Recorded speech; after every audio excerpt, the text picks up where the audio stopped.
Not in living memory had a test match in Australia hurtled so quickly to a conclusion. Bowls to green, it goes on, took off, it's 5 wides and that's the game. Would you believe it? It's the first time in more than 90 years on these shores that a test match has been decided in 2 days. Australia wins by 6 wickets. I think they'll breathe a big sigh of relief. And maybe all the players will to leave this Gabba pitch behind. A fearsome fast bowling display that had batters quaking. He bowls, Elgar fends the ball down the leg side into the gloves of Carey and he's out. Stark, last ball of the over. Maharaj edges and he's caught at second slip. And the route is on. Ramada is in from the Stanley Street end and right at the body, out first ball. Out first ball. Marco here. So now this guy goes. His first ball in Australia to Labuschagne. It's a taken! Northier blows in. Bowls. He's bowled Smith. He's got the breakthrough. Stark's got 4 in the cordon. Delivers here to Vanderdussen. And he's bowled him! What a way to record your 300th test wicket. Cummins bowls and Geedy. Short, down a slip. Warner pouches it. Patrick Cummins, the captain, completes another 5-wicket haul at the Gabba. Boland 3 slips in the gully. Judson bowls him! Scotty Boland is on fire. Where only the audacious found a way. Bowls to him and Verena's back, whacking the ball to deep mid-wicket. It'll be his half-century. Kyle Verena has single-handedly altered the momentum of this match. Getting to him here, head clipping. Indeed, that's gone all the way for 6. Travis Head loves batting at the Gabba. Just 48 deliveries to make it to 53. Australia has its 1-0 lead, but South Africa is undeterred in its quest to retain the trophy. It's going to be a big challenge for both batting groups. Hopefully, from our end, there's no let off. Even though the result didn't go our way, we're still trying to find ways to get into guys' heads. Personally, I'm still confident going into the next one. In this country, the Boxing Day Test is cricket's most revered occasion, where deeds find a place in folklore. He's bowled him! He's bowled him! The last ball of the day, letting one nip back, finding the inside edge and bowling out Viv Richards. Well, what a magnificent start for Australia. The West Indies 4 down for 10. Boland again, bowls here to Robinson. It's the taken! Oh, Scott Boland, it's a movie script. He's got 6 for 5. It's especially poignant today, as we remember a player who had the MCG as his playground. Yes! Oh, he's got him! It's the corner. Yes, he has. He's got him. It's a hat-trick. Yes, he's gone. He's gone. It's a hat-trick. That's a hat-trick to Shane Warne. A great moment in his career. Got him! There it is! Wicket number 700! And they can't catch him. Shane Warne. His statue out the front, the grandstand inside now adorned with his name and a place in our thoughts on the occasion he loved most. I've been coming here with mates to the MCG on Boxing Day since 1982. Pretty much since I could get myself here. This is the Boxing Day Test between Australia and South Africa on SEN Test Cricket. Stark is over the wicket at him. He's bowled him! Bowling to Smith, who lifts him up superbly into the stands. What a mighty hit! He's left on the pad. They're up. He's out. That is Test cricket at its finest. For Host Plus, an industry super fund for all Australians. Welcome to SEN Test Cricket. Season's greetings wherever we find you this Boxing Day. Welcome to the MCG, where Shane Warne's floppy hat is the essential dress code of the day. And for the first time, Test crickets will be played where the bowlers will come in from the Warne stand ends. And Warney 350 is painted on the ground. His memory is going to be a large part of what unfolds today. South Africa playing their first Boxing Day Test since 2008, and it's broadly thought it will be their last appearance on this showcase test, and there is no occasion quite like it for an Australian cricketer. If you grow up, as so many of us did, aspiring to this and to get to stand for the anthem on the Day of Days, there'll be 65,000 here to observe it as we work our way toward the opening ball of Boxing Day 2022. Gerard Whateley with you for SEN Test Cricket. Simon Katich is by my side. He's been out there for it. He lived the dream. Simon, Merry Christmas to you. Merry Christmas, Gerard. Merry Christmas to all our listeners and Bucky as well. Chris Rogers, hello. Hello, Simon. Hello, Gerard. Merry Christmas. What's it like to have been part of this day? After you, Kat. Yeah, look, it's the dream of it's dreams coming true, isn't it? You grow up turning the TV on Boxing Day, watching it, seeing all the heroes play. Obviously, back in the day, the great DK Lilly and obviously Warney and these guys, and then, yeah, to get an opportunity to go out there and play on Boxing Day and be a part of the festivities at Crown the day before with the families. It's the biggest day in the cricketing calendar in Australia, that's for sure. Yeah, I guess mine was an interesting path because, you know, like Simon, I grew up in Perth, kind of watching it from afar, but then moved to play for Victoria and became a quasi-Victorian, I guess, and then to play in a Boxing Day test. 92,000 people I played in front of in the Ashes in 13-14, and it was something to behold. I mean, as a red ball player, I didn't play a lot of white ball cricket. I didn't get to play in huge crowds. Played a lot here at the MCG with not many people. So with that, it's just one of the greatest memories I'll ever have. What does the atmosphere do to the day and knowing that it's the biggest crowd of the year that you'll play in front of? Well, from memory, batting on Boxing Day, you get to mid-afternoon, and because it's so loud and because everyone starts getting in the festive cheer, you cannot hear a thing out there. So that's why I'm going to use that as my excuse for why Watto and I had the mix-up against Pakistan in, I think it was 2009 or something like that. You just can't hear a thing out there. It's so loud. And that was only probably mid-60,000s that day. So, yeah, it just, I think it inspires everyone because it's just such a great time of year. Everyone's in the Christmas mode and festive spirit. And then the cricket's a big part of it coming here. There's, you know, you hear of people that have been part of the tradition here watching the game for 30, 40 years and bringing their kids, and then their next generation of kids come, and that's the fantastic tradition that Boxing Day presents. It's interesting because a lot of grounds you play and you can actually hear individual comments kind of coming, raining down on you, but here it's just a buzz. It's just this kind of constant noise throughout the day. And it does. It's almost a bit of a party atmosphere, and you know, you get carried away with it as well. And it was, you know, it was, like I said, it was a great memory.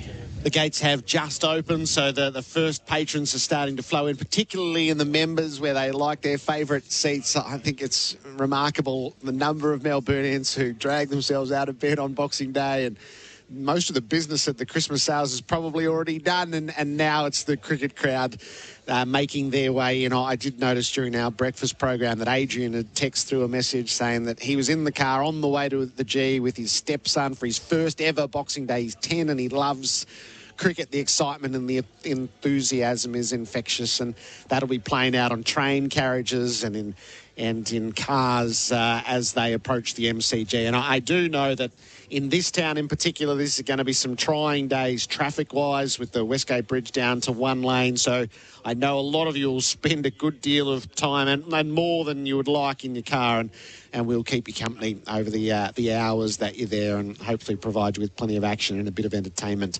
along the way. Our pre-game show is for Isuzu D-Max and MUX, and for Trojan Tools built tough.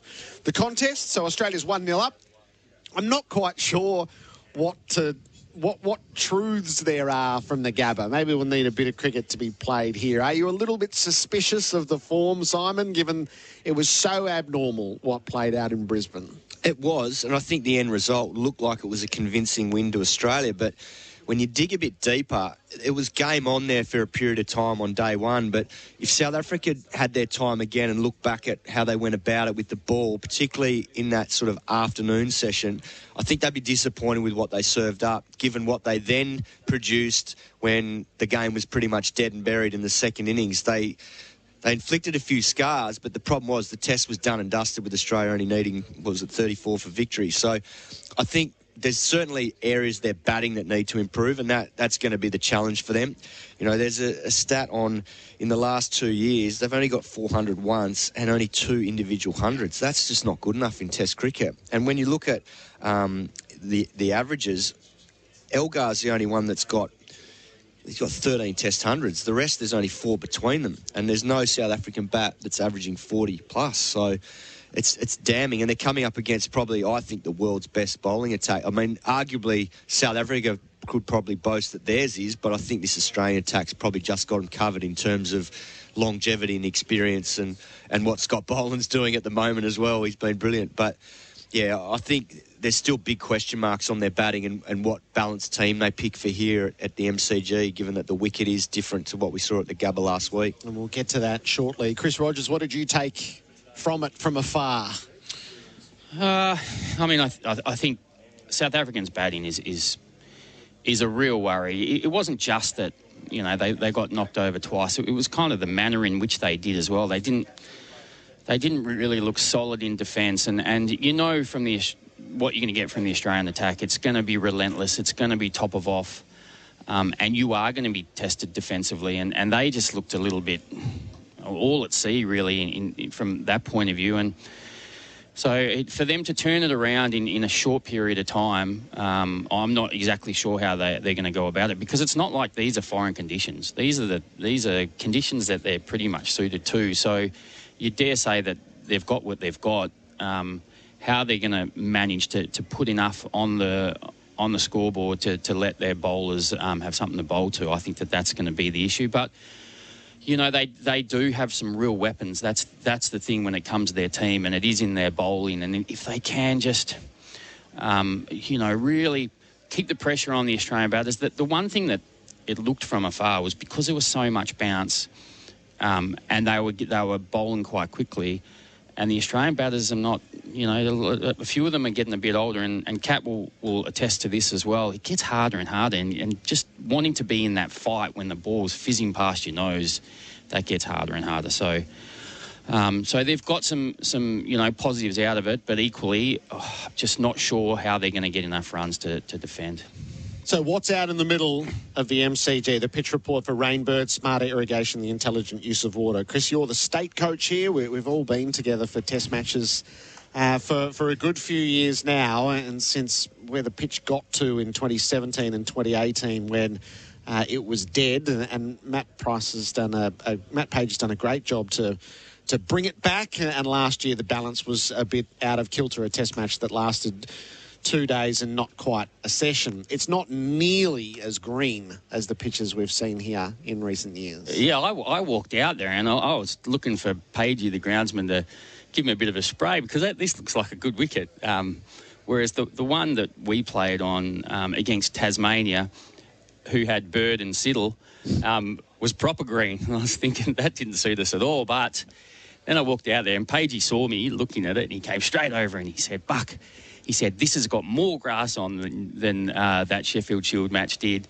But the difference being, when we had the prep then, that was on the back of a lot of rain, a lot of poor weather. He couldn't quite get it the way he wanted. It was really green. Whereas this, you can see it's a much lighter tinge. So it's 8 millimetres of grass. It doesn't look it. I spoke to a few of the Australian players. I think their instinct is to have a bowl, just because they think that this pitch doesn't really deteriorate. The one thing, the one kind of anomaly here is actually not the pitch itself, it's the pitch next to it. And if you look at it, it is a pitch, the one that we played the Sheffield Shield pitch on, I believe, that is absolutely barren and it's dry. So if you get the ball scuffing in there, we'll see some reverse swing. So the ball will tang, reverse swing, and probably more so as it goes along. Kat, what did you think having a look? I thought it had a really good Christmas haircut, because compared to last year, that looked so thick last year, 11 mils. But whilst it's 8 mils, it doesn't look 8 mils because he said it's been compacted so much. So, yeah, it definitely doesn't have that green tinge to it. It felt like it had a little bit of moisture, which you'd expect day one, given the forecast here. But nothing compared to what we saw at the Gabba last week. So I dare say it'll be decent. But, yeah, Buck's spot on. That wicket right next to it, there's a few lush green tufts around the middle, but the rest down the ends are really bare. And I tell you what, if this ball goes reverse, then both pace attacks are going to enjoy seeing, you know, because of the lower bounce here, you can attack the stumps and you can hit knee roll and the pads, and bolds and LBWs are in the game. So with the pace on offer, it'll be, you know, a great challenge for the batsman. And what it does is it keeps the bowling team in it the whole time, not just you have a crack with a new ball and then the batters get into a bit of a rhythm and they get away from you. I think with that, with the reverse swing here, which I think it'll happen, that means the bowlers will always have something on offer. Simon Katich and Chris Rogers, part of our call team for Bundaberg Ginger Beer. The two key storylines. So the first is Dave Warner. He's a figure that the two of you know so well. He reaches the 100 test milestone, which is the big accomplishment for longevity in Australian cricket. It is a moment to salute what I think is one of the true revolutionaries of modern cricket. It is. It's an amazing achievement. It's not long and he'll be able to say that he's the first ever Australian player to play 100 in all three formats, given he's sitting on 99 T20 internationals. But having played with him for New South Wales, I know, Bucky, you played with him for Australia, but I remember playing with him for New South Wales. He's one of those guys that you loved having in your team because you knew he loved the contest. He's a street fighter. And this script today is right up his alley. He lit the fuse yesterday in his comments about Cricket Australia and all this stuff that's happened with the botched hearing. And he's angry, and rightly so, given the way that it's all played out in the last 6 months. It should have been dealt with in the off-season, not right but before a test match in Adelaide. And he's got the shits, basically, and he's going to come out firing on all cylinders here on Boxing Day if he gets a chance to have a bat. There was an article on him in, for cricket.com, which I got interviewed for. I did say he was a knob sometimes, and that was the quote that seemed to go and he can be at times. I think people will be aware of that, but I think in terms of his cricketing ability, I mean, that's, you know, it's second to none in many respects with what he's achieved. I can remember when I was trying to get into the Australian side and Hayden and Langer kind of finished up, and there was spots available. So all of a sudden everyone became an opener, including the man sitting next to me. But the likes of Shane Watson, even Brad Hodge tried, and these kind of guys. So it was always like, okay, well, waiting in the wings, hoping for a spot. And then this young guy came through who hadn't even played first-class cricket, and all of a sudden he's playing, and he gets this 100, I think it was down in Hobart, and I was like, oh, my God, who is this guy? He's something special. And I think it's not just the runs he's got from Australia, it's the way he's got it. There's no one else who could play like that at the top of the order. I mean, every other opener we have in domestic cricket really locks it down because it's tough. You play on tough pitches with lots of grass, and if you go out, you're swinging, you're not going to last long. So he's been the anomaly, and he's going to be greatly missed when he leaves because, you know, we won't have that aggression at the top to put bowlers on the back foot. We will discuss Warner at length as this test match unfolds, and hopefully his time at the crease is sufficient that we can work through his accomplishments and his place in Australian cricket as we go. The second major storyline was, and it had left me scratching my head and a bit angry actually, is Scott Boland plays, which should have been the most straightforward statement in the world, and yet it was allowed to equivocate for 3 or 4 days. The bit I don't like about this is it's made to sound like this is Josh Hazlewood's place and Scott Boland's the seat filler. A bloke who's taken 25 wickets in 5 tests at 10.36 and was the defining figure of the corresponding match last year. I think this is totally mishandled. This is Boland's place in this test match. And then Hazlewood becomes a consideration somewhere down the track. That's my view. I'm glad he's playing because he has every right to play, and this ground is ready to see him back in action on Boxing Day. But yeah, I'll probably just take you back a little bit to the start of the season, and there was a pecking order, and the conversations a little bit around with national selectors. That was, you know, that was the way they were going. It was Hazlewood, Stark, and Cummins as the kind of the top three, and then Boland was the guy to kind of carry a workload as well. And actually, I think that they probably had Boland penned in for this match and the SEG test, but then Hazelwood had his injury, so it's kind of thrown things out of kilter a little bit, and they expected Hazelwood to play a certain amount of tests, and that was probably that they are thinking about that pecking order and how it is. I guess then they've been put in a bit of an awkward situation because of Boland's record here, and because it's been bowling so well as well. But I think they've made the right decision in the end. Yeah, I agree with you about the pecking order, because I think they showed that even with Nisa getting picked for that Adelaide test, even when they brought young Lance Morris into the squad, he got the nod because he'd played the previous year and done well and still backed that up for Queensland. But pecking orders can change too, and I think the way that things are playing out, look, in the last 12 months, Josh Hazelwood hasn't played a lot of test cricket. He's played more white ball cricket. His T20 stuff has gone through the roof. He's been magnificent. He's arguably one of the best in the world in T20, which wasn't the case a few years ago.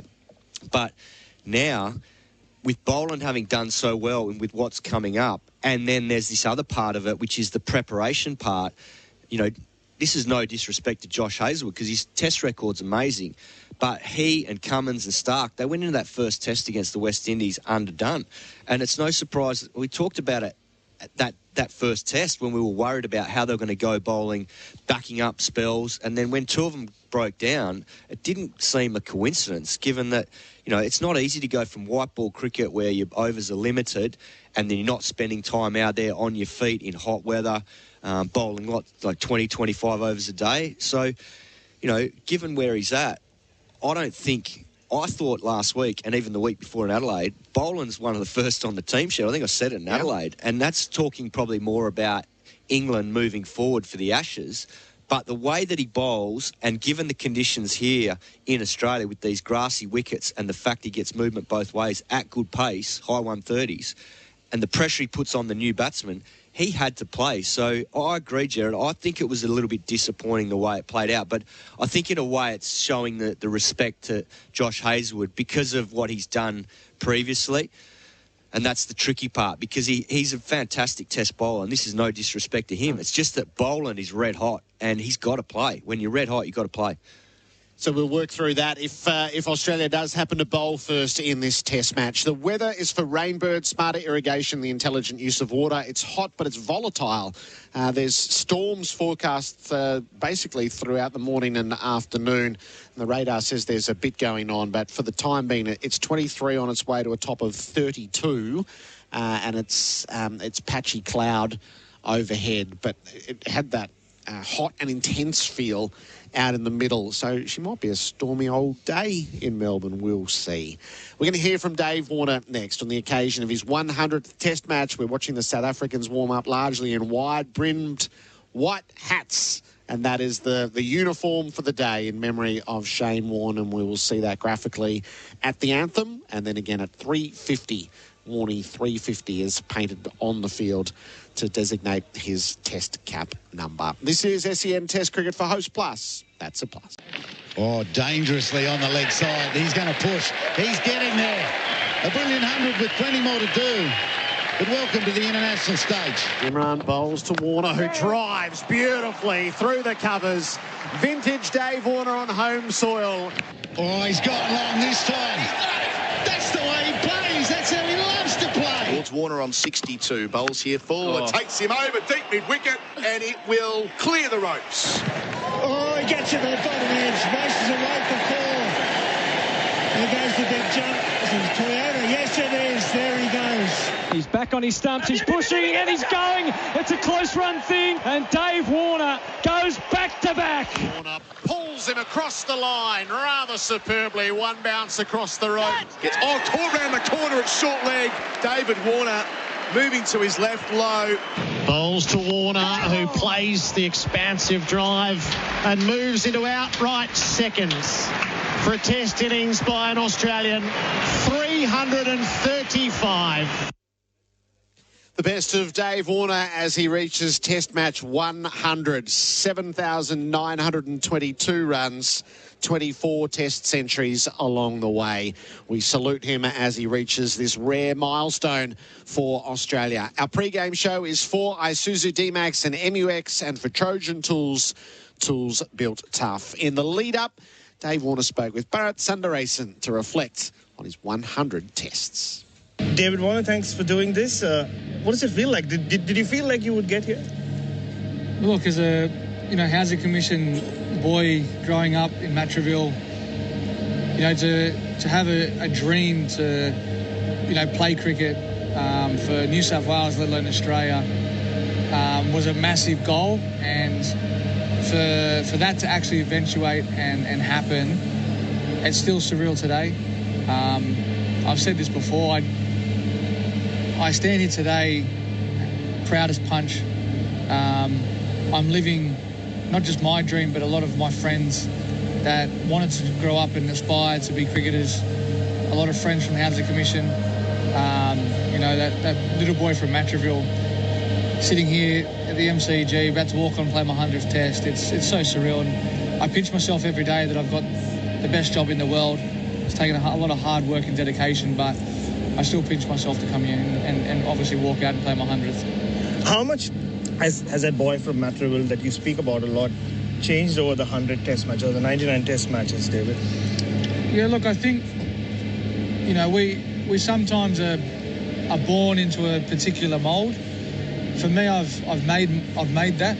I've made it my own mould. I've made that, and I'll never change from that boy who walked out of his house and grabbed his bat and ball and went and chucked it against the wall and threw balls to myself time in and time again, and had neighbours, telling me to go away and stop bouncing balls on their wall, and my old man telling me to go to the park, and one of my mates was bowling to me all the time, and it's just it's an amazing feeling to represent a lot of the people from Housing Commission in Matraville, and as I said, a lot of my friends that aspired to play cricket and they never got that opportunity. I'm standing here today, as I said to you, like, I'm representing them. I'm representing a lot of other people, and if I can inspire any kid from Housing Commission or anywhere in Australia or the world to want to keep aspiring towards their goals, I know I've done my job. Oh, you certainly have done that, David. Just back in 2009, when I saw you live, first time playing in the Champions League, at that point, not a lot of people looked at you as a test cricketer. But ever since, last 12 years, whatever, all you've done in this format, people also look at you as a pioneer, as a revolutionary. Do you buy that? Do you think you represent the modern cricketer as well, in that sense? Look, Bharat, I think if people look back and understand how I came through the ranks, where I started, I was a leg spinner batting 6. I got thrown out in the deep end by Dominic Thornley to open the batting with Phil Hughes against Tasmania at Hurstville Oval, chasing 250, I think it was. He asked me, we came off the field and said, Dave, you want to open? I said, okay, no worries. And I still don't know why I got given that opportunity to go out and open. And then from that innings there, I got 165, not out. I opened the next game as well against Tasmania, got 97 in, I think, 18, 19 overs. I was robbed of 100, giving out LBW. It was missing off Xavier. But from there, it started all of a sudden that I was going to open the batting. It was quite surreal, and never faced a red ball cricket in my life, brand new ball. Like, never went out there and started the innings. And that's what happened. I reckon I played a game against WA at the SEG, and I've batted 5 or 6, and I got 100 in one of my first games. And then from there, I started opening the batting as well. So, it's a unique and rare thing that happened to me. I never aspired to open the batting for Australia. That was not my thing at all. I thought I'd probably come through the ranks of batting middle order, probably being a middle order one-day batsman, a bit like Mike Hussey, how he played that role. I sort of felt like that was going to be my role if I ever got the opportunity. But I've been blessed. I've worked hard. If I've left a legacy behind where, you look at the way that Matthew Hayden took on the game, Adam Gilchrist obviously to a different degree, he one days and then testing the middle order. If I can inspire the next generation of kids to come through and play that same way, I'll be very, very happy and pleased to see that, because I think Test cricket's important. They need to, we're trying to keep, people following the game that we love. We need innovation. We need more players coming through like that. And just looking back at those 99 tests and, going into the 100 tests, there have been so many moments that, David Warner running up, jumping up and pumping the fist has become one of the signs of cricket in Australia, or the summers here. What stands out for you in your test cricket journey? I think the thing that stands out for me is, on the personal front, is just rocking up every day, committed to what my task is, and that's going out and scoring runs. I wake up every morning of a test match with a big smile on my face, knowing that I'm going out there, I'm marking centre, I'm facing the first ball. That's my job, and there's millions of people watching. I get a buzz out of that. I really enjoy it. It's, as I said, it's something that I never grew up thinking that I'd do, open the batting for Australia, but I absolutely love that. There's plenty of moments that, my career that I've absolutely loved, but Boxing Day is a very, very special occasion. It's always one that you mark on the calendar. You just know your routine. It's Christmas, it's family time, it's the fun time of the year. There's nothing to ever be down about. It's awesome. So, yeah, look, I get that great sense of buzz every time I go out to play Test cricket for Australia. And just finally, you always said that you do things differently to what people think you can do. What's next for David Warner? I mean, you've reached 100 now. I know your focus is on it.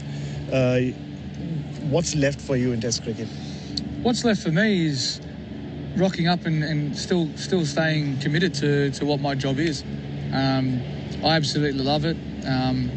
Being in and around the change room, I've got a lot of support from the players and the staff. I really enjoy what I bring to the table. For me, it's continually waking up every day knowing I've got for me, in my opinion, the best job in the world. So that's what's next for me, is to continue to keep performing as well as I can. And that's all I've got my eyes set on. Thank you so much, David. Go well in your 100th, and thank you. Thanks, mate. It's a lovely chat. Dave Warner with Bharat Sundaresan, and we'll bring Bharat into our broadcast alongside Pete Lalor next. The warm-ups are taking place on the MCG right now. If you are on your way here today, be sure to download the SEN app and you'll be able to experience SEN Stadium. So every ball of SEN's call of the Boxing Day test in your seat on the SEN app, no delays. So whack the earbuds in that you would have got yesterday. Make sure SEN Stadium is there on the tile that you can open up inside the app and listen to us with the advanced tech that is redefining the way you can experience sport inside the stadium. Pete and Bharat next, as we await the toss. What's this creeping suspicion that if Australia wins it, they'll choose to bowl on Boxing Day? We'll find out shortly. Gerard Whateley with you. Pete Lawler's the chief cricket writer from The Australian with me. Hello to you, Pete. Good morning, Gerard. Season's greetings. Season's greetings to you too. Happy Boxing Day. Where else would you want to be? Nowhere than else. the MCG on Boxing Day. It's a festive occasion and Bharat Sundaresan is dressed beautifully for it. When is he not? Bharat, hello. Morning, guys. Morning, gents. Yeah, nothing says Boxing Day like a few naked ladies on the T-shirt. Looks like excerpts from the Kama Sutra on your shirt. Anyway, it's a pretty exciting day, really, isn't it? The crowd's here to see Scott Boland, and they've got their Christmas wish, haven't they? Also to commemorate Shane Warne and all he meant to us. And then there's that boy from Sydney who's intruded on the event with his the 100th Test match, David Warner, who's sounding very philosophical and reflective. And great interview, Bharat. Thank you. You kind of got him in the mood there, didn't you? Who do you reckon they're going to see first? All the word out in the field this morning is that Australia are going to bowl. Really? Yes, really. Because I think that this wicket is only going to get better. Yeah. It's going to be really hot tomorrow. And they did that once before, didn't they? When Chris Rogers talked Michael Clarke into it a few years ago, about 8 years ago here, and won. So it's kind of a surprise that What would you do, Bharat? No, the pitch and just the conditions this morning reminds me of the Boxing Day test from 2020 when India were here. Yeah. You remember Australia won the toss, elected to bat, and then there was that little bit of moisture underneath, and Australia just struggled to get going, and they were bowled out cheaply in that first innings, and that set up the test match nicely for India. So maybe I'm not surprised. I remember the pitch had a very similar look. It was a cloudy morning. So yeah, maybe there is something in there. And the other, last week we were playing on the green strip to the side. This is a brown, dry cricket wicket, isn't it, Gerard? But it looks like a bat-first pitch every day of the week. That's not the characteristic of the ground these days. No, but next to it is a pitch that might play more of a role in this test match than we think. It's that thing there that looks, it's got fur like one of those, dogs from a scrap heap in India somewhere. It's a very patchy looking thing, but that's going to promote reverse swing, isn't it? And with the South Africans bowling, and that Kagiso Rabada, probably one of the great proponents of reverse swing, could make the match quite spicy. Not just him, Nokia can do it as well. He's got that whippy release, and he can bowl the fuller length. Yeah. And you're right. The square reminds me of some parts of the subcontinent. You'll remember, Pete, from earlier in the year, Lahore looked a lot like that. The pitches, the other pitches next to the match wicket were similar. So you knew, even by the 19th or the 20th over, the ball would start reversing. So it'll be interesting to see if a few throws from that end, Gerard, start landing on that pitch before they get to the wicketkeeper. What about the occasion, Bharat and Pete? As you've identified the storylines there, this is such a rich test match in prospect, and where it sits in the overall 65-odd thousand. Crash has written this morning that it's entirely likely it's the last time South Africa will play on this occasion. They haven't done so since 2008, and with the advancement of their T20 competition and the contraction of their international calendar, they're highly unlikely to be back here for it again. Absolutely, yeah. Taken a while for them to come back here and play this particular test, and the way their test cricket's going and the way South African cricket's going, like you said, Gerard, things are going to change in January, right? Once that SA T20 league takes off, I don't know how much test cricket South Africa will play as a country, and definitely not these marquee tests. So yeah, a lot riding on it for them as well. Dean Elgar spoke about it. This could well be the largest crowd that a lot of these players have ever played in front of, test cricket anyway. Some of them have played in the IPL and other leagues. So big moment for them. But yeah, I think it's tough to take your focus away from David Warner, right? I was thinking about it this morning. He had no business playing one test match, right? He had no business. Nobody ever expected him to be that cricketer. He was supposed to go the other direction. I remember covering the 2009 Champions League, Gerard and Peter, in Hyderabad. That's the first time I saw David Warner live. Yeah. And Pollard was also played in that tournament, Kyron Pollard. And he becomes a star, even though Trinidad lose in the final to New South Wales, where David Warner was playing for. Simon Katich was captain. And everybody expected Warner to go that way, be the pioneer of this white ball revolution.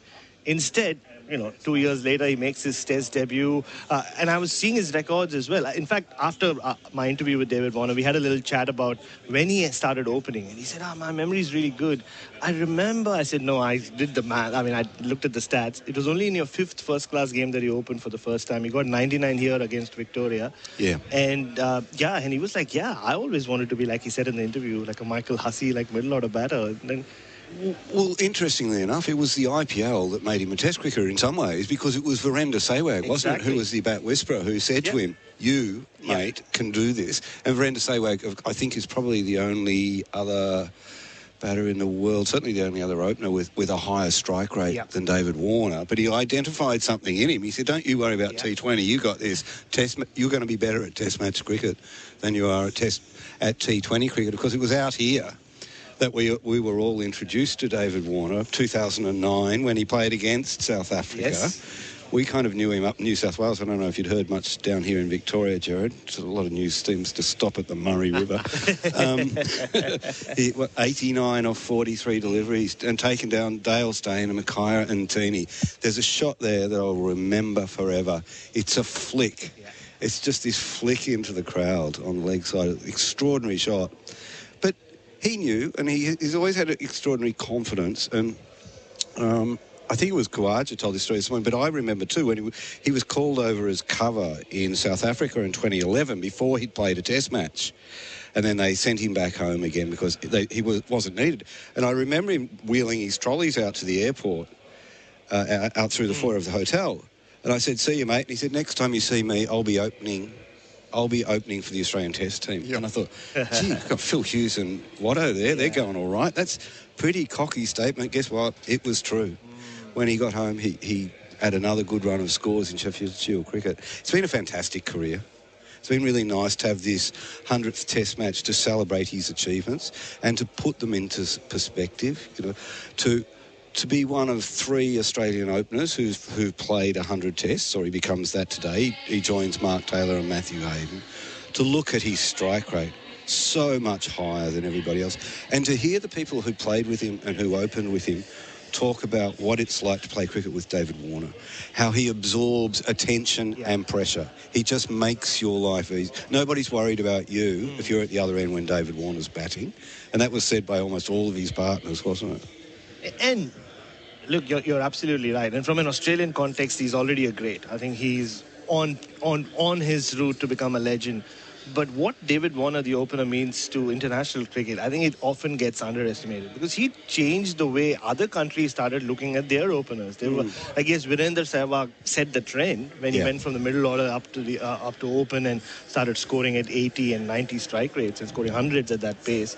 But then David Warner took it to the next level, I believe. And then I asked Pat Cummins about this. What does it mean to a captain? Can you put it into perspective when you have someone like David Warner? He said, no, I'll talk about it from being in the opposition because you're always making plans A, B, C, D. And that's exactly what would happen with Sehwag as well. So I think world cricket owes a lot to David Warner. Leave all the controversies aside. I think he's revolutionized opening batting in Test cricket, so he deserves to play 100 Tests and a few more, I think. That's a beautiful sentiment. Pete Lalor, Bharat Sundaresan, part of our call team for Bundaberg Ginger Beer. We'll round this up and continue all of our conversations throughout the day. But the competitiveness of this game, what's your gut feeling? What? I was inspired by what Kagiso Rabada did at the tail end of that last Test. What was it, like 4 for 14?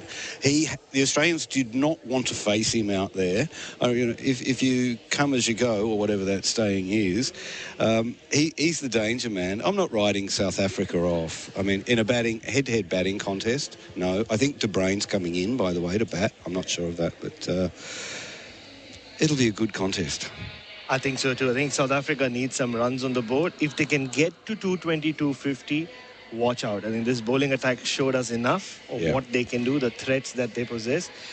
So, yeah, that's all they need. They need someone in the top 5 to put his hand up and say, I'm going to hang in there and put some runs on. 250, South Africa are in the game. All right, we'll talk to you as the day progresses. Pete Lalor, Bharat Sundaresan, our experts are for Anaconda. Hit summer for 6 with Anaconda's 10% price beat guarantee. We'll touch base with Jonty Rhodes from a South African perspective next and take you up to the toss. Our pre-game show is for Isuzu D-Max and MUX and Trojan Tools built tough. A few minutes away from the toss here at the MCG. We are blessed to have Jonty Rhodes as part of our broadcast team throughout these 3 Test matches. Jonty, Merry Christmas. Welcome back to SEN Test Cricket. Gerard, thank you. Good to be back. Merry Christmas, everyone. I must say, is following your social media post was the most heartbreaking part of yesterday, doing Christmas by Zoom with your kids. Yeah, it's overrated. It's overrated, but it had to get done. Is there a way back into this series for South Africa, Jonty, with a few days to contemplate what happened in Brisbane? Well, they have to. They don't have a green surface to make excuses for anymore. But, you know, I know from a bowling perspective, we know their lineup is really strong. It's just now, can the batters produce? And word is possibly there will be one personnel change in the batting lineup, but possibly sticking with the 6 batters, 5 bowling option. Is that the right strategy? Well, just talking to the brains trust alongside me here, and that's Ricky Ponting and Justin Langer. You know, Ricky Ponting's not convinced that South Africa have enough batting to go 6-5, and possibly the South African team needed a batter in that lineup to go 7 batters and 4 bowlers, because Tienes de Bruyne is also a medium fast bowler if required. But I just think from South Africa's point of view, Dean Elgar has spoken about being positive and being aggressive. And if he had to go on the defensive and add another batter, that possibly is, he might feel taking a step back from a mental side of things with his lineup.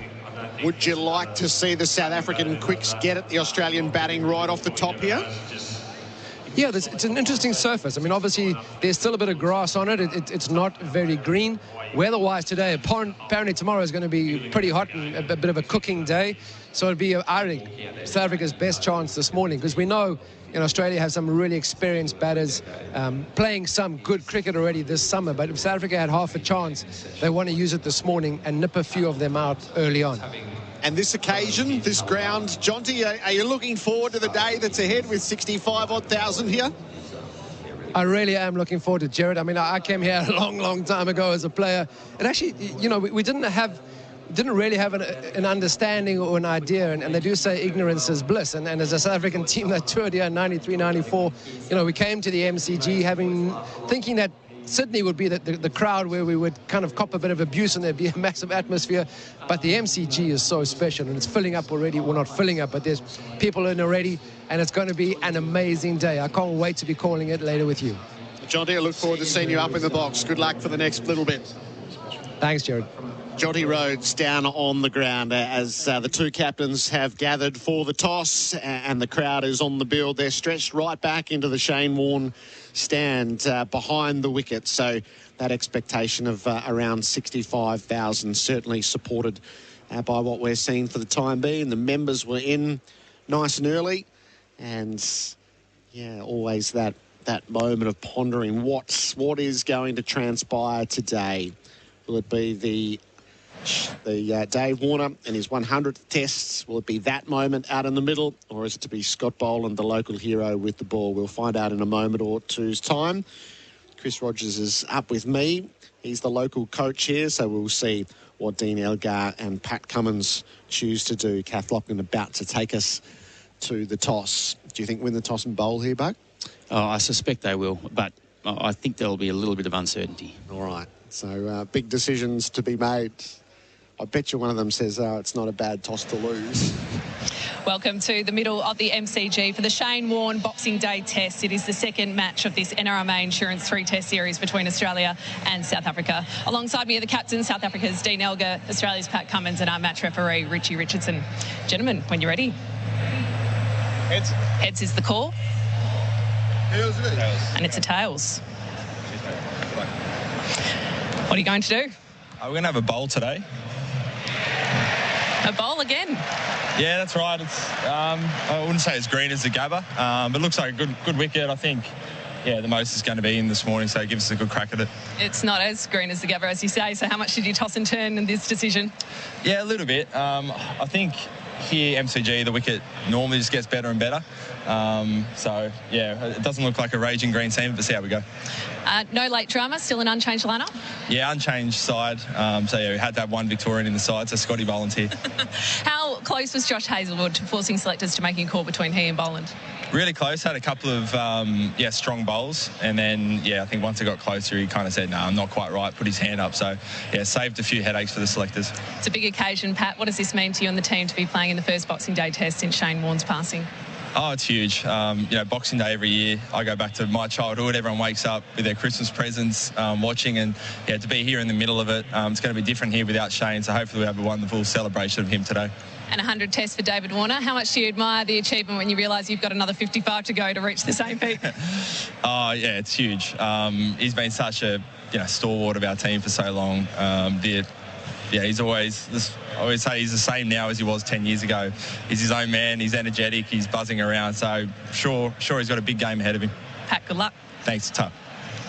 So, Dean, you're going to bat first again. What would you have done? I would have batted first as well. I just feel maybe the first session is a little bit in it, but I think once we get through it should be a good day's cricket. Are you surprised by Pat's decision to bowl first? A little bit, yeah. I think generally you want to bat first, yeah. But, yeah, I guess that's his decision. Any team changes? We've got one. We've got Tiennis de Bruin in for Rassie van der Dussen. Why that selection call? Well, obviously we've been struggling a little bit with the runs, so we thought maybe shift it around. Change is as good as a holiday, I guess, sometimes. But, yeah, we felt tennis is in really good form as well, so let's utilise that. Apart from that selection call, what makes you hopeful we'll see a better batting performance from South Africa this test? I think conditions look pretty good to bat in. It's going to be nice and hot, so I think everything's in the favour of the batters. Again, we've got to apply ourselves. What's happened in the past in the previous game is done. I still feel we're in a very good space with regards to the bat. Yeah, so we just got to apply ourselves and make the best of conditions that lie in front of us. Couldn't fault your bowlers rather in Brisbane. Do you think some of them have a bit of a mental edge over a few Australian batsmen now? I think so, yes. Yeah, they definitely brought it in that second innings. It's a pity we didn't have more runs to try and defend. Definitely thought the result might have been a bit different. But yeah, in saying that, we're in a good space with regards to the ball. Our big fast bowlers are always a massive luxury and a pleasure to have. So yeah, hopefully those mental scars are there. Dean, good luck. Thank you very much.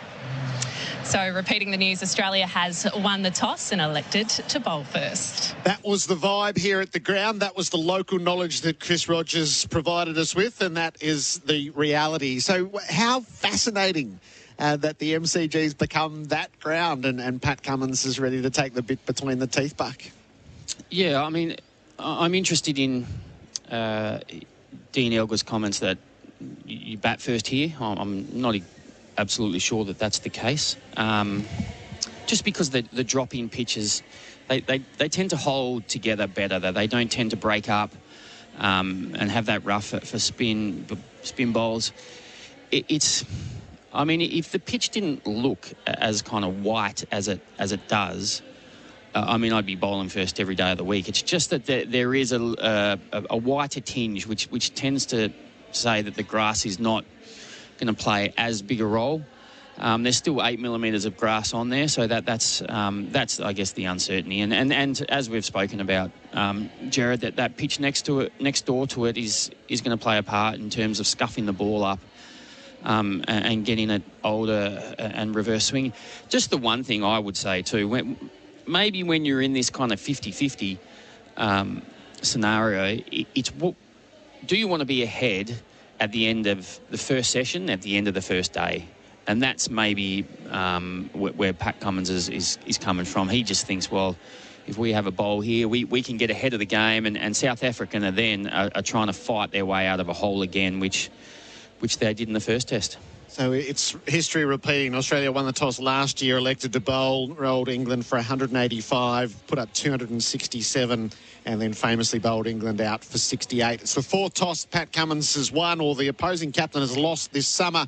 First two against the West Indies, Cummins chose to bat. Next two against South Africa, Australia has chosen to bowl. Tennis Dwayne is going to come in and bat three. Rassie van der Dessen makes way, and I guess the averages tell that little story. De Bruyn comes in with a test average of 19.45, replacing van der Dessen 30.16. So there's just no depth in the South African batting for the time being. But we'll talk again shortly. Australia has won the toss and elected to bowl.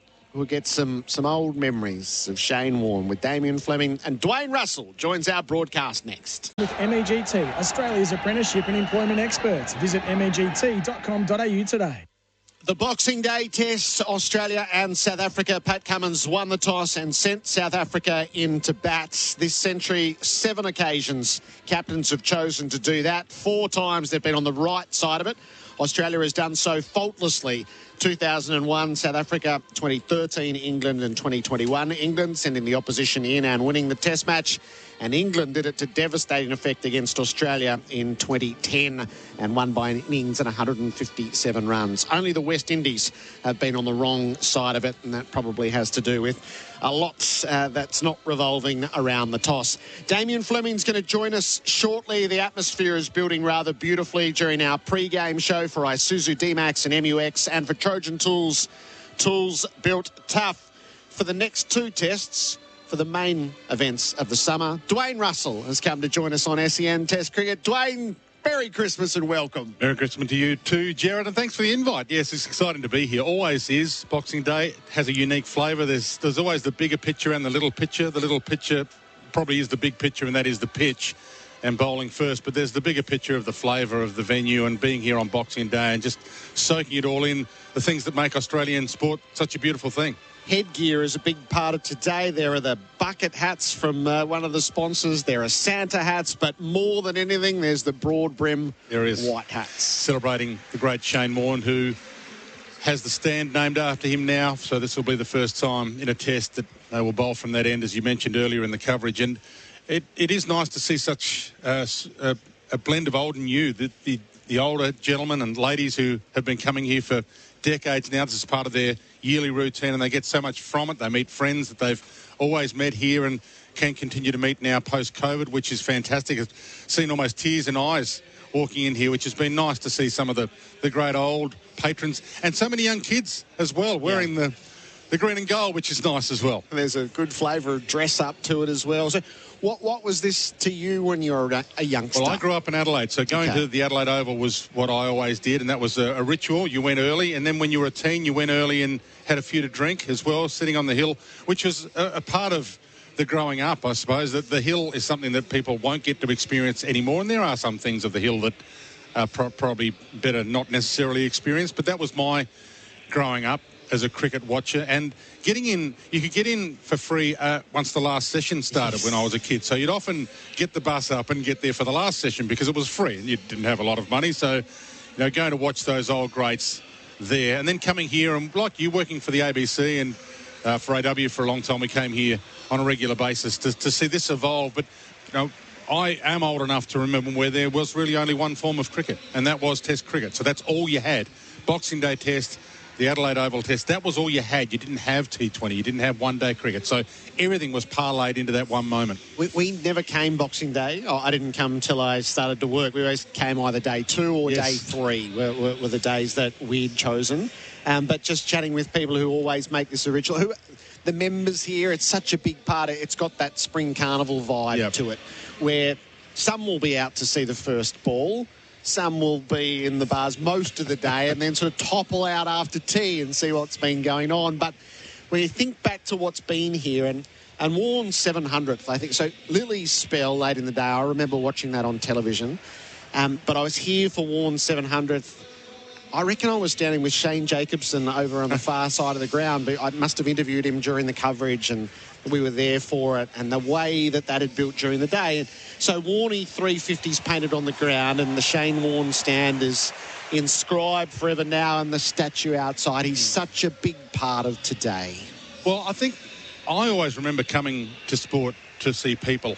Ian Chappell, David Hooks. You came because they were the people that you idolised, and they were your heroes, and you wanted to be them, and you wanted to soak in everything that they did. So you go and watch them in the nets. You'd not only wait and see them come out to bat or bowl, but you'd watch everything they did pre the game as well. So that's the beauty of Warney. I think he has everybody that loves sport in Australia, everybody that loves what Australian sport means, the way you play it. He was loved by kings, but loved by the regular person as well. And you probably never, ever get someone like that again. No, and there was that memorable night where we saw him off, and then this is almost the compendium piece to that, I think, what happens today. Dwayne Russell's part of our broadcast team for Bundaberg Ginger Beer. We gave Damien Fleming a couple of days off in Brisbane, and it was all over.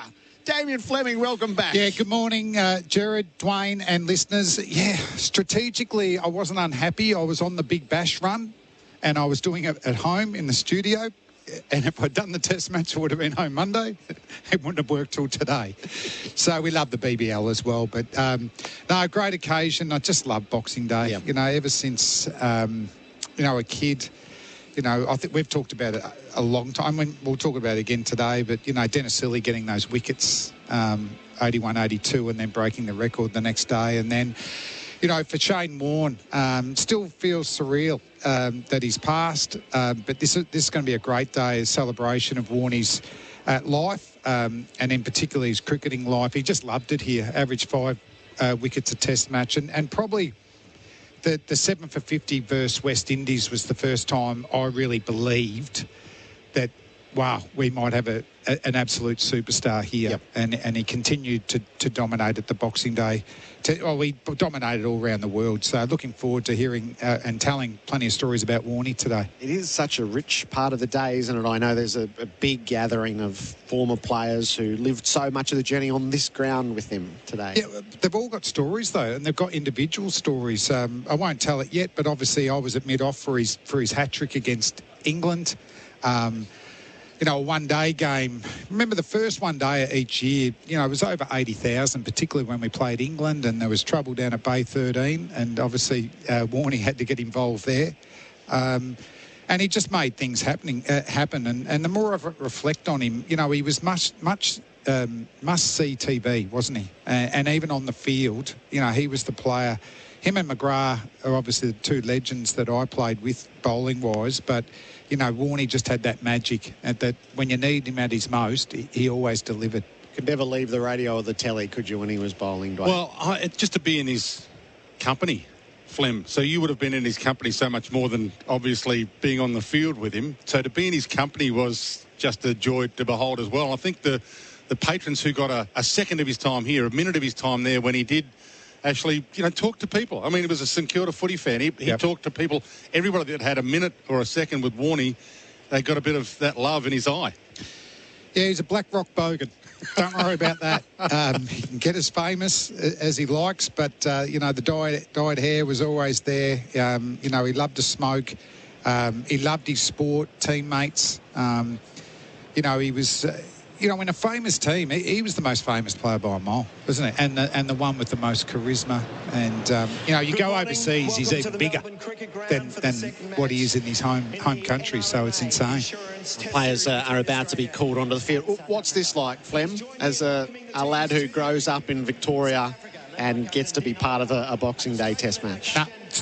Unbelievable. Really, the highlights of my cricketing career. Played in 3, 2 against England. Just growing up, to think that you could actually play a Boxing Day was incredible when you first come here as a 10 and 11-year-old. And the fans look after you as a Victorian. By Scott Boland playing here, it's increasing it by 10, 20%.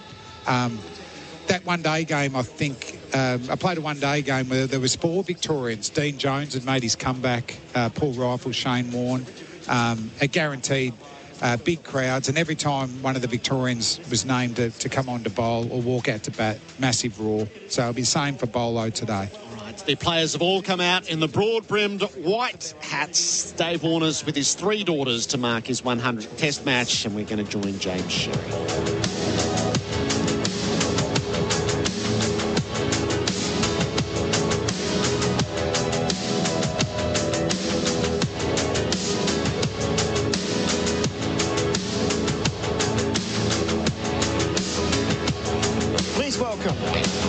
Joy, Wurundjeri Elder, who will conduct the Welcome to Country.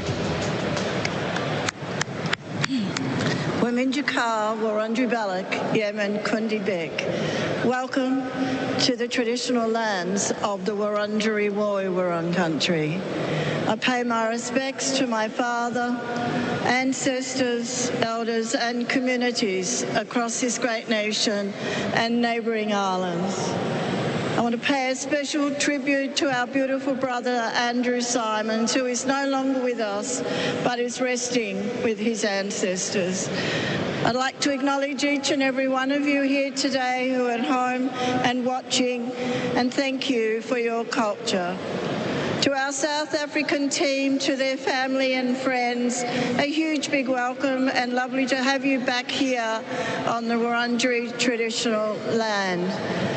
It's also a moment of reflection, a very honestly beautiful, wonderful commemoration and celebration of many people who have lost their lives this year.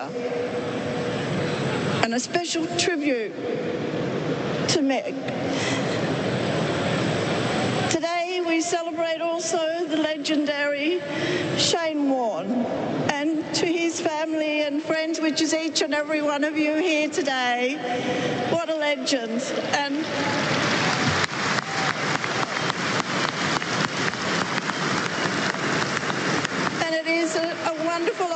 opportunity that I have to say that this will always be his resting place here on Wurundjeri country. This gift, as we're known as the Managum people, is offered to you. I'll take a leaf on your behalf, which means that you are welcome to everything from the tops of the trees to the roots of the earth. Noj Kumar, thank you, good luck to both teams, and may the best team win.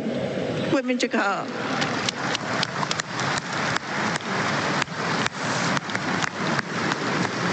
Thank you, Auntie Joy. Earlier this year, our nation lost one of its greatest icons. Cricket Australia and the Victorian Cricket Association extend their deepest sympathies to those of you in Australia and all around the world who are mourning the loss of Shane Keith Warne.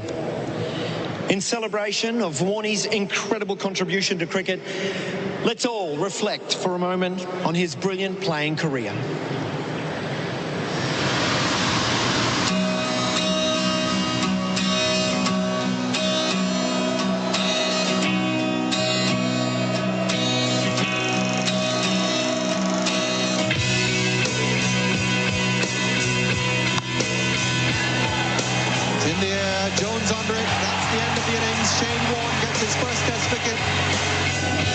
Test cricket in England for Shane Warne.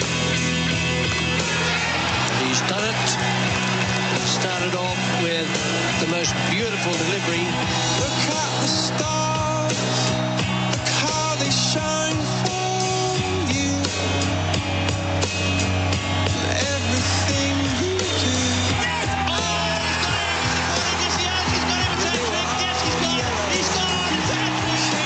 That's a hat-trick to Shane Warne, a great moment in his career.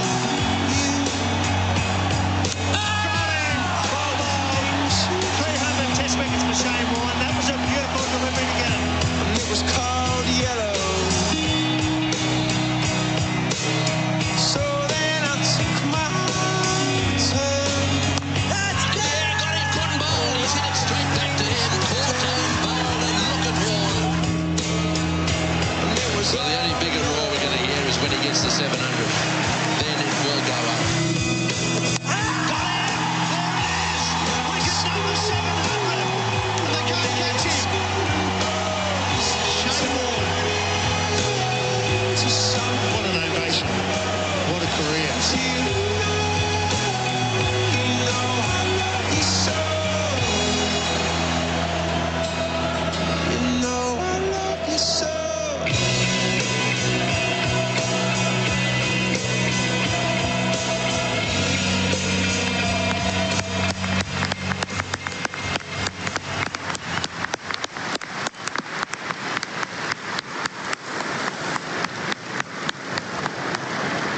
Shane Warne, Australian Test cap number 350. Ladies and gentlemen, if you could now please be upstanding, if you are able, for the national anthems of South Africa, performed by Fem Belling, and Australia, performed by Raphael Wong.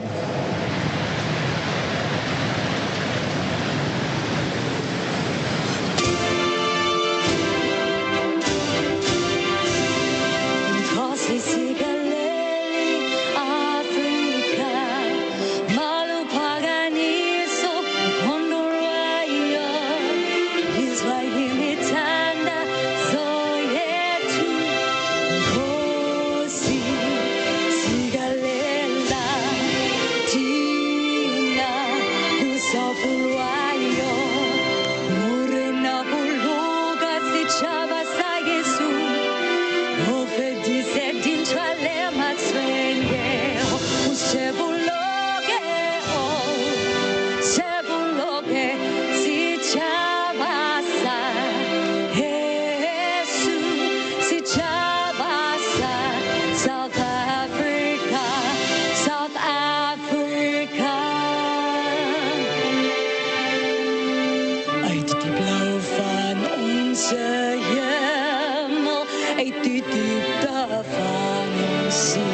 we are young and free.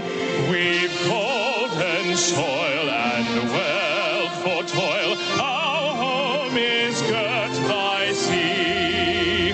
Our land abounds in nature's gifts of beauty, rich and rare.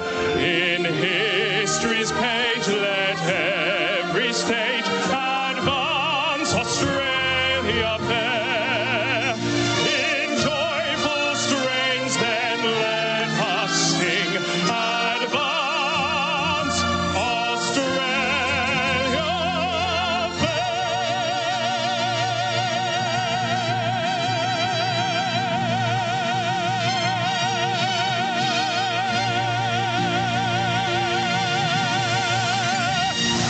Gotta hold a note in front of a crowd like this. Simon Katich has got the broad brim white hat on in the commentary box. That was a quite beautiful ceremony as images of Shane Warne danced before us.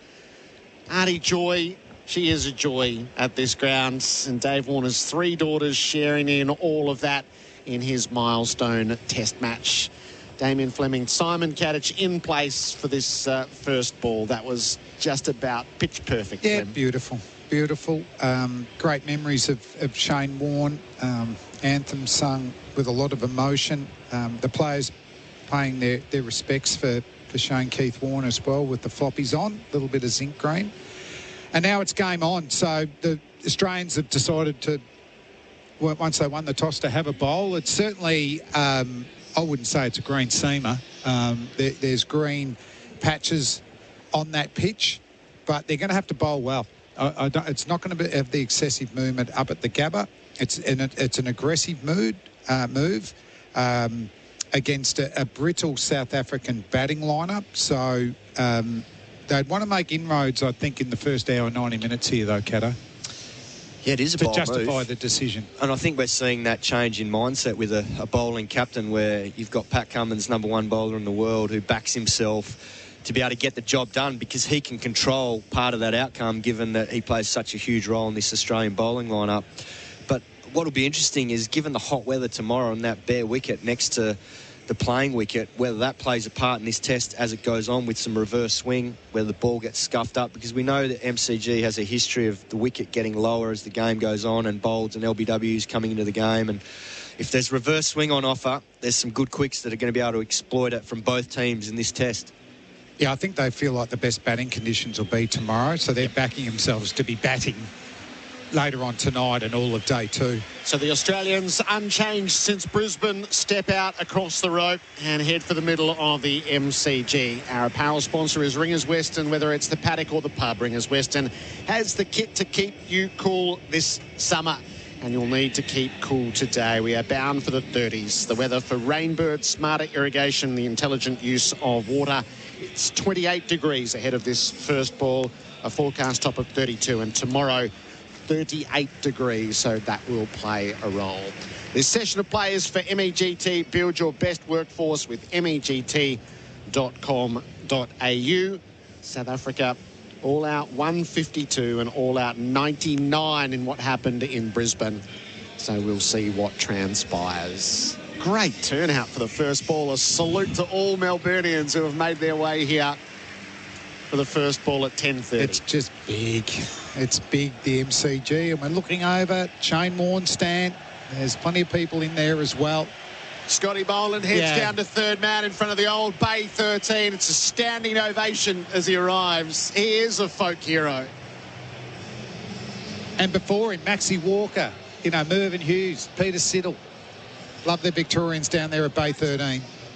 Joe from Rowville. Hey, Gerard, on my way to the G, what's the crowd like? It's terrific. It's well beyond 50,000 for the first ball. It's anticipated to be in the mid-60s. Dean Elgar is scratching his guards. Mitch Stark will be bowling from the members' end.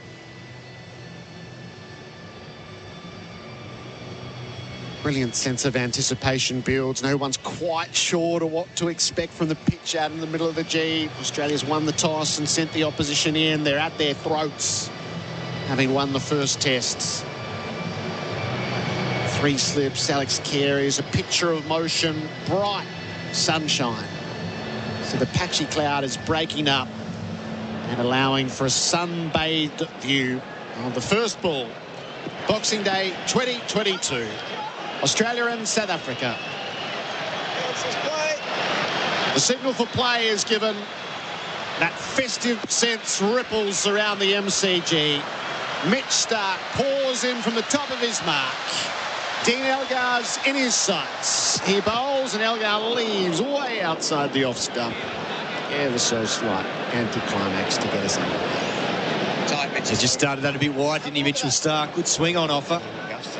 Decent pace, just a warm-up 137, but My toes haven't even touched the line. what was noticeable earlier too, great tribute to the great Shane Warne, and he was renowned, hence the reason the nickname Hollywood, Flem, but he knew everyone in the world, and it was symbolic that they played his great mate Chris Martin with Coldplay playing that song for the tribute. Hopped on stage with them, didn't he, in Melbourne? He did, yeah. Marvel. At Marvel Stadium. Left arm over the wicket, Mitch Starc. Left-handed South African skipper Dean Elgar. Starc bowls and Elgar is leaving a ball that's shaping away from him outside the off. Yeah, he's getting closer, isn't he? Closer to off stump. What he actually said to to me Elgar was, play. his toes are on the line. Nice swing. Well, he's been good all summer, Mitch Starc, and oh yeah, particularly in Brisbane. There's a couple of key wickets with that new ball in the second innings that really rattled the South African top order. He's just got good control of that seam position this year, whether it's been, you know, the three-quarter seam, and then when he does get the ball, particularly with the older ball, it just seems like he's got so much control with it. Starc gets himself moving in past umpire Richard Kettleborough. He bowls and Elgar plays sufficiently wide of head to pinch the first couple of runs as it rolls to backward square. 2 on the board. Scott Boland does the fielding to acclaim right around this ground.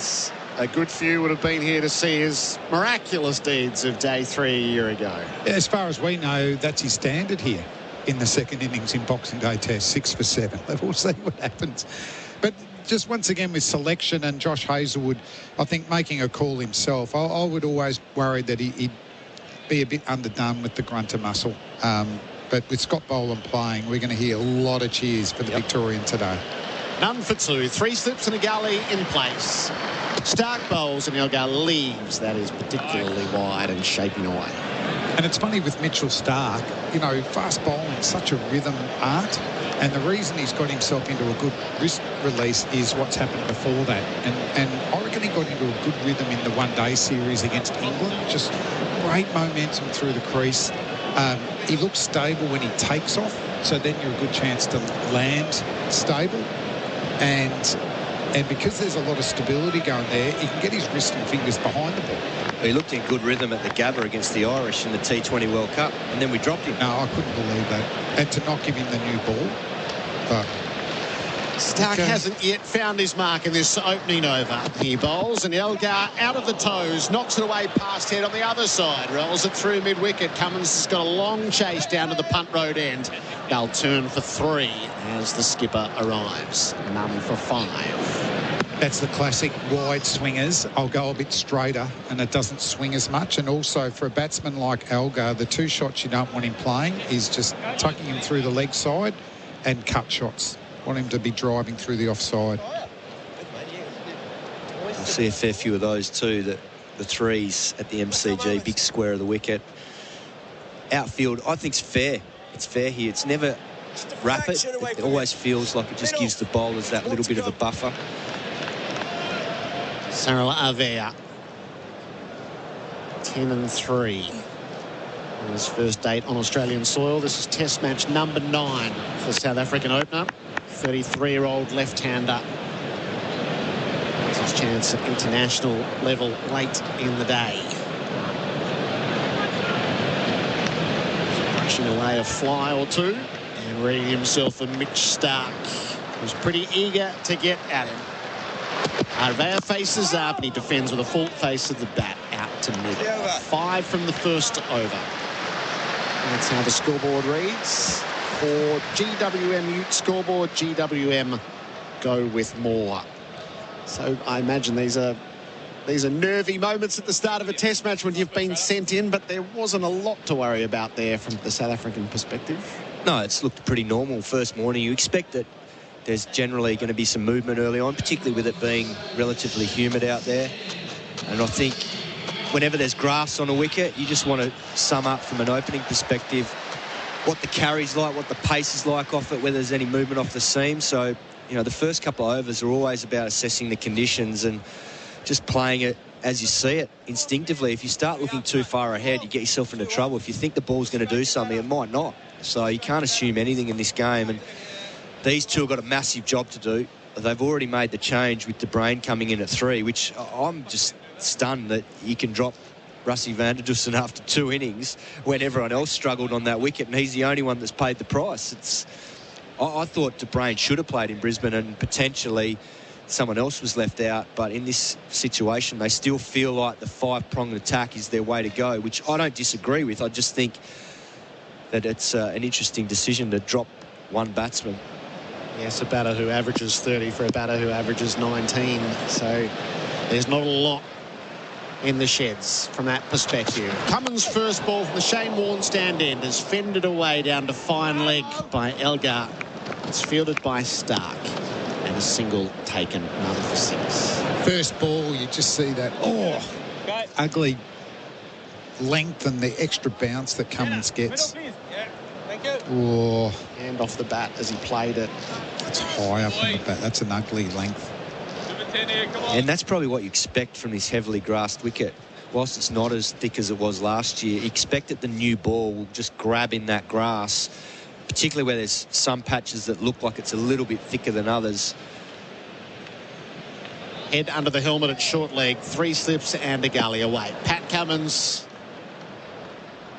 in and bowls, and Avea plays back down the pitch, fielded by the captain in his follow-through. I thought that was the strength of his game in Brisbane, Avea. Whilst he didn't get huge rewards, he looked to defend the ball back through mid-off and mid-on and got a good stride into the ball. And I thought he looked pretty good. He just misjudged that first innings driving at a ball when he sort of soaked up, I think, 30 balls and got through the tough period, and then he tried to drive one and got caught low in the gully by Green. No, it's not a bad method here, Boxing Day. Flags absolutely still on the scoreboards as Avea leaves outside the off stump. Nice, Rick. And then he copped a pretty good spell from Pat Cummins with that new ball in the second and just got caught in no man's land, wanting to let one go and let his bat sort of come through on an angle and catch the leading edge and once again get caught in the slips.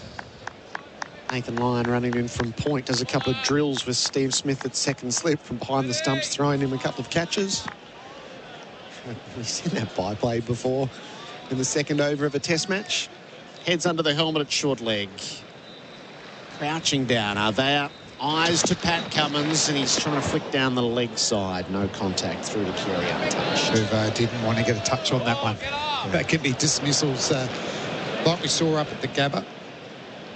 But MCG was noted in the day to have a bit of tennis ball bounce day one. I think that's kept that characteristic. It's going to get quicker with the hot weather coming. So you've got to bowl fuller, pitch the ball up a little bit when you're bowling with the new ball. Cummins off a 5 for in the second innings in Brisbane. Bowls and Avea turns the ball to head on the bump. Fields it shortly. Well, historically here, bowls and LBWs have always been big modes of dismissal, haven't they?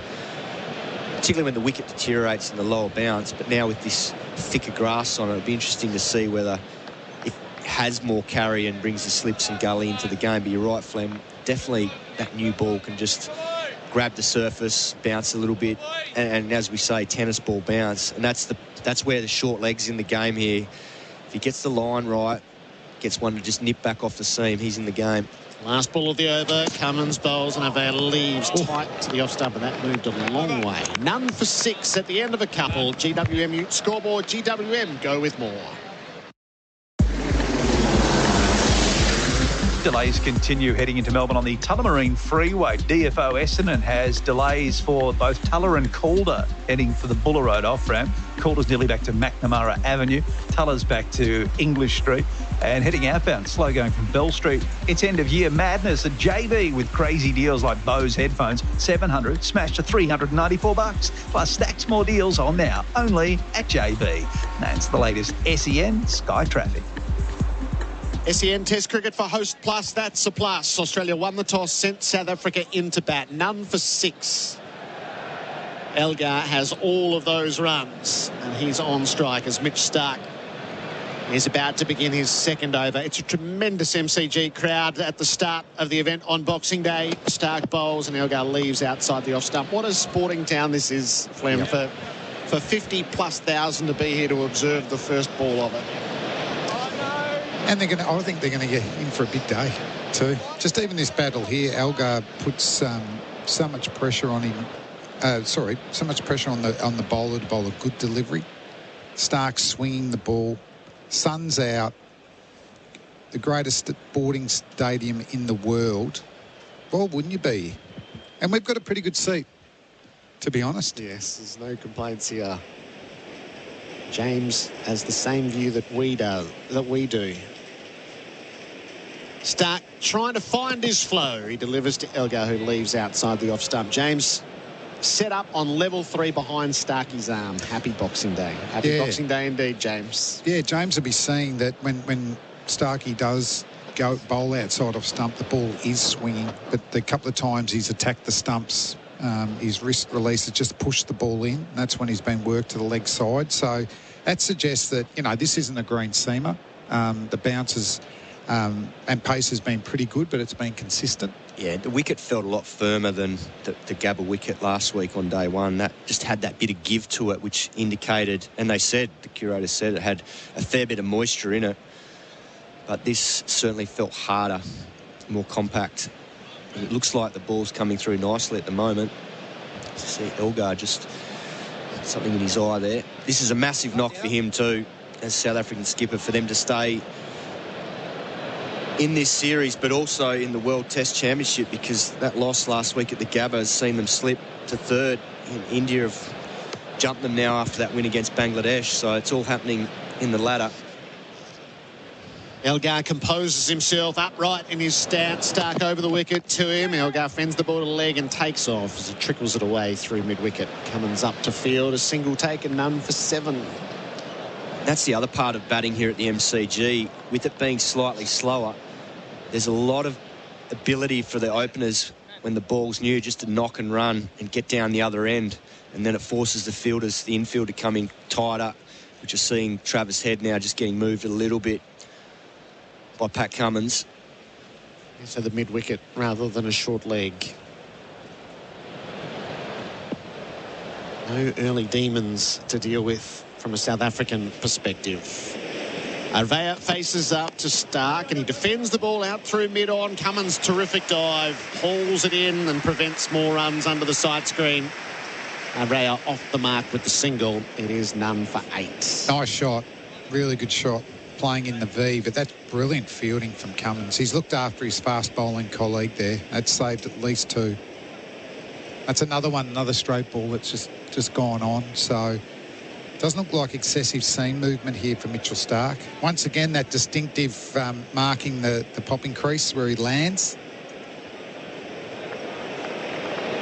But I find MCG, the first session, it's really hard to rush the batsman. You're wanting them to feel like they're getting rushed for their shots, but sometimes just with that slowness in the first hour, it's hard work. Starc has that load at the start of this innings. Goes in and bowls to Elgar full. He was reaching for it. Bounced on the popping crease. Goes through untouched. Yeah, it's spot on, Flem. That's the one advantage as a batsman you've got, is you've got that little bit extra time, because it isn't on the quicker side. It's definitely a lot slower wicket than the Gabba is. But the danger from a batting perspective is you've got to wait for the ball, particularly when you're driving it here. And if you're not getting your body and not transferring your weight through the shot on the front foot, that's where you pay the price, particularly in the slips or probably more square of the wicket, gullies in the game, because that ball just holds off the surface. Yep, correct. Last ball of Stark's second over. He bowls and Elgar leaves outside the off stump. None for 8 on the GWM Ute scoreboard. GWM, go with more. Amazon's Boxing Day sale is live now. Shop epic deals on electronics, homewares, beauty and more. Shop Amazon's Boxing Day sale now at amazon.com.au. The SEN app is now compatible with Apple Watch. Download it today. SEN and Bing Lee are teaming up this summer to bring you live coverage of the Test cricket. Mum, was that a golden duck or a duck? I don't know, but I think Peking duck for tea. An unbeatable partnership. Bing Lee, proud partner of SEN's Test cricket coverage. SEN Test Cricket for Host Plus, an industry super fund for all Australians. None for 8. South Africa, having been sent into bat. Elgar is 7. Arvea's got the strike at the start of Pat Cummins' second over. He's bowling from the Shane Warne stand end, where they're stretched up near the back row, and Arvea is trying to turn off his pads. Got a bit tangled up. Ball falls in front of him. A lot of correspondence. 0433 98 11 16. You're pretty lively early thanks to Tyre Power Summer Scorcher Sale. I think this is my favourite. Guys, thank you for a lovely Christmas day and a great lunch. I suspect you've sent that to the wrong person, but the sentiment I will take it. Yeah. Where was Christmas yesterday, Flem? No, at home in Ashburton. So warm. Pool got really good usage. A lot of presents. What about yourself? Yeah, we were hosting as well. Biggest catering affair of the year. Arvea faces up to Cummins, inside portion of the bat, squirts away to mid-wicket, a single taken, none for 9. Yeah, not a lot of backyard cricket. It was a bit too oppressive, wasn't it? It was hot. Yeah. Cat? Yeah, at home, I was on chef duty, so it was a big day from 7 till probably about 12:30 when I finished putting the spread on. What was the pride? What was the, what they said, the king of the meal? Or the? I think, look, the turkey's always... Yeah. You know, when you watch National Lampoons later in the evening and you see that thing open up with a big puff of dust coming out of it, you don't want to make sure, you want to make sure it's not dry. Cummins is in operation over the wickets. He bowls and Elgar is leaving outside the off stump. Great movie. Christmas Vacation. Had competition last night from the NBL. Okay. 7,000 people went to the game in Sydney. I flicked it on for about half an hour at the end. The game or Chevy? The game. Okay. Chevy had to wait this year. All right. It's a huge vacant lot for the BBL. I was waiting for that, Gerard. That was a loaded one. Cricket officials would have all had a look last night. Great attendance. Yeah. So people were happy to go. They'll sweat on TV ratings this morning. Cummins bowls, Elgar defends. Not absolutely sure in behind it, but back to the bowler. Yeah, the NFL, there was heaps of games, wasn't there? Yeah, I think eventually it'll happen, won't it? And I expect big crowds. It's picking you do your lunch and picking the right venue. So I don't think is it Junction Oval? Is it North Sydney rather than a stadium? I think the stadium piece is really hard to solve around staff and the like on Christmas night. Elgar back to the bowler, almost hauled in by Cummins. It escaped him. So through his defensive shot, popped up. Cummins reached out to his left, couldn't cling on. And that is a great example of what we were just talking about an over ago with the ball just holding off the surface a little bit. Probably not the best shot from Dean Elgar. He just spooned that back to Pat Cummins.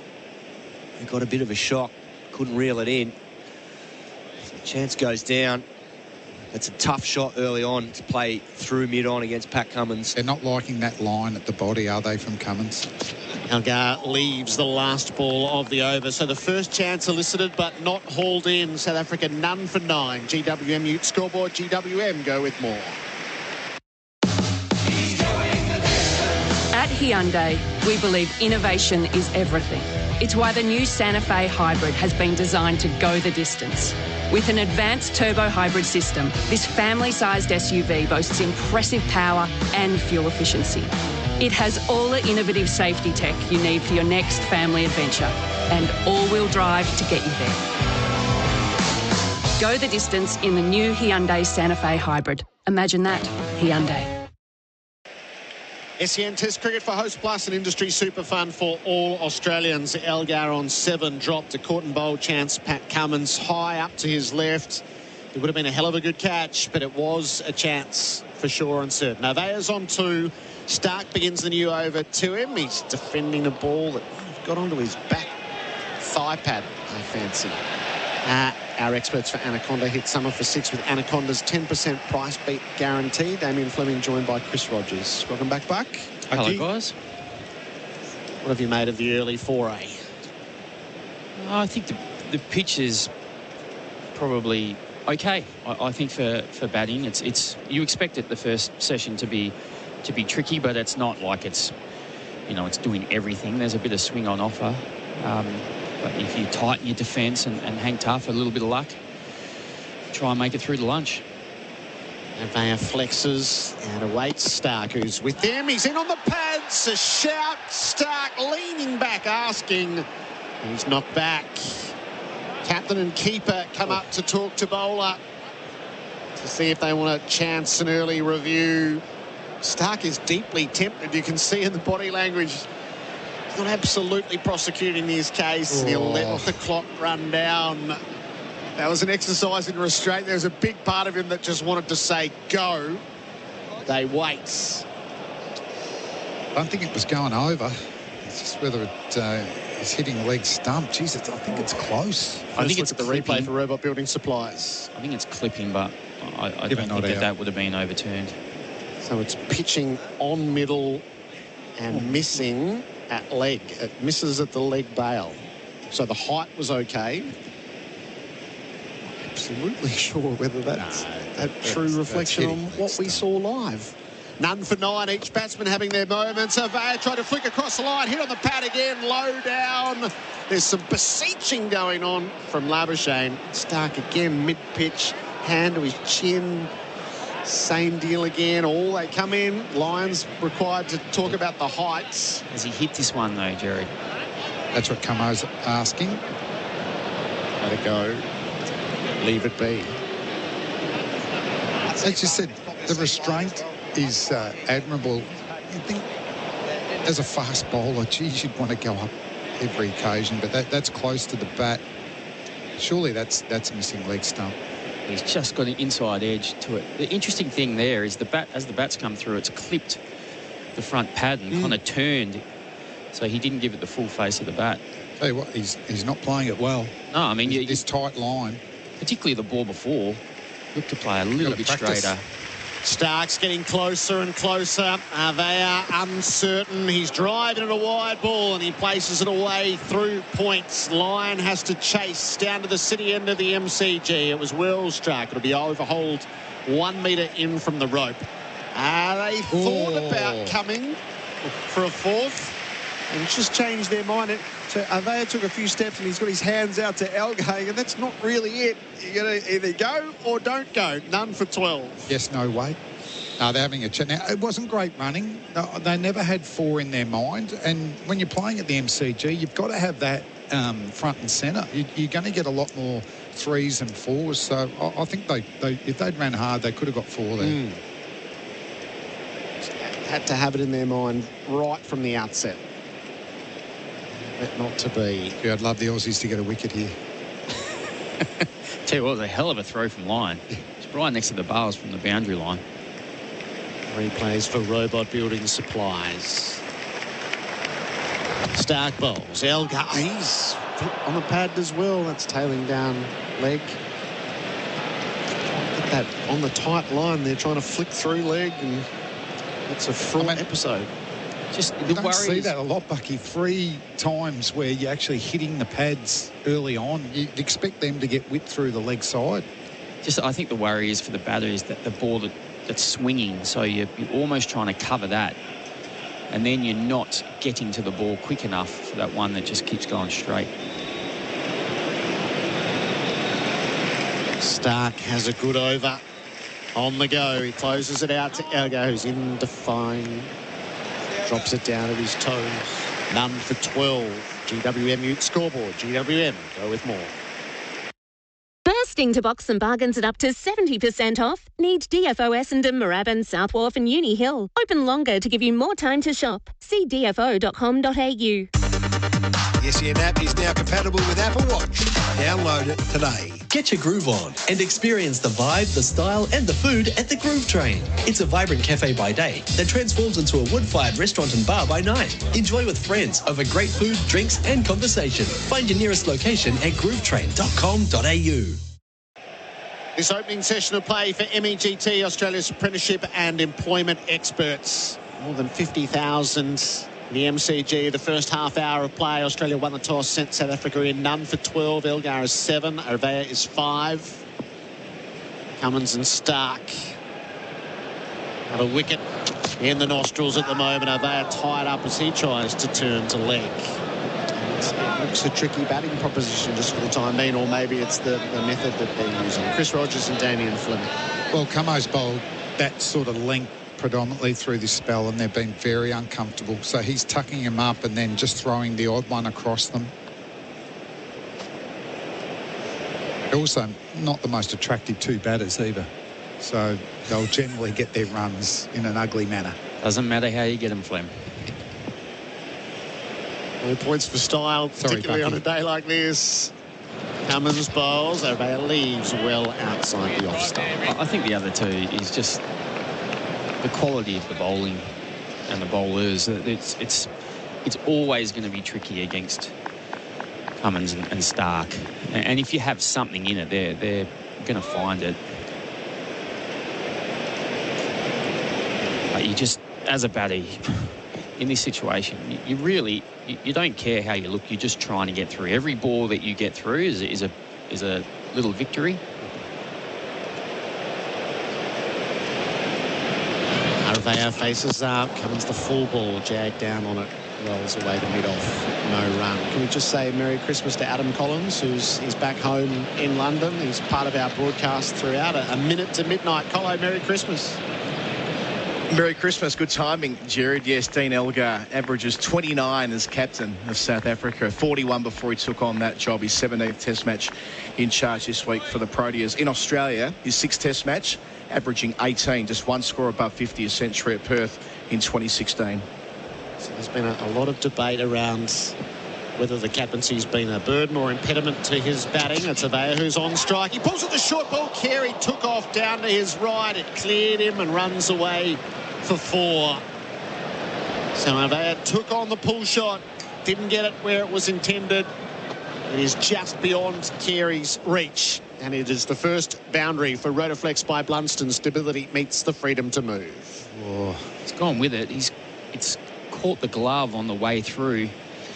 Interesting where he's trying to hit that. I don't think he's really showing any care to it. He's just trying to throw his hands through it, and if he hits it in the middle, he's hoping it goes for 6. Over the top of fine leg as well. None for 16. Ovea is on 9. He faces up, and he's turning the ball successfully out through mid-wicket past the Warney 350, and he might get back-to-back boundaries here. He's got just enough on it to reach the rope now. So a couple of 4s for Ovea. He pushes back against the building pressure out in the middle. Rotoflex by Blunston. It's none for 20. Well, they've had plenty of practice, haven't they, both these South African opening batters at hitting that through. Gee, that looked a bit top edgy. Yeah, that looked I thought he got out of edge. the middle of the bat. Still ran for 4, though. Doesn't matter how you get them. But they do get squared up. And Cummins won't mind that. I just think that Cummins' length just a little bit off, particularly for Irby to drag him forward. Last ball of the Cummins over. Ovea is dragged forward. He's nicked it. The Australians are convinced, the umpire less so. Carey up to talk to Cummins. It's into the gloves.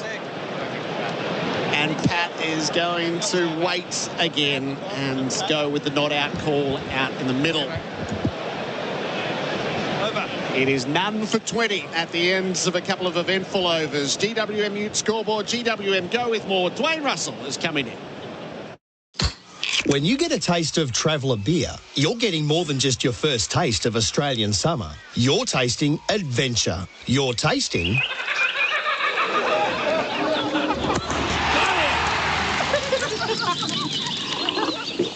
Now that's what Aussie summer adventures taste like. Traveller beer, the perfect new Aussie beer. Because it's beer that tastes like home, no matter where you are. Find Traveller beer in Liquorland, Vintage Cellars or First Choice.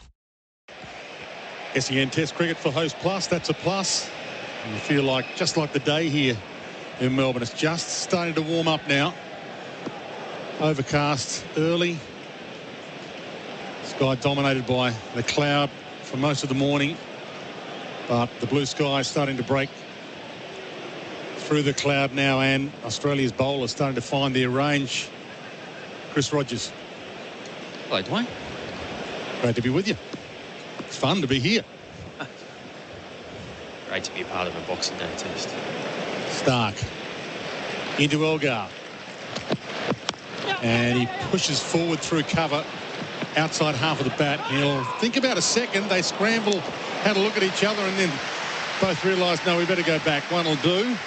Nicely fielded again by Marnus Labuschagne, and only the one, but the intensity's gone up a bit. It does. I think Australia just probably a little bit frustrated. I don't think that they've bowled that well.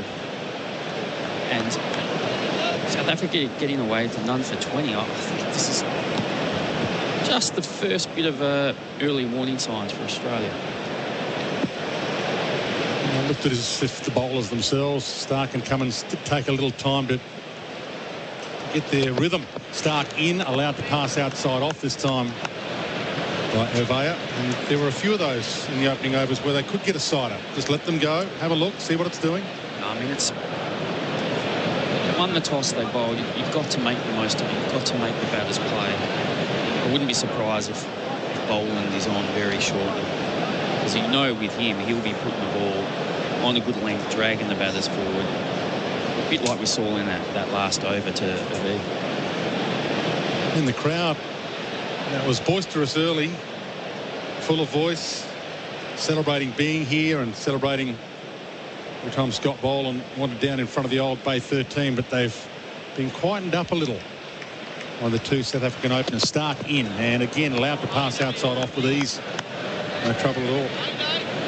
Stark's just getting a little bit frustrated with something to do with his run-up. I think there's a bit of a grass area where he takes off from. So he's kind of jump step, and from there he's feeling uncomfortable, and he mustn't be landing particularly well as well, and that's causing him to spray him a little bit. It's a slight rise and a grassy second last step, and then the pitch with his last step, and he did complain in his opening over that his whole front foot was behind the line way too much for his own liking. He's in again here. Ovea on strike and defends it nicely. Pushes it out to Labuschagne, and there's no addition to the score. Well, that's just going to affect his balance at the crease, and even then the angle of his arm and his wrist. And if I think we know with Stark, if he doesn't get that perfect, he starts to kind of tail the ball, push it into the left-handers, and here he really wants to be swinging the ball away to find that edge. South Africa, if you weren't with us earlier, sent in. They lost the toss. Pat Cummins chose to bowl. South Africa numb for 21. Elgar 8. Ovea on strike on 13. Stark into him again, and again he allows it to pass outside off. Troubled him a couple of times in the previous over, Mitchell Stark, with a couple of deliveries that were centred in on his legs and hit the range. And you said at the time, Chris Rogers, you thought that it was almost clipping leg stump. In fact, it was one of those that if the umpire gave it out, you felt like the batsman was in trouble. But batter got away with it, obviously, and umpire gave it not out, and it missed by a couple of millimetres.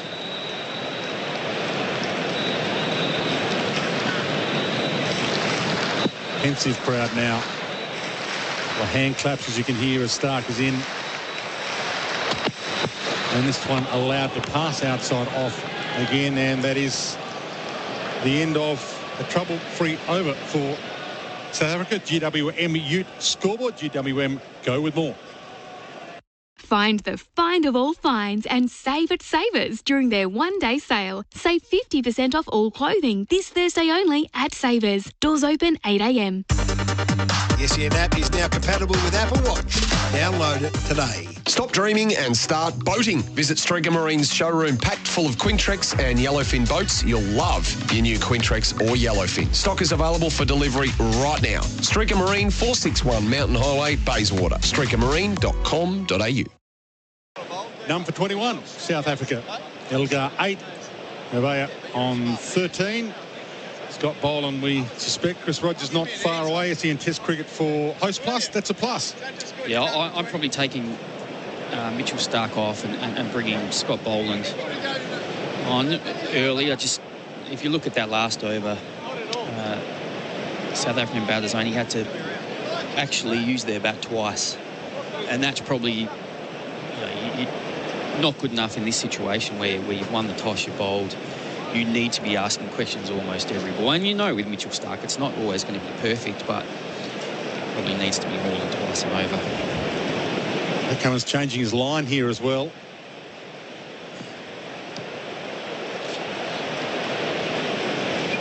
Three slips gully, point waiting as he's in Cummins, and again allowed to pass outside off by Elgar, although it was a little animated as it wandered past the bat, but he played no shot. Elgar's an interesting one, Dwayne. When I finished my career and my first kind of coaching role was to go and be an assistant at Somerset, and he was the overseas player, and so I know him as a personality. He's a fiery, combative opening bat, which wouldn't surprise too many people. He's on strike here. Cummins into him and forces the defensive shot. That found the range a little better.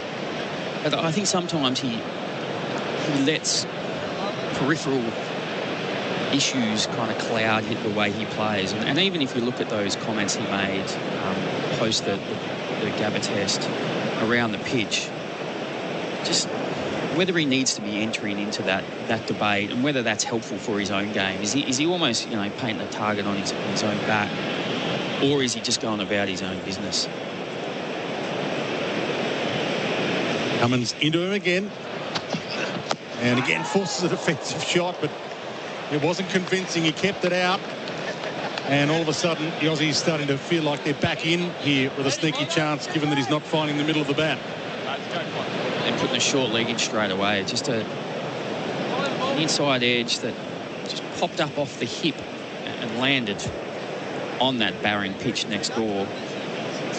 That would have been an easy catch for short leg. So funny, some captains, they get criticised for chasing the ball, but what else are you supposed to do? You're supposed to put the players where the ball goes, eh?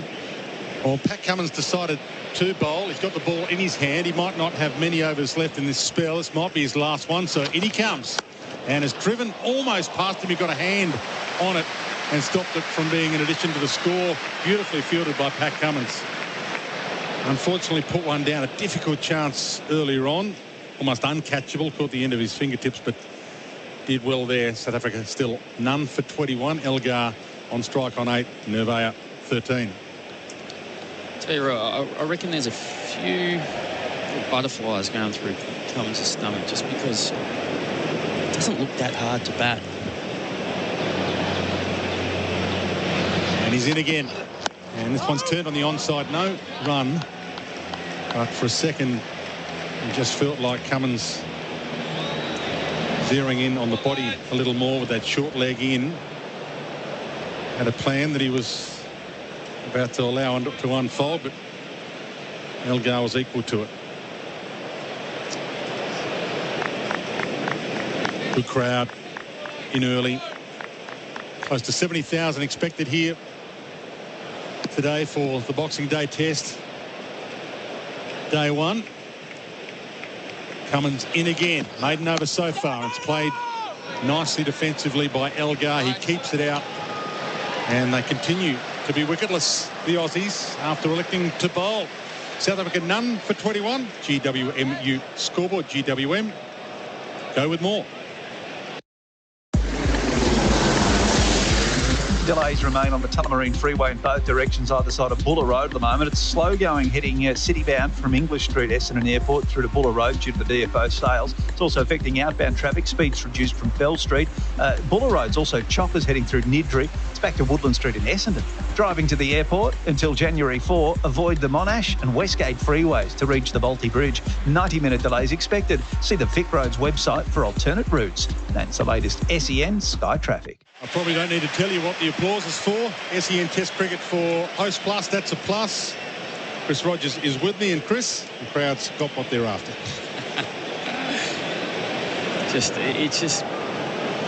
It's humorous to kind of know Scotty Boland as a person and seeing him before he played Test cricket. He would never have dreamed he would have been coming on to bowl at the MCG and the whole crowd just applauding him with such fervour. An amazing Boxing Day Test performance by Scott Boland last year, 6 for 7. In he is for his first ball of this Boxing Day, and it's been cut into the deck and straight into the waiting hands of Lyon at point. But first ball, making the batsman play, or at least enticing him to play outside off. It wasn't quite the length that he'd be looking to hit, but you know you're going to get the ball in the right areas here for Boland. As a captain, that's what you need in the first session. What I like too is he's straight round the wicket. Doesn't need to go over the wicket to get some rhythm. Well, they are on strike again. Boland in with the hand claps behind him and defensively pushed out on the offside for a quick single. He did have to run it quickly in the throw from Marnus Labuschagne, I think, to collect. They on his way through. Didn't make it to the stumps, but South Africa numb for 22. Elgar 8, Nevaeh on to 14. That was almost perfect areas. That ball just with the stumps, getting a front foot defence. It was well played by OV, just knocked it into the cover region and took off quickly. But if you put the ball in that area enough times, just need a little bit of movement to find that outside. Words of encouragement for Scott Boland. Crowd on the edge of their seat now. Elgar about to face him. 3 slips, gully, point waiting. Boland's in and is driven along the deck to cover. No addition to that, none for 22.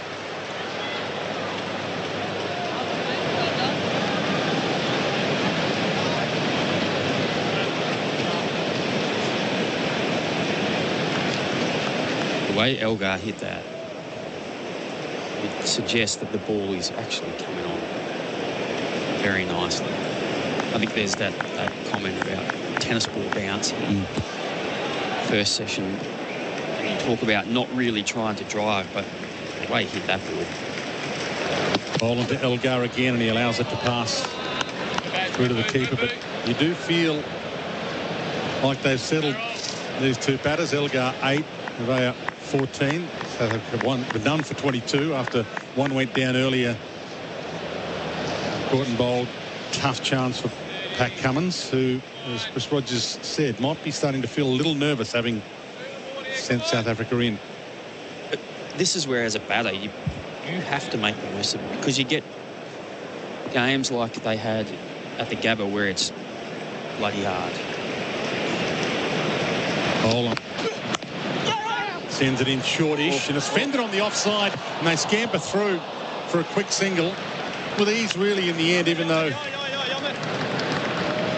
for a split second there was a thought that a direct hit might cause a run out. But Labuschagne always makes himself look as if there's a chance with his body language. Well, it's terrible running between the wickets by Irv. First of all, he had his feet crossed as Boland let the ball go, but then he wasn't really in a power position to take off, and you've got to help your opening partner. If he knocks a little one into the offside, you've got to be ready to go. Help him out. Might have been just in. That's about it. Boland in again. Final ball of this first over for him. Driven straight back along the deck defensively to him. He fields of his own bowl. He didn't collect it cleanly, but good enough to bring a round of applause from the crowd who love the fact that he's on. But South Africa look like they're on. None for 23, the GWMU scoreboard. Spoil your family and friends this festive season with Oz Design Furniture and save 25% off almost everything. Hurry, sale ends tomorrow at Oz Design Furniture. T's and C's apply. The SEN app is now compatible with Apple Watch. Download it today. Looking like a lobster at the barbecue? Stuff has the goods for your face and body. Their new lightweight SPF 50 Plus for the face absorbs fast and smells amazing. Buying Stuff also funds young men's mental health through charity partner The Man Cave. Visit websiteofstuff.com. GWMU scoreboard, none for 23, Elgar 9, Nevaeh 14. Cummins is going to continue SEN Test cricket for Host Plus. That's a plus. Cummins in. And Elgar defensively pushes it on the offside. No chance of a run. Cummins last, do you think? Pretty good, Gaz. No, I think he might bowl another one. It might be a case of then switching Mitch Stark around. Maybe just Mitch Stark was finding it hard with what was happening underfoot. So he might switch around and follow Cummins. Still the short leg in. And Cummins is in to Elgar. And again, pushes defensively, but compact and looked in control. The other thing, which would be a worry as well, whether Cummins thinks actually it's not get Nathan Lyon, two left-hand bats. And you're probably thinking, well, this isn't the pitch what we expected. Well, we heard Dean Elgar say earlier on after the toss that he would have batted. So there were a few that didn't necessarily believe him, but at the moment, if that was the choice, it would have been a clever one. Cummins in, and he tries to pull it. Almost caught the glove on the way through. Taken by Carey. No appeal. I don't understand that shot at all. I mean, if he hits that, unless he hits that perfectly, that's probably going down 5 minutes through. You just don't need to do it. Just get out of the way. Worry about the next ball that you expect that's going to be pitched up. You're only really putting the favour back in the bowler there. Really, that was close to a glove straight through to the keeper. Elgar's on 9. They are 14. Elgar's on strike. Cummins into him. And he drives through cover. Should pick up maybe a second here. No, they don't. Have some thought. Then thought better of it. And in bright sunshine, a round of applause. The fielding again from Mana Slabashane. South Africa moved to none for 24. Elgar 10, Nevaeh 14. But back to the point, I mean, you're setting yourself to bat for a long time. You don't need to take too many risks. Nevaeh got 10 and 3 in the first test and Elgar 3 and 2. So you've got a chance here. The pitch is probably better than you expected. Cummins is coming to the end of his spell. Probably one more after this. So let's just get through, see what's next. Nevaeh on strike. Cummins in. And he drives at it. Hard side half of the bat. Went between point and gully and races to the boundary for 4. Starting to clock up some runs now. And a nicely defined shot. Perhaps it was along the deck. In the end of that boundary for Rotoflex by Blundstone. Stability meets the freedom to move. And having a look at the replay for Robot Booting Supplies. Your thoughts on that shot? It's probably not the shot. It's more that the ball's just flown there. I think that this pitch is skidding through quickly. It's actually pretty good to bat on. And that raced away. Cummins into the body and kept out by Nevaeh. And for a split second, they thought they might have been in with a chance at short leg, but it dropped straight at his feet. GWM Ute scoreboard. GWM go with more. End of that over. South Africa none for 28. Elgar 10. Nevaeh 18.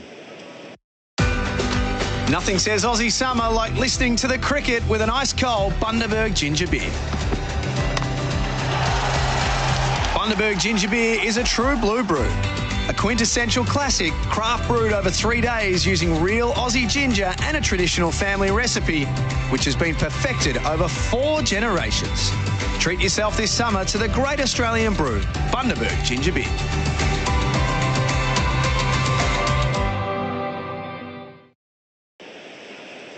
Great to have your company wherever you're listening to SEN Test Cricket for Host Plus, an industry super fun for all Australians. Scott Boland about to start his second over of the day. Bowling to Elgar on strike, and again allows it to pass outside off through the keeper. They look a little settled, these two. A little too settled for Pat Cummins' liking, you'd think. Elgar 10, Ovea on 18, Numb for 28. And we see Nathan Lyon warming up, so Cummins is going to make that call straight away, not wanting to waste time. And it is a good matchup for Nathan Lyon. He likes bowling to left-hand bats. Well, they took the momentum, even though they didn't take the win at the Gabba, away from that Test, South Africa, and they might take the momentum in at lunch here. Boland into the body, turned on the onside. Just a single down to fine leg. The scoreboard's starting to tick for them. I think, Dwayne, this might have been a mistake at the toss, and I'm glad I wasn't involved in the decision, because it's just hard to know here, because the pitches, I mean, you play in shield cricket, and at times they just do so much. And there was 8 millimetres of grass, so there was seemingly enough on there. It was probably the colour, I think. Ball to Ovea, who plays and misses. First one past the outside edge of the bat for Scott Boland. That'll give him and the Aussies some encouragement. But yeah, we were out there with you when you had a look at the pitch, and it is hard knowing that the Test went 2.5 days here on Boxing Day last year, and knowing what the Gabba did and what they were trying to prepare here. But it looks like it has settled very quickly. Although that's a warning sign there for the South African bats, because that was a beautiful ball by Scotty Boland, just nipped away, angled in, nipped away. Boland to Ovea again, and he plays, and he's caught. Got him. First wicket of Boxing Day falls. The writing was on the wall with the previous delivery from Scott Boland with the play and miss. And the MCG heroes done it again. The all-important breakthrough. South Africa 1 for 29. And Ovea is out for 18. Well, you need a wicket, the MCG. Who do you bring on? Scotty Boland. And he's bowled a couple of beautiful deliveries, just angling in. Probably took him an over just to find his range, and then give himself enough time to just start to work that ball and see if he could nip it away from the left-hand bats. And that was a outstanding delivery again, and a pretty poor shot. You've just been beaten outside off stump. Lock it down. Get in behind the ball. See if you can leave it if you can. But that was pushing at a good length ball. Just found an outside edge to third slip. Just looked like they were starting to settle as well, the two openers. Huge breakthrough. And the Aussies know that it's going to be a pretty important period between now and lunch. Bright sunshine, perfect playing conditions. It is starting to heat up a little. And that's the wicket that's got to heat this contest up as well. So sent in, South Africa. They lost the toss. Pat Cummins decided to bowl. 1 for 29 with Elgar 11. And we'll take a break. It looks like Dwayne is going to be the next batsman in. He is, after being brought into the team. GWM Youth Scoreboard, GWM Go with more. Back with more from Chris Rogers next. The IKEA sale is now on with up to 50% off hundreds of products. Shop now to grab a bargain at your local IKEA store or online at ikea.com.au. The SEN app is now compatible with Apple Watch. Download it today. This is Ben Reid. If you're spending your holidays planning a property purchase, Ian Reid Buyer Advocates can help. Call 9430 0000 or visit ianreid.com.au. Ian Reid Buyer Advocates. Go on, ring us. Winning in Cricket is hard. You need to perform at your best, day in, day out. It's the same with your super. If you're with Host Plus, you're with a top-performing super fund over the long term. Having a top performer on your side, that's a plus. Host Plus. Super Ratings SR50 Balance Index, August 2022. General advice only. Consider the relevant Host Plus PDS and TMD at hostplus.com.au before deciding if Host Plus is appropriate for you. Past performance is not a reliable indicator of future performance. Search Compare Host Plus today.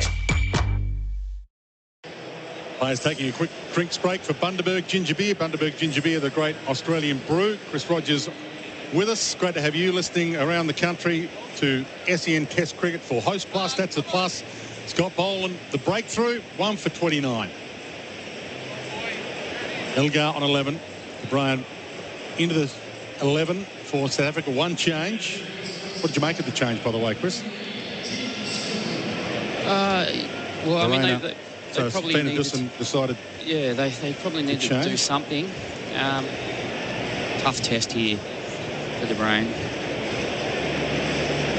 12 tests he's played, averaging around 20. So it's going to be a test against Scotty Boland, who's got his tail up and he's bowling beautifully. Brian looks around. Big task coming into this lineup, and now the pressure's on him. 1 for 29. Scott Boland on fire. 3 slips gully, point waiting. Boland in with the hand clap behind him and defensively pushed out on the offside. Compact, no trouble. Handled it well. Beautiful delivery. Just on the length. Now seeing if he can nip the ball away from the right-handed bat.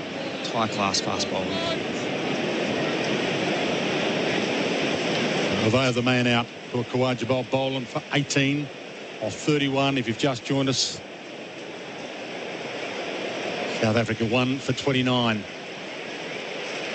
Last delivery of the Scott Boland over. He's in and attempting obviously to take multiple wickets in the 1 over. Straight a little onto the legs there, but he'll be pretty happy with that over. So end of the over, South Africa 1 for 29. Big round of applause for Scott Boland. GWM Ute scoreboard. GWM, go with more. Life has changed a bit recently. We've all found a little more freedom. The kind of freedom you get in an Isuzu D-Max or MUX. It might be getting in a pre-work surf or a conference call from your campsite. But the one thing we've all learned is to live. Live your own way in the Isuzu D-Max and MUX. Search Isuzu Ute.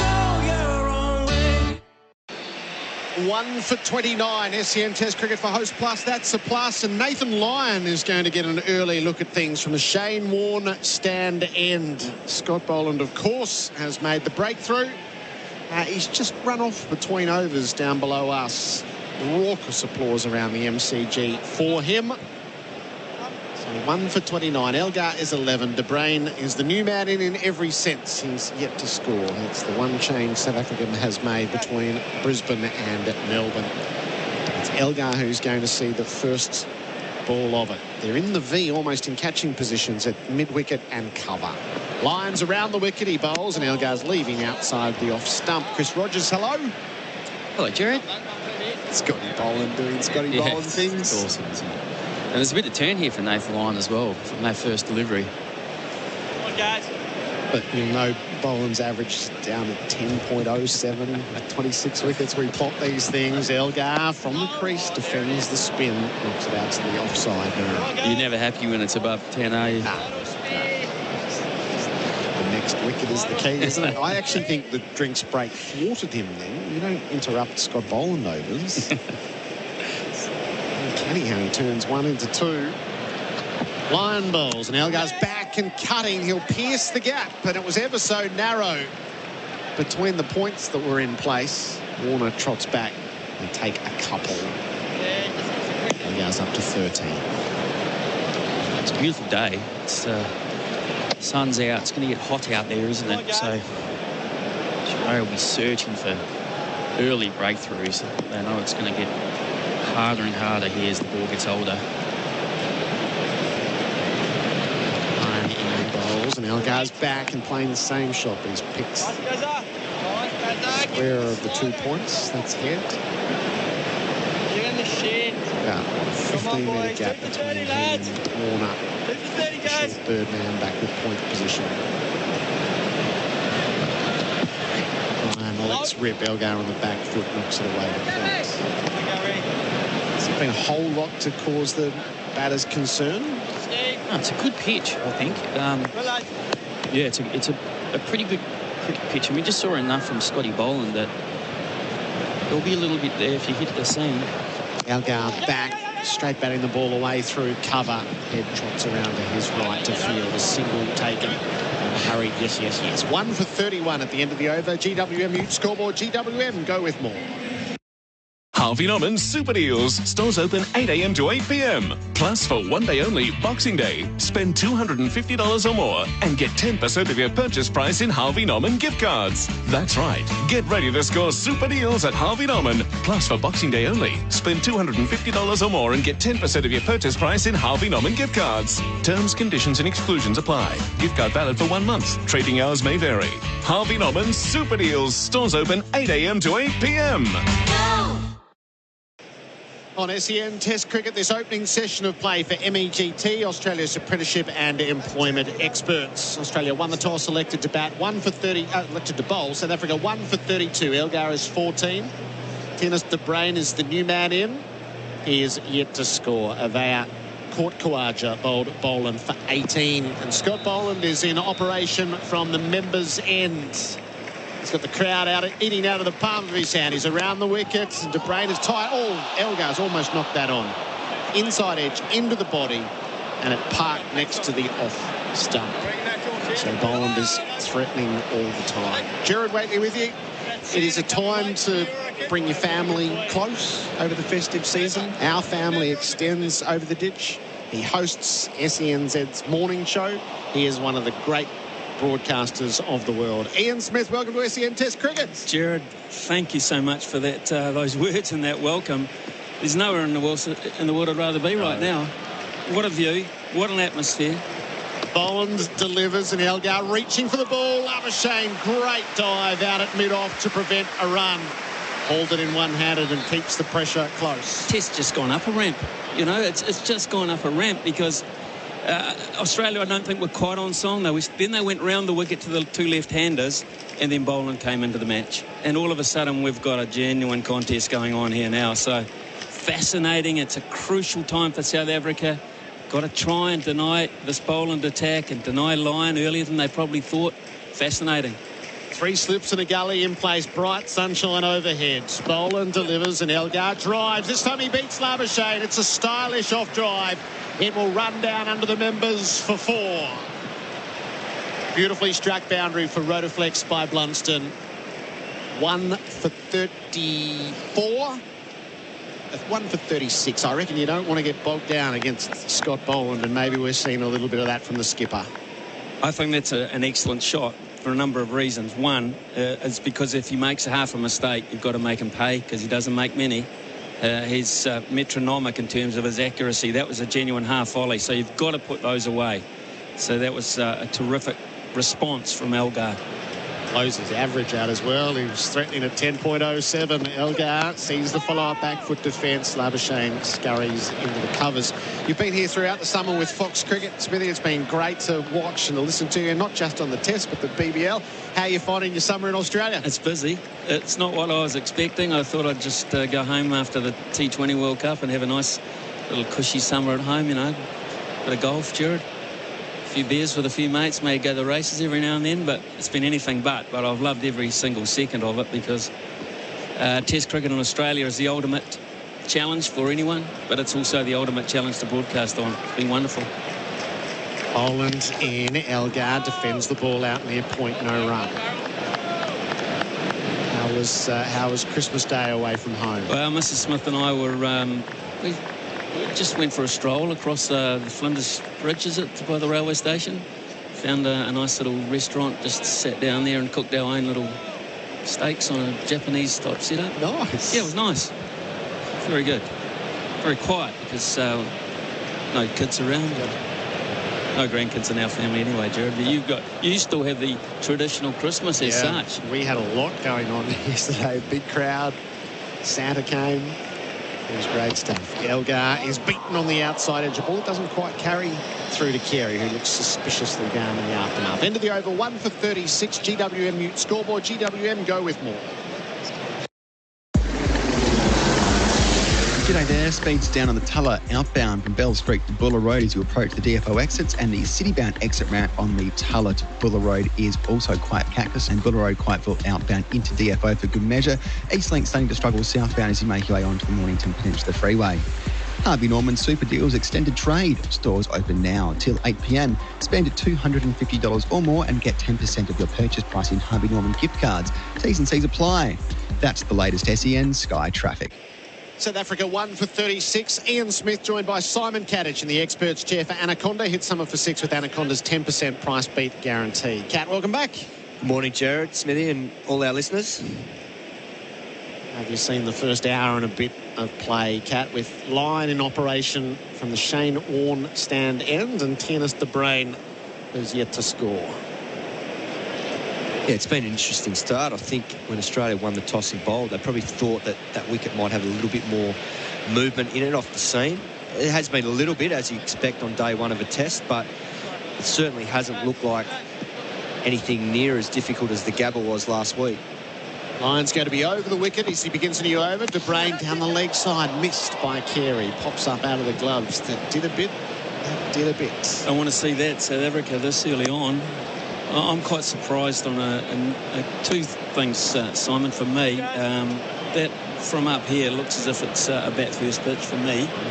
Being a visitor coming to Australia, I'm thinking you lose the toss here, you're looking...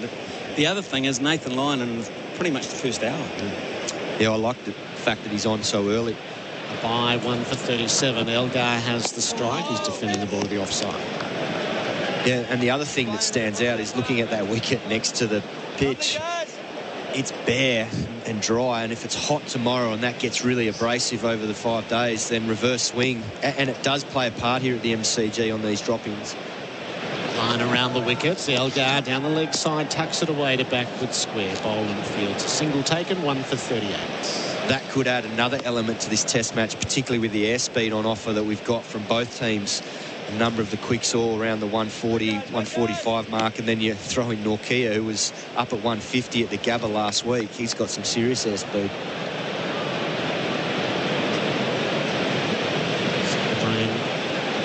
Still searching for his first run on Australian soil, and he's leaving the ball outside the off stump. And maybe that's the changing dynamic now with the bowling captain in Pat Cummins, because he can have an influence on the game with the ball, and he's the #1 bowler in the world. Maybe he's backing that reason in. Ryan bowls to De Bruin, who defends the ball down to Labuschagne at short leg. And I think also to the fact that South Africa have made 200 in how long? They failed twice at the top of the order at the Gabba. All those factors, I think, and if he probably thought if there's a time I really, really want to bowl in this match, it's now. Nice ball of Lyons over De Bruin's back, plugging the ball out through the onside. It runs out to deep square, head slides in and fields. They only take one down to the punt road ends. It's a good piece of fielding, and maybe they're not running in quite the manner that the ground demands. 1 for 39 at the end of the over. GWM mute scoreboard. GWM go with more. We're live at the big cricket field in Chatswood. Looks like at the coalface has won the toss and elected to field. Steel Blue has the new ball, bowling now to King G, who goes to drive but gets an edge, and Mongrel Boots there at first slip takes a blinder. Let's get a look at that on the FXD replay. Don't bet on other workwear stores. Coalfaceworkwear.com.au. Everything you need in one shop. Shop 1, 66 Lower Gibb Street, Chatswood. SEN Test Cricket for Host Plus, an industry super fund for all Australians. 1 for 39 South Africa. Elgar is 19. De Bruin is 1. Scott Boland is in operation from the members' end. 1 for 7 his figures. He bowls and De Bruin leaves tight to the off stump. It was noticeable too at the end of that last over where Lyon got hit through the onside. 4-1 only. He was unhappy too with the approach area to the pitch, and the same as Mitchell Starc was experiencing at the other end. So both ends, Lyon and Starc, not happy with the run-ups. I was talking to former South African great Sean Pollock, and he was saying these days that the approach area from a bowling point of view is much narrower. It's much shallower because of the drop-in nature, and the confidence tends to go from pitch surface to outfield really quickly. Scott Boland on his home ground bowls. Dwayne defends the ball to gully. Greenfield's no run. If the spinner's having trouble with it, you tend to think it might well be a bit of a factor. But that was really noticeable. And you know what bowlers are like anyway, Kat. You know, the first thing they do if they bowl a bad ball is look at the foot marks or the scuff marks or whatever. I just thought it was very exaggerated for Mitchell Starc this morning. Yeah, and it's something that followed on from probably Adelaide as well, because we noticed the Adelaide dropping wicket.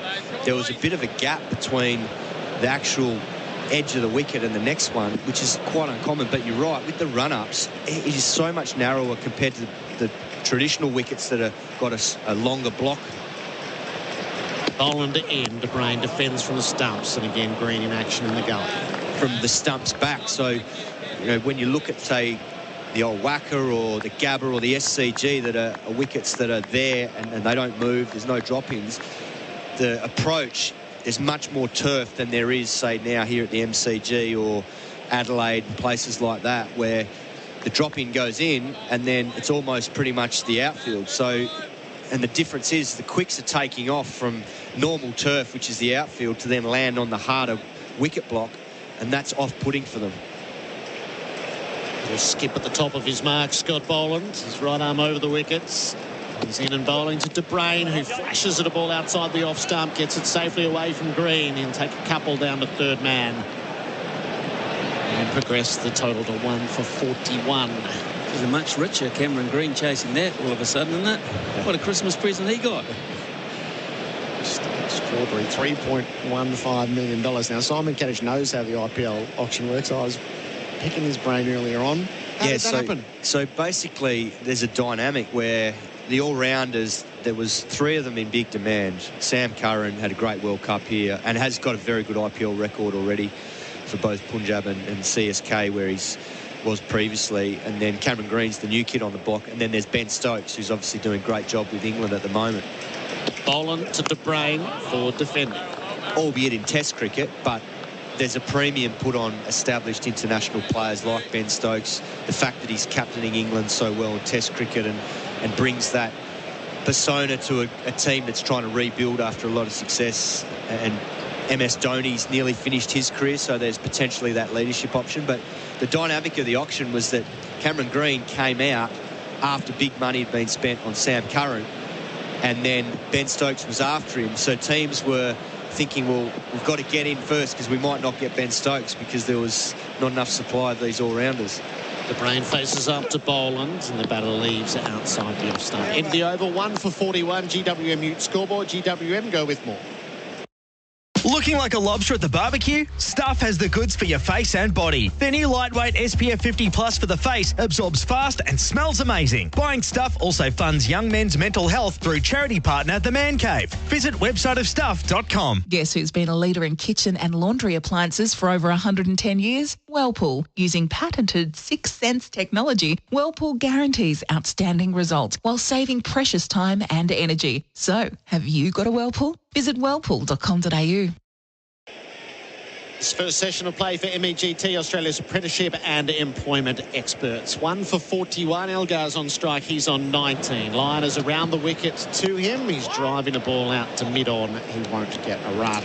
So then the other part of this perfect storm is that Mumbai and Delhi are both in search of an all-rounder, and they're both bidding Cameron Green up.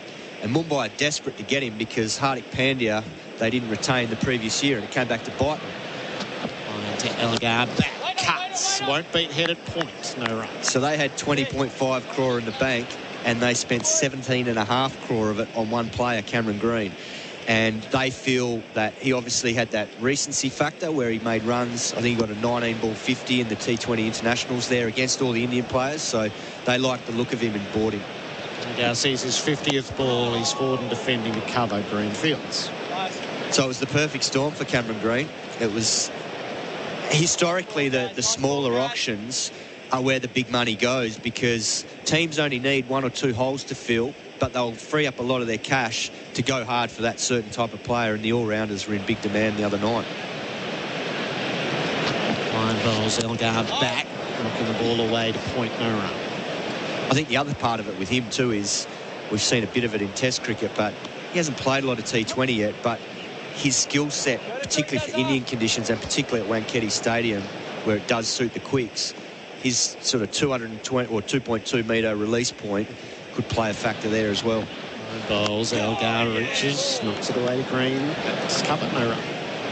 So he's added to a team that has Jofra Archer, who didn't play for them last year, and then Jasprit Bumrah. And he joins fellow countryman Jai Richardson, who got picked up there, and also Jason Berendorf, who was traded there.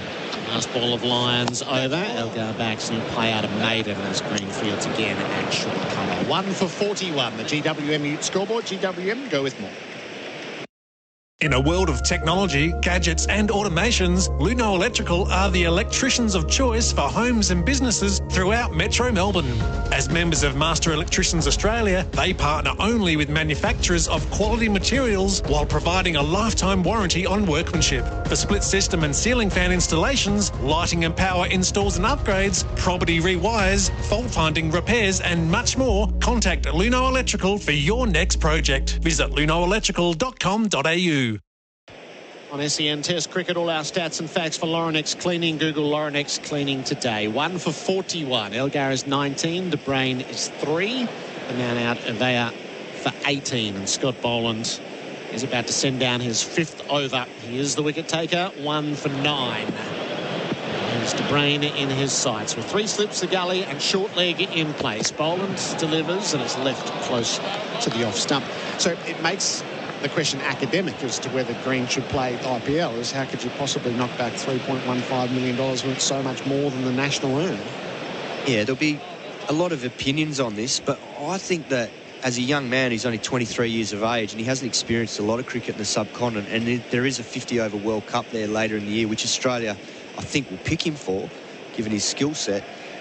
I think it's a great opportunity for him to experience that and go and develop his game, albeit in the shorter format. I think he obviously wants to be a test player, and with the Ashes coming up, it'd be great for him to play in England, but he can't do both. The Brain faces his forward defending. I reckon it'd be great for his game, not just his bank balance, to be honest. It'd be great for his game because you're thrusting him into quite a responsible role there on that pay rate. And I think that's what he needs, because I still feel at the moment he feels as if he's trying to break into this Australian side. To be a senior and expected member of a side might do him the world of good. You know, he could bat at the top of the order because he's such a powerful guy, but at the moment you kind of sense he's searching for a bit in both aspects of his game. Fielding's brilliant, but the bowling and batting side of it, just a little bit at the moment, you kind of feel he needs to go on the front foot a bit more. The IPL might help him do that. Boland to De Bruyn, full, close to the off stump, left alone. Yeah, I think it's a really good point, Ian, because I think the role that they'll have pigeonholed for him will provide him that, because with Archer and Bumrah in their team, if they've got someone that can take the new ball like Cameron Green, and he'll certainly be able to do that at the Wankhede, where their home ground is, it then frees up their 2 main frontline bowlers to be able to bowl more through the middle and the back end of the innings, where he can really change the course of a match. And yeah, the balance of their team will change because of having him in it, where he could bat at the top of the order. Skies are bright, the breeze is up at the MCG. Boland is in and De Bruyn is leaving outside the off stump. I'm just looking at him too in that gully position, which he's made his own with some wonderful catch. He's doing some calisthenics. He looks like he's looking interested in perhaps having a bowl very shortly. He's got such a big wingspan at gully. Great position for him to field, because he sort of fills up 2 gullies with his agility and that wingspan he's got. But here's an opportunity for him to perhaps bowl a spell with Australia not having the success that they may have liked first morning. It's worthy of comparison to the last year when Australia sent England in 1 for 4, 2 for 13, 3 for 61 in the opening session of play. Pat Cummins took all 3 wickets. Little doubt he had that in mind, but it's not nearly as green as it has been. Deep square pushes out. De Bruyn faces up and leaves outside the off stump.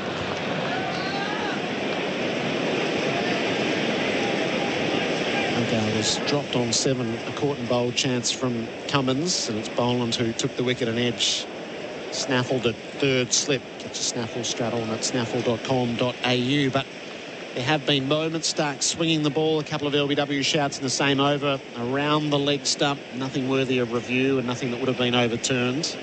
But Lyon and Boland just conspiring to really tighten things up. Boland has the chance for a second maiden on the trot. The brain is on 3, sees the last ball of it and leaves it. So a couple of maidens as the screws go on. 1 for 41. The GWM Ute scoreboard. GWM go with more. I'm a professional Victorian firefighter and I proudly protect you and your family. But it's reached a point where our safety is being put at risk. This means your safety is at risk too. The Andrews government has kept outdated fire trucks on the road and our training facilities are well over capacity. And now we're having to fight for a fairer workplace agreement. We willingly fight fires and save lives, but we shouldn't have to fight the Andrews government for the equipment to protect you. Help the firefighters who protect you at underfire.com.au. Authorised P. Marshall, United Firefighters Union, Victoria, Melbourne. A couple of overs from Nathan Lyon, and he's about to be replaced by Cameron Green. The change of bowling. Start your journey at Mildura. Plan it's at visitmildura.com.au. 1 for 41. So you saw it coming, Smithy. I don't know whether Cam Green did. He's changing his boots. He's changing his boots, which is a telltale sign that he wasn't expecting to bowl in this session, to be fair, unless perhaps there was an injury or he was called upon unexpectedly. And this is a good sign for South Africa, because whilst they've lost the wicket of Uver and he'll be disappointed at pushing it at a wideish delivery when his discipline has been pretty good, they'll feel have done a pretty good job to this point, because they've seen pretty much everything Australia can throw at them. Yeah, I think they looked solid. I think Uver would be disappointed with his dismissal. It was almost reminiscent of how he got out in the first innings last week to Boland, where he edged it to gully, and I think Cameron Green took one low down. This one went to third slip. So Green from the Warren stand end around the wickets, driven away. Oh, big dive out at point by Lyon. Left hand, got it and dropped the catch. It carried, it skewed off the outside portion of Elgar's bat, and the second catch for the session goes down. Well, this would have been an absolute screamer, but you never put away from an Australian side to take those. Nathan Lyon will be desperately disappointed here, and that was just the loosener. Just the loosener. Yeah, Elgar there gets away with it. I mean, his weight didn't transfer through the ball. Good length from Cameron Green. It was full. We talked about it in the first 15 minutes of play. MCG driving the ball, you got to transfer your weight through the ball because it just holds in the surface. And Elgar's weight was back, skewed it off the outside edge and got away with that one. 2 slips and a gully in place. De Bruyn on strike. He's driving back past the stumps. That is a stylish shot. It races down under the sight screen. Cummins can do nothing about it. And De Bruyn with a well-struck boundary. So a moment of luck for the captain and the first real glimpse of the new number 3. He's 7, the boundary for Rotoflex by Blunston. And a case in point of what Simon Katich was just talking about in terms of weight and transfer. That was a glorious on drive. It wasn't a genuine half volley, but De Bruyn's transfer of weight through the ball was perfect. Beautiful full face of the bat. Green bowls to him, and De Bruyn flicks the ball past Carey and down to the boundary for 4. Now, this is good from South Africa. They're making Australia pay for their mistakes, and we'll say it was a mistake because it was a drop chance, but is an opportunity for them to get back-to-back boundaries, get some momentum in going into the last half hour before lunch. And if they can own this first 2 hours, they'll make a giant step to get back into the series, and that's what they're looking like doing. 50 up off 105 balls. There are 6 boundaries in that for Rotoflex by Blunston. And Green just, De Bruyn pulls out as he was about to launch into his delivery stride. So this is really interesting because Green's the vulnerable bowler. And the form since Perth, where he opened the summer really well, he was poor in Adelaide. He didn't threaten in Brisbane in great conditions. And he's gone for 9 from 3 balls and had a drop catch. Yeah, and this is the catch-22 for him because he didn't have that red ball preparation, and it's shown in the way he's gone about his Test cricket. Green bowls, De Bruyn leaves tight to the off stump. And this is the balancing act that the Australian selectors and the hierarchy are going to have with him. He's a good enough player to play all three formats for Australia for a long period of time, but he's still a developing player in all of those formats. Hasn't played a lot of T20, so they want to give him more white ball experience. He's obviously just making his way in Test cricket. He's probably played more first-class cricket for WA, getting to bat at 4 in the last few years and averaged over 50, but there's only so much cricket he can play. De Bruyn's on 11. He fins the rising delivery out to line at point no run. And it doesn't really matter how many people tell you that your place is assured. How many guys get alongside you and say, look, you're a developing player. Until you actually deliver out there, you don't feel safe or at home within your own mind. And I think that's the stage he's at right now. I mean, we all know the talent. We all know the talent. We've seen it. But he still has to convince himself.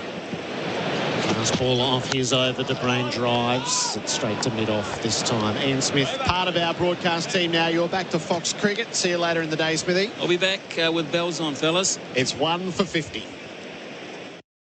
At Blunston, we put thousands of hours into our revolutionary new Rotaflex series. That's hours of researching, hours of pressure testing, serious pressure testing, hours of pushing things harder, then hours of refining, creating the best and most comfortable fit. Because the more hours we put into perfecting these boots, the easier every minute on the job will be. Put our innovation to work. Rotaflex by Blunston. Our apparel partner at SEN Test Cricket, Ringers Western. Whether it's the paddock or the pub, Ringers Western has the kit to keep you cool this summer. South Africa 1 for 50. Elgar is 20. De Bruyn is 11. Australia not having things all their own way, really, Simon Katich, largely because of the 2 drop catches. Elgar on 7, drop caught and bowled chance by Cummins, and then sliced the first ball to green to point line on the one-handed dive. Tough catch. He'll be disappointed he didn't take it because he prides himself on it. Line. Elgar faces Boland. He's turned away down to fine leg for a single. It's 1 for 51. Yeah, I agree. I think Nathan Lyon's a fine fielder, particularly at that backward point, cover point region. He's so good at judging how to cut off singles. He gets great run-outs there with direct hits, and he's more than capable of taking that catch before, so didn't quite reel it in. Would have been a great catch, but he's certainly got the ability to pluck those. We've seen him do it in the past, and it's amazing, isn't it? You know, that goes to hand. Cameron Green gets his first wicket and he's away. Yeah. Goes for a boundary, and next thing you know, he gets... Well, it doesn't go for a boundary, did it? It was the next ball going for a boundary. And then boundaries, yeah. Boland's in his 6th over, 1 for 10. He bowls. De Bruyn leaves very close to the stumps.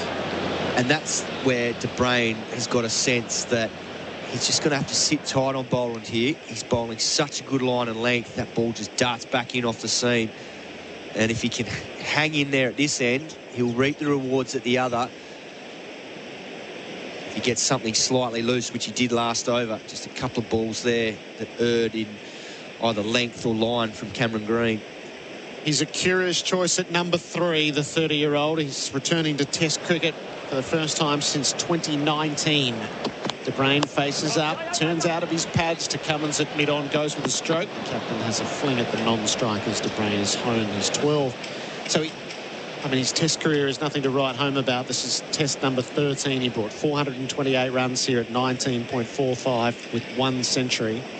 And there's been just the 1 century in domestic cricket over the past 3 seasons. So he hasn't banged the door down. No, and that was recently at the Wanderers. I think he batted at 4 versus the Lions there in November.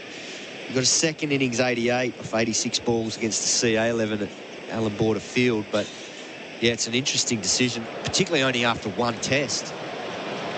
Elgar on strike. He's edging the ball with soft hands down into the gully for Green to field. So unless they've seen something in Van der Dussen's game in this last week, or just feel that he doesn't have the game to handle this Australian attack to make the change, it's a brutal call on him, because he wasn't the only one to miss out on that Gabba wicket from both teams, really. And it's a pretty brutal call.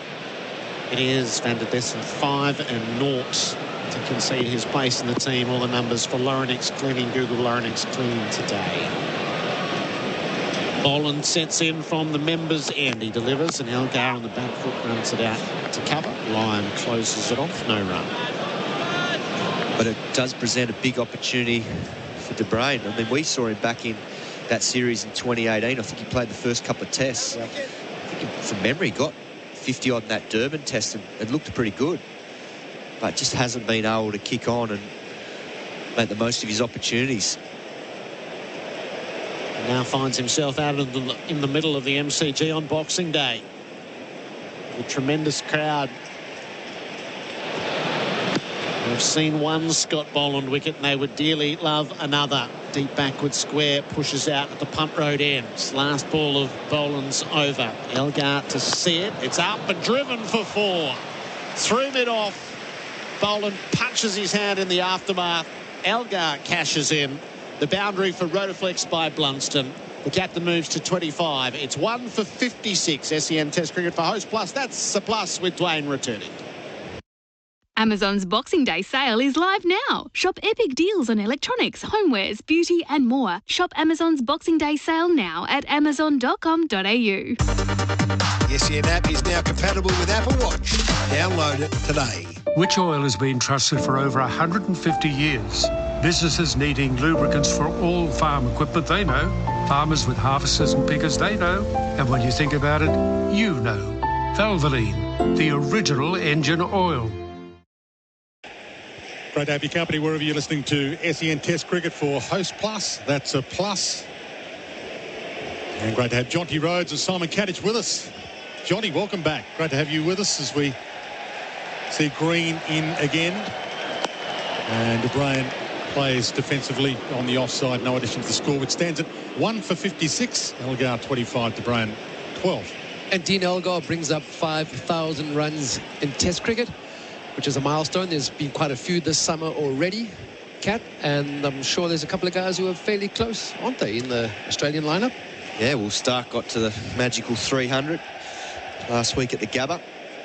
Hazelwood is nearing in on Peter Siddle.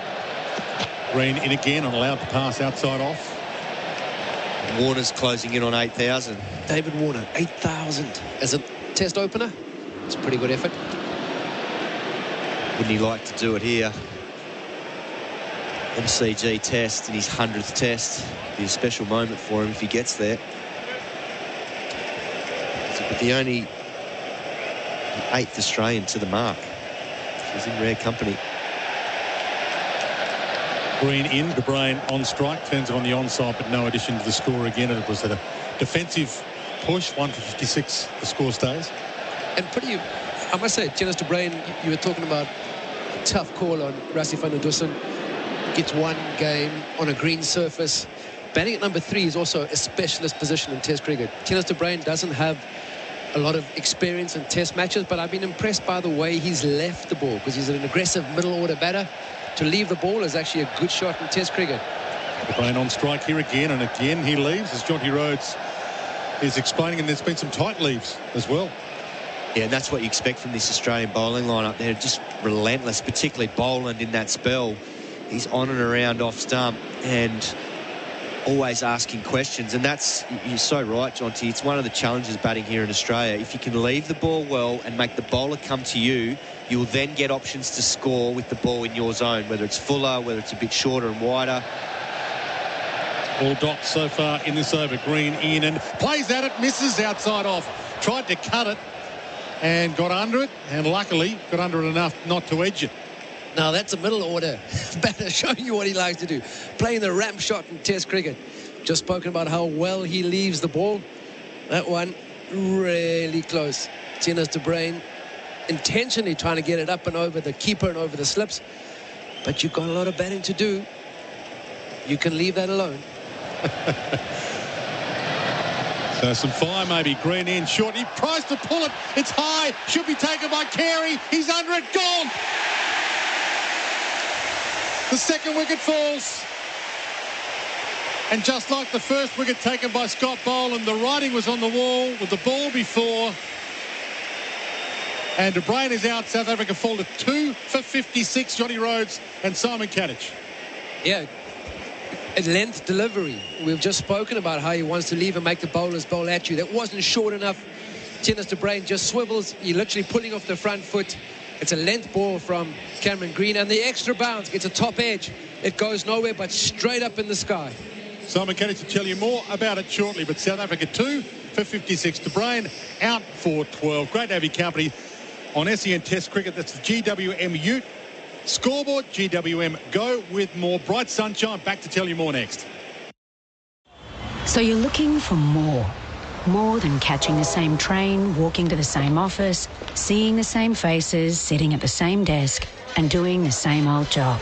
Victoria Police is made for people looking for a career with more challenges, more excitement, more purpose, and more possibilities. If you're made for more, search police careers today. Victoria Police. Made for more. Authorised by the Victorian Government, Melbourne. SEN Test Cricket for Host Plus, an industry super fund for all Australians. Just watching a few of the replays now for Robot Building Supplies. Robot Building Supplies. Robot's got it. South Africa 2 for 56. We're still around 25 minutes away, 23 minutes away from lunch, and that's a little spur, a change-up with lunch looming. That's going to make this next 20-odd minutes very exciting. Yeah, it's a poor shot, that, from De Bruin. I mean, he had the warning sign, the ball before. As Jonty said, he's tried to uppercut one, just missed it, and the ball before took off. So if that wasn't an alarm bell for him to say, well, maybe I can't trust the bounce, particularly from someone like Cameron Green with his release point being so high, then the next ball's just back of a length, and he's tried to take on the pull shot. Didn't get it straight up. He'd be disappointed with that, because now that exposes Bavuma for a tricky little 20-minute period here before lunch. And when you bat at the top of the order, your job is to bat all day, bat big, and get your team runs in the bank day one of a test. He hasn't done that. And now South Africa got more work to do. And Mitchell Stark about to bowl, and Bavuma will be at the non-strikers there, because that was the end of the over. Crowd a little hushed here at the MCG. Bright sunshine, beautiful conditions, big Boxing Day atmosphere as expected, but it's ramped up a little now. Stark in and allowed to pass outside off by Elgar, who watches cautiously. Yeah, a big session for South Africa. That wicket was key, because had they been able to get in to the lunch break with only one wicket down, Tennis de Bruin, we know, is a hard-hitting middle-order batter, but he's batting at a key number 3 position. South Africa haven't scored, they've only gone past 400 in Test cricket once in the last 2 years, so not too many of these batters. In fact, Elgar and Bavuma were two of the guys who were in the lineup. No one got 100 that day. Many 50s were scored, 60s and 70s. You need to be batting long sessions and periods. A key breakthrough for Australia that Cameron Green delivered, but I think handed on a plate by Tennis de Bruin. And you can't say young Tennis de Bruin. He's 30. He's got lots of experience. Stark to Elgar and into the body, and Elgar forced to play this time. We've seen Stark in his opening overs today, allowing a little bit too much width for the batsmen. They were allowed to leave quite a few, but forcing Elgar to play at that. He's on 25, not out. Bavuma, new man in at the crease yet to face the ball. South Africa 2 for 56. Well, it just ramps up the pressure on the skipper, Dean Elgar, because he's the one now that has to be that rock that they all bat around. And whilst he loves doing that, he needs some guys to support him to get that big score so they can get a big first innings total and put the pressure back on Australia. Stark in. Elgar watches and defensively compact, pushes down, plays it back down the pitch. And it will be interesting to see who does take the momentum and wins this first session, because this next 16, 17 minutes, massively important. Yeah, and it's exposed the South African batters again. You know, I think we've got to the stage where people average 19 and 20 in Test cricket just for this very reason. And we need to get beyond that. Bat long, bat partnerships. Elgar, we know, can do that. But as you rightly said, the rest of the team got to support him.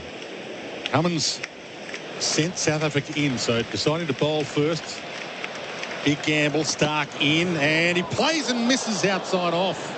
This time Elgar, he pulled the bat away, but late.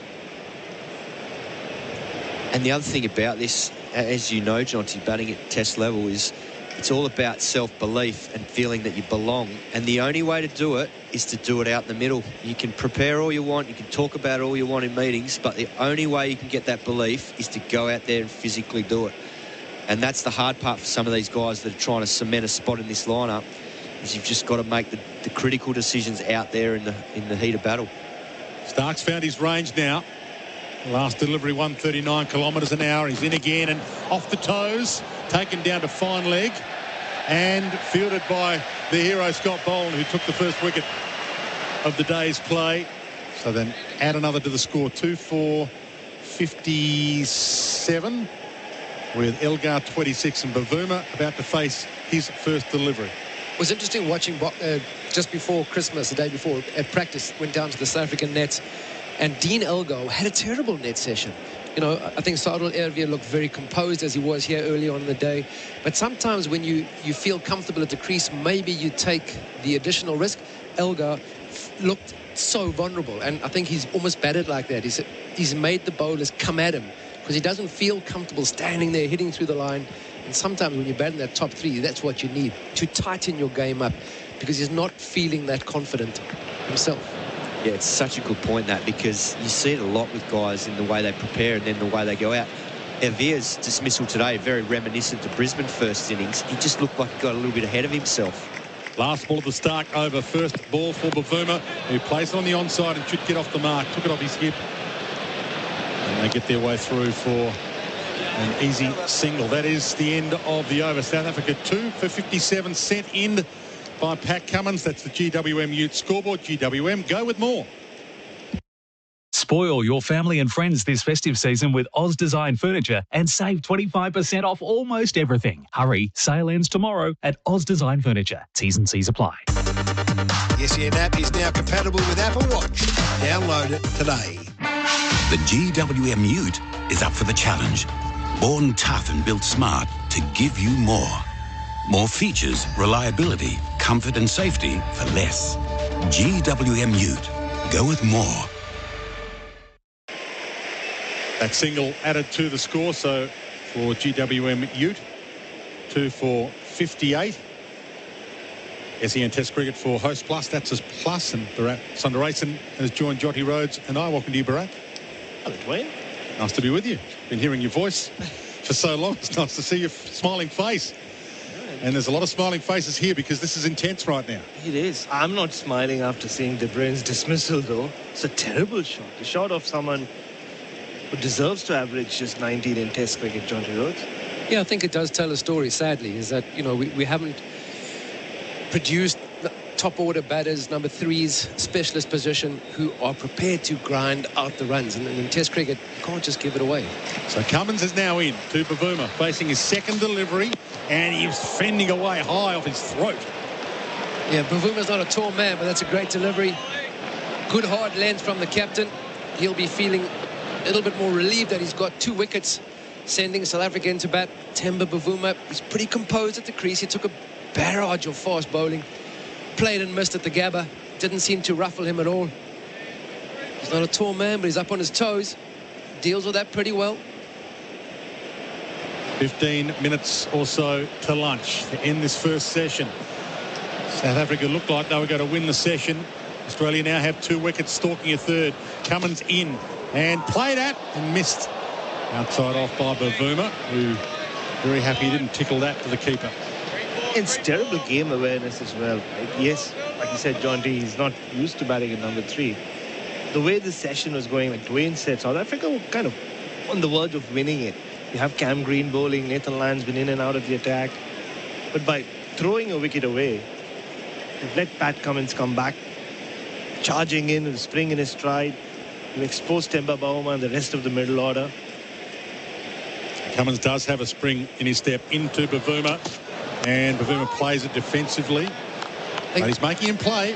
I think the build-up, Baz, was a couple of maiden overs. Nathan Lyon from the one end. And just when you a middle order batter and you like to put bat on ball, and I'm speaking from experience, it's a very specific role that you know, your job is to actually see off the ball and get through sessions when you're batting at 1, 2 and 3. So understandable from his position. He is somebody we saw before. He played and missed the uppercut. which when you haven't got 20 runs on the board is something you want to put away. Cummins to Bavuma again, and he allows it to pass through to the keeper. Glad to hear Jonty Rhodes with us. Bharat Sundaresan also with us, and going to be a fairly lengthy test, you would think, the way it's transpiring at the moment. Lengthy by last year's standards and by the Gabba standards, but the pitch looks like it's fairly settled.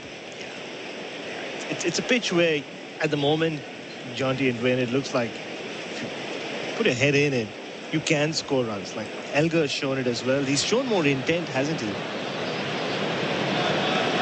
Cummins in again. Bavuma on strike, and again fends it. Not quite from throat level, maybe from sternum level this time, even though he is of shorter stature. Elgar 26, Bavuma is 1. South Africa 2 for 58. I think it's an opportunity too, because the surface does look good. Quite surprising that South Africa were inserted, with Australia winning the toss, but we really haven't. We often speak about South Africa in the one-day team, and they choke in big times. The South African Test batting lineup right now have this reputation of not getting into the 400 mark. Final delivery of this Cummins over to Bavuma, who drives straight back down the pitch. Cummins got a hand to it. It wasn't catchable, even though he dropped one earlier today that was along the deck. Really nicely driven, to be honest, even though it didn't add to the score, which stands at 2 for 58. The GWM scoreboard. GWM, go with more. G'day there, headaches to the Princess Freeway heading Geelong bound from the Maltby bypass down to the airport, and the Mornington Peninsula Freeway has just about had it southbound from Eastlink to Bungar Road. Similar story in the Frankston Freeway southbound through Frankston, and the Murdoch Highway around Bungar Road again southbound. At BWS, there are big, wonderful specials for New Year's Eve. Get a 1 litre bottle of Smirnoff Red for $53. Hurry, and Saturday. T's and C's apply. Choose to drink wise. That's the latest SEN Sky Traffic.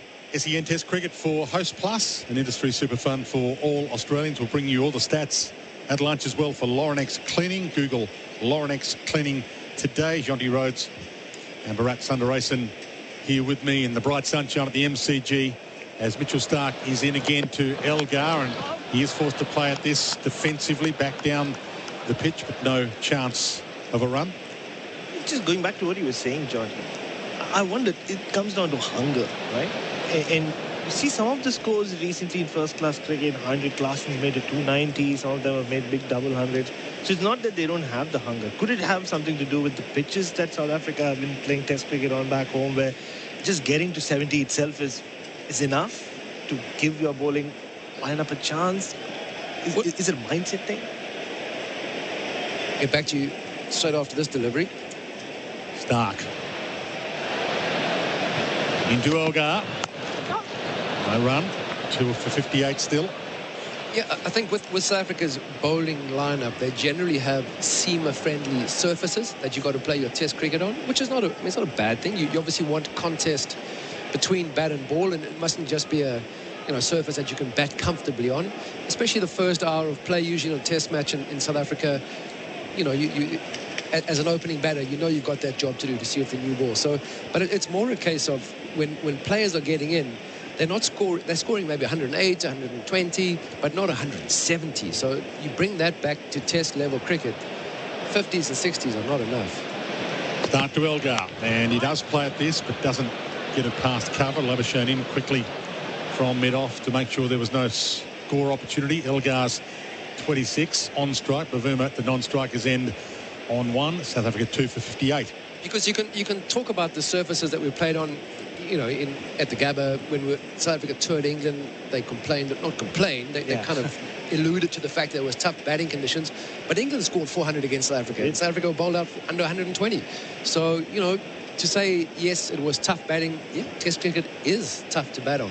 But it's a case of when you're in, to tennis to brain, you've got to bat long. 10 odd minutes to lunch. The Starc is in. It's short and didn't really know where that went for a split second. Elgar, he fended it away off the splice and was pretty happy when he saw it hit the deck and then bounce its way to Nathan Lyon at point. Classic Dean Elgar innings so far, right, Jonty? Gets dropped a couple of times, doesn't look pretty at all. There's nothing aesthetic about how he goes about his batting. He's done this for over 80 test matches, though. Yeah, you can get some really stylish and elegant left-handers like a David Garwo. Dean Elgar, he is not that, but he is a gritty character, the kind of player you want to see off the new ball and bat long, and he is capable of that. Stark can sense he might be a chance here, though, to Elgar, who faces and half drives to cover. Quick run and a shot at the stumps. Labuschagne's hit the stumps and he thinks he's got him. Minus Labuschagne, direct hit, and he might be out.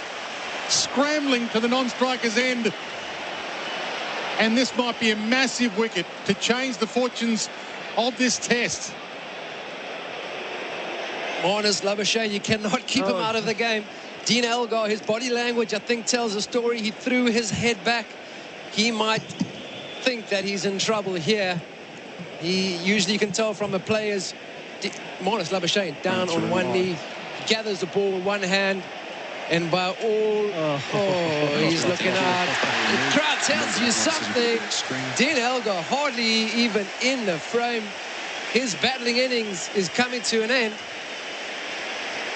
Well, the crowd roared as the replay in slow motion went up on the big screen here. The replay for Robot Building Supplies. Robot's got it, but the drama of the slow motion replay as well for the crowd. Everybody held their breath. They could see the bat slowly sliding and the ball working its way towards the stumps and then out.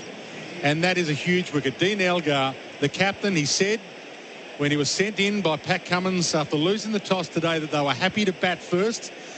And South Africa looked like they were sailing. And now they're 3 for 58 with a matter of minutes before lunch. 3 for 58. Elgar out for 26 run out. And that's terrible decision making from Dean Elgar. He deserves to be out because, you know, in today's day and age, there's so much analysis that goes into it. Minus Labuschagne is one guy you do not run to. He just hit the ball straight at Minus. Because very rarely does Minus Labuschagne miss the stumps. He's almost got Ricky Ponting, Jonty Rhodes-like ability to hit the stump from any angle. It was just a very terrible call. It was Elgar's call, Jonty, and he paid for it. And he knew halfway through, if the ball hits the stumps, it's all over. And Minus rarely misses. Yeah, I think the ball before where he got opened up by Mitchell Starc, he wanted to get off strike. He didn't want to face too much of the bowling. Pushed the ball into what he thought perceived to be a gap. But Minus got good speed and unerring accuracy. Kaya Zonda comes to the crease, batting number 5 for South Africa. So, Dwayne, you spoke about sailing along happily. The problem when you're sailing with a leaky ship, you never quite know when that leak is going to be sprung. I think it could be sprung. 3 for 58. Jonty Rhodes and Bharat Sundaresan with us for what's going to be a fairly intense afternoon now. Sent in, South Africa 3 for 58. We've got a few minutes to go until the lunch break and 2 fresh batters at the crease. Bavuma on strike. Zondo at the non-striker's end, yet to face the ball. And Starc with his tail up in to Bavuma, who plays, edges, caught behind. Carey's got it. And the crowd are up, the Aussies are up, and South Africa are down 4 for 58. What a call, Pat Cummins. Send South Africa in. The man is smarter than the rest of us. Yeah, Temba Bavuma didn't move his feet. South Africa have a knack of being caught on the crease. Mitchell Starc, it's a scrambled seam. It doesn't swing back. Bavuma just fends it through to the keeper. Great catch. South Africa in all sorts of trouble once again. Unbelievable turn of events in the last 7 or 8 minutes. Not sure about the boat. The top order is sunk. That's it. That's the last of it. We're into Kyle Verreynne. Still 5 minutes left for the lunch break. Go back to that De Bruyne dismissal, Jonty Rhodes. He opened the door for Australia and they've rammed it shut on the South Africans. Doesn't take much for the Aussies once they can sniff some blood. That is too true. I was surfing with Matt Hayden North Stradbroke Island on the week just before we came through here. I was a bit nervous about the blood in the water, I must confess. So my surfing stint with Matt Hayden didn't last very long. Every opportunity I got out the water quite quickly. I presume you're not surfing much in Sweden these days, although when you get back to South Africa you are. Well, I'll be snowboarding in Sweden. The family are off tomorrow. Ah, nice. Jonty Rhodes with us and Bharat Sundaresan also with us. And great to have you with us wherever you're listening to SEN Test Cricket for Host Plus. That's a plus. So minutes away from lunch here, but South Africa 4 for 58 on the ropes after the Aussies have turned up the heat, with the heat intensifying here in Melbourne in the last hour or so. Heading up towards 30. Zondo and Verena at the crease now to try and weather this storm for a few more minutes. Oh, how things have changed.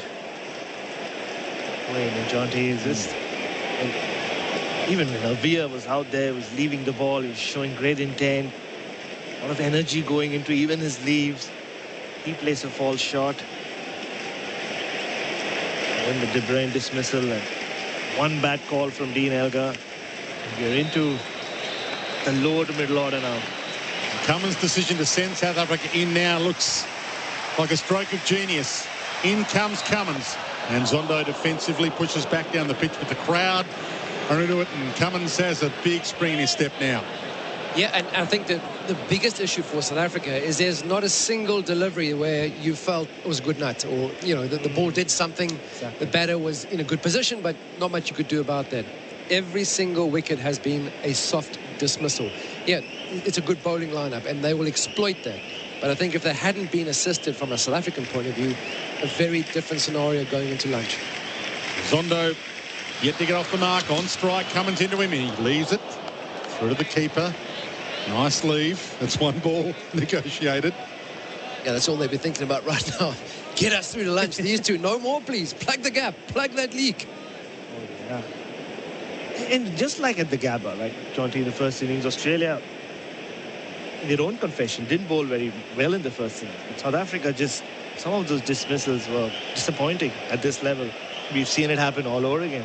Australia haven't been very good enough for the South African batting lineup. Zondo and Verena still yet to get off the mark, and Zondo allows this Cummins delivery to pass through to the keeper again. Another ball negotiated. Marnus Labuschagne, we talked about Aussie smelling blood. Fourth direct hit run out of 2022. Before then, Rory Burns at Hobart, San Ali, Karachi, Baba Azam in Lahore, which is amazing. Those stats, of course, for Laurenex cleaning. Google Laurenex cleaning today. Yeah, and he wants to throw. You know, as a fielding coach, you always want that. The bowlers are saying, hold the ball. But as a fielding coach, you're saying, let it go. Jonty Rhodes, one of the great fielders with us, and Zondo plays it back down the pitch, and Cummins gives him a little stare as if to say he didn't really know much about that, did you? Well, there hasn't been much foot movement from the South African batting lineup, and I think in the first test we saw that, and possibly they were looking down at the surface, and understandably so. But again today, there's been some decisive foot movement. I think Sarul Ervil moved really well. Dean Elgar, I still don't think looked comfortable at all at the crease, but that's the kind of player that he likes to battle it out. But what we're seeing now is, again, hesitation at the crease. Cummins in. Zondo allows it to pass by his chin. Wandered back, allowed it to pass outside, and through to the keeper. One ball remaining in this Cummins over. I did some research on Zondo, Jonty, about his father. I was hoping to talk about it. I hope he's still batting when we are on together in the second session, just for that sake. Yeah, I hope so too. For South Africa's sake, I must confess. I hope he is still batting much later in the day. Last ball before lunch. Cummins is in. Zondo on strike, and he defensively pushes on the offside. But it is lunch, and the two batters will come out after lunch, both with no score to their name, Zondo and Verena. And South Africa 4 for 58 after being sent in by Australian captain Pat Cummins, who won the toss. Dean Elgar, who lost the toss, mentioned in the post-toss interview that they would have batted anyway, but 4 for 58 at lunch tells the story that this has been Australia's session, and deciding to send South Africa in, the right decision. Well, up until 15 minutes ago, it was a rather doubtful decision. But yes, a couple of injudicious shots, is that the right word? I don't know. Allowing Australia back in the door. And they are a good bowling lineup. We know that. They build some pressure. They build a few dot balls, a few maiden overs together. And South Africa have let them in the door. And Kath Lockman from Fox Sports is with Scott Boland.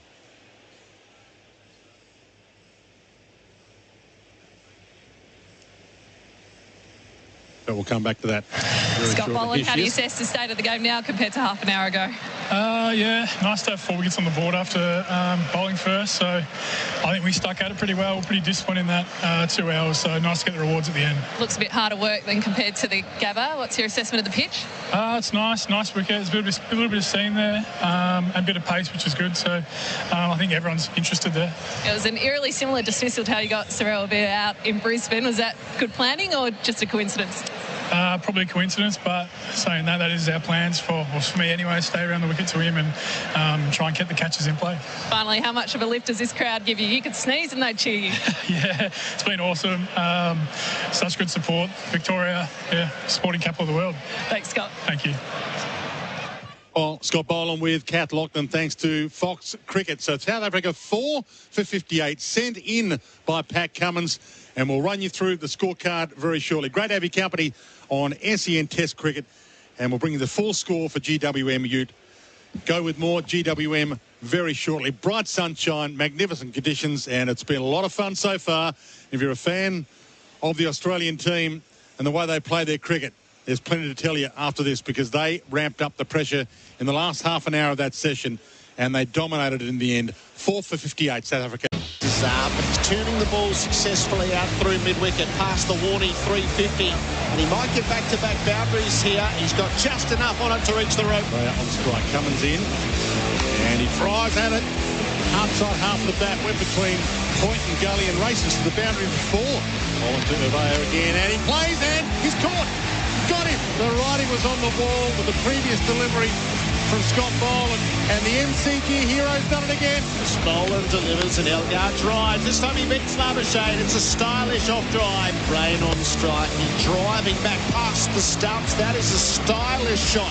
So some fire maybe. Green end short. He tries to pull it. It's high. Should be taken by Carey. He's under it. Gone. Elgar, who faces half tries to cover quick run, and a shot to stumps. Labuschagne's hit the stumps and he thinks he's got him. Oh, he's looking out. The crowd tells you something. Dean Elgar hardly even in the frame. And Stark with his tail up in to Bavuma, who plays, edges, caught behind. Carey's got it, and the crowd are up. The Aussies are up, and South Africa are down 4 for 58. The lunch break for Whirlpool. Innovative appliances for your family and the environment. That is the score on the lunch break, 4 for 58. Things went south rapidly for South Africa when De Bruyn went in the 20th over, and then wickets from consecutive deliveries in the 23rd. 60,000 in at the MCG. The lunch break on SEN Test Cricket for Whirlpool Kitchen and Laundry Appliances. Avea caught Khawaja, bowled Boland for 18. De Bruyn caught Carey, bowled Green for 12. Elgar run out the direct hit of Labuschagne for 26. Bavuma caught Carey, bowled Stark for 1. The fall of wickets for Valvoline, which oil is the ideal all-rounder. You know Valvoline, the original engine oil. 29, 56, 58 and 58. Australia won the toss, put South Africa in, and they've got the spoils to show for it. Chris Rogers is part of our broadcast team for Bundaberg Ginger Beer. Buck, 4 for 58. It's a big difference from what looked like it was going to be 1 for mid-50s. Yeah, well, Australia will be ecstatic at that. I think none for 29. I think there was just starting to be a few worries about whether they got it wrong. But I think what it's shown is that they're a very, very good test side. I mean, we know that, and we suspect that already, particularly in Australian conditions. But every now and again, you even when you are favourites to win, you're going to get tested, and you have to get tested against, good sides. And at that stage, it looked like, they might have got this wrong, but they hung in. They probably didn't bowl as well as they wanted to at the beginning, but they tightened up. They got their lines and lengths right. The fielding was good. It was sharp. Even Marnus Labuschagne diving full length to stop what was a certain boundary earlier on in the session. It just changed the momentum a little bit, and they got their rewards. There was a little bit of interesting batting from South Africa, but what Australia did, I thought, throughout that session and that last hour, that was exceptional. It's hard not to fixate on what South Africa's number 3 did. He's on his return to Test cricket since 2019. He has He has no runs behind him to earn this recall, but they make the change. They lose faith in Van der Dessen after the one test. And De Bruyn plays a shot. It's De Bruyn fade. I mean, that's not in red ball cricket in the first session of a test match. Just a rank pull shot, top edge. He got away with a ramp the previous ball, which he tried to lift over the cordon, and he holds out to Carey. Yeah, and at that stage, they were South Africa were 150-56, and they were on top. And I actually thought he was playing pretty well. He looked like he was defending well. He was in good order. You're getting to the last 20 minutes of the session, and you just want to get through. He probably, he made a mistake, and he's going to be kicking himself in the change rooms because it's changed the momentum, and from there South Africa lost two more. Including, the number 4 Bavuma who'd had to come in as well. So it's a real blow, and probably just being slightly more aware of the situation and trying to get your side through to that lunch break. But credit to Australia that they forced those mistakes just through, their professionalism and their excellent cricket. Dean Elgar, first time in his test career he's been run out. Got past 5,000, took on Marnus Labuschagne. And Labuschagne's got this wonderful habit. It's the 4th time this year with a direct hit that he's forced to run out. Yeah, and I guess you've got to know your fielders as well. It's a tough one because you want to be turning the strike over. You want to be proactive, and you think you knock it into the covers. It's an easy one, and then Labuschagne just swoops around, slides, pick up and throw all in one action, and throws down. Probably had 1.5 stumps to aim at. I mean, that's high quality fielding, and a lot of times, those fielders at mid-off and mid-on, and the bowler's resting, so you don't always expect that. But yeah, I mean, Elgar, he'll be wanting that moment back, obviously. But it's another excellent piece of work by Australia to force a wicket, and I think if it had been 2 down going into lunch, then you'd say it's even Stevens. But that run out and then the wicket of Bavuma right after that, Mitchell Starc finding the edge, I think that's clearly swayed it Australia's way. So the bowling figures to lunch, they shared them around. So Starc 6 overs, 1 maiden, 1 for 13. Cummins 7 overs, 3 maidens, none for 15. Boland 6 overs, 1 maiden, 1 for 15. Lyon 3 overs, 1 maiden, none for 5. And Green 2 overs, 1 maiden, 1 for 9. So Cummins was proactive. He brought Lyon in right on the stroke of the first hour, and he did get it to turn, but then he went to Green. And Green was unlucky because the first ball, Elgar sliced a drive, and Lyon dropped the catch at point. He might have started with a wicket from his first ball, but he got it in the second over. Yeah, I think he was proactive is the right word, because he sensed too that Mitchell Starc wasn't quite on. He was complaining a little bit about his takeoff.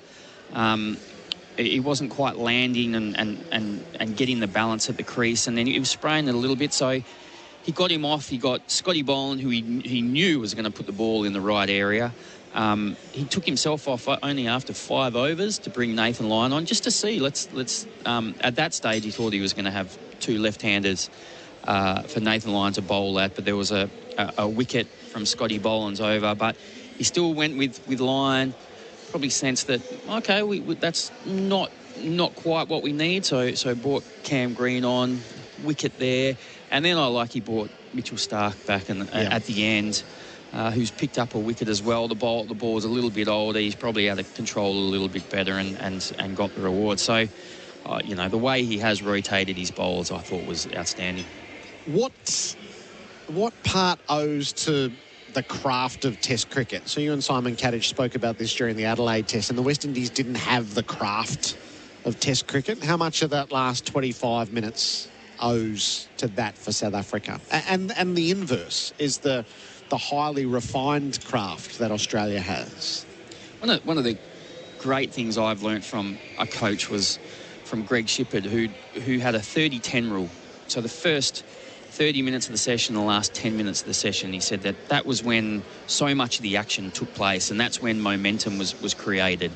So, and it always stuck with me about, basically, you as a as an opening bat, you've got to see if you can just get your side through that first 30 minutes and just settle the team down. And South Africa did that. And I guess it's that last bit, that last 10 to 20 minutes leading into the break. If you can just hang in, get through, start again after lunch, it's a bit of a energy sapper for the fielding team. But for Australia to get 3 wickets in the last 20 minutes of that of that session, I mean that swung the game hugely. And that was probably where that pull shot from Dwayne was the mistake. If he just thought, okay, well, see if I can just hang in, get my team to lunch. If we were 1 down there, then Australia will be thinking, oh, gee, we made a big mistake here. So, yeah, just probably an error in judgment, and Australia swooped and made the most of it. Who's had the free-thinking play of the day so far for Liberty? Loans for free thinkers on and off the field. Are you going to go Marnus in the field? Yeah, I mean that to run out the team, the opposition team's captain and best player with that piece of fielding, I don't think you can go past that. Australia had dropped him twice. The caught and bowled chance of Cummins always hard, high up to his left. Elgar just a bit through his defensive stroke. He was dropped on 7. And then Lyon with a one-handed dive. It's a difficult catch. I mean, if he takes it, it's one of those that gets replayed. But Lyon would have been disappointed to drop that. He prides himself on it. That was when he was 19. But Australia wasn't made to pay when Elgar went for 26. Liberty loans for free thinkers. We love free thinkers on and off the field. Liberty.com.au. I've got I just want to put one in there, the play of the day. So Mitch Scott runs our broadcast. Chris works on the rosters, puts it all together. We've got Dwayne with us today. One of the great institutions of this town is Midday Madness. So when we're putting the roster together, right, Dwayne has to come on at midday. We won't say anything and just see if madness will ensue. And sure enough, 3 wickets in that 20 minutes for Midday Madness. It's a proper celebration of what Dwayne brings to this town every day, and he's brought it to the Boxing Day test. So we laid a little trap, and South Africa, unbeknownst to them, would have fallen straight into it. So that's the first of your duties. Your second is to come up with who's got the most at stake in this passage of play. Is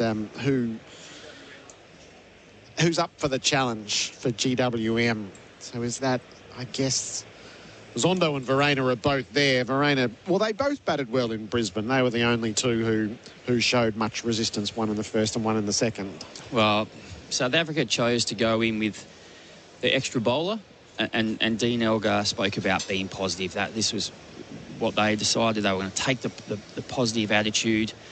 And then that's left them a little bit light with the batting, and then to lose those 4 wickets, to put a lot of pressure on. So, yeah, the Zondo and Verena have got a lot of responsibility on their shoulders. GWM Ute is up for the challenge. Who needs to be up for the challenge for the rest or the next sessions of play? So the 2 at the crease, or this could really scuttle away quickly, is a dismissal in the first 20 minutes. And this is a team that's coming off an all-out 99 and 152 and doesn't make, never mind 400, they don't make 200 very often in recent times, and have played in a whole sequence of rapid test matches.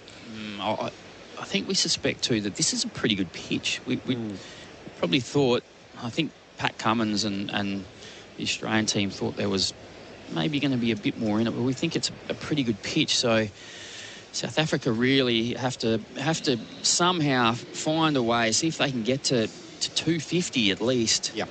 To put some pressure back on the Australian batting side, who will have excellent conditions really to bat on in day 2, and it's going to be very hot tomorrow as well. So it's going to make it pretty tough for South Africa.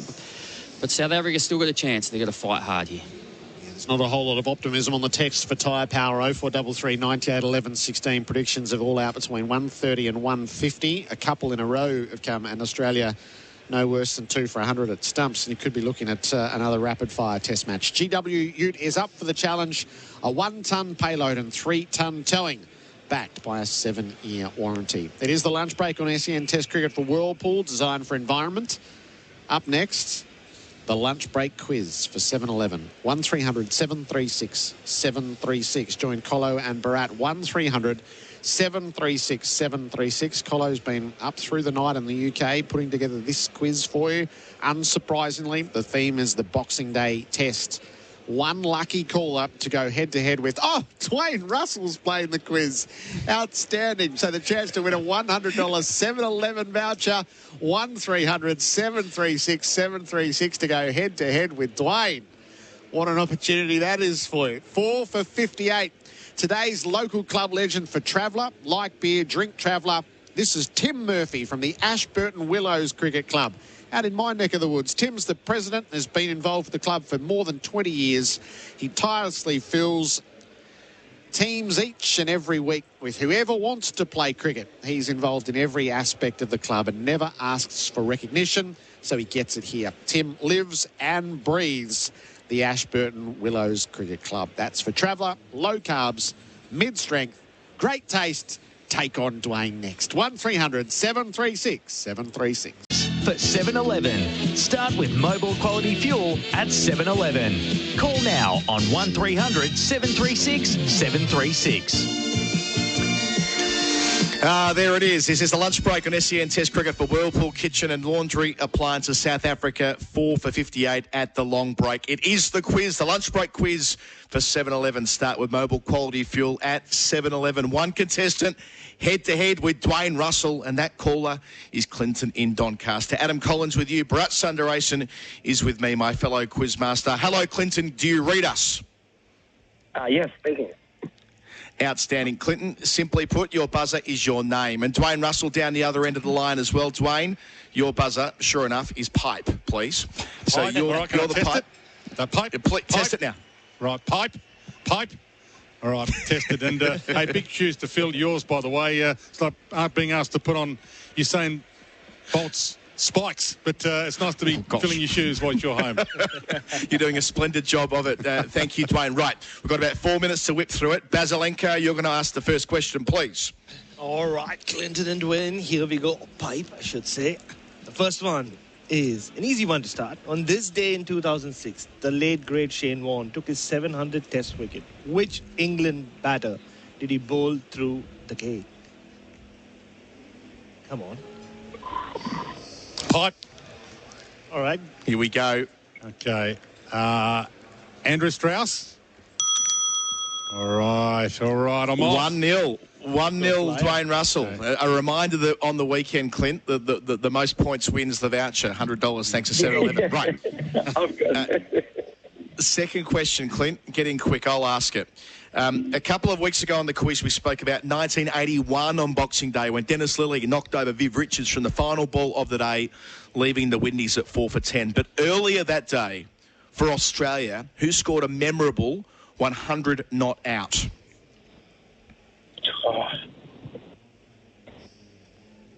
A very good-looking man, a very attractive batter. 1981 Boxing Day. Some would say golden. In whose opinion? He would. I'm sure. Clint, you're in? No. No. Dwayne, you get first go. Who is it? A very good-looking man. Gee, that puts the pressure on me. The people are going to assess me by who I reckon's a good-looking man. It was a golden century. It was a golden century, was it? What year are we talking here? We're talking 81. We're talking 81. 5, okay. 4, 3, no, I got no 2. idea. Sorry. No one gets it. No one gets Kim Hughes, the famous 100 not out, widely regarded as his best Test innings. Adam Collins is There's the good-looking man. Yeah. Okay, number 3 over to you, Baz. All right. In 1995, Muthaiya Muralidharan from Sri Lanka was called for throwing 7 times in the space of 3 overs on Boxing Day. Which controversial Australian umpire was in charge at the time?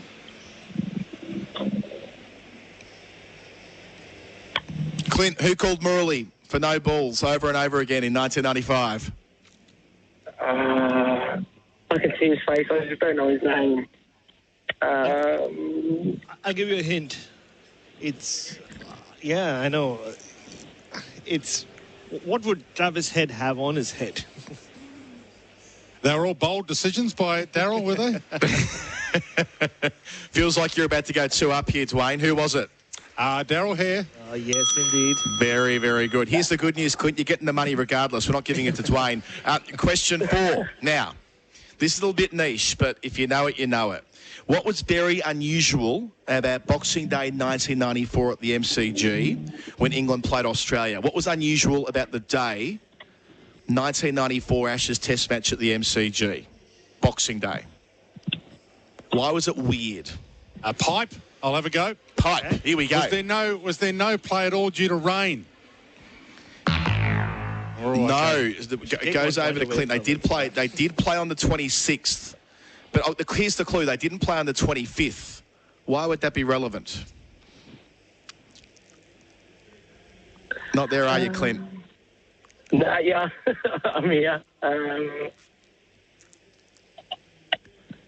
That's all right. No, we're going to time you out there. We've got 1 minute till the break, so I'm going to time you out there and say that, unfortunately, you're not getting it either. So a stalemate there. They played on Christmas Eve.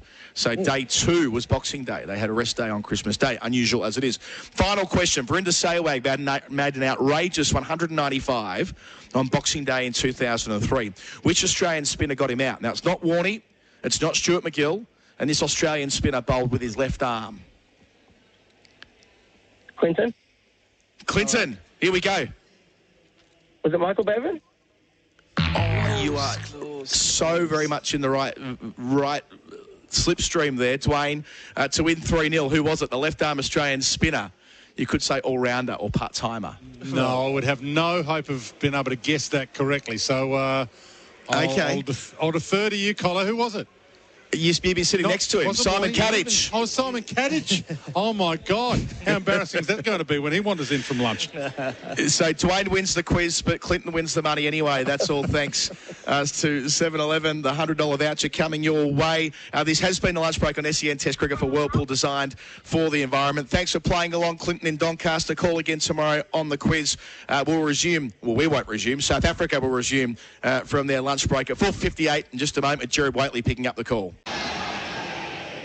It's a glorious afternoon at the MCG. South Africa in a perilous position, though. 4 for 58. Neither batter has scored yet as they make their way back into the middle. Zondo and Verena called to action late in that opening session. It's 31 degrees in Melbourne right now. The weather update for Rainbird, smarter irrigation, the intelligent use of water. Maybe 1 degree more to get to a top of 32. And as we've referenced, tomorrow is a top of 37. So that's the hottest day of the test match. This upcoming session is for Lawn Hub Fertiliser. Real lawn fanatics use Lawn Hub. One of the quiz questions was, Verinda Sehwag made an outrageous 195 on Boxing Day in 2003. Which Australian spinner got him out? Hello, Simon Katich. Good afternoon, Gerard. Good afternoon to all our listeners. I thought generous interpretation was which Australian spinner rather than which Australian handyman or part-timer. Well, at that stage, I almost became a frontliner because Shane Warne was out, so he wasn't playing that series, and McGill was getting tapped everywhere. So I was the last chance saloon for Steve Orr. 195, blimey. But we might reflect on that during this session of play. South Africa, they know this position all too well. Their recent test matches have been rapid test matches because of their lack of batting prowess. Old Trafford 151 and 179. The Oval 118 and 169. The Gabba 152 and 99. And now here at the MCG on what should have been better, 4 for 58. Oh, it definitely should have been better. I think we were on our probably 20 minutes before lunch where we're talking about De Bruyne's dismissal. They should have been 1 down at lunch. There was no game awareness and no application. Stark to Verena at the start of the new session. And Verena flicks out of his pad straight to mid-on, calls off the jam as Cummins slides in and fields. I mean, even Evier's dismissal, he played well. But in the couple of balls leading up to his dismissal, and it was the same way he got out at the Gabba, driving at a ball that wasn't there from Boland. It was like he felt like he'd done the hard yards and he could afford to take liberties with Boland. You can't do that. And he paid the price. And he looked good. And he looked like he could handle the pressure out there and get a decent score. But It's those little lapses that let Australia in, and they've been ruthless ever since. I mean, to end up 4 at lunch, there's no way South Africa should have been 4 down. Starkey in bowls. Verena defends the ball down the line of the leg side. I mean, Dwayne, we talked about his dismissal, playing a pull shot to a ball that, you know, wasn't there to pull, wasn't that short. So that's just one game awareness. You're 20 minutes out from lunch. You don't take liberties on balls that aren't in the right area. The ball before he nearly wafted at, nicked it through to Carey off a ball from Cameron Green that took off. It got really big bounce. And that's the thing. Unless you've been out there for hours on end, you can't always trust a day one wicket pretty much before lunch. You've got to do the yards and be waiting for the right opportunities to score, and then to get a run out too. Elgar did run himself out. Verena faces up to the left arm Stark, and he drives the ball. Labuschagne in the game at mid-off, tumbles away, does the fielding no run. And then invariably what happens is someone gets a good ball, and then that's exactly probably what happened to Bavuma. He nicks one. So instead of being 1 down, if they'd been ruthless and really treasured that partnership between the skipper and De Bruyn, who's basically playing for his test career on this series, to then gift them those wickets and then the run out, and then someone gets a good ball, and then you find yourself in this situation where now Australia should be able to dictate terms.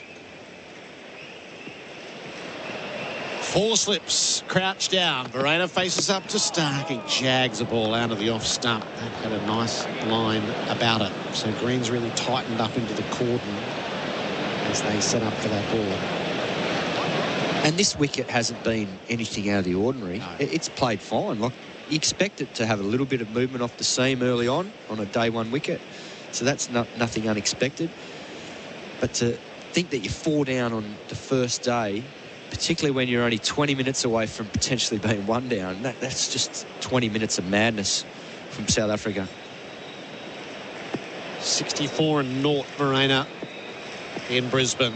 Took the attack to the Australians in the first inning. Stark bowls, and he's wafted at a ball outside the off stump. He makes no contact through to Carey. And then what this happens for the dynamic of the group is that they get bowled out under par when they should have been getting a decent total first innings. It puts heaps of pressure on your bowling unit. So then they start to feel the pressure. They go chasing the game like they did in Brisbane on day one, and they're just trying to think of wickets rather than just shutting the board down, building pressure, and then seeing a collapse like this happen. And then before they know it, the Australians come out playing aggressively. They get ahead of the game, and the bowlers are up against it. Verena was drawn to a ball that he should have been leaving outside the off stump, so the challenge is on. Stark, he's flashed at this. Verena, he's got it forward a point and down to the boundary for 4. So they've stacked the cordon and moved line to backward point for exactly that. Verena's happy to go after it, slicing the ball away. The boundary for Rodeflex by Blunston gets him on the board. South Africa 4 for 62 on the Liberty scoreboard. Liberty loans for free thinkers. Yeah, Kyle Verena doesn't die wondering there. He sees a little bit of width on offer from Mitchell Stark and just opens the blade. All timing and hands, not a lot of front foot movement, but he's got a good eye. Generally, you see that from keepers. They track the ball throughout their keeping career, and then when it comes to their turn with the bat, they're normally free-flowing players because they don't think much is happening out there, I reckon. Although Ian Healy didn't seem to agree with me on that one last week when we talked about it at the Gabba. I think we know. Kayozondo is looking for his first run. Pat Cummins is in from Shane Warne, stand end. Bowles, and Zondo defends the ball to short leg. Heads coming under the helmet at the start of this over. And the problem now with being 4 for 62 is that even if these two do get a good partnership and, say, put on 100, they're still a long way behind, because when you bat first out here, you've got to at least get anywhere from probably 250 to 300 in the bank day one. Although these two did bat well in separate innings. Yeah. Verena in the first innings at the Gabba, he was very good. I think, 64, and then Zondo was excellent in the second innings. So he's coming off a duck. He faces up to Cummins, and he runs the ball to Green in the gully. He was 36 not out in the second inning. Really, the only resistance that came, 36 out of 99. Yeah, it was an important knock for him because he'd been knocked over in the first innings by Scotty Boland, and it was technically probably harder in the second dig once it quickened up. And he was out there pretty early, batting at 5, given the early wickets that lost. Cummins averaging 18.8 at the MCG. He's over the wicket and he's bowling to Zondo, who drives him away through cover. Didn't get all of it. Marnus sets off into the deep. They'll get 2 as he reaches it. Have a look at the third. Zondo wanted it. Bharat said no definitively. And Marnus has earned that level of respect. There's 3 down there to the city ends. Virtually every time you play it, they settle for 2, 4 for 64. Yeah, he's a fine fielder, Marnus Labuschagne, as that run out proved. Once again, he just hits the stumps. You see him practicing that in the warm-ups. And on that occasion with the hook slide, it just created enough certainty. Zondo's on 2. Cummins bowls to him out of his pads. He turns it away to mid-wicket. Boland trots away from mid-on and a single taken. 4 for 65. And it's a little bit of an insight into the mindset of the batsman. Zondo wants to get off strike because he's facing Cummins straight after a break. So he wants to get down there for 3, and then you got Verena at the other end thinking, no, I'm happy with the 2 here because I don't have to soak up the rest of this over from Cummins. But that's part of partnership batting. You've got to be prepared to help your mate out, so he's not the one absorbing all the pressure all the time. And sometimes it comes back to you. And when you're thinking of the partnership first and foremost over yourself, it's remarkable what happens out of that. You end up making it easier for yourself. Verena faces up to Cummins and he defends the ball from the off stump. Because what goes around comes around in this game. So I think if you have that mindset where you don't want to get down the other end, well, the percentages say in this game, at some point you have to face up to the music, and it just gives you a bit of an idea of the mindset at times. And it's easy to understand this. We've all been through it, where things aren't going to plan with the bat and you just want to hang out at the other end and stay away from it. But you need to have that mindset that you've got to be positive, get down there, and you're going to win the battle. Cummins measures off his run-in and Verena leaves the last ball of the over. 3 from it, 4 for 65. The Liberty scoreboard, Liberty loans for free thinkers. Every road trip has rules, right? Like the driver picks the music and stopping at a Macca's. To share your rules and score instant prizes and $1,000, visit maccasroadtriprules.com. The SEN app is now compatible with Apple Watch. Download it today. The GWM Ute is up for the challenge. Born tough and built smart to give you more. More features, reliability, comfort and safety for less. GWM Ute. Go with more. This middle session of play on Boxing Day for Lawn Hub Fertiliser, 4 for 65. South Africa, Zondo is 3, Verena is 4. Mitch Stark is in operation from the members' end, 1 for 17. His first spell might not have been all it was cracked up to be, but his second was excellent. He nicked off Bavuma. And he's got Zondo in his sights now. Stark bowls outside the off stump and it's left alone. 0433 98 11 16 to correspond with us. That is for Tyre Power, your trusted local. Dan's in Perth. 2003, only Boxing Day test I've been to. Day 1, age 11. I remember my mum went off to buy us ice creams. A wicket fell and Tendulkar came out and got a golden duck. She came back with ice creams and never got to see him. Incredible day from Sehwag, though. Down with the view from the stand. Simon was out there for us. Mitch Stark is out there now, and he's bowling to Zondo, who cuts, and it lands short of Carey. It took the edge. It's too close to be cutting. He lives to tell the tale. Yeah, what's interesting about that comment there, Gerard, was that Tendulkar had nicked off, I think, in Adelaide the test before as well. So as a result of those dismissals, he decided to put away the cover drive for the 3rd test in Sydney. No, sorry, it ended up being the 4th test because the 1st test of the Gabba had been drawn due to rain. Yep. Got 4th test in Sydney, Steve Waugh's last test, so he puts the cover drive away and ends up getting 200 on the back of that dismissal and the one in Adelaide. Bottom edge from the previous delivery. Zondo faces up, but he's defending the ball from the stumps out to point. Our replays for Radio Building Supplies. What are your memories of Sehwag that day? Unfortunately, I think I dropped him a couple of times at backward point. I do remember one coming at me like a tracer bullet, and Steve Waugh had me about 50 metres off the bat. So I was in no man's land, and this thing came flat and hard and was dipping, and then, clanged, like it was down low, tried to catch it in front of myself, and that went down. And I think there'd been one earlier in the day as well. Oh, no, it might not have been me. Maybe someone else had dropped one earlier in the day. It might have been McGill. Had put him down in the gully or somewhere like that. So it made us pay. Stark bowls. Zondo lets the rising delivery pass chest height. I blame McGill, though, because he was the first. I dropped the second one. So if he'd caught the first, it wouldn't have got to that. But anyway, the thing about Saywag was that you knew right from the word go, he would take the game on, and that's how he played. And there was some pretty good wickets that summer from memory. And it was an inexperienced attack because I think McGrath was out and Warne was out. So I think from memory, I reckon Nathan Bracken played and Brad Williams might have played. And then Andy Bickle, I think, was playing. Or he might not have played that test, but he certainly played in Adelaide. So it was Lee, Bracken, Williams, McGill, Katich and Waugh still did the bowling.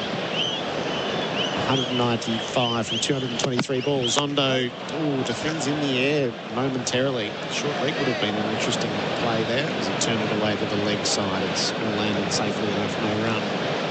So 25 fours and 5 sixes batted for the 312 minutes of Boxing Day. That was 366 for Australia in reply.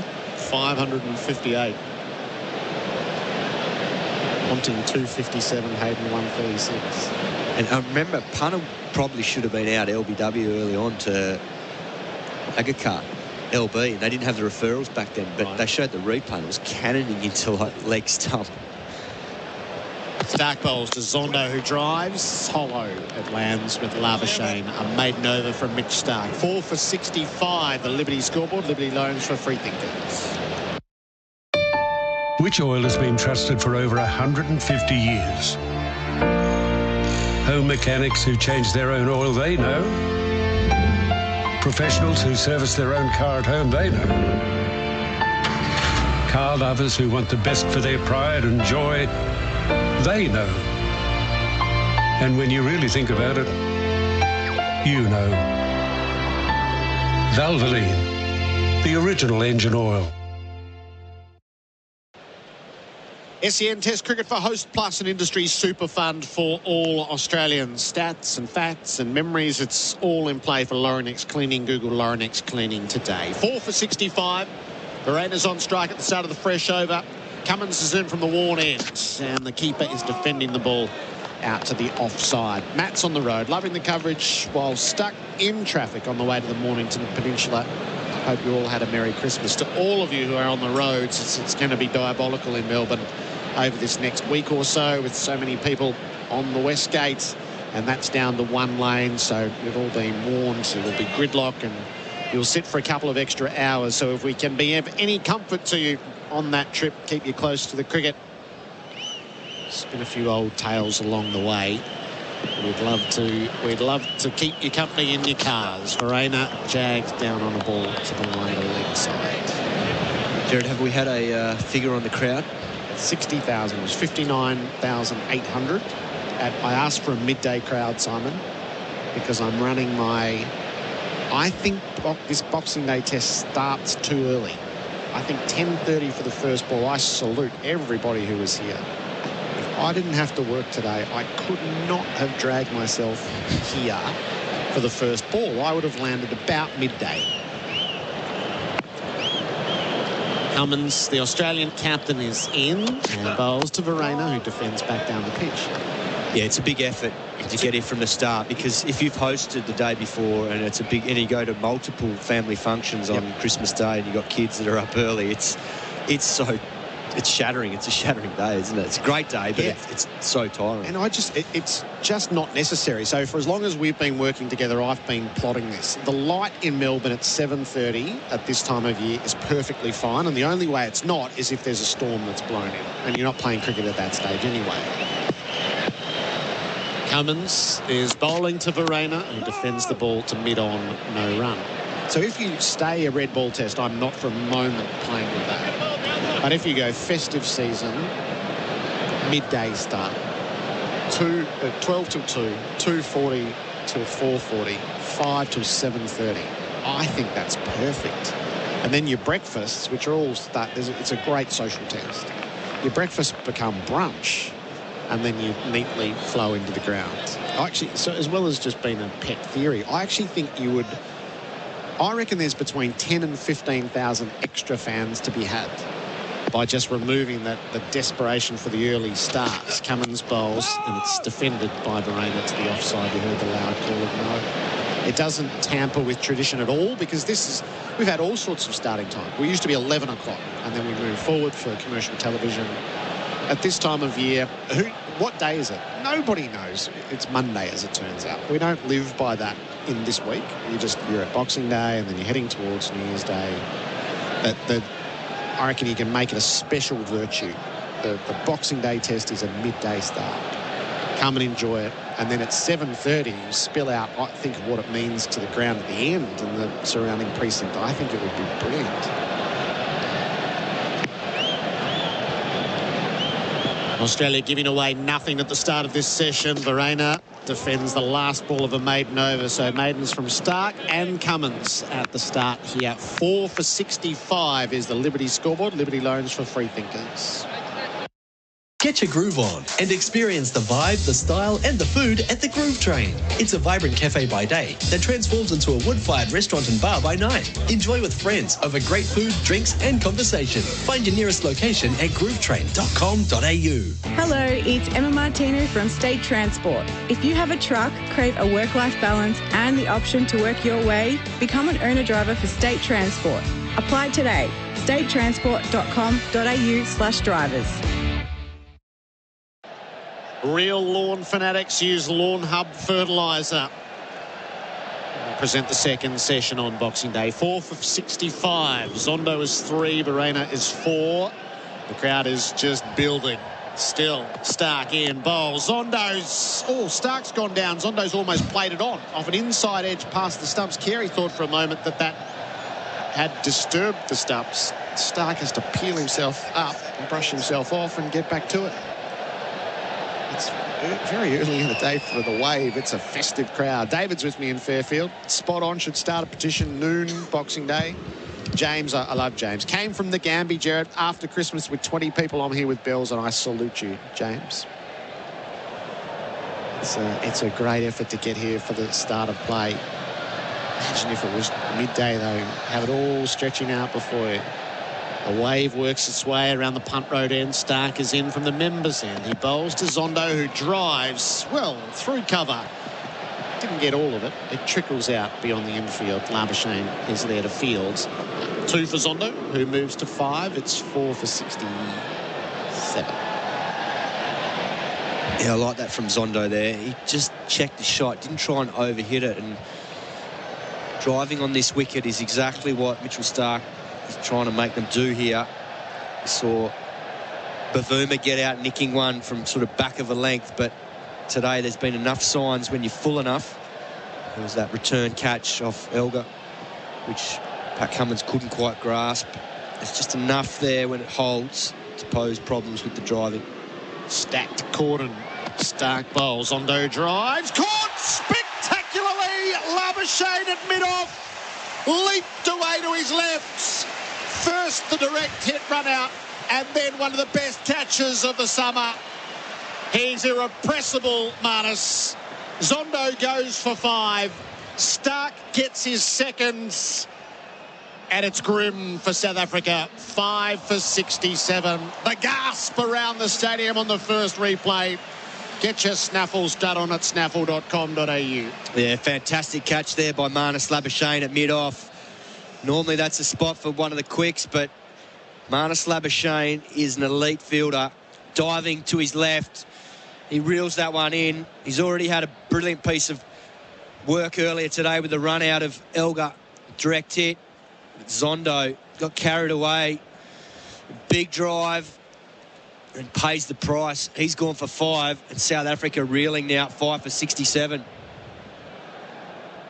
Yes, and Janssen is going to be the next man in. There's I don't know. Can you have a fielder as the player of the day thanks to Bingley? He's quite brilliant, isn't he, Marnus? For his various eccentricities and what he does with the bat, he is a presence in the field. Yeah, look, there's certainly an argument for it. I mean, I always used to have a saying, run-outs cause collapses, and that run-out potentially could see that happen here this afternoon. I mean, Jansen's capable with the bat, but at test level, he's still got a fair bit of work to do. But yeah, even that catch there, and you can just see in the replay, Zondo's weight was all on his back, through his back hip, and he had no right to be trying to drive that ball off that length. It wasn't a genuine half volley, didn't transfer his weight through the ball to keep it down on the ground, and that's the disappointing thing about that dismissal. The ball before, he just check drive comfortably through cover, didn't try and overhit it, gets two. What happens next ball? Tries to play the big shot, it's not there. Pays the price. Sometimes you just got to bat within yourself for a period of time until you really know what the conditions are like, and they're paying the price here. It was the wicket they couldn't afford to lose at the start of the session, South Africa, so the hole is deep at 5 for 67 in the last 10 overs. The count is 4 wickets and 11 runs. 56, 58, 58 and 67. The sequence of events. Dwayne with the top edge. Mitch Starc to Jansen, who's beaten past the outside edge immediately. I know, well, this is his 9th test match. He's 202 runs to his name, 18.4. And there are hopes that he'll develop into a number 7, but he didn't look anywhere near that in Brisbane with 2 and 0. No, and well, it was tough for you to bat on, but even then, you can see there, they know that Mitchell Starc will try and swing the ball back, but the ball hasn't really swung much, so apart from the first few overs. But his front foot goes straight down to probably line of leg, and that ball's out in the channel. So he's so far away from it with his body weight and his head position. Jansen faces up. He drives wide of Labuschagne, and he will get his first couple of runs. I don't think Starc would be disappointed to see him driving at that, though, right at the start of his innings. 5 for 69.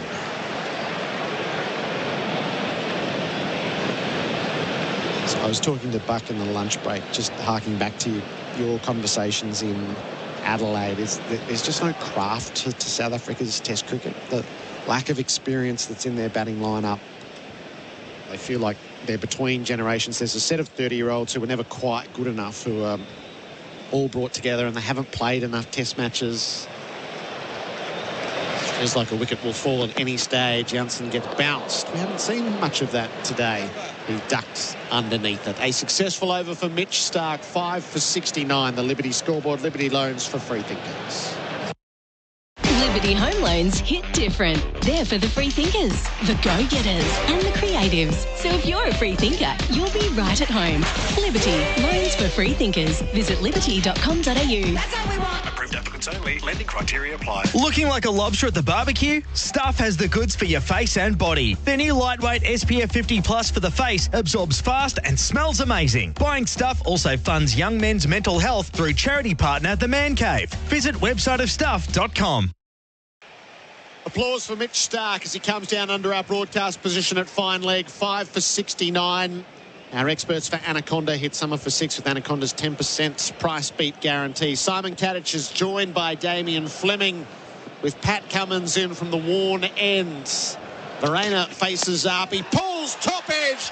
Balloons. Keary's on the run. He won't get there. It lands between 3. Starc closing from fine leg. Head away at mid-wicket. Carey out of the slot as the keeper.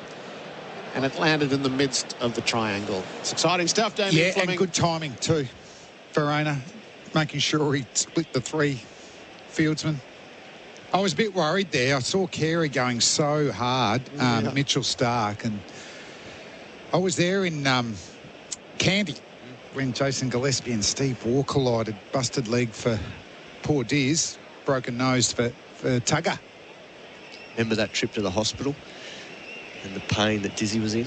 I remember when the ambulance, because it was quite a small ambulance, and as the door was going to close on Dizzy's leg, the fear in his eyes, and thank God for Errol Alcott, our physio, he stopped the door.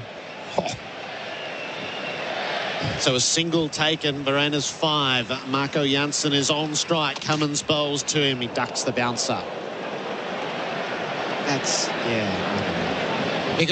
I mean, he showed some apprehension up at the Gabba, Janssen. I mean, big, tall all-rounders, generally they're front footers and like to drive. So I'm not surprised that I think they'll push him back. And then when they go full, they're hoping that his weight's back. And that's why there's 3 slips and 2 gullies. A point. Well, it's not just the weight back. It's the fact that a lot of them keep their front foot leg side of the ball, so they don't commit to the line of the ball and they end up nicking it. Cummins bowls. Janssen's beaten past the outside edge. With a bit of play and missing in between, Simon. They've done well, the Aussies. I mean, it hasn't been a great day for South Africa because, this is a good batting pitch. There was pressure on the Australians once they'd won the toss, that they needed to get plenty of wickets.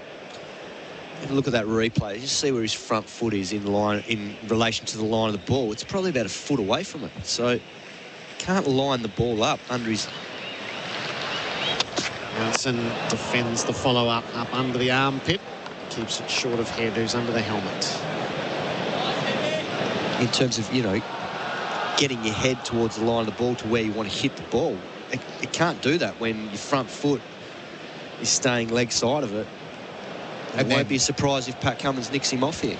And the other thing, when you're bowling, you love that. You notice it when batsmen are getting inside the line. Replays for Robot Building Supplies. Robot's got it. Cummins is bowling over the wickets. He bowls and Janssen keeps the bat under a rising delivery. Lets it fizz through to Carey. But you were talking just before I come on, Mitchell Starc, I mean, his threat has been just the left-handed angle across. They probably could let a lot more balls go. That there's rarely been one that's swung in, but it's that threat in their mind that one will. But really, you've got to read the pitch conditions, and it's hot. It's a much older ball, and if there's any movement, it'll be off the seam. 3 slips a gully, bat pad, all crouched down. Cummins is searching for his first. He bowls, and Janssen defends the ball to the leg side. They thought about the single. Janssen held out his hand. As Boland closed, a dot to finish. 5 for 70. The Liberty scoreboard. Liberty loans for free thinkers. You wouldn't use a chainsaw blindfolded. Yet not checking before you dig online first is like digging blind. Avoid high-voltage electricity cables and high-pressure gas mains every time. Search before you dig online every time, and never dig blind. Stop dreaming and start boating. Visit Stringer Marine's showroom packed full of Quintrex and Yellowfin boats. You'll love your new Quintrex or Yellowfin. Stock is available for delivery right now. Stringer Marine, 461 Mountain Highway, Bayswater. StrickerMarine.com.au. SEN Test Cricket for Host Plus, an industry super fund for all Australians. 5 for 70. Zondo the man out since lunch. He was dismissed for 5. Bharat is on 5, and he has the strike. A Starc is in from the members' end and bowling outside the off stump and left well enough alone. Simon Katich and Damien Fleming. We've talked a little bit about the technique, but the other thing that looks like it hasn't been with the South Africans over there, and I know it's hard in Gabba because obviously it was a tough wicket to bat on, but this is a pretty good test wicket. There's nothing wrong with this to bat on. Just that application and determination to go out there and say, you know what, I'm going to try and bat for 2 hours here and get through the session. I don't care how many runs I get, but I'm just going to try and grind it out, be in there so that it sets up the rest of the team. They just haven't seen that. It just looks like when they do get set, they then go and try and play a shot to score, and then they're out.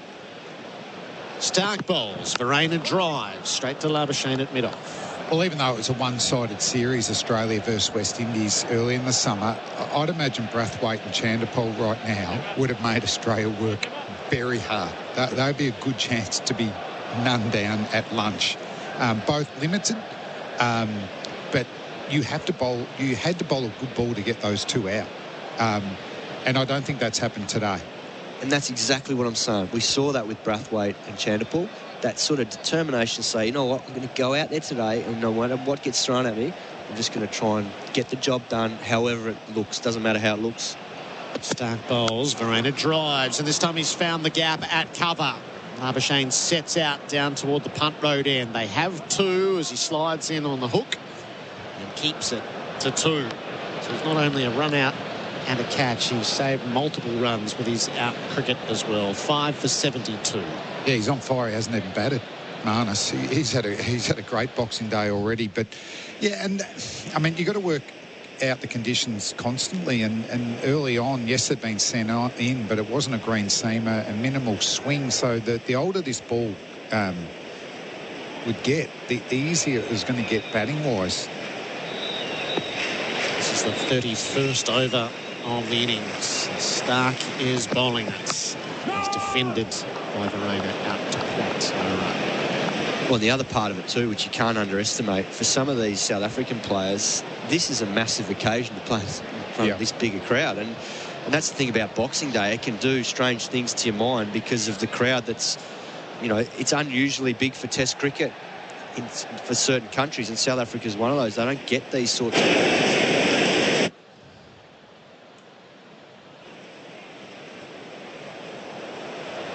Typically they play their own Boxing Day tests. It's not a fixture on the calendar, but it's nowhere near the spectacle of the MCG. Verena, hit by the bouncer. Couldn't get out of the way. Wore it on the body, flexing the arm in the aftermath. It flew through to Carey. Yeah, at the body, 2 out. So Verena thinking, do I take it on? No, so he takes it on the body. We sort of got forced into that because of previous over where he top-edged that one, got away with it, lobbing in between fine leg and Alex Carey, who was running back. And also the angle. There's 2 men back. He's going to have to fight the line of the ball here. If Mitchell Starc drags him wide of off stump, he's going to have to fetch it from outside off stump against that line of the ball. A painful replay for Rotoflex by Blunston. They've got him on the shoulder blade on the turn. Up with his back to the ball. What's going on down at the city end? What can we see, Cap? Is it backward square ran to the square leg umpire and pointed in the direction behind him? Yeah, it might have been the camera. Something happened with the wires, and the line was down really low. Yep. It's now getting hooked up. All right, I was told the hanging camera to get the hell out of the way. Travis Head is under it. Deep square. Just a brief break in play. Do you need a break? Head to Mildura next long weekend. Starc bowls and Verena noodles the ball away through cover. He'll be able to pick up a couple again. Lyon and Labuschagne both converge. Lyon does the fielding. 2 more for Verena. He goes to 9. It's 5 for 74. Liberty scoreboard. Liberty loans for free thinkers. Dwayne Russell is coming in. Looking to upgrade to the latest phone? Get huge deals on select phones at Optus with month-to-month SIM plans. Head into an Optus store or shop online today. Great value starts with Yes. SEN app is now compatible with Apple Watch. Download it today. Want to build a new home but need to move in now? Henley has fixed price completed homes and townhomes ready to buy with premium inclusions in the best locations. Get the Henley Everyday Advantage. Buy a completed home and move in now. Henley.com.au. Great to have your company wherever you're listening to SEN Test Cricket for Host Plus. That's a plus. 5 for 74. As it stands right now, early stages, second session, bright sunshine, and Jansen on strike. Cummins in quickly at him, and he fends it away defensively for no addition to the score. Damien, Fleming, Simon Katich still with us. Great to be with you, boys. Dwayne, good to see you. This little occasion, you've got a smile on your face, Simon. You've got something you want to throw at. Oh, I thought Flem probably wanted to talk footy with you, given that the Cats won the premiership. Well, but you're a Richmond man, and Richmond men and Geelong men don't tend to talk amicably, do they? Yeah, it's 5 for 74.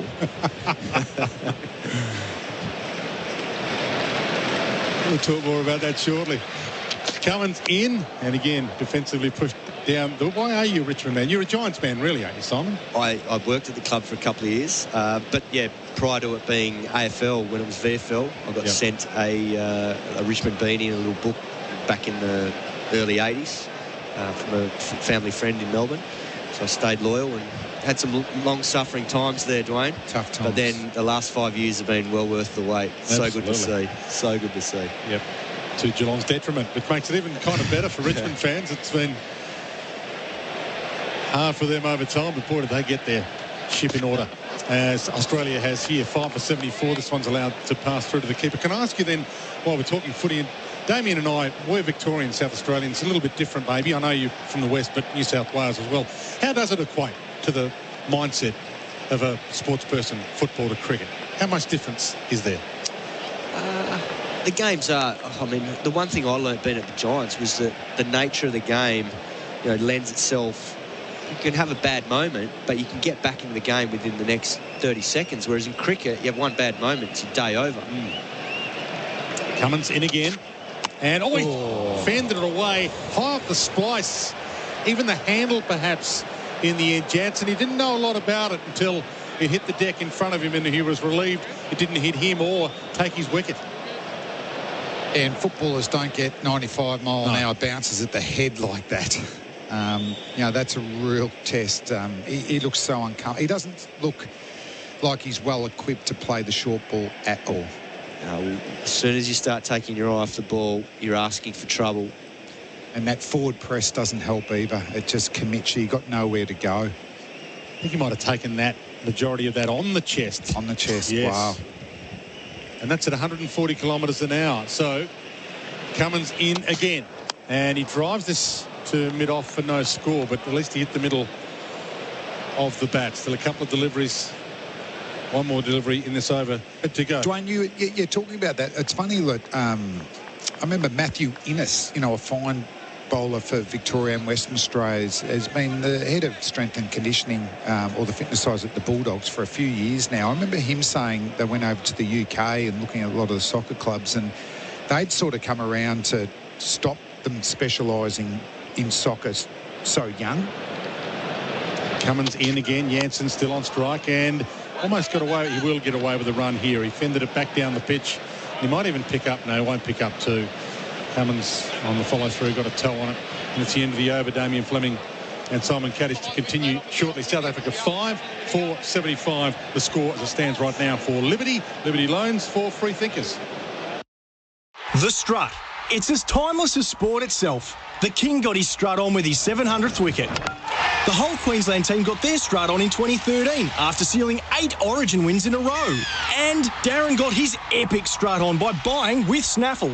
Because with Snaffle, you can get what you want, when you want, and pay with bite-sized payments. Get your Snaffle strut on. Visit snaffle.com.au. Terms, conditions, fees, charges and lending criteria apply. Credit provided by Walker Stores Proprietary Limited. Australian Credit Licence 393023.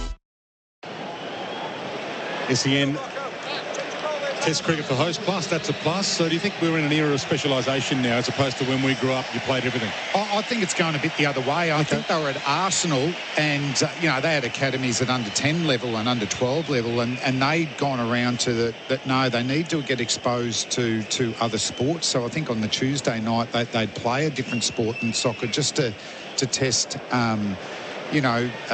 different skill acquisition, tactics, the mental side. So, no, I think there's a bit more encouragement of boys and girls to play multiple sports for as long as they can, that particularly in a mental, tactical area, I think it is transferable. And potentially to stop burnout as well. If you're talking about kids being at a soccer academy from the time they're, 8 or 9 years of age, that's a long time if they end up becoming a professional to do one thing and to love it for that whole period of time. Scott Boland's now on and played back down the pitch by Jansen, handled that one nicely.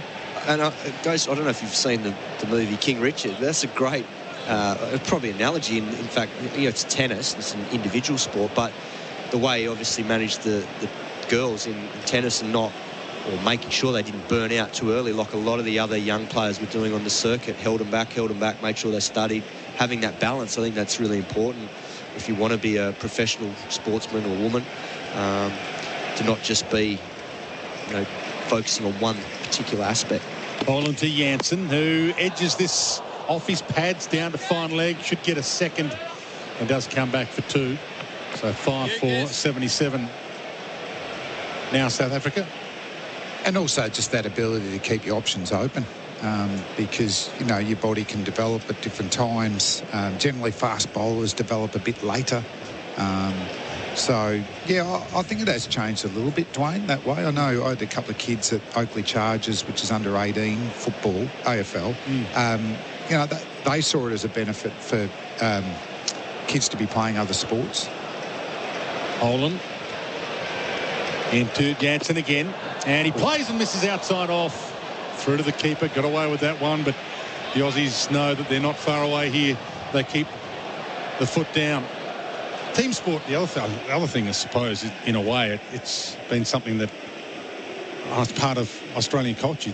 Be part of a team for part of your youth. Well, if you get the chance to talk to Jonty Rhodes as well, I interviewed him this morning at the MCC breakfast and about his hockey career. You know, he was close to going to the Olympics and he felt like it helped particularly his fielding. Holland, Jansen again, he bounces him, but the big guy got out of the way of that. Wasn't really directed well enough for Jansen to get out of the way, and got out of the way with ease. It's funny you mentioned about the fielding aspect, because you're seeing a number of players, particularly some of them coming out of England now, that played hockey, and they're really strong at the switch hits, because obviously that's part of the game, going, you know, obviously reverse side depending on where the ball goes, because obviously you have to play right-handed. But yeah, guys like Butler and these guys that are just so wristy because they've played that game, hockey, at a younger age. Edge of the seat stuff at the moment. Boland in. Jansen plays, and he might have caught the outside edge with the soft hands there, and it bounced its way through to the keeper. No addition to that 5 for 77 he bowls score. Such a good length, doesn't he, Boland? Like, he just looks like he's going to get a wicket every ball. And I'm fortunate to watch a lot of APS cricket and a little bit of footy as well. It's interesting, you see a lot of the gun APS AFL players, when they play cricket, they're guns in the field, particularly if they're midfielders. You put them at cover, you put them at mid-wicket, they're used to being low to the ground. Good over this from Boland. Jansen on strike again and defensively back down the pitch.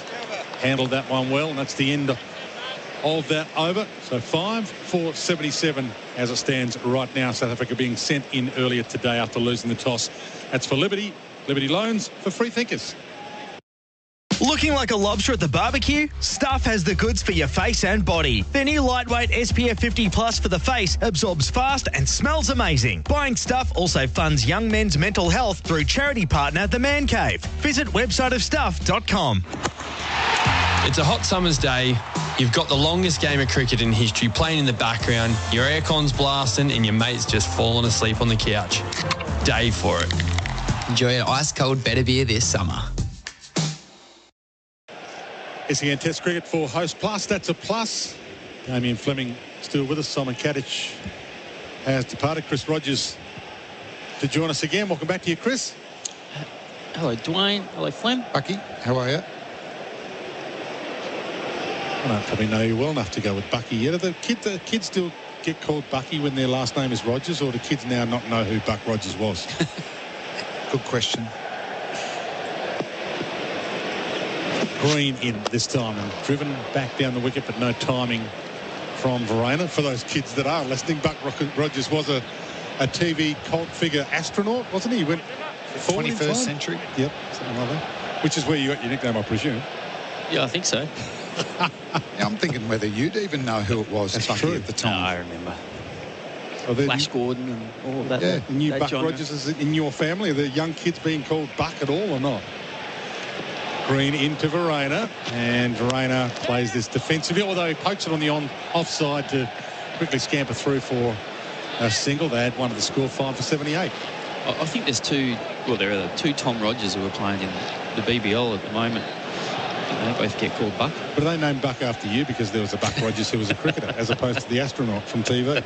Yeah, that can happen, can't it? Which is Gary Lyon, I suppose. And yep. My brother never got it, though. Didn't he? Oh, okay. $1 per family. 5 for 78. Verena 10. Jansen 3. Damien Fleming and Chris Rogers with us. Great to have you with us as well.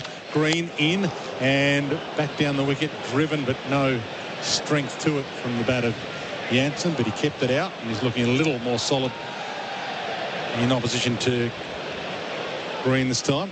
How many Boxing Day tests did you play, Flem? 3. 2 against England, 1 against India. Just great occasions, Buck, isn't it? So good. Cam Green in again. He's got 1 for 10 and edged almost to the keeper, Carey. I think it bounced just in front of him. Maybe not catchable.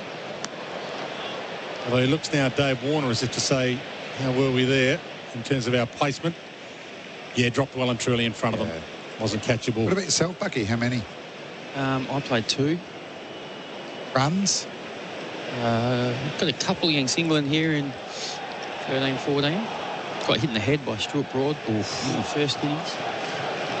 Got that helmet, actually. I still got that helmet. So no bats, but you got helmets. Yeah. Green into Verena, who tries to pull him nearly bottom edge. Through to the keeper. Drama averted for now. What was the crowd like? Because you were born in Western Australia, played a lot of cricket here in Victoria, did they take you as a Victorian? Local hero? There was a lot of good support. Yep. No, I'm sure it wasn't. Probably you got Fleming or clearly not what Merv got or what Scotty Bowles did. No, but Victorian, he walks out, big cheer when you fielded the ball. And Brenda Rayner does pull this one, and squarely umpire had to scamper out of the way of that. It was coming at him quickly and all the way to the boundary 4-4. So decided to attack a little more. That boundary for Rotaflex by Blunston. Blunston and Rotaflex stability meets the freedom to move. South Africa 5 for 83. Verena 14. Jansen on 3, and I think that is the end of the over. So great to have your company wherever you're listening to SEN Test Cricket, and that is the score for Liberty. ROBOT Robot Building Supplies. The Man Cave, shed, garage, sports room, home office, whatever you want to call it, Robot Building Supplies has everything to renovate or build it. Robot's got it. Metal roofing, cladding, wall panelling. Robot's got it. Structural steel, timber, insulation. Robot's got it. With 24-hour delivery, get it done fast with Robot Building Supplies. Notting Hill, Sunshine, Preston, Dramana, Pakenham, Coldstream and Darnham. RobotBuildingSupplies.com.au. ROBOT Robot Building Supplies. Liberty loans for free thinkers and SEN Test Cricket for Host Plus. That's a plus. Boland back in, turned on the onside, just past head at short leg, and they'll get a couple. A few oohs and ahs from the crowd as it went past the outstretched hand of Travis Head. But they're starting to at least get some runs on the board now, South Africa, after a little stalemate for a while. 5 for 85. Verena 14, Jansen 5. Can you remember any of the crowd numbers you got for the day one? I played one where we got washed out. Matthew Nicholson's one test match. Oh, yeah. So what a nightmare. They just always seem big, isn't it? And loud and great atmosphere. Boland to Jansen, and he drives straight past him, and that should go all the way to the boundary for 4. Timed it, middled it, and nailed it. And that boundary added to the score for Rotaflex by Blunston. 5 for 89. Verena 14. Jansen moves to 9. Yeah, it's a half volley. He put it away, but he sort of sets himself up to be in a really good position to hit them. It's almost like he gets a lot of throwdowns. Forward press, you know, that front foot just inside the line a little bit. I don't think he'll get too many more of those from Boland. No, he looked a little disappointed with himself there, Scott Boland, so he might have poked the bear. Here, Jansen. Boland back in, 2 and a 4 from the first 2 balls, and defensively pushed back down the pitch by Jansen. It's funny because I think Scotty Boland he'll get driven back past him, and a lot of fast bowlers will think, no, I'm not taking that from a tail ender and they'll bowl a bouncer, but he's, no, just bring it back a bit, put it on my length. Yeah. That's his reaction. Doesn't get too emotional about things. Bowling machine-like accuracy. I love how full he bowls. Jansen watching as Boland is in again, and he allows it to pass through to the keeper. You would have seen a lot of it over the last few years. There's just no ego to it either, is it? It's not like, I don't like being driven. It's still, well, he's understanding that's part of his what's going to happen, because he's going to try and bowl a foolish length, and every now and again he'll get it wrong and he'll err too full, and that'll happen. Yeah. And that's okay. Yep. Well, you're coaching now. Can you teach temperament or not? Teach temperament? I think it comes a lot with experience. Olin to Jansen, and Jansen again defensive, and no addition to the score. I think the game teaches them that as much as anything, because the more you don't survive, do you? Like, you get dropped and we don't see you again. Yeah. And cricket's a tough game. Like, as a batter, you fail more times than you succeed. So, and if you get into those little fights at times, you can look a little bit silly as you get out and the opposition are sledging you as you walk off. Final delivery of this Scott Boland over. Jansen on 9. And again, defensive and watchful and in control of that one. End of the over. South Africa 5 for 89 with Verena on 14 and Jansen not out 9. Great to have your company. That score for Liberty. Liberty loans for free thinkers. The Aussie summer and country racing. It really is the perfect combination for friends, family and the kids. That's right, the kids will be covered all summer long with free entry, free Kelly Sports supervised activities and a free merch backpack with a discount sports power voucher. So go on, support the locals. There's entertainment with fantastic hospitality packages and all the up-close racing action. Summer and country racing, stronger together. Book now at country.racing.com.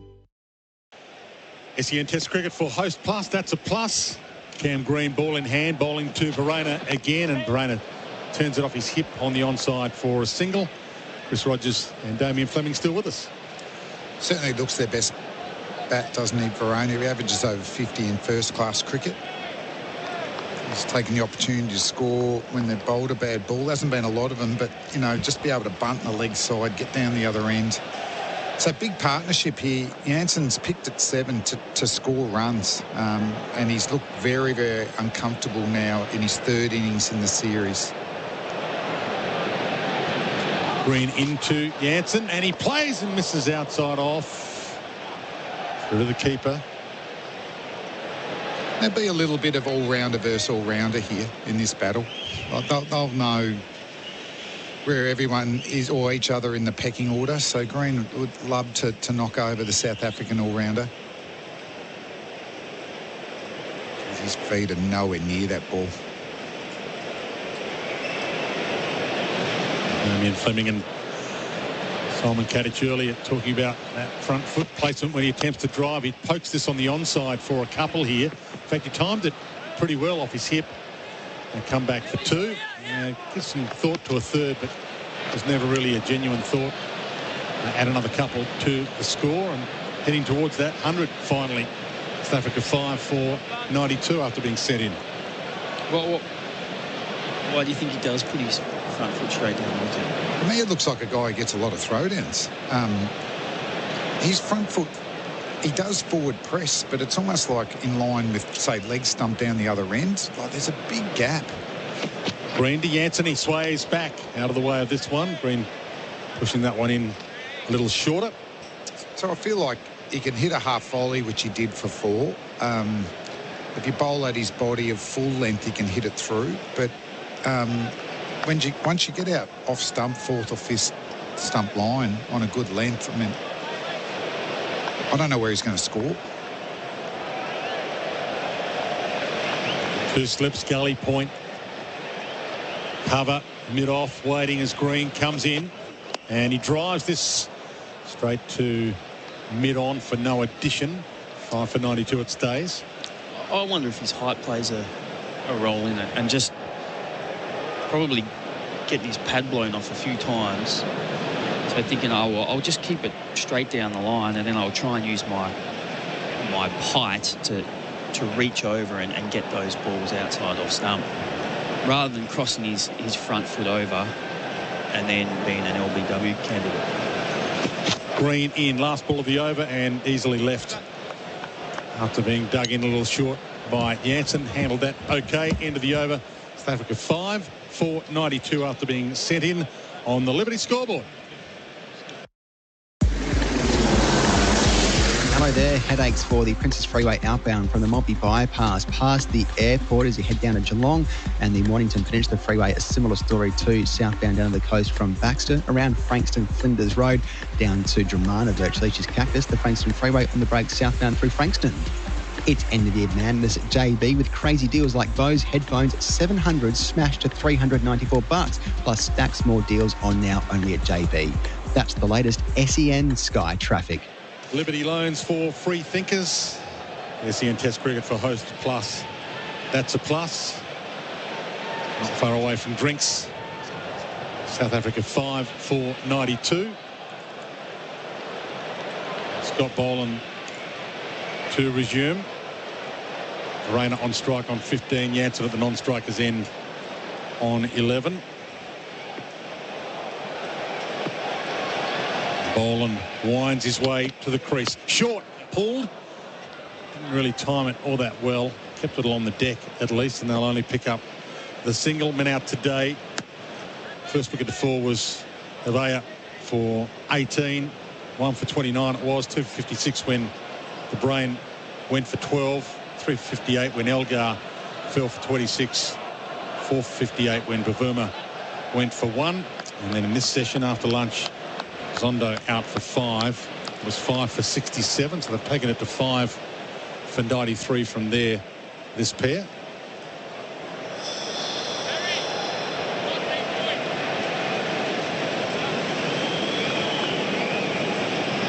Boland at the top of his mark. Jansen on strike. 3 slips in the gully waiting for it. Short. Ducked out of the way and gave a scary little trouble or two down the leg side. It swayed, but he was able to grab it in time. No buys added. 5 for 93 it stays. Well, they have to make the most of this partnership. They've had to battle hard, but they've managed to put on 26 runs since that 5th wicket. The first 2 partnerships were 29 and 27. It's just as they felt they were getting some momentum, Australia have just pegged them back.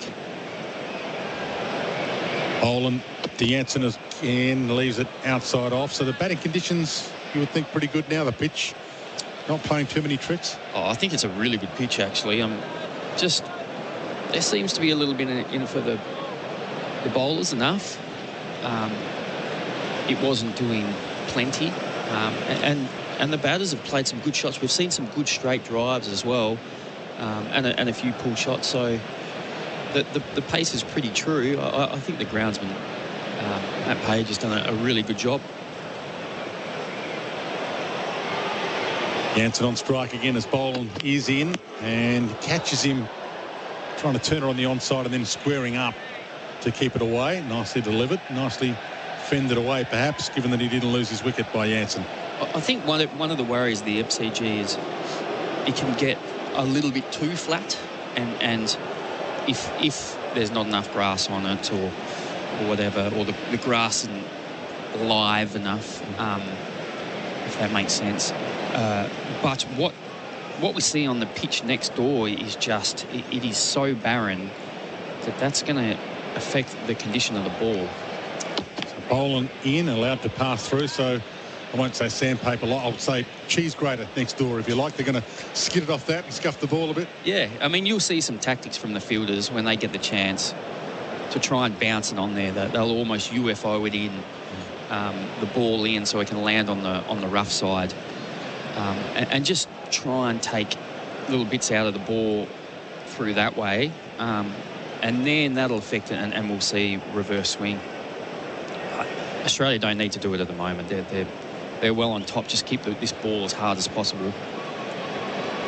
Final ball of this, Boland over to Jansen, who defensively pushes back down the pitch. So 5 for 93, and drinks are coming out. So 5 for 93 for Liberty. Liberty loans for free thinkers. On Stark, he's flashed at this. Verena, he's got it forward a point and down the boundary for 4. Stark bowls on no drives. Caught spectacularly. Labuschagne at mid-off. Leaped away to his left. First just the direct hit run out, and then one of the best catches of the summer. Brendan Rayner does pull this one and all the way to the boundary. 4-4 bowling to Ganson, and he drives straight past him, and that should go all the way to the boundary for 4. Timed it, middled it, and nailed it. South Africa 5 for 93. The drinks breakers for Bundaberg Ginger Beer, the Great Australian Brew, Zondo, the man to fall in the session for 5. Adam Collins is keeping all the numbers for us for Laurenex Cleaning. Google Laurenex Cleaning today. I can actually say to you, Collie, what's keeping you up at night? Collie? Yes, I wouldn't stay up for anything but this, although I'd love to be at the MCG with you guys today, watching Scotty go through his paces again. I know we're going back to the well a bit on this, Gerard, but when his figures hit 1 for 27, if they do, his average will be exactly 11. And you know what that means, of course, per what's been going on throughout his career so far. As soon as his average hits 11, he invariably takes a wicket. Speaking of Australian quicks and wickets, Stark's got 20 of them at the MCG now at 27, which may not stand out too much, but remember, he had to wait all those years to get a test match on Boxing Day. He was rotated out a number of times. That was a source of frustration for a number of years, but he's proven to be a vital bowler for Australia in these conditions over the last couple of years. Good on you, Colo. Thanks a lot. The drinks break coming to a close for Bundaberg Ginger Beer. So Boland 1 for 22 from his 9. Chris Rogers is in the experts chair for Anaconda. Hit summer for 6 with Anaconda's 10% price beat guarantee. And coming back to us from Fox Cricket is Ian Smith. Smithy, welcome back. Gerard, nice to be back and absorbing first hour after lunch, wasn't it? After that mayhem just prior to the lunch break. So nice little bit of fight here from this South African pair. And Farina certainly looked probably the best organised of them at the Gabba. And Janssen now starting to show his worth as a genuine all-rounder. So critical, very critical this period of play, for them in particular. Barania is 16. He's on strike. Cam Green begins the fresh over and he's defending the ball to the offside. And Chris Rogers is just over your shoulder there. Yeah, I mean, 2 brilliant pieces of cricket, out cricket from Marnus Labuschagne, of course. And I think some pretty injudicious decisions at the crease from South Africa have helped Australia's cause. I'll be honest with you, Chris, I've seen a lot worse first day batting wickets. No, you'd be pretty happy if this was day one. Green bowls, Verena defends the ball back to him. I think you can tell that by where the ball's gone. We've seen some straight drives, we've seen some pull shots. I think that the ball's coming on relatively nicely. So, I mean, usually there's a bit of a rule of thumb here on day one of the MCG that you don't drive in the first hour because of the way the ball bounces, a bit slow, and it brings the slips into the equation. Green over the wickets, bowls, and Verena flicks off his pads forward of square. He'll take a single out to head in the deep. It's 5 for 94. And I mean, apart from Verveer, I think he just pushed a little bit at it. It looked like they've been pretty comfortable with their attacking shots on the front foot. Green supported by 2 slips and a gully. And the catch dropped from the first ball that he sent down. Got a wicket in the second over. That was De Bruyn, and it prompted the collapse. Bowling and left alone by Janssen outside the off-stump. Awkward customer to bowl to Janssen. The reason why is because he's so tall. And I've just been looking at him from, admittedly, 100 yards away. He seems to bat out of the crease, start at quite a long way out of the crease. And, of course, that with his big outstretched front leg gives him an advantage to the point where you have to change your length as a bowler. You have to look at your area of indecision is probably different. Janssen defends Green to mid-on. To a shorter guy like Farina at the other end, who's more orthodox. I mean, this guy is a giant, an absolute giant by batting standards. So when he's batting out of his crease, and then he's probably further forward than most, I hesitate to say normal people, but normally built cricketers, shall I say. So he's got that advantage. So as a bowler, and he'd work with Alex Carey and perhaps Nathan Lyon, square of the wicket, work on that theory.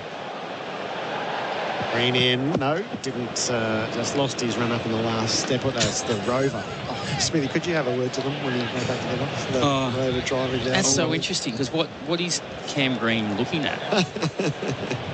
You don't really see anything behind the keeper moving that affects the game. More than 60,000. A brilliantly sunny day in Melbourne. Green bowls and Verena stands tall to defend the rising delivery from out under the chin. And that is the end of the over. 5 for 94. This session is for Lawn Hub Fertiliser.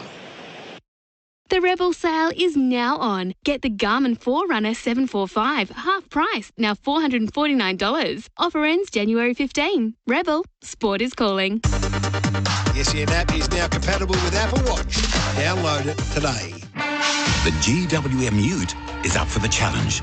Born tough and built smart to give you more. More features, reliability, comfort and safety for less. GWM Ute. Go with more. The leading wicket taker for Valvoline, which oil has always pushed boundaries. You know Valvoline, the original engine oil. Stark 2 for 25. Cam Green 1 for 18. Scott Boland took the first wicket of the test. He's 1 for 22. 9 overs, 2 maidens. He's in operation from the members' end. 5 for 94 South Africa. Verena's 17. Janssen is 11. And he's taking a little bit of time setting a field, which will have 2 slips, gully points, cover, mid-off, mid-on, and 2 deep on the leg side, backward square and fine leg. Verena's 11 from 41 balls as Boland begins the fresh over to him, and he's in on the pads and turned down to fine leg, and 1 to a total which now reads 95. It's so interesting, Grant, because even there, like he got his left foot kind of so far across, it almost encourages the bowler to go at the stumps, because you think you're going to get an LB, and then just the last minute he gets a bit of bat on it, flipped it down to fine leg. It's just slightly awkward, but he seems to make it work well. With Janssen on strike, Cummins puts the 3rd slip back in. Khawaja took the catch to dismiss Avea earlier on. Boland is over the wicket bowling, and Janssen's defending back down the pitch. Look at Janssen's technique, and should hone in on it, because he's been a very useful player and will be in the years to come for them. And it's a Janssen match up against Cam Green. They're both sort of medium pacers who 3rd or 4th cab off the rank in terms of the ball. They come in at number 7. A highly desired asset in the game of being a genuine all-rounder. So he's worth focusing on. But he's got a technique for me which suggests you should always be interested, particularly on a pitch doing a little bit. Janssen faces up and whips the ball to the leg side, no run. He tends to just push and use the advantage of that long stride and then play alongside it. And that's fine on a pitch doing not much.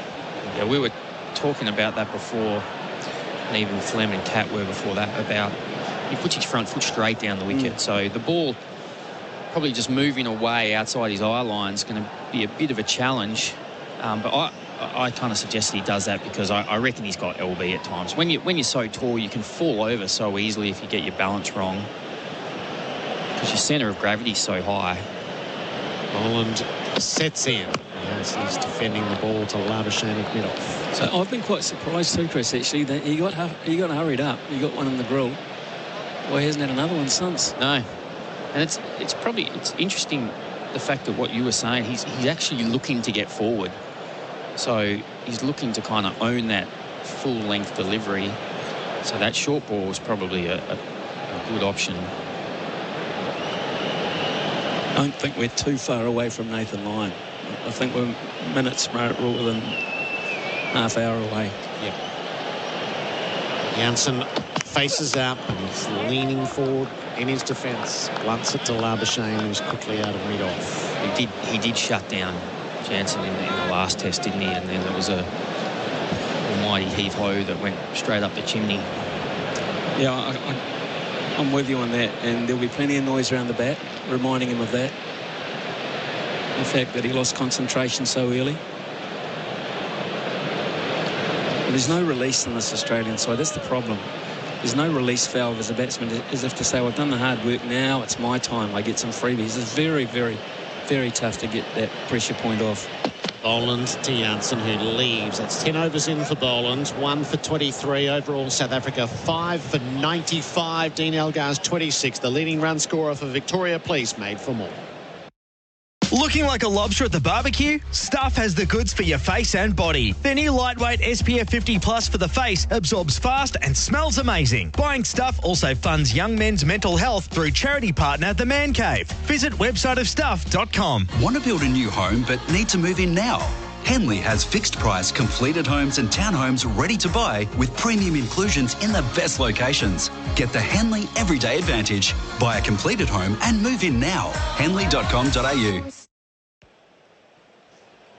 SEN Test Cricket, this middle phase of Boxing Day for Lawn Hub Fertiliser. 5 for 95, South Africa. Verena, the keeper, is on 18. He faces up to Cam Green and he drives. He's hit it hard to mid-off and there's no run to be had. Ian Smith and Chris Rogers on duty. Ian, tell me about your experiences at the MCG. Well, do you want the list?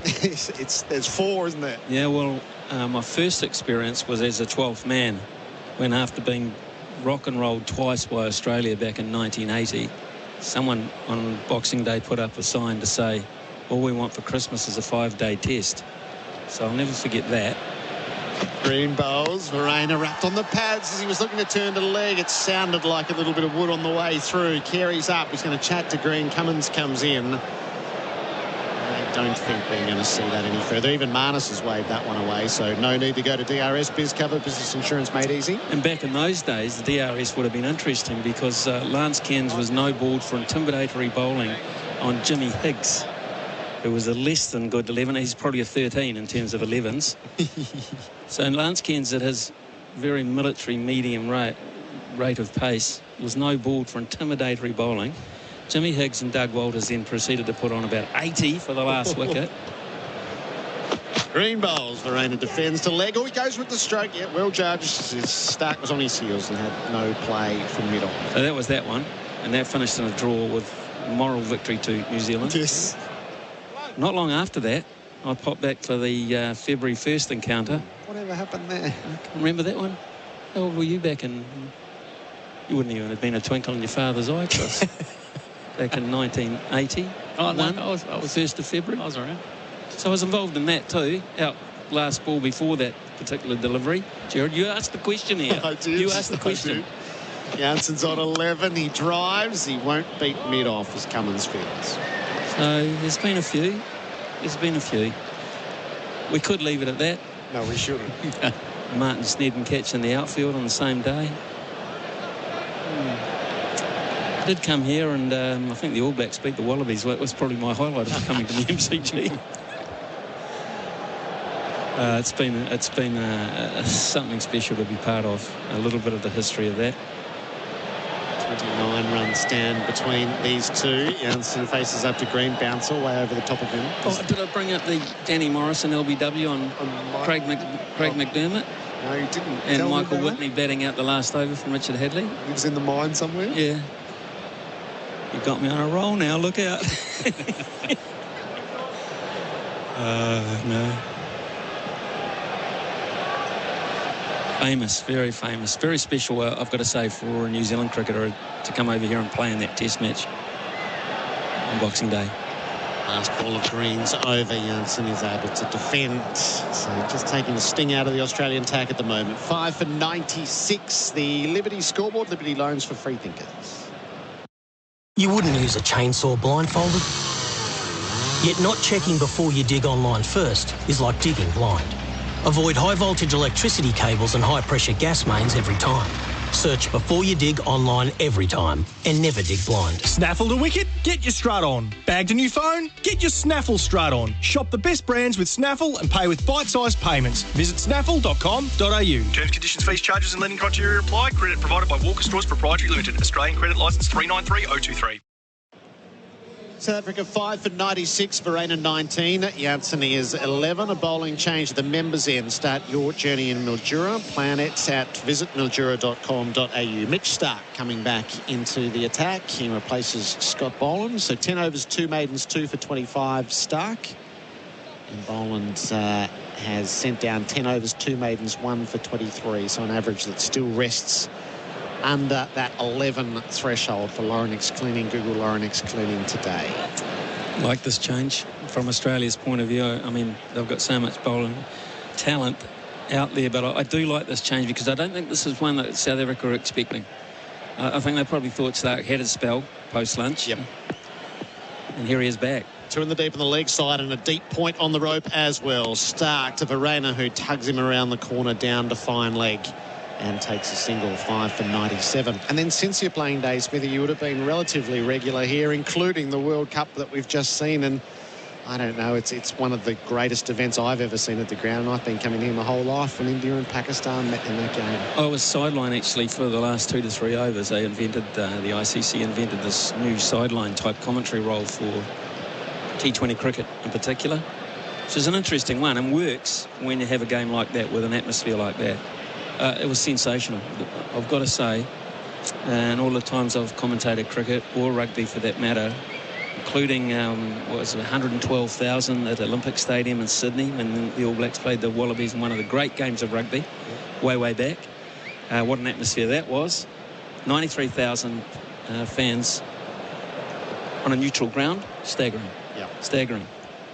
Stark left arm over the wicket. Jansen is on 11. He clips off the pads and he's played that ever so well through mid-wicket. Sound away for 4. Jansen warming to his work. He's 15. The boundary for Rotoflex by Blunston. Stability meets the freedom to move. Oh, it's an exceptional shot that. He's actually put his front foot, Jansen, outside leg stump to access that ball. So he knows Stark's going to be looking for that LBW, so he's going to try and make sure he gets that front foot out of the way. But that was right there to clip, probably in the air for a good 20 metres, but he hit it right in the middle of the gap. 100 up for South Africa in the 41st over. It's come for the loss of 5 wickets. 5 for 101. Stark on the follow-up. Bowls and Jansen's hit by it. That came right at the rib cage. And a little glare from the bowler to his opposite number at the other end. Well, we've got probably alongside Cameron Green the 2 tallest players in both squads having a go at each other here, and from Australia's point of view, there's got to be more of that kind of direction for me because he's just taking liberties off the front foot. Jansen, he's quite happy just to launch forward and wait for that one in his driving area. In other words, and you can't let him have that particular luxury. You've got to keep him in 2 minds and sitting back there with a bruise or 2. Painful replay for Robot Building Supplies. Jansen sways back, the rising delivery from Stark. So this is a little bit of what you mentioned, Smithy. This is the reasserting the short fast ball. I think so, and that's probably one of the reasons why Cummins has gone to Stark and say this won't be a long spell, but just this guy's just taking a little bit too easily from my liking. Too much front foot stuff. Just sit him back a little bit. And also perhaps if you can complement that with a bit of Nathan Lyon at the other end, then you give him that option that he took in Brisbane and took poorly. So Stark, 2 slips and a gully, waiting, bowls. It's down the leg sides through the carry untouched. He's also put in a leg gully. He's taken Khawaja out of a 3rd slip and put him in there just in case. And he's actually not far on the line of bowling down there at fine leg. So if you're looking at it, imagining it at home, he's probably about 2 o'clock on the clock, and then bowling's almost straight behind him on his right shoulder. So they've got that angle out, but what they're saying to Jansen is look out around your hip, your shoulder, that area. Stark to rough him up. Jansen, well, he tried to drop the hands and it hit the hands and squirts out to gully. So good fast bowling from Mitch Stark. 5 for 101 at the end of the over. Liberty scoreboard, Liberty loans for free thinkers. Looking like a lobster at the barbecue? Stuff has the goods for your face and body. Their new lightweight SPF 50 Plus for the face absorbs fast and smells amazing. Buying Stuff also funds young men's mental health through charity partner The Man Cave. Visit websiteofstuff.com. The GWM Ute is up for the challenge. Born tough and built smart to give you more. More features, reliability, comfort and safety for less. GWM Ute. Go with more. Our apparel's a partner on SEN. Ringers Western, whether it's the paddock or the pub, Ringers Western has the kit to keep you cool this summer. 5 for 101 South Africa. Ian Smith is reading the game ever so well. Nathan Lyon comes back into the attack from the worn ends. That's where Matt is sitting. Gerard, I'm sitting in the worn stand on level 2 in line with the stumps. I love listening to Smithy. I reckon we should adopt him like we have Farlap, Lamingtons and Russell Crowe. Thanks very much, Matt. You'd knock us back if we tried to, I'm sure. Me and Russell Crowe. Russell be insulted. They're crowding in around Verena. Line over the wicket. He plays back and defends to Labuschagne. It was noticeable at the end of the last over that he was shaken up. He was unnerved by that particular 3-ball blast. I'm talking Janssen here. The last one he just took on the body or the arm as well. He can't continue to play that way. Iron bowls. Verena jumps down the pitch, clips him away to long on, helps himself to a run. 5 for 102. Sorry, we will come to Janssen, but I can totally imagine you commentating on Russell Crowe's last fight in Gladiator. How amazing it would have been to have Ian Smith on commentary for that one. Wouldn't that be good? Yeah, you should do Wouldn't that. That have been good. You know, the whole Crowe family was in that movie at some point. Oh. Yeah, there's a little bit of information for you. Dave Crowe, father of Martin and Jeff. He was part of the soldiers. Oh. Yeah. Lyon bowls to Janssen, who defends the ball to Labuschagne. Martin Crowe and Jeff Crowe were both in there. Martin Crowe was in the artillery side of things. Well, artillery and guns. What do they call those? You know, the army. Yeah. The army. Come on, Gerard, help me out here. But he had to outrank Jeff because that were the family rules. Oh, nice. Janssen. That squirts away, maybe off an inside edge, and the pad safely lands in the offside. Picked up on that very well. The 3 Crowe brothers, Russell, cousin, Jeff Martin brothers, Dave, father of, all in the movie. Outstanding. Oh. Outstanding. Don't say you didn't learn anything on Boxing Day 2022. Line to Janssen, leaves outside the off stump. That's nice. What was it? Who's the little redhead singer these days? Ed Sheeran. Ed Sheeran. Ed Sheeran was a stormtrooper in one of the Star Wars. Oh, really? Yeah. It was his long-term dream too. Lion bowls. Janssen has everything forward and defending. It is 5 for 102. 1 from the over on the Liberty scoreboard. Liberty loans for free thinkers. Have you got a dream renovation, a dream man cave? Robot's got it. Robot Building Supplies can help you get the job done. Robot's been servicing the building, fencing, engineering, roofing and cabinet making industries for over 70 years now. So when it comes to experience and reliability, Robot's got it. With 24-hour delivery, dream one day, build the next. Robot Building Supplies. Notting Hill, Sunshine, Preston, Dramana, Pakenham, Coldstream and Darnham. robotbuildingsupplies.com.au. ROBOT Robot Building Supplies. Our experts for Anaconda hit summer for 6 with Anaconda's 10% price beat guarantee. Ian Smith and Bharat Sundaresan. We're watching Verena on 21, Janssen on 11, South Africa 5 for 102. Verena has the strike, so Janssen gets away from Stark just for a moment.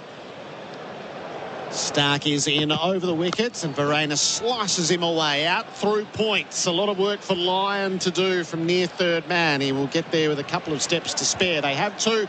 They come for the third as Lyon heaves it in from the deep all the way to the stumps. It's a lovely long throw. 3 to the score, 5 for 105. But Stark might not mind that, Gerard, because you've got 3. 2, not so good. 4, bad. 3, I'll get another crack at Janssen. This will be an interesting moment, this. He's backing away, isn't he? And speaking to Chris Rogers as he walked off, like his body weight's all back. He's trying to move away from the ball. But then if Stark follows him that line, he has nowhere to go. It's a big target is Marco Janssen. So Stark made him uncomfortable with the last 3 deliveries of the previous over. The assault resumes. Stark to Janssen. It was well pitched and defended as a result of the offsides. Just noticing there, though, he wasn't as far forward as he has been. And he went half forward there, and it was a last-minute decision to go forward. So those blows that he took on the body, the last 3 deliveries that Stark peppered him with, are playing on his mind. He is concerned about it. Pain will do that. Yes, it will. There's nothing like when fear gets introduced to the equation. As Smithy mentioned, there's the leg gully, Kawaja with the 2 slips and a gully. Australia's line of attack. Stark bowls outside the off stump, and Jansen wants none of it. And they've been working a lot, the batting consultant for the South African team, just Samuelson, working a lot with Marco Jansen on his batting. One thing I noticed was they're trying to get him to be a little more positive, play a few more shots. And you want your number 7. I know it's difficult, the situation he's been walking into at 5 for not too many on the board. And the short ball is one thing. It's not easy to pepper someone that tall, even with the Wanger, for long periods at a good pace, the pace that he's facing right now. Stark bounds in, bowls Jansen on the back foot, jumpy, gets it safely to turf on the leg side. I love this. I love a contest between big men. Because Stark occupied the crease for a little while at the Gabba, and he got 2 or 3 from Jansen. Don't mind that. And this is Stark again is working away with umpire Kettleworth, who is now signalling to the ground staff to say, look, we need some attention out here. This area that has been a problem for Mitchell Stark. They're calling for the big ground thumping mallety thing to come out and get some attention there. So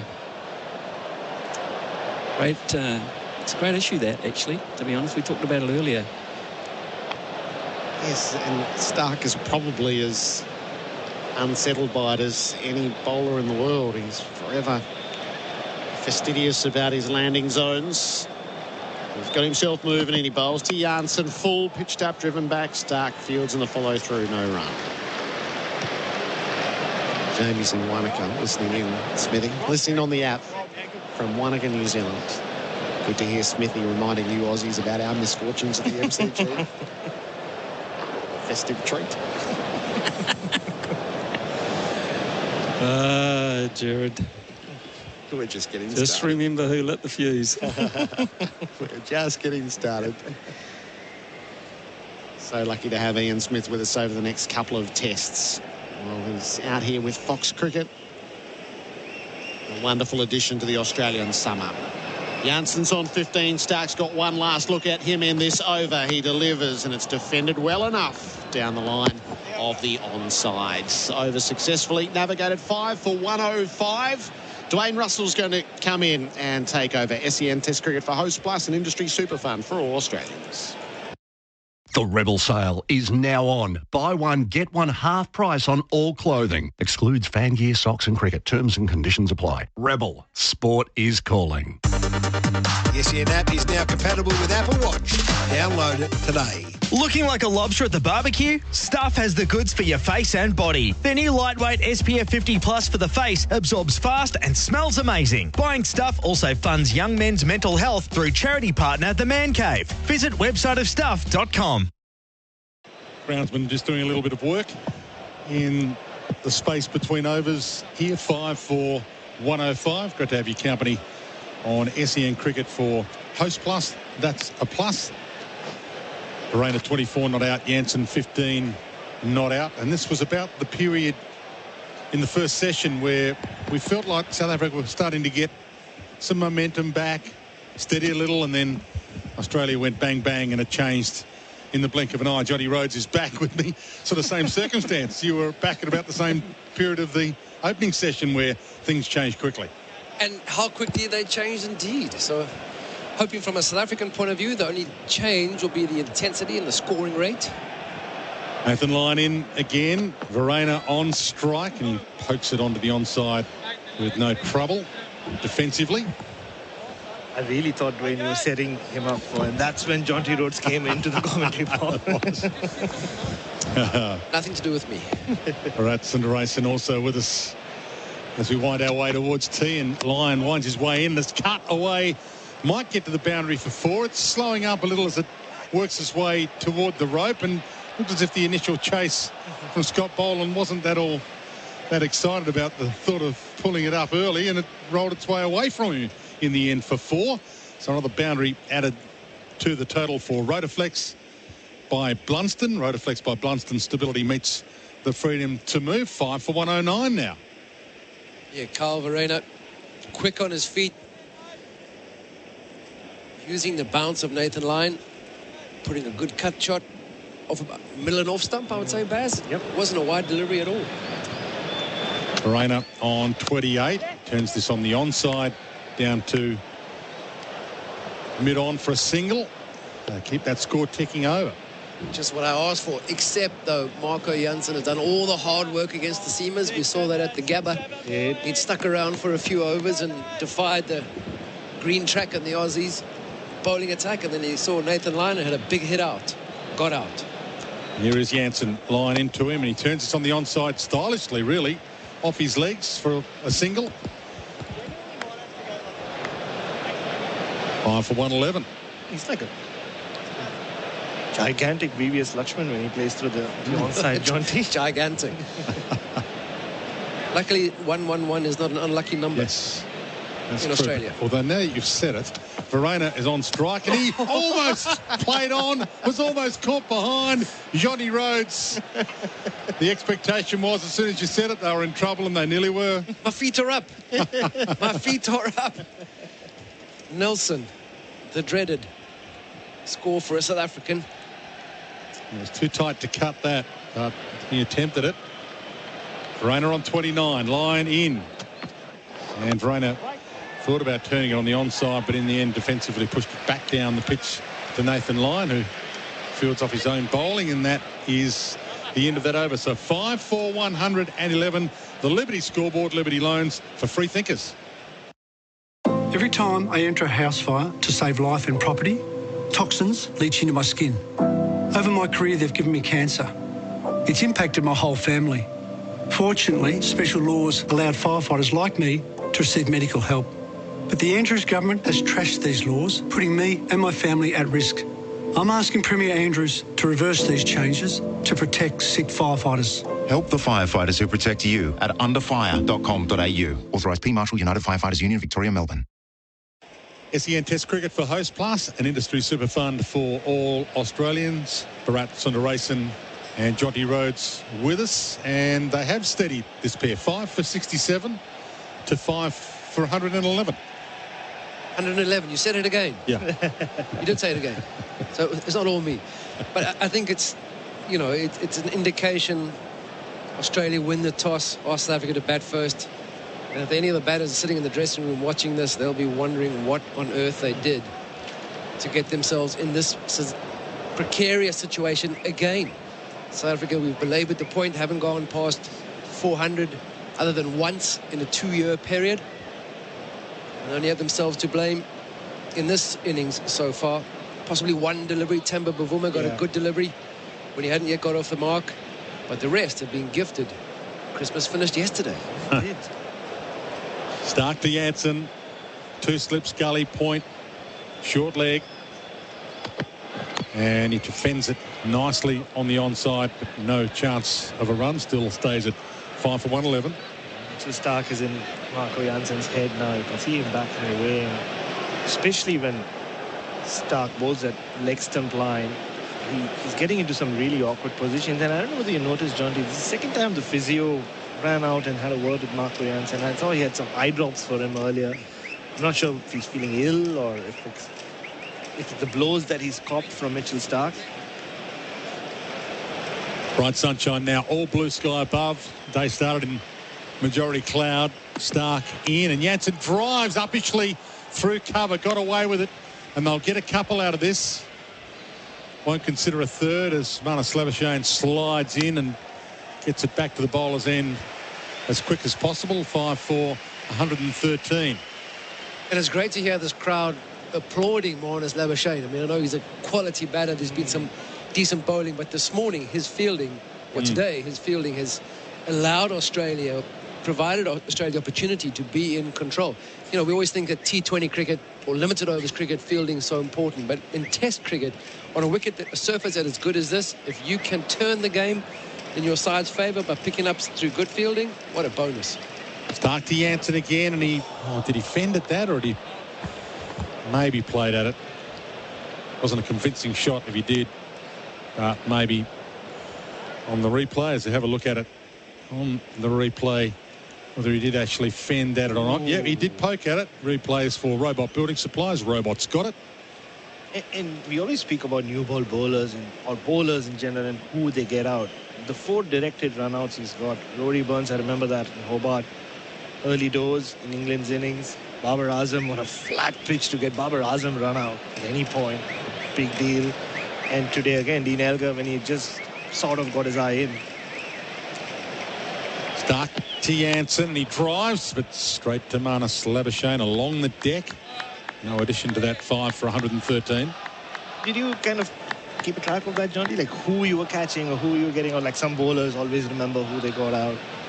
Not at all. In fact, I'm usually only remember sort of one catch. That was Sachin Tendulkar, because every time you go to India, people remind you of that. So it's not because I have a great memory of getting him out, but it's been, it's been a case of you can still make a difference in Test cricket through your fielding. And especially you're going to be in the field supposedly 90 overs in a day. If you're not enjoying it, it's going to be a long 90 overs. Little extra pause from Mitch Stark at the top of his run here, and then in response, Jansen's decided to have a pause of his own. Some mind games perhaps. Stark is in around the wicket and he fends it away to Gully. Greenfield's off the bounce. 5 for 113. The controversial Tendulkar catch that you're talking about. That would be the one. That would be the one. Controversial only because every Indian supporter of Sachin Tendulkar thought that an Indian fielder, there's no ways he's going to catch it. So I keep reminding them that it doesn't mean that South African fielders couldn't get there. How many years did it take for you to win India over after that? Still haven't convinced them. Still have not convinced them. It's in the books. Stark Jansen, who's on 18, and he drives uppishly, but wow, that was straight to the boundary in the blink of an eye. He took him on successfully, so well done to him. Rotaflex by Blunston. Stability meets the freedom to move. Another boundary added to the score. Rainer's on 29, Jansen 22, 5 for 117. End of the over. Great to have your company for SEN Test Cricket. That score for Liberty. Loans for free thinkers. Looking to upgrade to the latest phone? Get huge deals on select phones at Optus with month-to-month SIM plans. Head into an Optus store or shop online today. Great value starts with Yes. The SEN app is now compatible with Apple Watch. Download it today. Looking like a lobster at the barbecue? Stuff has the goods for your face and body. Their new lightweight SPF 50 Plus for the face absorbs fast and smells amazing. Buying Stuff also funds young men's mental health through charity partner The Man Cave. Visit websiteofstuff.com. Line in again. Boxing Day test for Host Plus. That's a plus. And he was bowling to Verena, who had no chance of pushing that for a run. Pushed it defensively back down the pitch. 29 off 44, Verena. Jansen 22 off 70. Line in again. And a late attempt at a cut. He chopped it over his stumps. Some bizarre things happened today. We had one ball roll into the stumps, but not strongly enough to dislodge the bail. We did think that was the turn of Dean Elgar's run of form, or in his favour. The ball actually kissing the base of the stumps. Not to be. Line into Verena, who does turn this on the onside for a single, just backward a square. You would have noticed they loved you here all the time, Jonty, from day one. How's it been being back in Australia? You've been a cult hero here forever. It's been amazing, I must confess. And just everybody from involved in cricket love the game. Support has been amazing.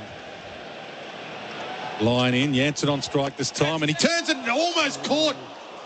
It's short leg, head reached down, maybe bump ball as he tried to pluck it, but it might have gone to hand. In fact, the disappointment on his face is such that it might have been catchable. In fact, it was Labuschagne in his short leg, and he, not one that you would normally expect to put one down. He looks disappointed. Jansen drives this uppishly over the top for 4. Yeah, well struck. Good use of the feet. He's just been given a life. Marco Jansen at short leg minus Labuschagne. Interesting that he is fielding there because it is a specialist position. I'll be really critical. His weight had come slightly up. Always tough to get back down to your boot laces. Line in. Jansen on strike and turns him back with a square. Nearly took the leg of Labuschagne on the way through, and that's another boundary. So back-to-back boundaries for Rotoflex by Blunston. Stability meets the freedom to move, and all of a sudden this score is a ticking 5 for 126. Verena 30, Jansen 30. When the job needs doing, that's Ace. When you need it fast, that's Ace. When it's Ace Gutters, it's built to last. As a roofing plumber working on an estate, I can't afford to be sitting around waiting for gutters, fascias and downpipes to be delivered. That's why I've always used Ace Gutters. If I order a stocked item by 5 a.m. that morning, I know I'll get it the same day. When it's Ace Gutters, it's built to last. Call 9586 4888 or log on to acegutters.com.au. 5 for 126 for Liberty. Liberty loans for free thinkers. SEN Test Cricket for Host Plus. That's a plus. 50 partnership for these two now. Stats for Laurenex Cleaning. Google Laurenex Cleaning today. Verena on 30. Jansen on 30. Verena on strike. And Cummins has decided it's time to take the ball. And in he rolls. And as a full-length delivery on the onside for a single, it's turned. 5 for 127. Jonty Rhodes with Bharat Sundaresan still with us. Mini victory for Marco Jansen. He's seen off the very difficult Mitchell Starc spell. Felt that Mitchell Starc had his number. Just that boundary of the last ball of the Starc over. It wasn't in control. He kind of just swung at it. It was one of those I'm not feeling comfortable here kind of shots. And hit the right part of the bat. Or maybe he had heard the captain say, Starkey, last one, buddy, and he knew it was the last delivery. He wouldn't have to face the follow-up. Yeah, true. Smart man, Marco Jansen, for a fast bowler, thinking on his feet. Pat Cummins tosses the ball to himself at the top of his mark.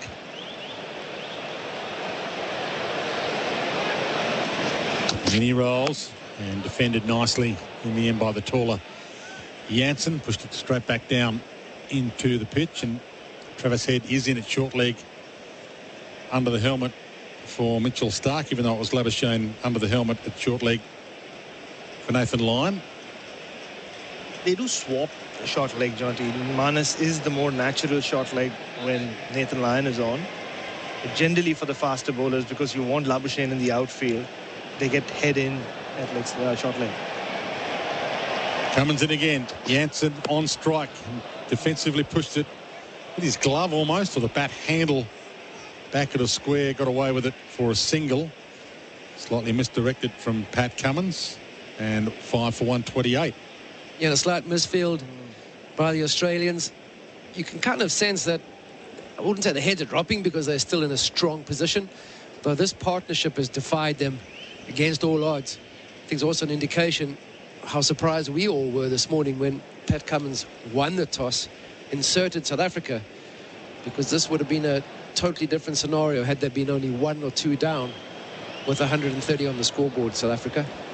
So from 5 for 67 to 5 for 128. Cummins in again. It's short and it's pulled, and it's pulled nicely but straight to the field at square leg, about 20 metres in from the boundary after a bounce or two. But they're starting to find the middle as well, so some confidence growing, partnership growing. Middle of the bat being found. Verena's 32, Jansen 31. Key though, Baz, shot selection. When the batters start feeling like they're in and they're in control, you then have to pick the right delivery, because we've seen South African batters see off the tough period and almost not give their wicket. I keep saying give their wicket away, but a case of going, okay, now Dean Elgar was the only guy who still looked like he was struggling, even though he had faced 60 odd balls. Cummins into Jansen, who drives, but along the deck to Marnus Labuschagne at mid-off, no score. Because that's certainly a scenario when you're batting, when you're starting to feel good. You feel you can. It is a good surface. You feel like you can stand, hit through the line of the ball. Marco Jansen, he's an all-rounder, but he's a bowling all-rounder. Yeah. So he's still got a lot of work to do with Kyle Verreynne. But the key there is when you start feeling comfortable, you start taking a bit of risk. Well, they're on track to win this session. South Africa losing 4 wickets in the opening session, only 1 in this. Cummins is in short, and again Jansen got behind it with some confidence, never threatened by it, and that is the end of the over for Liberty. Liberty loans for free thinkers. South Africa 5 for 129. Looking like a lobster at the barbecue? Stuff has the goods for your face and body. Their new lightweight SPF 50 Plus for the face absorbs fast and smells amazing. Buying Stuff also funds young men's mental health through charity partner The Man Cave. Visit websiteofstuff.com. Anaconda's massive Boxing Day sale is on now. Huge savings on camping gear, bikes, kayaks, fishing gear, clothing, footwear and more. Some exclusions apply. Up to 50% off Boxing Day sale on now at Anaconda. Anaconda! SEN Test Cricket for Host Plus. That's a plus. Nathan Lyon about to continue from the Shane Warne end. None for 21 from his 6 so far for Nathan Lyon. Over Shane in his short leg. Warner leg slip, and Bharat dances down and drives it to long on for a single. 5 for 130. Yeah, sensible batting. That's what Carl Verena's in the team for. Marco Jansen, on the other hand, if he skips down the crease, I don't think he's going to be pushing it to long on. He possibly using those long levers of his, trying to clear the fielder, who is now 10 yards from the boundary. It's a big hit to clear him at the MCG. See if he does take on Nathan Lyon here. Well, Nathan Lyon entices him to take him on. Jansen on strike. And defensively, pokes it back into the deck. Over Shane Fields at short leg. I was just talking about it before you came in, Jonty, about how Justin Salmons has been working with Marco Jansen to get him to be more attacking, play more shots, play more like a number 7. 5 for 130. Jansen on strike, Lyon in, and again he's found the middle of the bat but no run. Pushing this down to mid-off. It's a slightly wider line from Nathan Lyon, and that I think is where he wants to be bowling more to Marco Jansen, slightly outside off stump. And turns it on the onside this time for no addition to the score. Maybe with T in sight now. At times you can dictate what line Nathan Lyon's bowling to you by attacking him, and that's something he's done well so far, Jansen. They're on the ropes for a while, South Africa. Line in, and Jansen keeps it out defensively again. He's poked it down at his own toes and helped retrieve it. Yeah, 5 for 130 on a decent batting surface. They're probably just rolling off the ropes. Still taking a few body blows, though. Final ball of this line over. 1 from it so far, and Jansen again defensively pushes back down the pitch, and maybe they have got T in their sights. Host Plus, that's a plus. SEN Test Cricket, and that score for Liberty. Liberty loans for free thinkers, 5 for 130. Liberty Home Loans hit different. They're for the free thinkers, the go-getters and the creatives. So if you're a free thinker, you'll be right at home.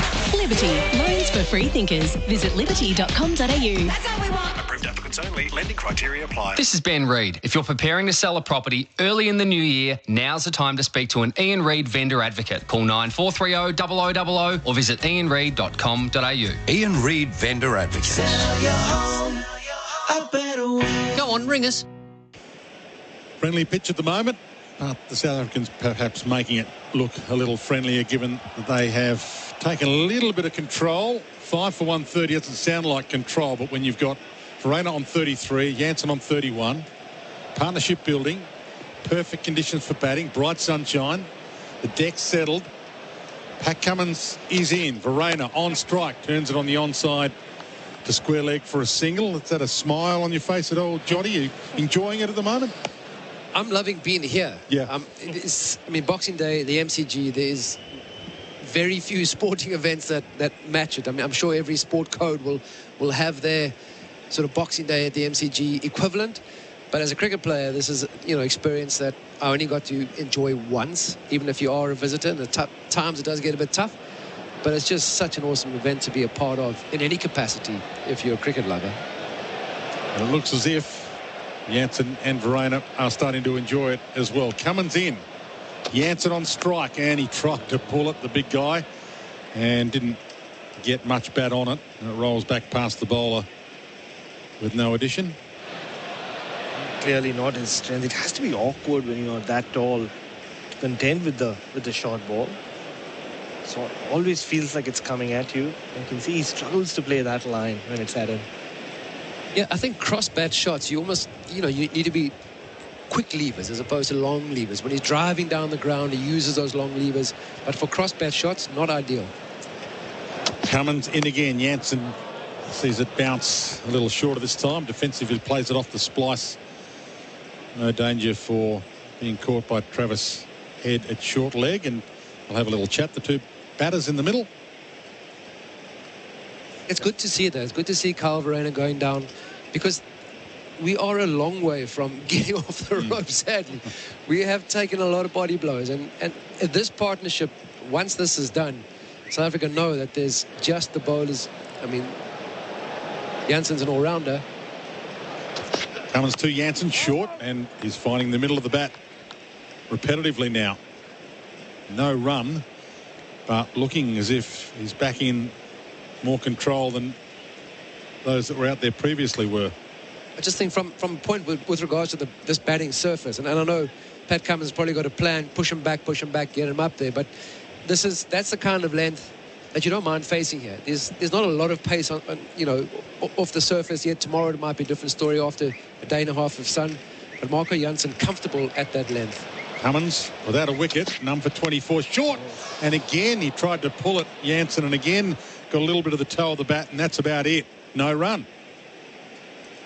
Well, yeah, maybe they've been working on their snooker game in South Africa, because he's cued two perfectly, trying to get through, but not his ideal shot, the cross-bat shot. Good when he plays down the ground. They're putting an extra man out now. So Stark going a little wider toward the boundary, that square leg. Still Travis Head in a short leg. This has to be full and wide, right, Jonty? Well, hopefully the double bluff. I mean, if I was Cummins, I would want Marco Jansen to be trying to pull me. Well, see if Cummins puts in a Yorker here. It's short, and he got him on the hip. Didn't really get up to a pullable height, even though Jansen for a split second thought it might, and he got away with it, but there's still some life in this one for the bowlers if they can get it on the right spot. 5 for 131, the score for Liberty. Liberty loans for free thinkers. Now at Target. Boxing Day deals you won't want to miss, like half price on Tontine. That's right, half price on Tontine. Limited time only. Conditions apply. See online and in-store for details. The SEN app is now compatible with Apple Watch. Download it today. Which oil keeps your business moving? Farmers and fleet managers, they know. Construction crews and car mechanics, they know. And you know. Valvoline, the original engine oil.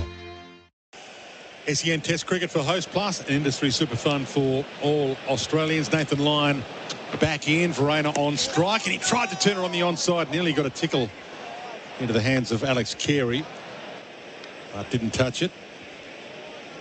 Danger averted. 5 for 131. Bharat Sundaresan with us, with Jonty Rhodes stepping out for a second. Not far from tee here. Line in. Verena on strike. Does turn this nicely back at a square on the onside, off his legs, off his toes for a single. And that'll bring Jansen back on strike. I'm looking forward to this battle. Could see Nathan Lyon at the end of the last over. Dwayne walked up to Marco Jansen, just kept chattering away, kept muttering a few things into his ear. Didn't see much of a reaction from Marco Jansen. We'll see if he's really gotten into his head. There are a few fielders on the boundary, at least two. Long on and deep mid-wicket, a few yards in from the fence. Will he take him on? Line in. Jansen does stay aggressive, turns it back at a square on the onside off his toes, and he gets off strike, gets a single, and they're continuing to have the score tick, this pair. 5 for 133, Verena 35, back on strike. Jansen now moves to 32. Looks so much more comfortable while playing the sweep shot. Uses his reach nicely as compared to the pull or the hook shot. He's gone into all sorts of trouble against Cummins and Stark. Line to Verena this time, and he does likewise. Just turns it back with a square on the onside for an easy single. Not threatened by that delivery at all, and happy to keep rotating the strike. This is what he did so well at the Gabba in the first innings. Jansen being encouraged by the Aussies. Nathan Lyon has come on Gazza as he turns this back to the square again on the onside for a carbon copy. Extra run added and off strike again. Verena back on strike for Nathan Lyon. Excellent batting in this over so far from these two. Last delivery of this Nathan Lyon over, and maybe one more before tea. Lyon in. Verena, a reverse sweep. Surprise to everybody, and they'll get at least a couple, maybe three here. Boland scoots his way to it, and they do come back. He was a little lethargic on his way to it, as if he didn't think he was going to cut off a run out of that three opportunity, and he certainly didn't. So the end of the over, 5 for 138. Verena's 39. Jansen is 33. That's for Liberty. Liberty loans for free thinkers. So, Pat Cummins to have the last over before tea. 5 for 138 approaching tea. Bharat, where do you think we're at?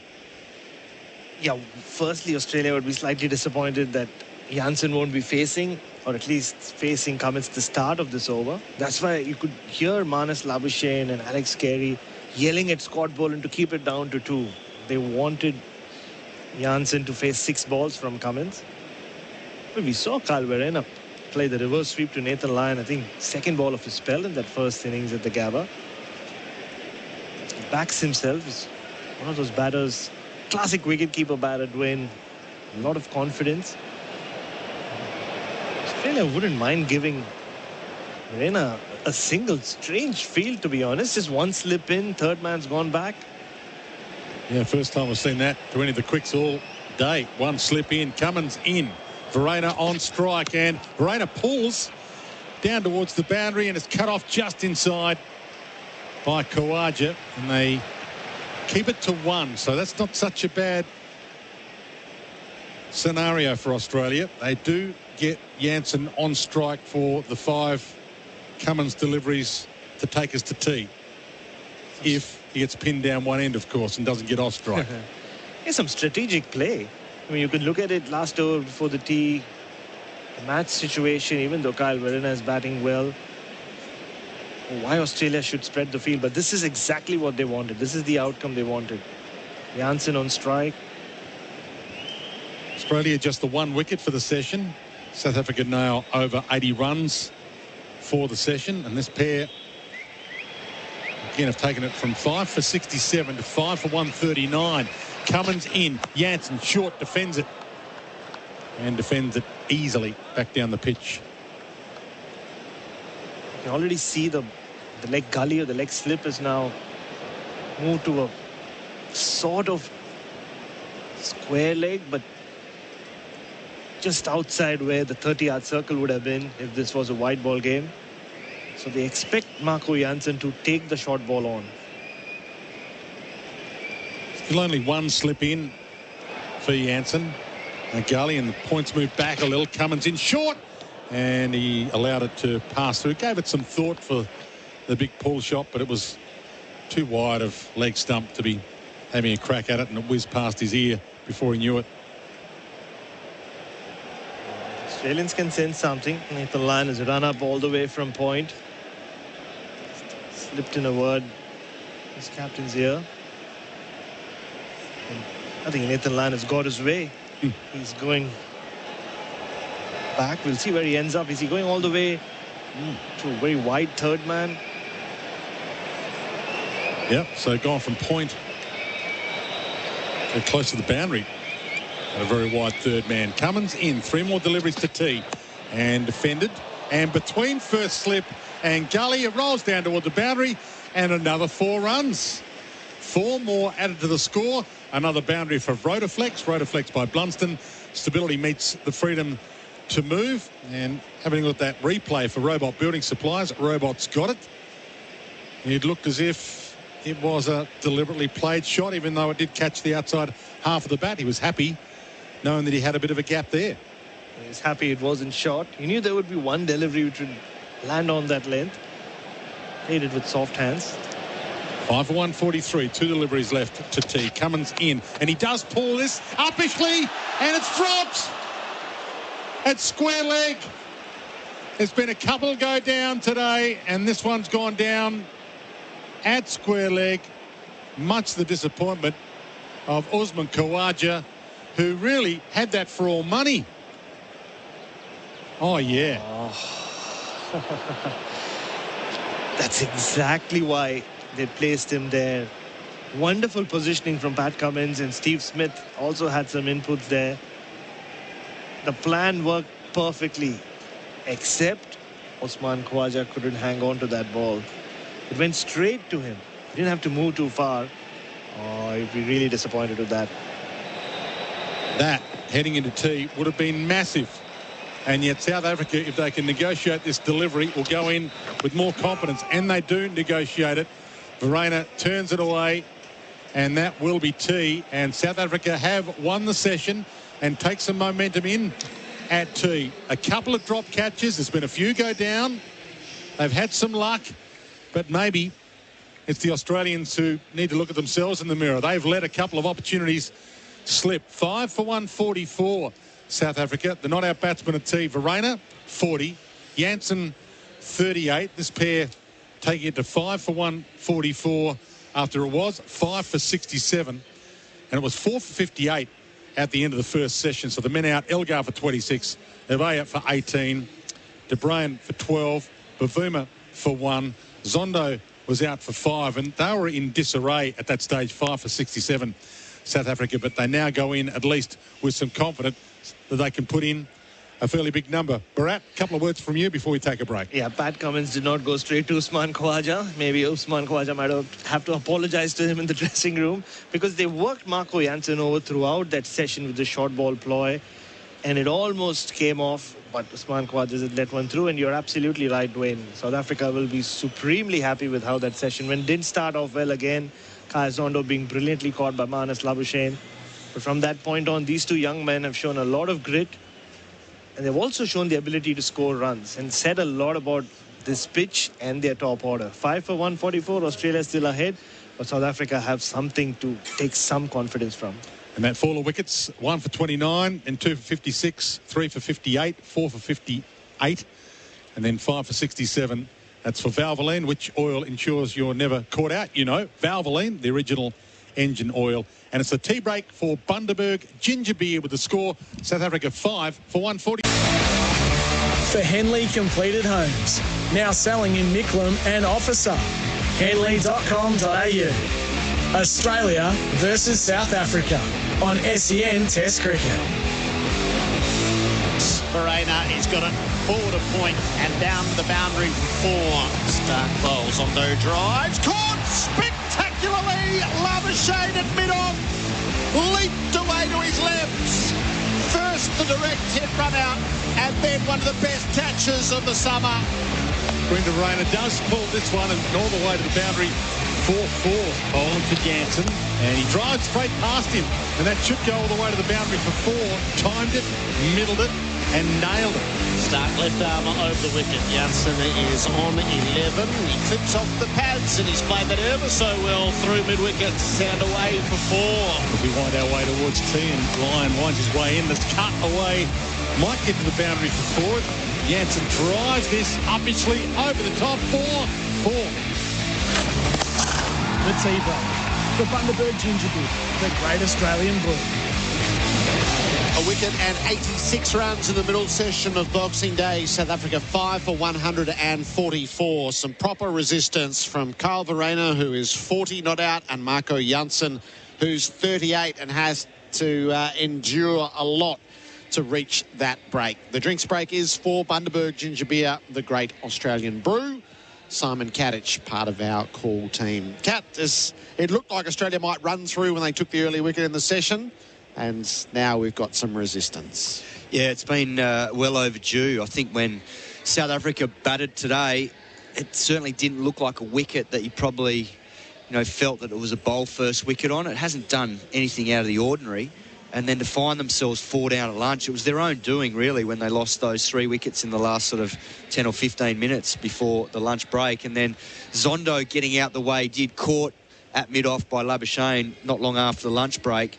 They were in all sorts of strife, but these two have knuckled down. And they've had a combination of good fortune there. The drop catch just before the break, Khawaja. I mean, Jansen's been peppered at times, and he's played and missed and rode his luck, but they've managed to find a way, and they've found a way to get 77 runs together, and at least it's given them some sort of hope to get 200 plus, which they needed to do batting first on this wicket. It's been a pretty good wicket. Yes, it has. It feels like a mid-300 pitch at the worst. The fall of wickets for Valvoline, which oil ensures you never get caught out. Valvoline, the original engine oil. So 29, then it all happened. 56, 58, 58. And after lunch, 67. But as you say, a 77-run stand.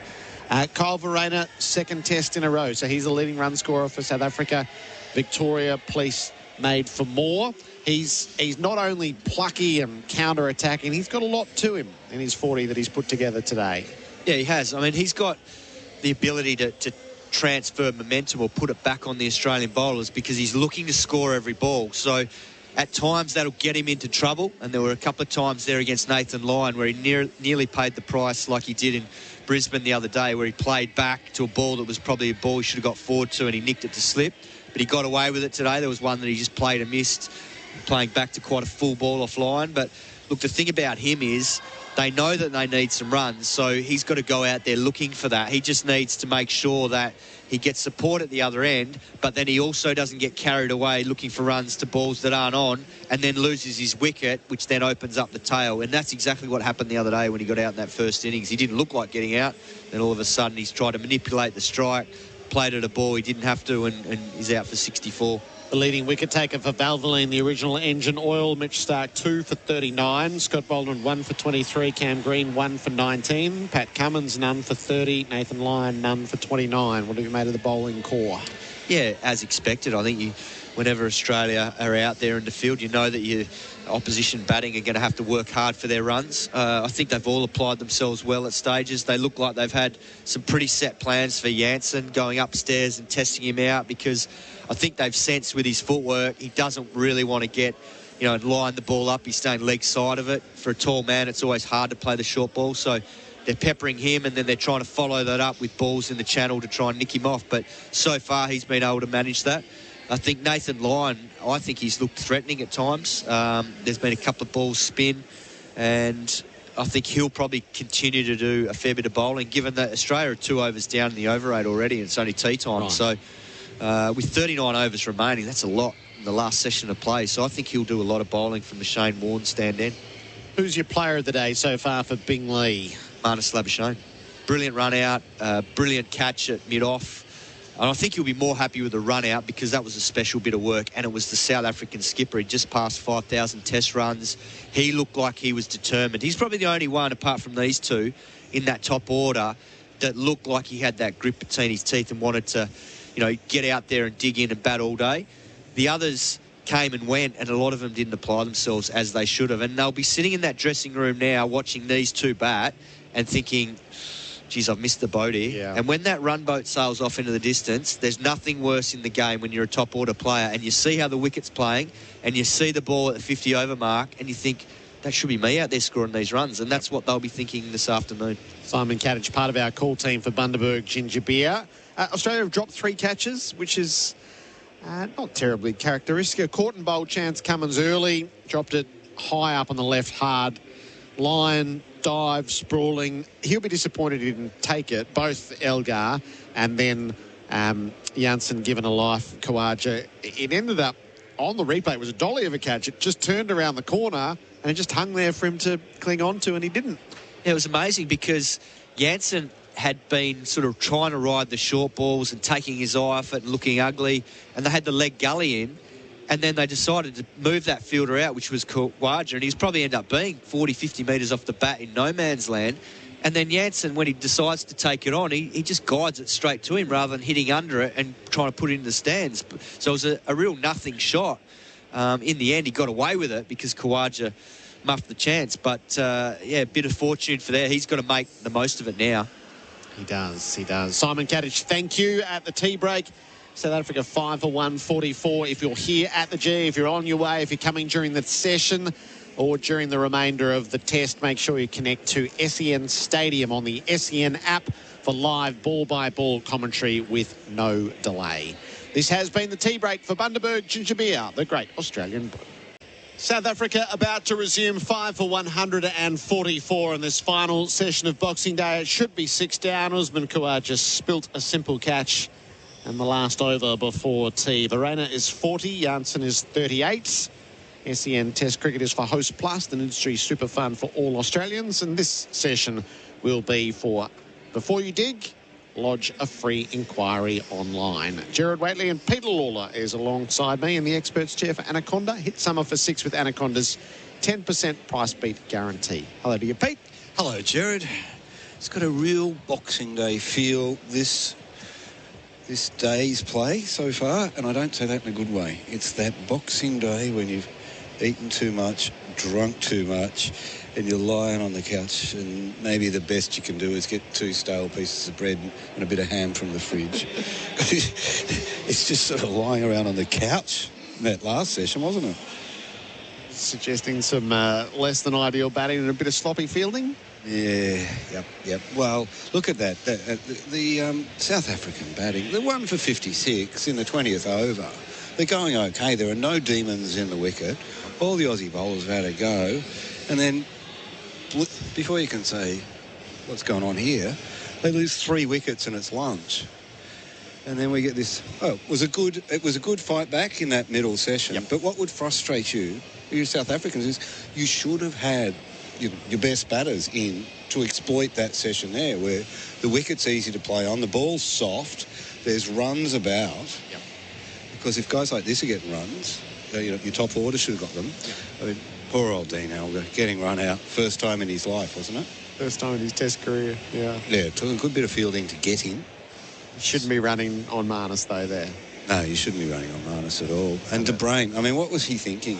Did he have was it an out-of-body experience? Did he think he was a better batter than he is? I think that's who he is, regrettably, and that's why he hasn't played Test cricket since 2019. And it's a dumbfounding decision to bring him in. He's not a number 3 in white clothing. No. Wasn't good enough to play last Test, and suddenly is playing this Test. So in this session at 3:50, we'll have whatever the natural observance for Shane Warne is going to be. And I imagine all of those who have come, this is a big marker in the day. So I suspect in the next 15 minutes, we'll see a real flood into the seating bowl to make sure that all are part of it. It's a crowd that's well beyond 60,000. It's been played in brilliant sunshine, not a cloud in the sky now, as Nathan Lyon is going to resume from the Warne end. At the start of the session, Marco Janssen has the strike, and he's immediately sweeping for a boundary. Pounced on it. Lovely bat stroke. All the way across the turf. Clatters into the padding. Most proactive starts. Our boundaries are for Blunston. And to concentrate on the positives for South Africa, he batted very well. I saw that drive and then the sweep off Lyon in the last session that really sort of loosed the shackles a little bit. It's looked good. He's used his height, been able to get down the wicket. He's got bruises everywhere to show for his day. So 7 boundaries for him for Rotoflex by Blunston. Lyon around the wicket. Janssen covers up and defends the ball to Labuschagne. Yeah, he'd be very happy with his tour, Australia. Batted reasonably well in Gabba, didn't he? No. I don't think we saw. It was 2 and 0, and he didn't look like he was ready to be a number 7. But he has looked like. You can see that's down the leg side from Lyon. A little yelp from Marnus. It was Verena who impressed us in Brisbane. Oh, sorry, Verena. Yeah. Sorry, yes, wrong end. He's picked that up well. So 42 from 96, Janssen. 40 from 56, Verena. 2-3 deep on the leg side as Lyon bowls, and Janssen jumps down the pitch, popped it up, but lands safely on the leg side. I'm not sure whether there was necessarily bat in that or not. You can tell I ate and drank too much, can't you get those two confused? Because there's a pretty big gap between the two. Rain is 6 foot tall. Yeah. Looks like he's about 2'6". Yeah, because Jansen's 7 foot tall. Yeah. Line bowls and Jansen's back in defending. The Khawaja drop sort of just stands out now, as you can wear the 2 drops in the opening session were tough chances. I feel like Lyon would believe he should have finished his off. He was there for it. Elgar goes, but that was a consider of a catch for Khawaja. Jansen is playing back and defending to the league side. So 4 from the over, 5 for 148. Made scoreboard make the switch to Mate Mobile. Well, you don't see catches like that dropped at this level, do you? It's shelling peas for elite cricketers.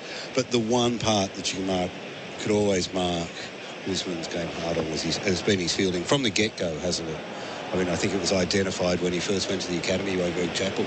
He was told you had 2 things to work on. So it's your batting against spin bowlers and it's your fielding. And there was a feeling for a long time in his career that he did neither. But we now think he's quite an accomplished batter against spin bowling, but his fielding sometimes lets him down. So Scott Boland has been handed the ball at the members' end, much to the delight of the Victorian crowd. 10 overs, 2 maidens, 1 for 23. Took the first wicket of the tests. I don't think Usman has the best eyesight in the world. Okay. I've heard that said in the past too, but still. I do think his catching in recent summers improved noticeably, and he's got a couple of signature moments. The Coley catch in the pink ball test in Adelaide. Yeah. Or was it pink or red? It was one of them. Reflex catch. Yeah, it was in the gully that day, and it was absolutely brilliant. But not to be today. Kyle Verreynne on strike. Scott Boland, right arm over the wicket, bowls to him in on the pads, and it heads down to fine leg. That felt like leg buys. They've got 1, and they'll come back for a second. 150 up. No, a little bit of bat in it as well. So a couple of runs for Verreynne, who joins Jansen on 42. That's the 150 up in the 53rd over. 5 for 150 on a wicket. It probably should be 1 for 150 on. So I suspect Cummins is going to be saved the misread, as this was a bat first pitch, by the lack of quality and depth in the South African batting. Who's to say what it might amount to? Verreynne's jumping back and defending Boland's second delivery. Still, South Africa put on 280 odd here. Some pretty handy bowlers. Duminy and Stain, wasn't it? Totally altered the course of the 2008 Test match the last time they were here. That's right. Australia had them by the throat, 7 down, and they were still short of the follow-on, I think. And ended up with the partnership which changed the complexion and the result of the test. Just shy of 65,000 peering in as Verreynne faces up, and Boland beats him on the outside edge. They're up and asking in the cordon. It's turned down in the middle. Boland liked it the least of all involved. They were super keen behind the wicket, and Cummins is coming down to ask them why. I reckon Pat will spend one here. Well, he goes for the review. Steve Smith is absolutely adamant that is out. Doesn't fill me with great confidence because Steve does get a bit excited. The DRS for BizCover, business insurance made easy. Just go to front time when available. Chris Gaffney is taking us through it. Richard Kettleborough shook it away. Thank you. Down in the middle. Smith was out of the blocks even before it reached Carey's gloves. He was running absolutely certain. Looks like a gap. We got offside hotspot. Don't know where the noises come from. Okay, nothing there. Just Snicko when available.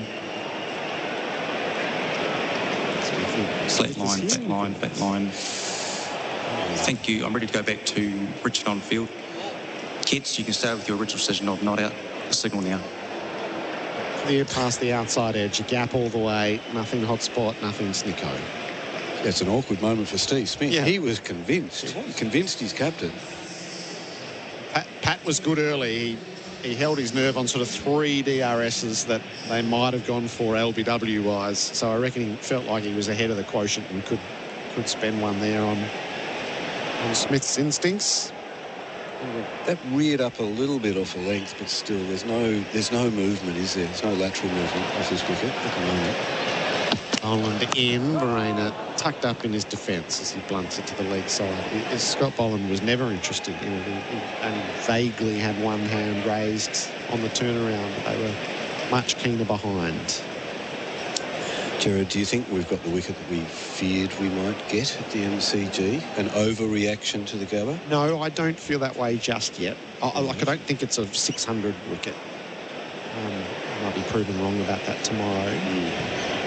But it certainly isn't. It's nothing like what we've seen in the last couple of years. 8 mils of grass, but straw-coloured, quite distinct. Verena leaves outside the off stump from Boland. So, yeah, I'm not... I guess if you said to me it was 1 for 150 and South Africa didn't throw wickets away, it might be a slightly different conversation. No sign of any footmarks yet. No. It's probably an indication it's not going to crack. But they may come up. There's a little bit of discoloration down at the Shane Warne end. Yeah. Shane Warne stand end. I can't remember the last time I've seen a crack on an MCG pitch. No. But we're talking years, not... No, it's like they've been made of cement. Yeah, and they don't change in character as the test goes along. Boland delivers and left well enough alone by Verena. So 2 from the over. It is 5 for 150. The mate scoreboard, make the switch to Mate Mobile. Moving home? Don't do it alone. For every stage of life, Storage King has hassle-free storage solutions. Visit storageking.com.au today. The Kings of Storage, moving and more. The SEN app is now compatible with Apple Watch. Download it today. Barbecues galore epic Boxing Day deals are now on. Up to 50% off big brand barbecues. Up to 50% off outdoor furniture. And up to 50% off outdoor heating and backyard essentials. Don't miss out. Hurry. Online and in-store. Only at Barbecues Galore. SEN Test Cricket, this session of play, dial before you dig Australia. Nathan Lyon is bowling from the Warne end. Marco Jansen is on 42 as he faces up and he plays the ball away from the body out to mid-off. No run. Peter Lawler is in with me. Played the drive and the sweep well. Lyon. You need to be able to sweep, don't you? Yeah. Slip. Leg slip. Short leg. Line around the wicket. Jansen has everything together in defence. I guess one wicket we thought that would come into play is the wicket immediately to the left of where Lyon's bowling now, which we thought it's very rough surface there. Thought might promote some reverse swing, but we certainly haven't seen any sign of that. No hint of that yet. Lyon bowls. Jansen sweeps. He knocked it into the foot of Labuschagne under the helmet. It ricochets down to Khawaja at fine leg and a single taken. 5 for 151. Shane Warne Test Cricketer of the Year at the Australian Cricket Awards this year. Who are you giving it to? Actually, you should answer that rather than me, because you've seen it all, haven't you? To travel to Pakistan for it? Yeah. Is it Khawaja with his more than 1,000 runs? Is it Labuschagne, who's probably going to finish the calendar year with 1,000? Line over the wicket, bowls, and Verena lets it pass. There's not much between them in terms of runs scored, is there? But Marnus brings a bit more to run-outs and catches. And, yep. Yep.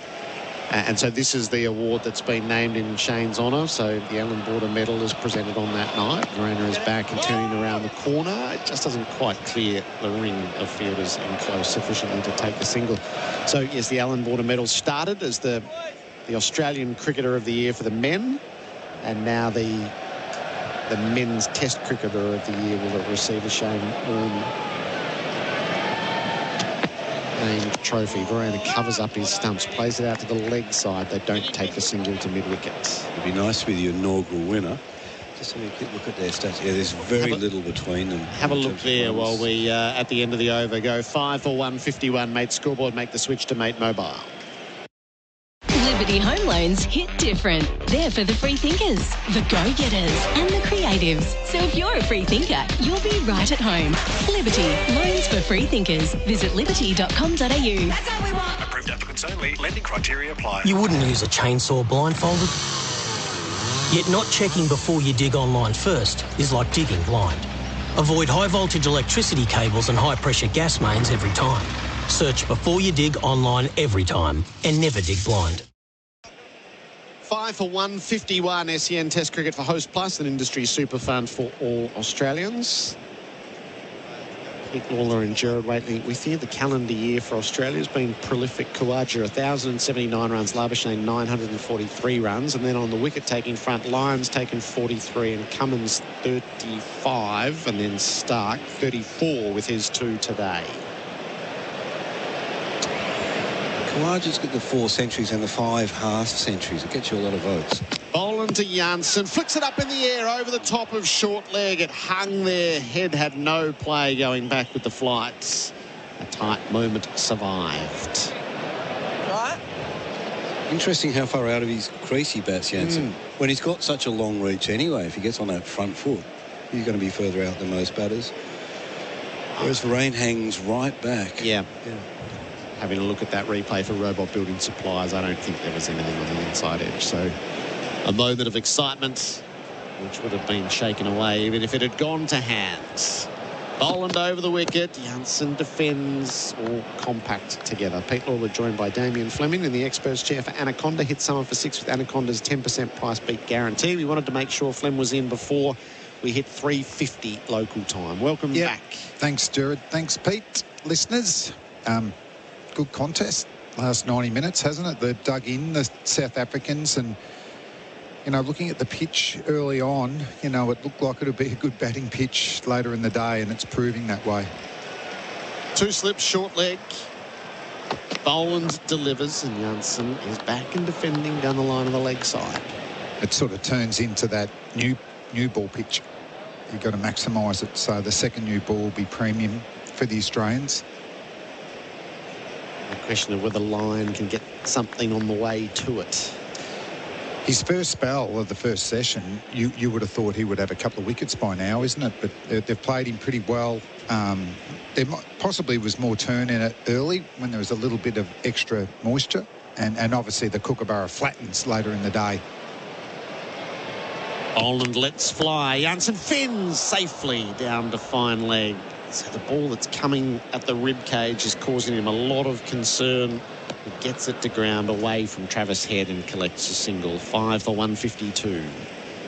Damien, is it similar to having a left-hander and a right-hander in it upsets your lengths, having batters that operate like these two, one back in the crease and under a big, tall man who's starting out, half a metre out of his crease?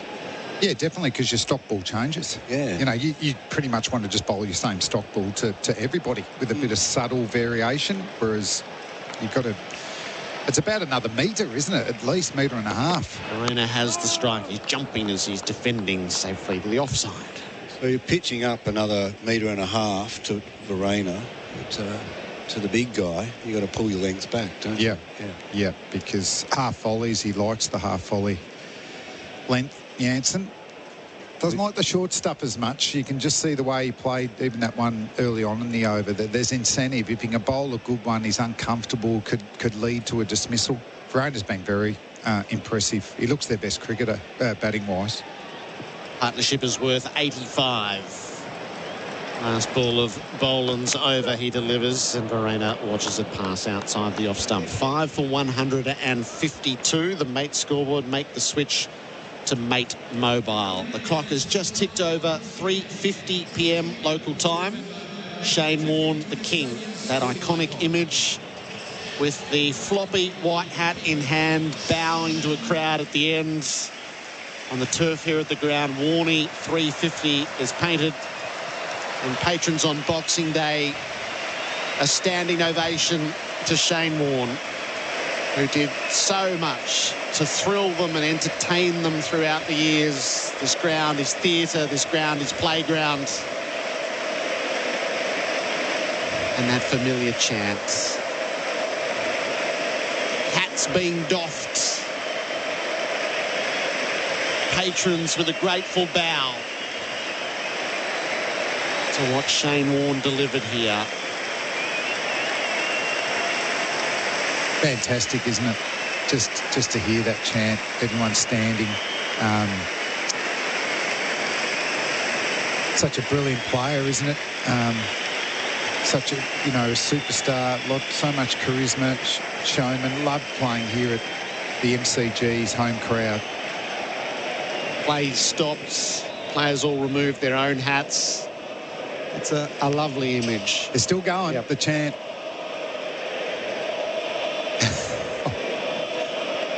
Doesn't it take you back? It's, you know what, it sounds so familiar. Yeah.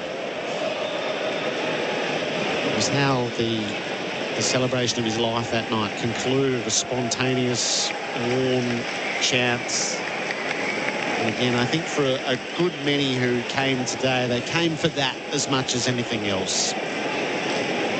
It's such a social unifier this day. And you know there are those who have come every year and would have seen those glorious years of Shane Warne in the 700th wicket, which immediately rushes to mind. Hat-trick. Play ready to resume. Janssen's on 44. He's sweeping line again out into the deep. He has picked out Head in the field, though, and kept to 5 for 153.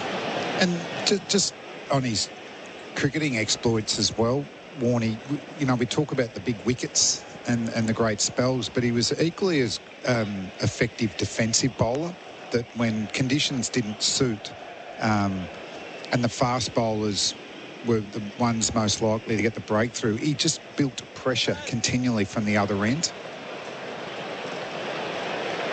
Bharat's on 42. Lyon bowls to him. He covers the stumps and defence. And allowed, you know, the quicks to be rotated and attack, because whoever it was, Alan Border, Mark Taylor, Steve Waugh, Ricky Ponting, knew they could rely on Warney even when the conditions didn't suit him.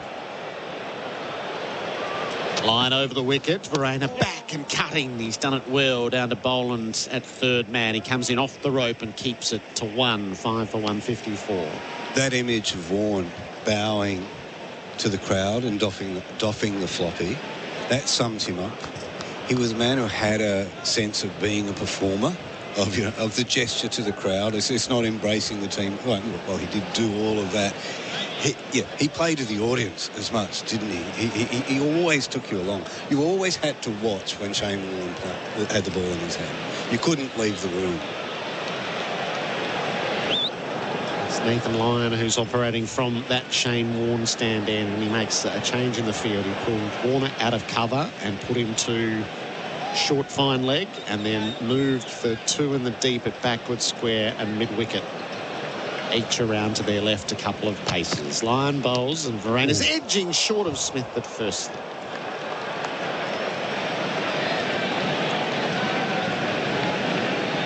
So whirring away, seeing if he can conjure this wicket and break the partnership, which is in the mid-80s. Jansen from the crease lets it hit the thigh pad. It balloons up and lands safely. To our SEN Z listeners, you're about to leave us to head to Karachi. The first test between Pakistan and New Zealand. Pakistan has won the toss and will bat. And if you're in New Zealand and you fancy toggling between the two, you can stay with us as well through the SEN Z app on Boxing Day at the G. Jansen defends the last ball of Lions over 5 for 154. That scoreboards for Mate. Make the switch to Mate Mobile. Just while we're in the Shane Warne discussion, what immediately comes to mind, Flem? Is there a story that gives you comfort that you draw on? Is there one that you most love to share with people when they seek a sense of who he was and what he did? It's not the greatest. I was just thinking about when Pete was talking about Showman. When we first saw him on that youth tour to the West Indies in 1990, you know, he had just finished as a St Kilda reserves player, and the rest of us had all been part of under-17s and under-19 teams. And I remember his big thing at the time was Mick Jagger impressions from the film clip Start Me Up. And that's sort of fitting in with what you're saying, Pete, that, you know, he was the ultimate showman. End up being friends with Mick Jagger. Boland begins the fresh over. Bharat is on strike. He's playing away from his body and pinching a run out through cover. Labuschagne had a big dive, couldn't haul it in. They'll come back for a second. 5 for 156. And I often felt like on this tour, he had the biggest presence. He had the most charisma. but his cricket wasn't there yet. Like he wanted the fame, and when he become famous, you know, particularly the first couple of years, there was a really good levelling of that. But eventually his game, it took a few years, Gerard. You know, I wasn't a believer. There's no way I would have thought he would have been one of the greatest spinners of all time from that youth tour. And remember his first game for Victoria, I was so nervous when he had the ball in hand, and I think it was a 1 for 80, 1 for 90. First test match the same, wasn't it? 1 for 130. Slipped out to mid-wicket, bowling to Verena, who turns him down to fine leg for a single. But it was probably that winter of 1992 where he got himself fit. He actually went back to the academy. I think him and Terry Jenner really started to refine the art. And the biggest thing he got was more control over his deliveries and the perfection of the flipper. And then we were playing a Shield game down in Tasmania. We must have been training the day before the game. And I remember we were listening to Warney Boxing Day against the West Indies, and he got his 7-fer, including the flipper to knock over Richie Richardson. So that was probably the first moment we're going, hang on, he's going to be at least a very good test player. And then the next moment where I'd known he'd gone another level was after the 1993 Ashes tour, and we played a Sheffield Shield game at the SCG, New South Wales, Victoria, full strength. It's war, and he basically bullied this great New South Wales batting lineup. A front foot no ball had been signalled, so Boland back in and delivers to Jansen, who defends the offside. And we didn't have Merv, who was our enforcer. And myself and Paul Rifle were the opening bowlers, and we're fast mediums, and certainly not the charisma of Shane Warne, and whether he recognises that or not, but he took on the enforcer role that Merv did for us for years. And I remember, just to sum it up, he worked Tubby Taylor over for probably an hour and a half, and then first ball after drinks, he rocks up and bowls a quick off spinner, and Tubby inside edge onto the stumps, out. Boland to Jansen, who defends to the leg side.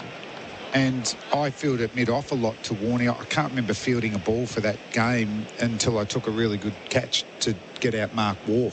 And Mark Waugh had got a brilliant 100 in the first innings. And Daniel Bredick, we had a chat about it for an article for himself. And it was like two geniuses going head-to-head. I don't know where Junior rates that 100 against us. But really, it was two geniuses with 20 other people along for the ride. Yeah. But that's when I realised something special with Warney. Boland to Jansen, who gets it out near the keeper. It just trickles out the back, no run. And for the mere mortals, you know, for the constant after that in the Australian team, just I think we're all not envious, but in disbelief at times that sometimes when he's off-field life seemed to be just total chaos, but then on the field he turned into the master poker player. He just mentally and tactically was amazing. Boland to Jansen, that got uncomfortable. He gets it down to fine leg, keeps it out of the clutches of Heads, who's threatening under the helmet. Did you ever tag along to get to meet any of the VVIPs, Damien? I bet you did. Yeah, but, you know, I'm an end of the breeze swing bowler, so basically I hang with the bassist. Did you? Yeah. Mornings with, you know, In Excess, my first game for Australia. We go to see In Excess. Yeah, no problems. Thinking, we'll get good seats.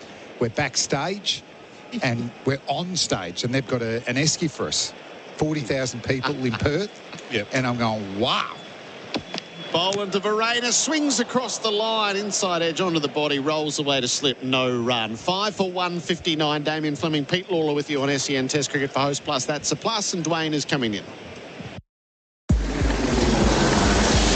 Good afternoon. There's been an incident in Muruduk on Bungoa Road, east of Muruduk Highway. Traffic is currently heavy in both directions. There's also been a house fire in Springvale, Calvin Grove off Sandown Road. Multiple crews attending. Make sure you avoid the area. Speeds also down around Tulla Freeway outbound due to the Boxing Day sales, as well as Warrigal Road near Chatty.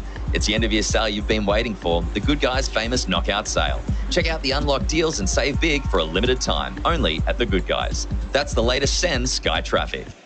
SEN Test Cricket for Host Plus, an industry super fund for all Australians. Pete Lalor, Damien Fleming still with us. Don't let me interrupt your momentum with Shane Warne stories, guys. I'll just keep to the side for a little while. Yeah, Damien was just on stage with In Excess, holding a tambourine, having the moment of his life.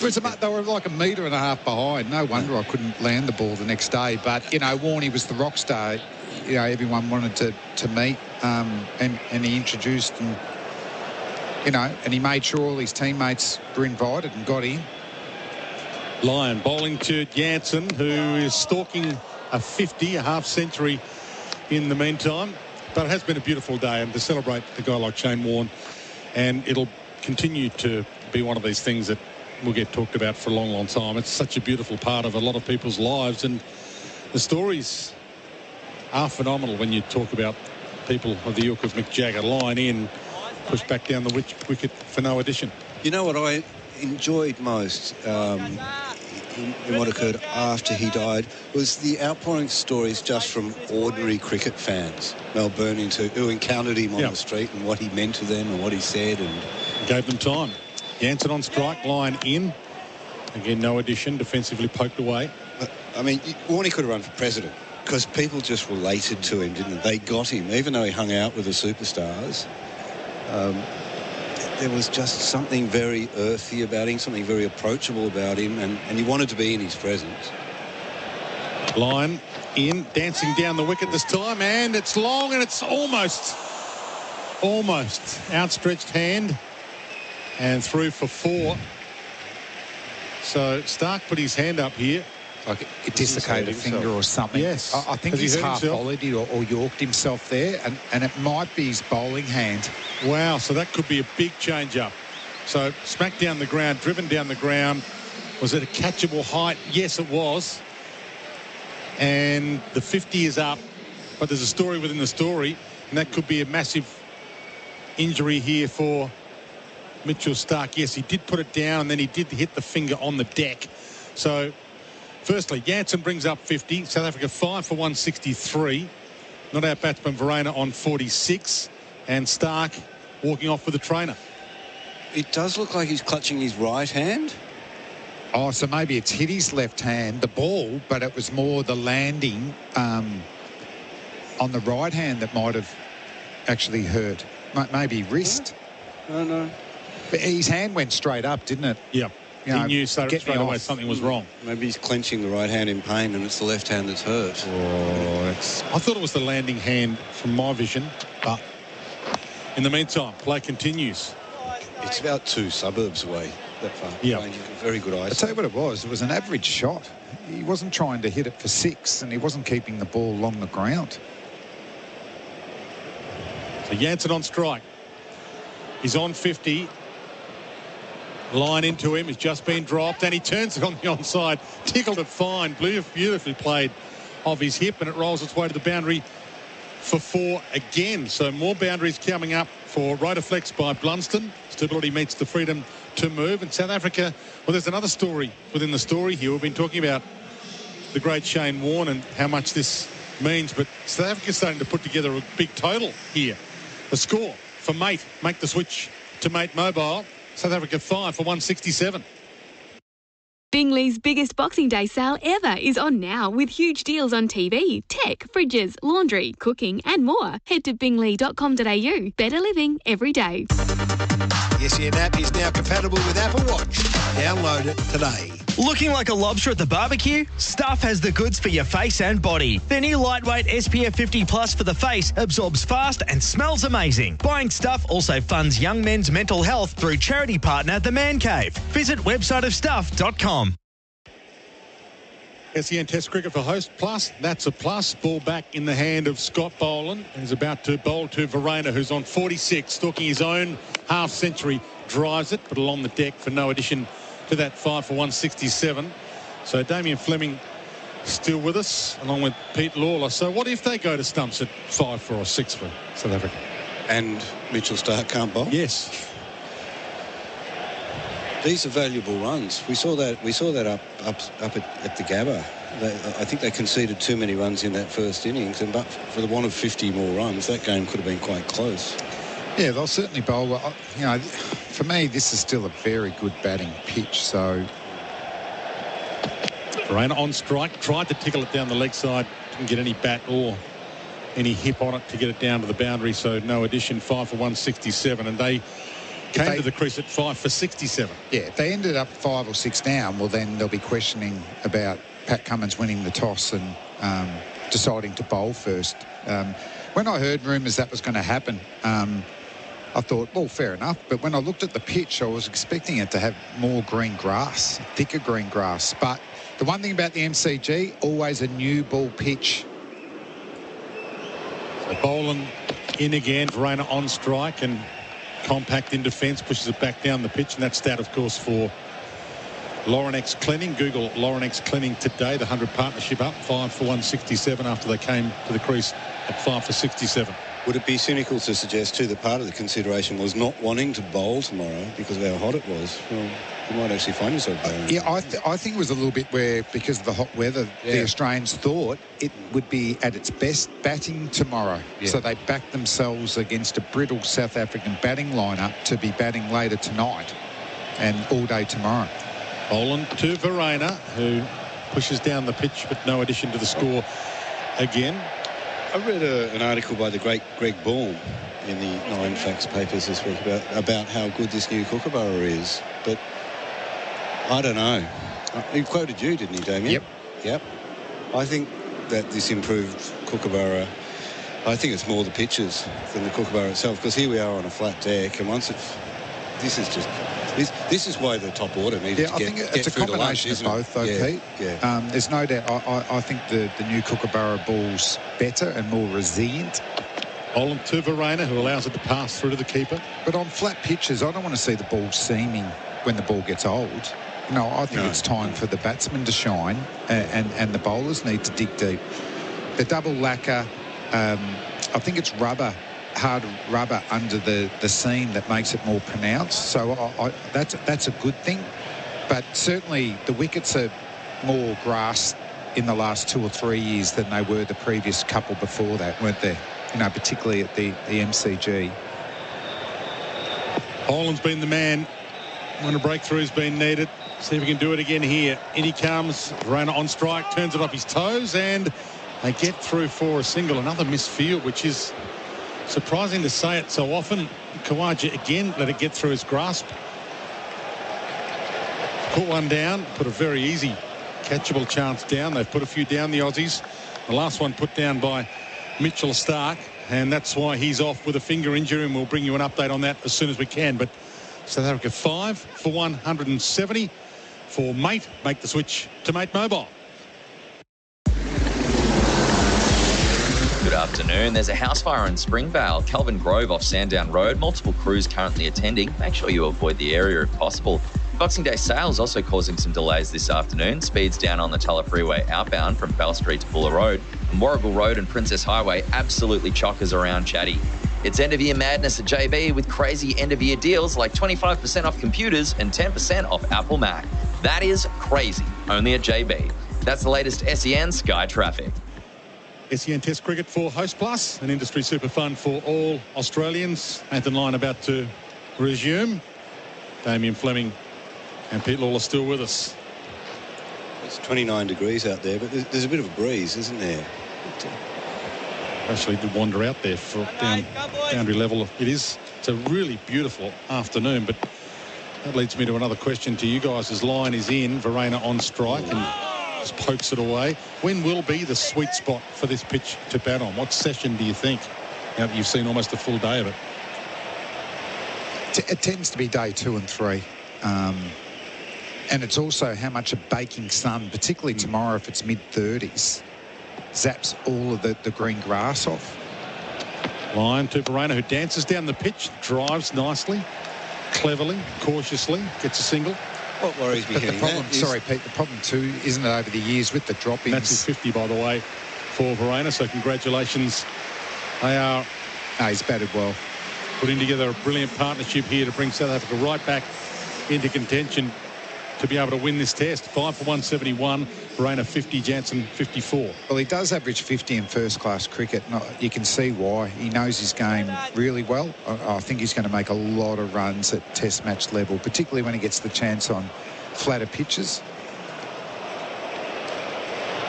Jansen on strike, line in, and he pushes it out through cover. I'll get a couple here. They might have.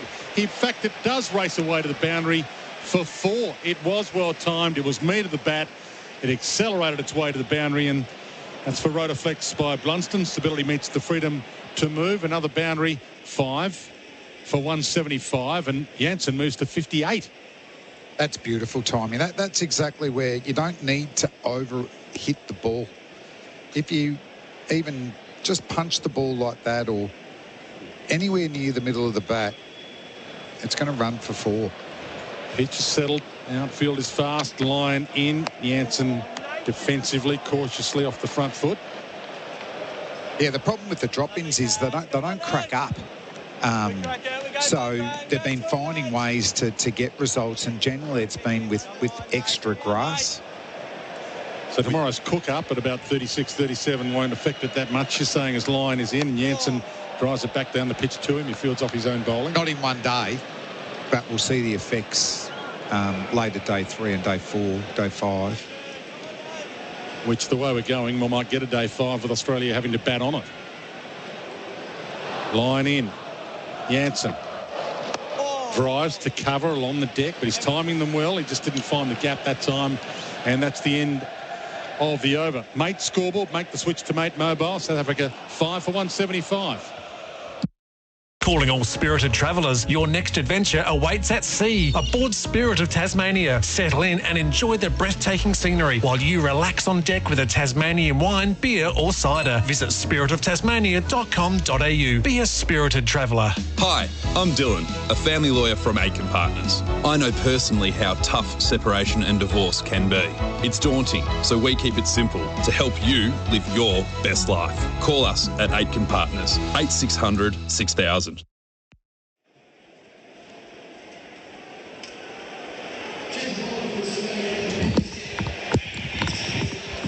SEN Test cricket for Host Plus. That's a plus. 5 for 175. Cameron Green been handed the ball. Men out today. Avaya for 18. It was 1 for 29. De Bruyn 2 for 56 when he fell for 12. 3 for 58 when Elgar went for 26. 4 for 58 when Bavuma went for 1. As Green is in to Verena, who allows it through to the keeper. Lunch 4 for 58. Australia on top. South Africa on the ropes well and truly. Zonda was out just after lunch for 5 for 67 at that stage, and now it's 5 for 175 with Verena on 50 and Jansen on 58. It's for Laurenex Cleaning. Google Laurenex Cleaning today.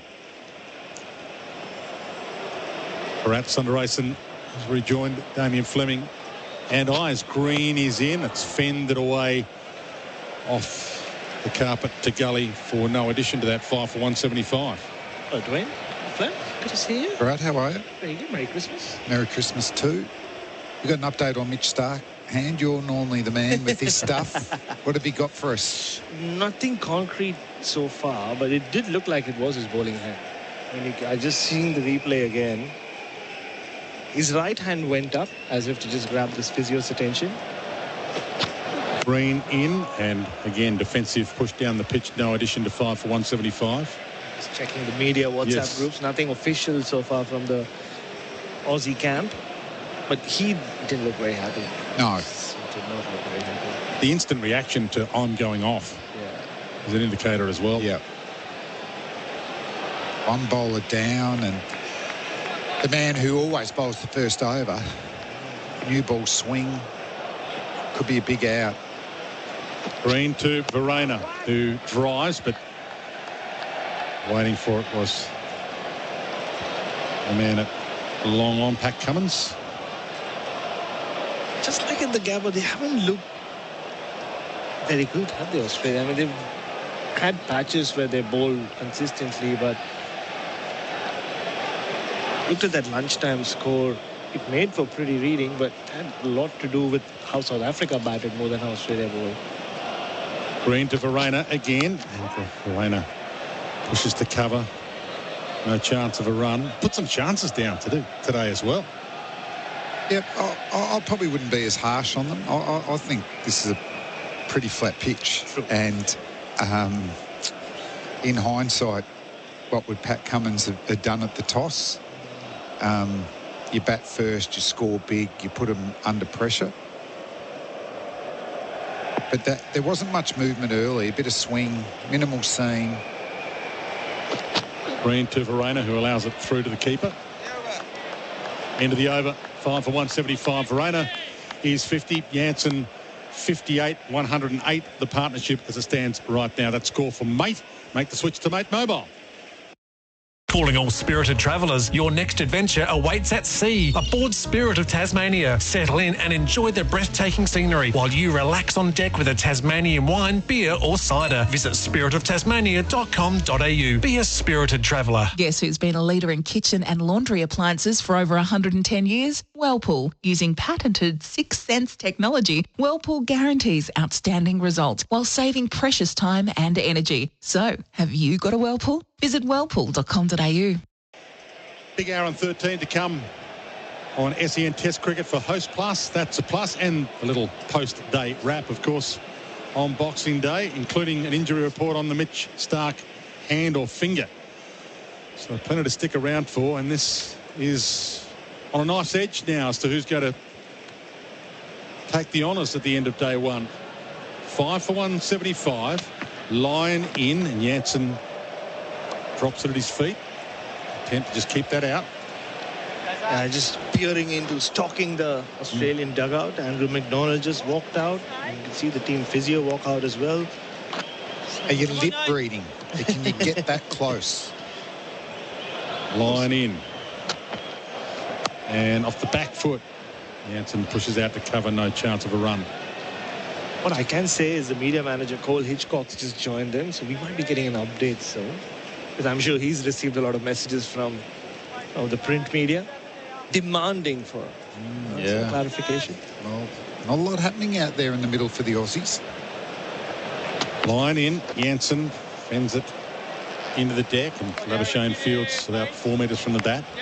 I know we maybe have Nathan Lyon bowling, Glenn, but so Cummins do something in the nets and talk about it, which I thought would intrigue you. Fourth ball of this line over. All dots so far. Jansen watchful and drives a little uppishly to cover.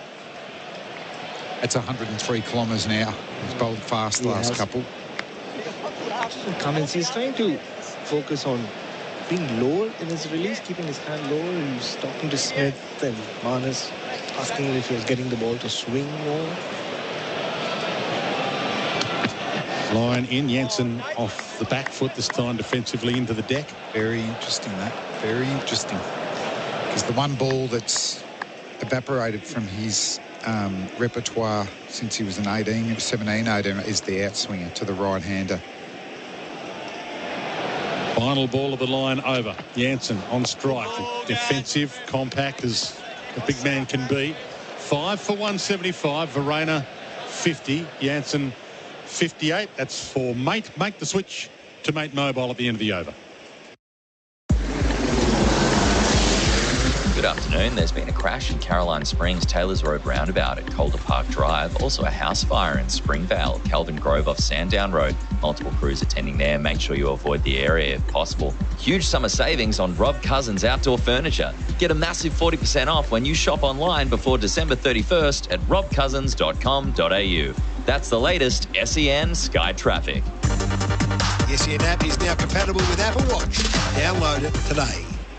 SEN Test Cricket for Host Plus, an industry super fund for all Australians. Cam Green to continue. Verena on strike. And again, no addition as he turns it on the onside, but defensively. And just in between overs, I just noticed Josh Hazlewood run out and have a chat with Pat Cummins. He did bring a drink along. Andrew McDonald clearly was trying to explain to Josh Hazlewood the Starc situation. One fast bowler to another fast bowler, explaining what would have happened to the other third fast bowler, maybe. All happening.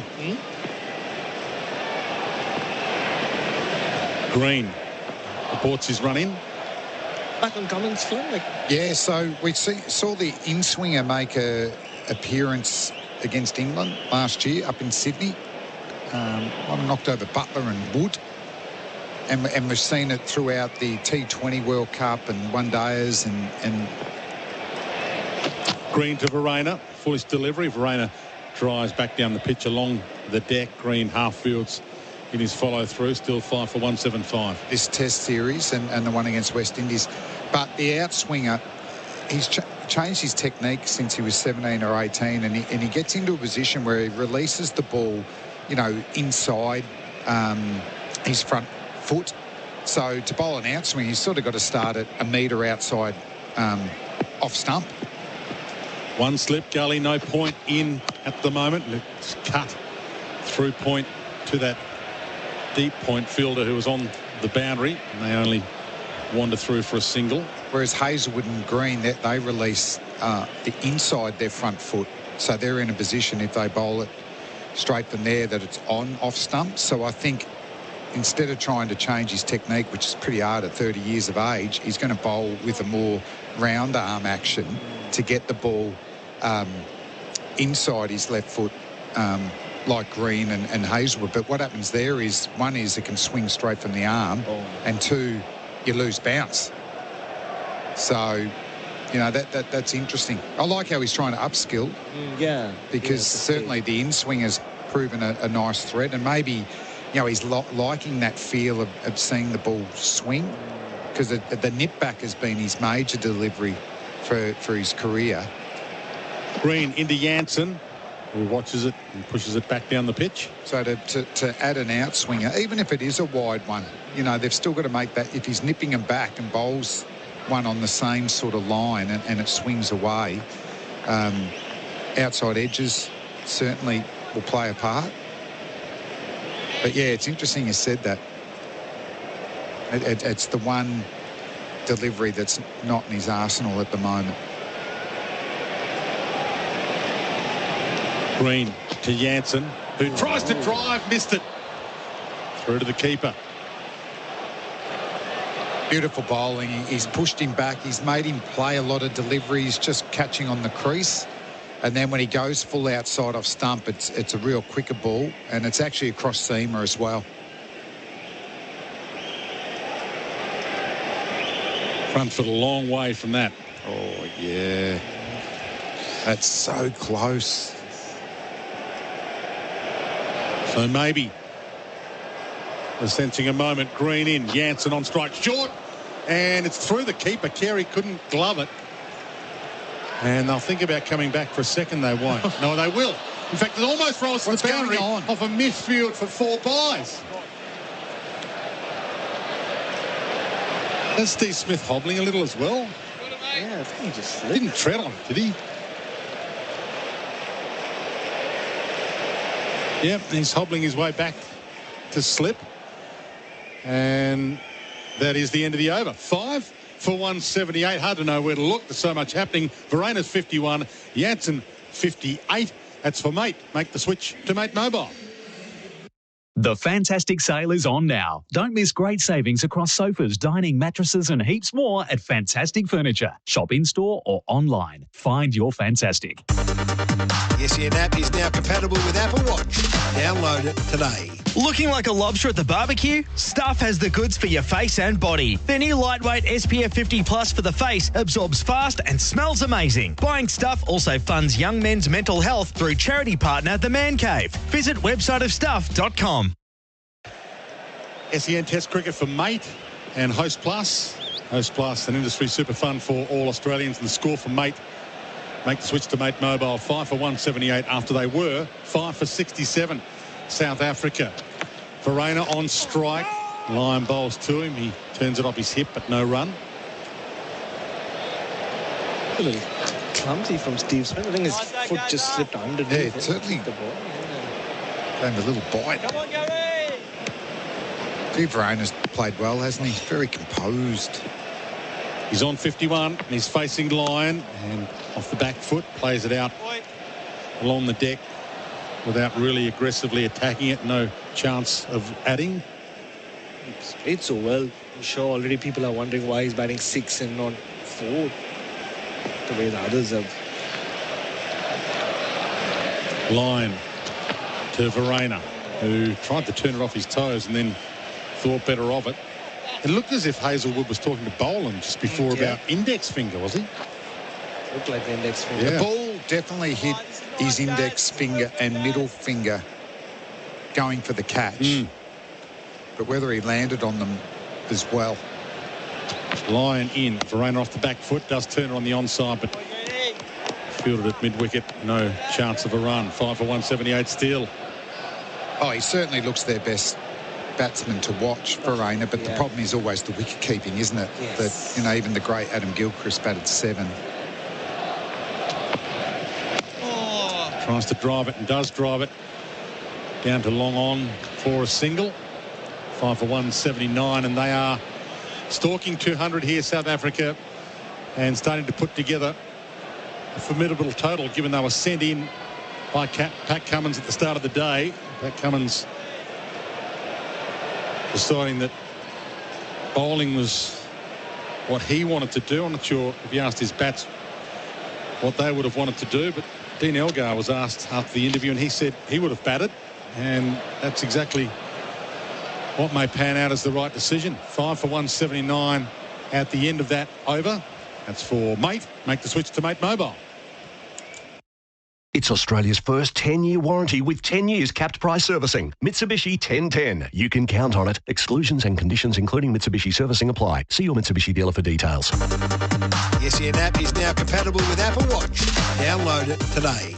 Which Oil has been trusted for over 150 years. Managers and operators running a fleet of B-doubles, they know. Drivers who need to make on-time deliveries, they know. And when you think about it, you know. Valvoline, the original engine oil.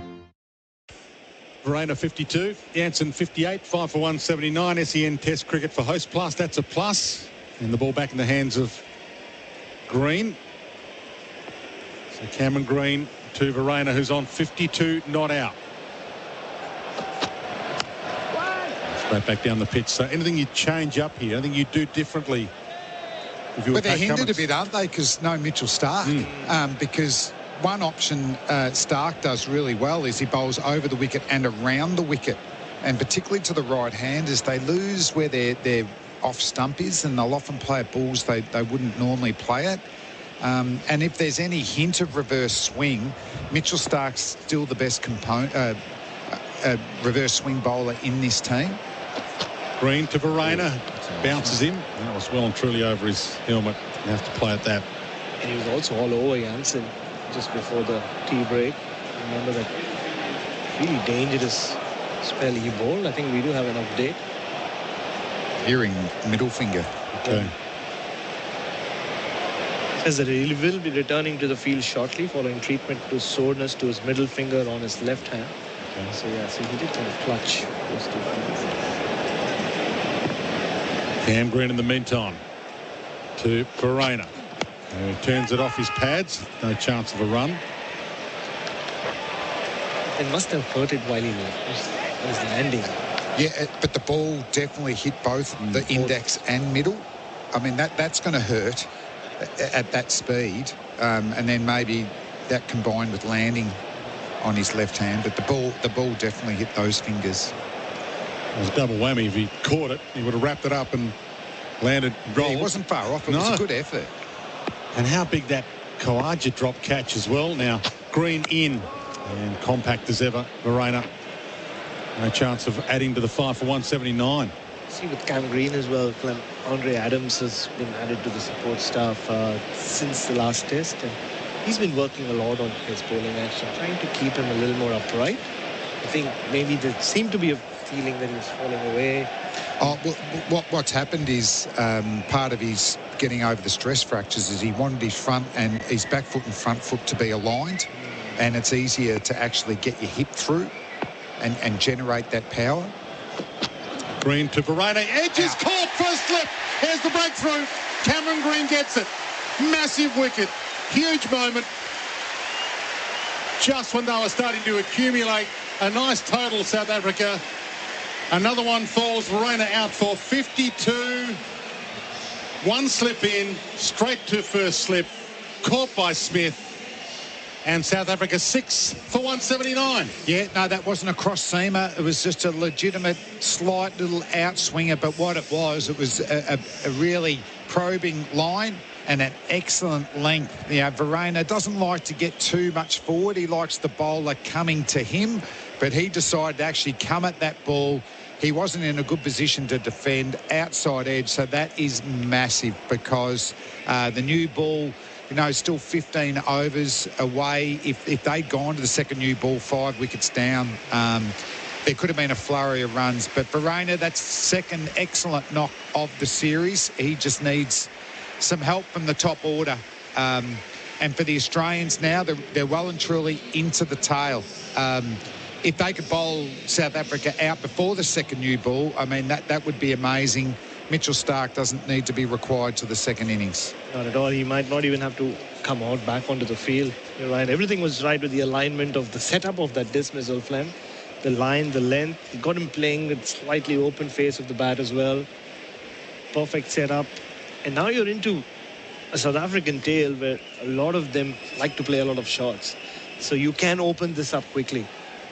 Yep, definitely so. But that's a great delivery at any stage of the match with where the ball is at any stage of its life, really. From 6'7", 140 kilometres an hour. That's why we're really excited. And then back to his action. I've noticed this summer, unfortunately, his feet aren't aligned. You know, his front foot is more pointing towards fine leg. And it makes it harder. And that's why he was getting warned for running on the pitch. Yeah. Because his back foot needs to get out of the way of the front foot. So if Andre's... I actually spoke to Andrew McDonald in Adelaide about it. So they were conscious of it. But they've also got to be conscious of Cam Green wants to put a lot of work into his batting as an all-rounder. Yeah. So something's got to give every now and again. But my worry was... from a technical point of view, I think it was hurting his execution. And also it's definitely not helping the back. When you're closing yourself off like that. So Verona out, caught Smith, bowled Green for 52 off the 134 deliveries, 6 for 179. After that partnership took it from 5 for 67 to 6 for 179.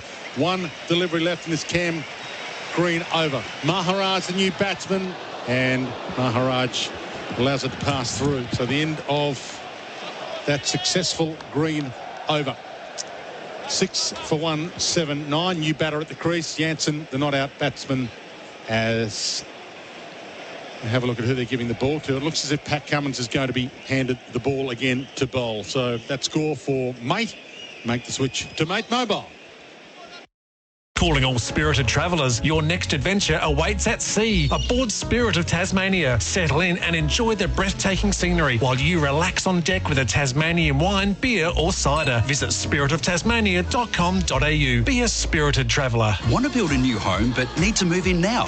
Henley has fixed price completed homes and townhomes ready to buy with premium inclusions in the best locations. Get the Henley Everyday Advantage. Buy a completed home and move in now. Henley.com.au.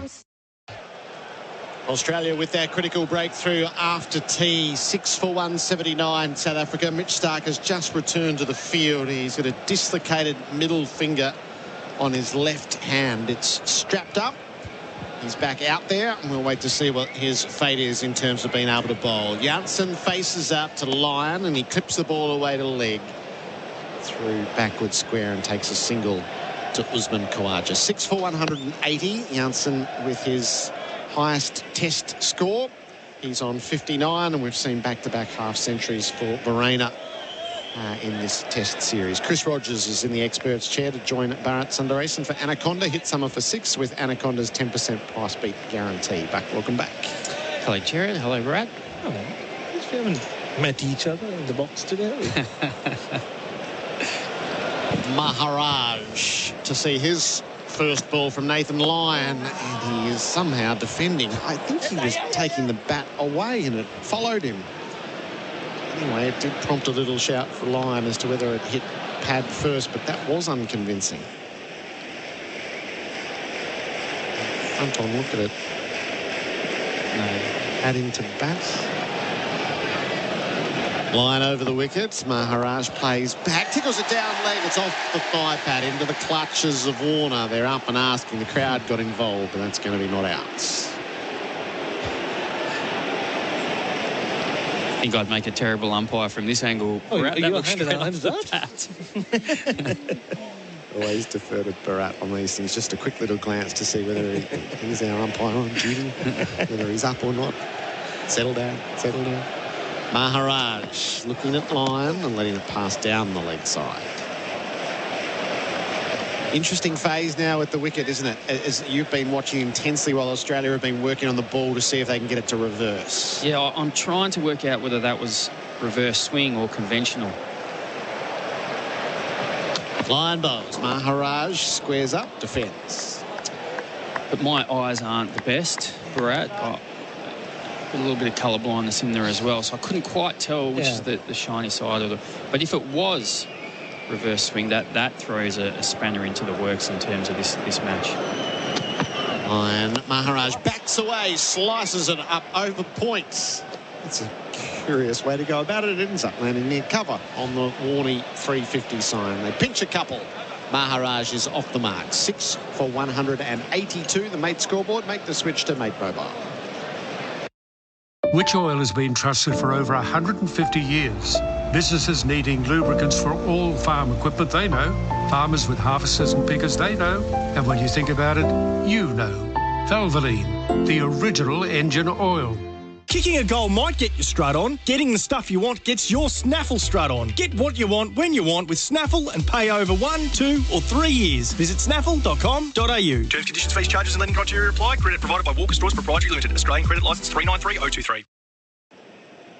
This session on Boxing Day for Before You Dig Australia. 6 for 182, South Africa. Marco Janssen's on 59. Cam Green is bowling from the members' end. 9 overs, 3 maidens, 2 for 20. The stats for Laurenex Cleaning. Google Laurenex Cleaning today. 2 slips of gully, deep points. Deep backward point. Square third man. Take your pick as Nathan Lyon heads down towards the rowdy old Bay 13. Who are starting to rise above as the crowd thins. It was up near 65,000. Green to Janssen, driving, edging, caught behind.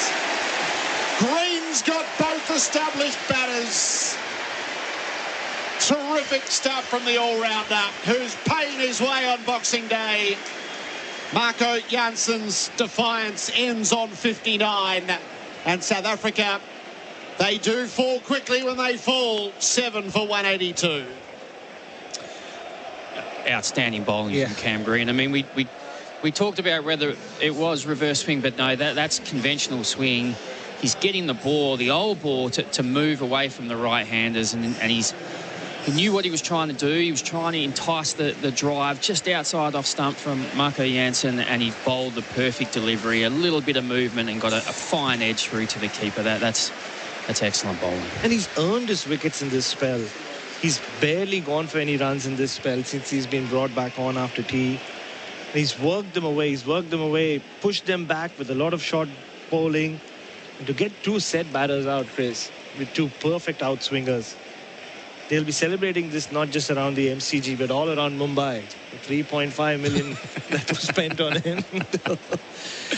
Rope him into Mumbai. But this is why Australia cannot play without Cam Green Test cricket, because he's done this so often with the ball. Yeah, he might have had a couple of off games. He did it through the Ashes. He did it in Pakistan. Those dry wickets where nothing was happening, he would produce something like this. Like you said, Gerard, they either have one partnership or they just all fall in a heap. Yep, as you think back to the Gabba, so 27 at the start, 27 at the end, and the bulk of the runs in one partnership in the middle. And that, I think, is the worry with this tail in particular. Rabada's too high at 9. They short suit themselves a batter, and you understand why. But this is where the really lax batting late in that opening session De Bruyne, and then Elgar getting himself run out and being 4 down at lunch instead of being 1 down at lunch. This is where it all comes home to roost. Yeah, and I mean, it's been forever and a day that you get yourself in, you get through some tough periods, and it gets easier. And we just saw that. I mean, that was a 112-run partnership for the 6th wicket, and you could see it was getting easier and easier the longer they went along. So the fact that they've just lost 2 wickets quickly hurts, but it hurts more because they didn't have many wickets in the shed in the first place after losing 4 in the first session. Cam Green making his move to be the player of the day thanks to Bingley. He's in from the members' end. He's around the wicket. Rabada on the back foot defending to cover. Yeah. So can we let's talk about Green. So this is the bowler we saw at the end of last summer. In this game he took Stokes and he took the last wicket to win it.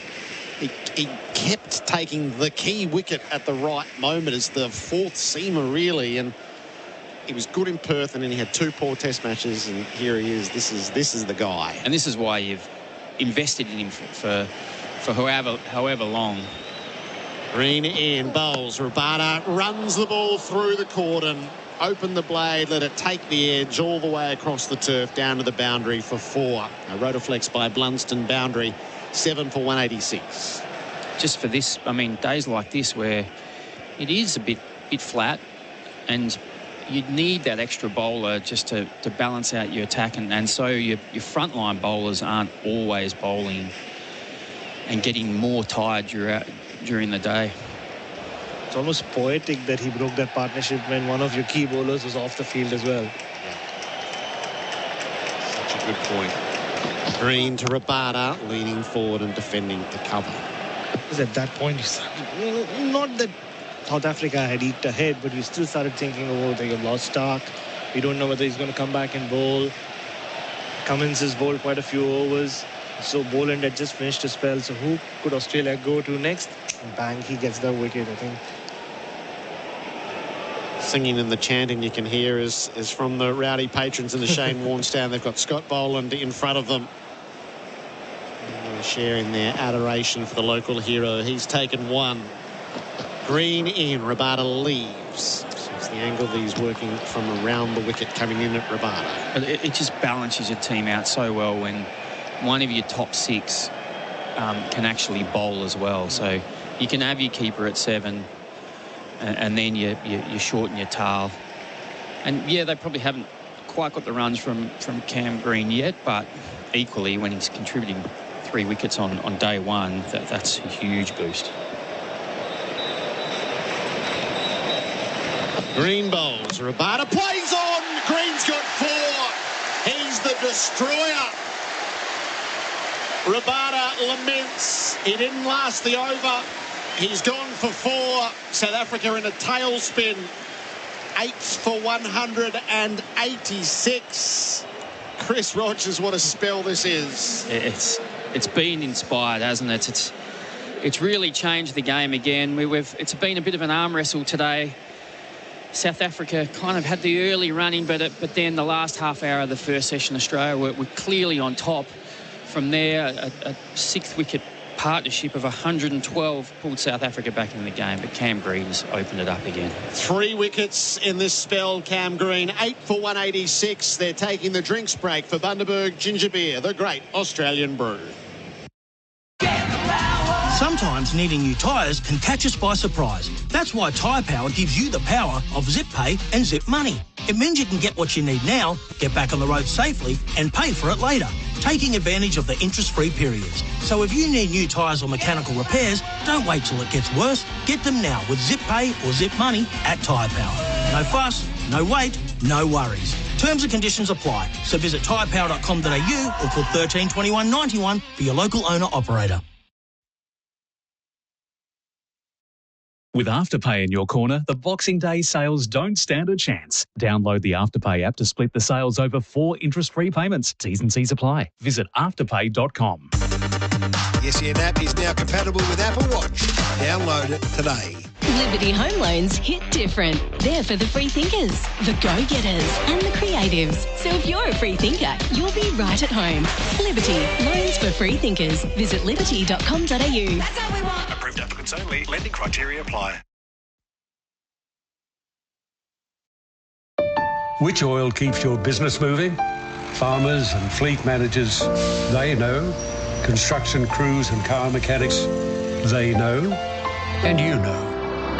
Valvoline, the original engine oil. This is Ben Reid. Selling your home? To avoid costly mistakes, your essential holiday reading is Fatal Real Estate Traps Exposed. Download your free copy at ianreid.com.au. Ian Reid Vendor Advocates. Sell your home a better way. Go on, ring us. In, dancing down the wicket this time, and it's long and it's almost outstretched hand and through for 4, and the 50 is up. Green to Bharat, edges caught first slip. Here's the breakthrough. Cameron Green gets it. Massive wicket, huge moment. Another one falls. Bharat out for 52. Green to Youngs, driving, edging, caught behind. Green's got both established batters. Green bowls. Rabada plays on. Green's got 4. He's the destroyer. Rabada laments. He didn't last the over.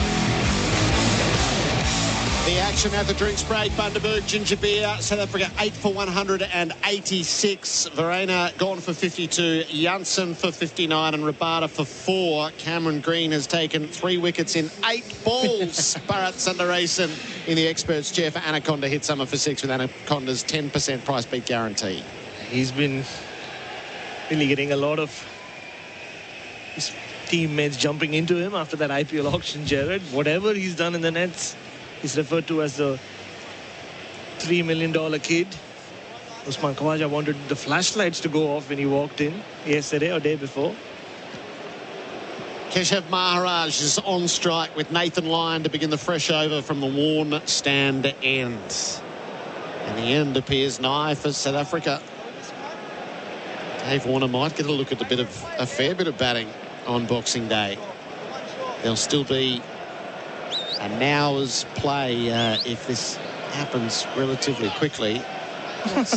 What's going on here? I think there might be a fielder shot. Fielder short. Oh, this is like junior cricket. After the drinks break. This is Bush League stuff. And it's Dave Warner who was off the ground and nobody went on to replace him. He might have just gone to the toilet and forgot to tell people. What's interesting here, though, is Maharaj has not faced a ball since the last over he was on strike to line, where he had all the fielders around him, and now all the fielders spread just to get him off strike. Get a look at Norkia and Ngidi. Nathan Lyon over the wicket, bowls. Maharaj plays back and does everything he can to edge it into the gloves of Carey. Followed it, just couldn't quite catch up with it. For a spinner, he looks like he's got no clue what's coming from the other end. What we've seen, sort of quite startled by it. Maharaj hunched down over his back. He leans right forward this time. On the blade. He plays a lot of shots, Maharaj. He's got a few half centuries here and there. But he either plays a lot of shots or looks clueless. Averages 15.5 in Test cricket. Line bowls to him. Maharaj drives high into the air. Cummins gets back underneath and takes the catch. Lyon chimes in. South Africa in full self-destruct mode. Maharaj goes for 2. He looked like he'd never seen a cricket bat before the way he played that innings. 9 for 186. It was under the tree yesterday. He thought, I might take this out for a bit of a hit in the park. Well, yeah, I mean, you want to be positive about, this match and South Africa's chances, but then you go and see batting like that and you think, well, come on. You don't have to throw your wicket away. There's still 2 wickets to go. See if you can get another 20 or 30. Give your bowler something to bowl to, and that's just blind slogging, really.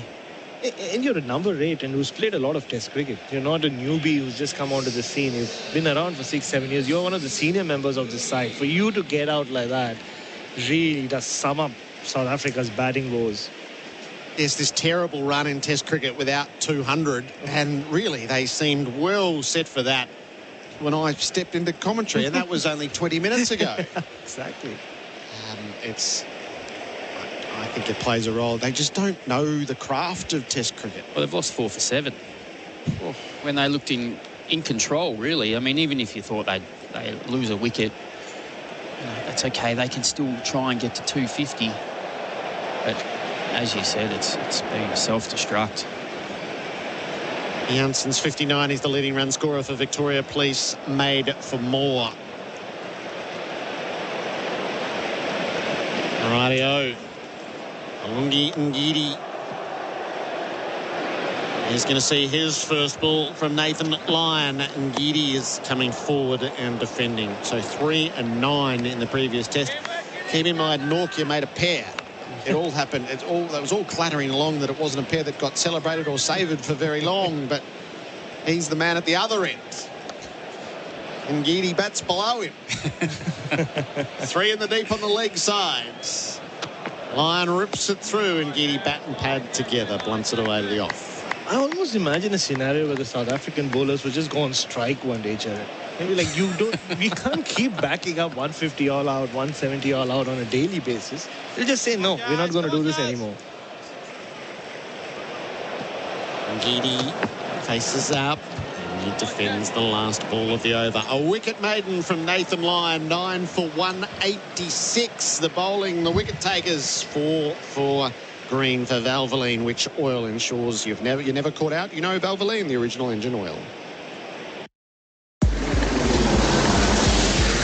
Good afternoon. There's a crash to watch out for this afternoon in Caroline Springs. Taylor's Road roundabout heading east of Calder Park Drive. Also a house fire in Springvale, Kelvin Grove off Sandown Road. Currently under control, but multiple crews are still in the area affecting traffic.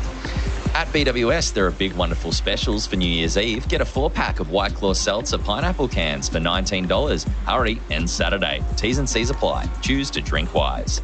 That's the latest SEN Sky Traffic. This final session galloping along for Before You Dig Australia. 9 for 186. Cam Green with a chance to pick up a 5-for. He has ball in hands. He has yet to achieve that in his career. These are his best figures. 3 for 21 previously. He has 4 for 24. The honour should be his. Norkia on strike. Green throws it into the pads. It's turned away to the leg side. They scurry through for the first and don't come for the second.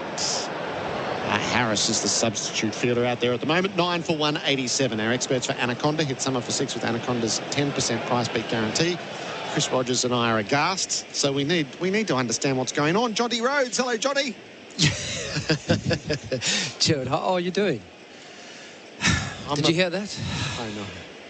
Does it come across the airwaves? The self-destruct mode. Well, it's quite interesting because, you know, we saw a good partnership between Jansen and Verreynne. But the key for me is that South Africa don't go far forward quickly. So we build a partnership. Australia still stay in it. I'll explain that now. Green in, bowls, and Ngidi ducks the bouncer. It's a great delivery, well directed. The follow-up ball is important. Green's done it superbly, bowled it slightly fuller, slightly wider.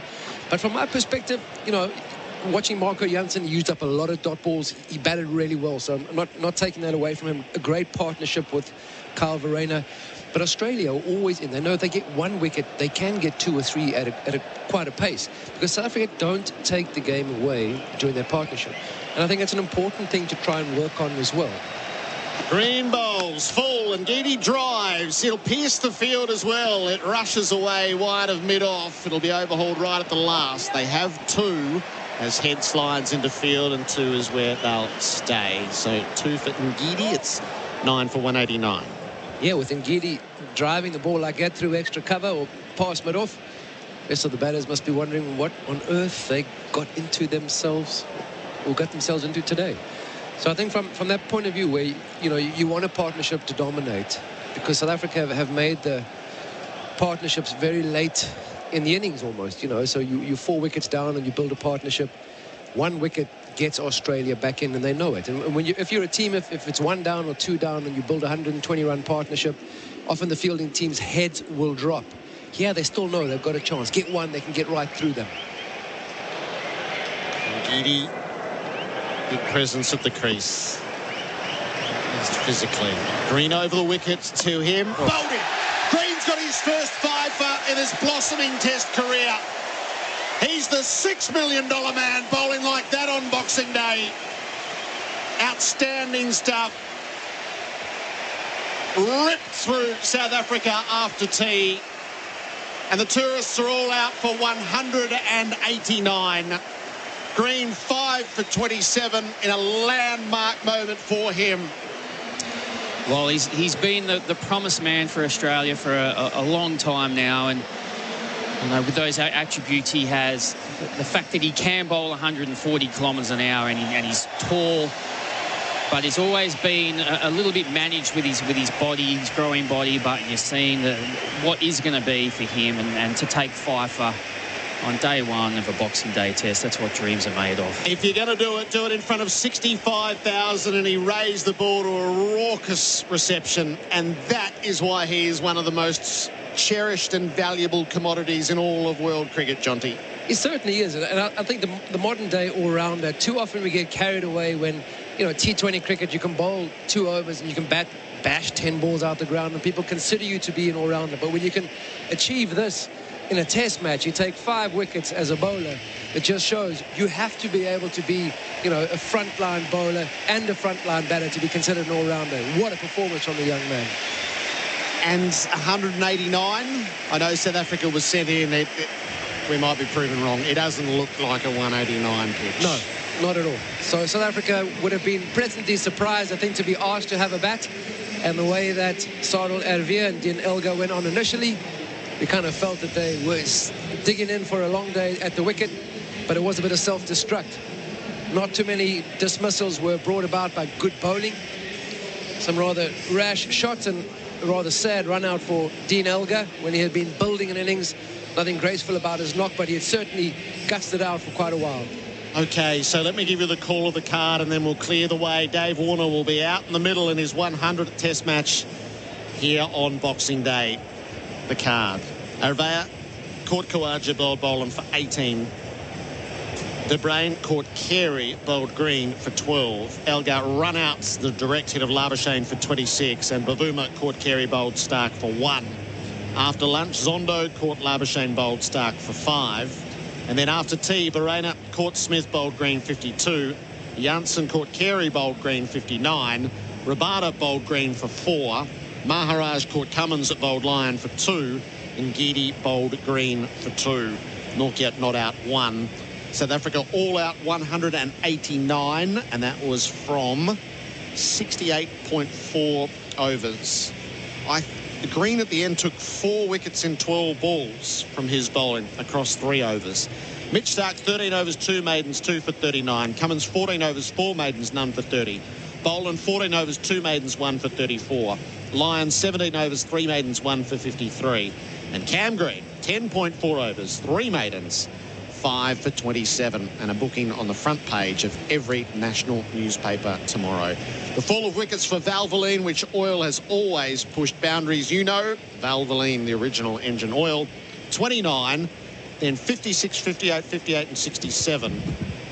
179, 182, 186, 186 and 189. Good Lord, they lost 5 for 10. The change of innings. Dwayne Russell will be with you in a moment's time. That's the scoreboard for Mate. Make the switch to Mate Mobile, and you will see those wickets on repeat. The replays for Robot Building Supplies. We'll see how Dave Warner fares in this milestone day next on SEN Test Cricket for Host Plus. That's Great day for company on SEN Test Cricket for Host Plus. That's a plus, an industry super fund for all Australians.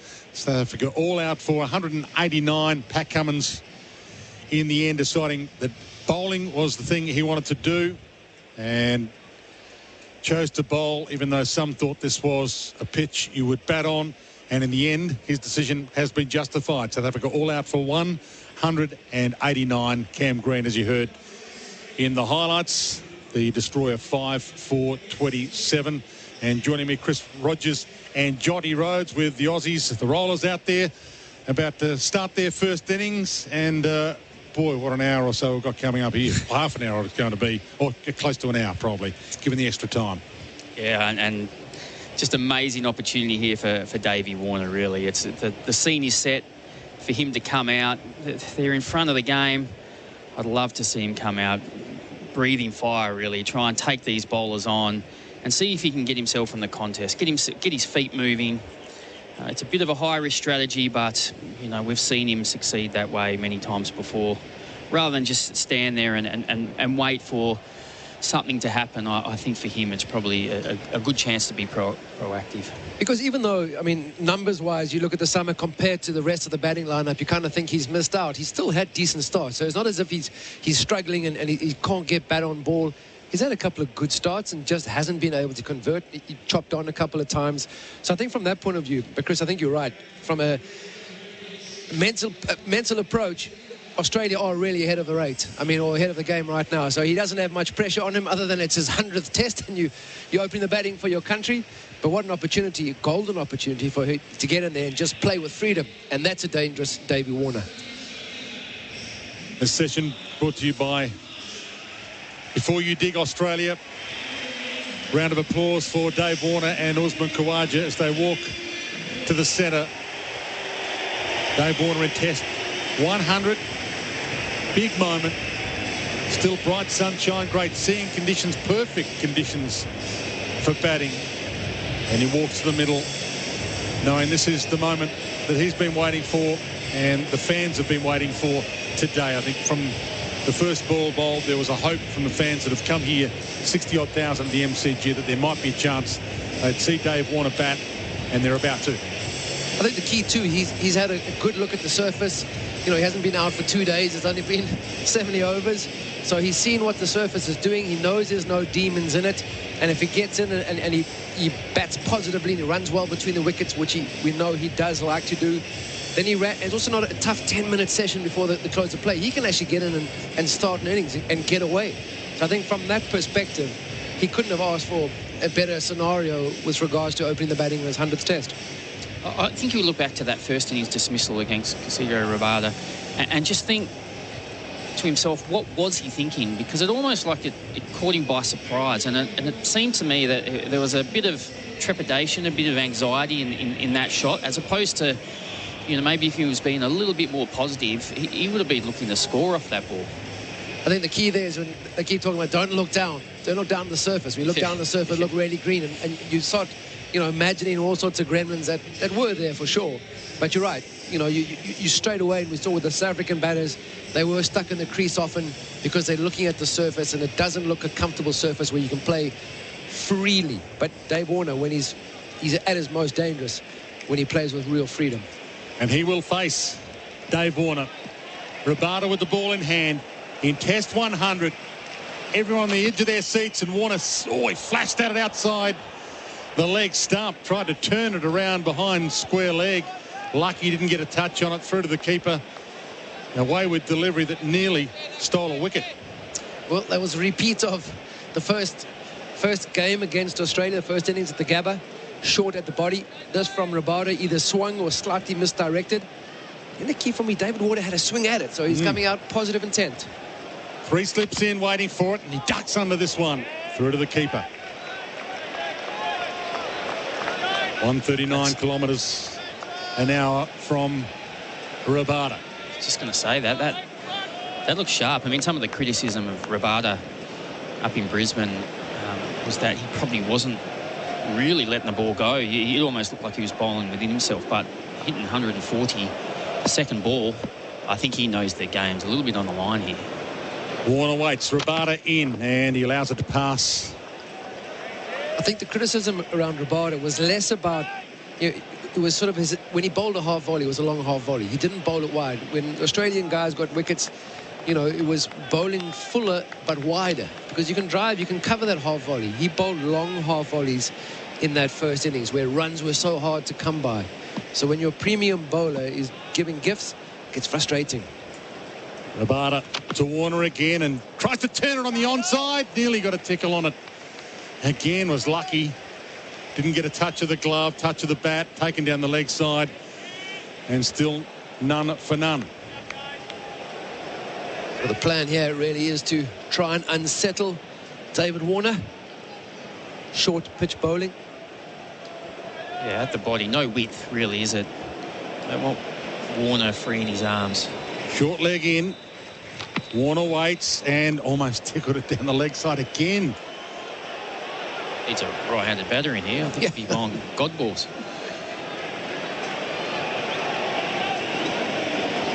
So 5 dots so far from this Rabada over, but it's been action-packed. Warner yet to get off the mark. Yeah, one straight delivery, 4 down leg, all short at the body. Rabada in. Warner waits and tries to turn it again, but again doesn't touch it. So wayward delivery down the leg side, but maybe trying to entice him into that shot. End of the over. South Africa all out for 189. Australian innings has begun. And the score for Mate. Make the switch to Mate Mobile. Looking for an exciting trip away this summer? You'll be spoiled for choice in Mildura. From sports to art and music, Mildura has what you're looking for when it comes to events. So what are you waiting for? Start your journey with us online at visitmildura.com.au and get planning. Stop dreaming and start boating. Visit Streaker Marine's showroom packed full of Quintrex and Yellowfin boats. You'll love your new Quintrex or Yellowfin. Stock is available for delivery right now. Streaker Marine, 461 Mountain Highway, Bayswater. streakermarine.com.au. So Khawaja awaits now. Ngidi. Khawaja to face his first delivery of this Australian innings. And he allows it to pass through to the keeper watchfully. Yeah, Ngidi's quite a tall, he's a heavy bowler. So not quite as tall as Cameron Green, but he'd be looking to extract a bit of bounce with that new ball. So he'll want to be slightly fuller, get the Australian batters driving. We've seen that extra carry that Cam Green had when he bowled those fuller deliveries. Next off to slip and to the keeper. Ngidi does a similar job or similar role with the new ball. 17 matches. He has 50 wickets at an average of 21.8. Khawaja waits, Ngidi in again, and Khawaja fends it away on the offside into the grass and into gully. 189, South Africa all out after being asked to bat first by Pat Cummins. That last ball from Ngidi was almost perfect, really. You're trying to angle into Khawaja because he tends to just get a little bit front on. And then if you can get the ball to move away, he just gets into a slightly awkward position. He's usually good enough to play as late as possible. But as we saw in the first test, he got squared up and pushed at it. Ngidi to Khawaja and outside off, so allows that to pass through without being troubled by it. I tell you what, I reckon this is an excellent pitch. I just think that there's good pace in it, and it's allowing the fast bowlers to bowl fast as well. I know that sounds a little bit interesting, but Rabada there hit 145 kilometres an hour, so he's got a lot of confidence. He can run in, land, feel comfortable at crease and really let the ball go and get that carry. That's true, because at the Gabba, most of the fast bowlers in their first innings were a little bit hesitant to hit that front foot crease because of the slightly moist wicket. Ngidi to Khawaja defensively, pushes it back down the pitch, middle of the bat. There's an interesting ploy, though, if you've got somebody who bowls consistently over 140 in Henrik Nortje, that you kind of bring him in after the new ball. I know Ngidi utilises, he bowls in good areas, but if you've got someone who's bowling real rapid pace, don't have a lot of, I know it's a long way to go still in this test match, but you want to make inroads into the Australian batting lineup using Henrik Nortje from the other end of Rabada. It's quite an opening pair. Ngidi into Khawaja, and Khawaja again allows it to pass through to the keeper, so 5 dots to start this Ngidi over. I reckon as a bowler you probably know you have to start well here or you're going to get dragged. There's just not enough time for the rest of the day for the captain just to kind of let things amble. You've got to be right on. 14 minutes past 5 local time here at the MCG. Bright sunshine, Boxing Day. Play our way all the way to 6 o'clock, the way it's travelling. Huge final hour. Ngidi into Kawaja. Again, allows it to pass through to the keeper. End of the over. South Africa all out for 189. Australia none for none in reply. That's for Mate. Make the switch to Mate Mobile. The fantastic sale is on now. Don't miss great savings across sofas, dining, mattresses and heaps more at Fantastic Furniture. Shop in-store or online. Find your fantastic. The SEN app is now compatible with Apple Watch. Download it today. Want to build a new home but need to move in now? Henley has fixed price completed homes and townhomes ready to buy with premium inclusions in the best locations. Get the Henley Everyday Advantage. Buy a completed home and move in now. Henley.com.au. Rabada short. Warner pulls 4 runs. Beautiful shot from Dave Warner. He's off the mark with style. Boundary for Rotoflex by Blunston. Rotoflex by Blunston. Stability meets the freedom to move. And boy, did he move swiftly into that and middle it. Yeah, it wasn't that short. Rabada peppered him in the first over. That's probably the fullest of all the deliveries he's bowled. 7th ball of his spell so far, Rabada. But Davey Warner, compact as he is, swivels on it nice. He keeps it down, totally in control, on his way. Rabada in again to Warner, who turns it and didn't get a touch on it. Wow. It moves so much the keeper had to dive down the leg side, which gave the indication there might have been a tickle on it, but there wasn't. And Rabada has put a few down the leg side so far in his first 2 overs. Yeah, there's certainly a plan. And I'm not too sure if the swing, if there's possibly too much swing for Rabada. He's trying to bowl it quick. He's not quite directing the start when he lets it go. Warner waits and straight to cover. Again, middled it defensively along the deck. Warner 4, Kawaja yet to score. Australia none for 4. In reply to South Africa's all out for 189. Big moment for Dave Warner, but he is a big moment man. Test 100 for him, and he looks like he's ready for the challenge. That was just a check drive, and it raced him off. Warner waits, turns it on the onside this time, but filled out mid-on, no chance of a run.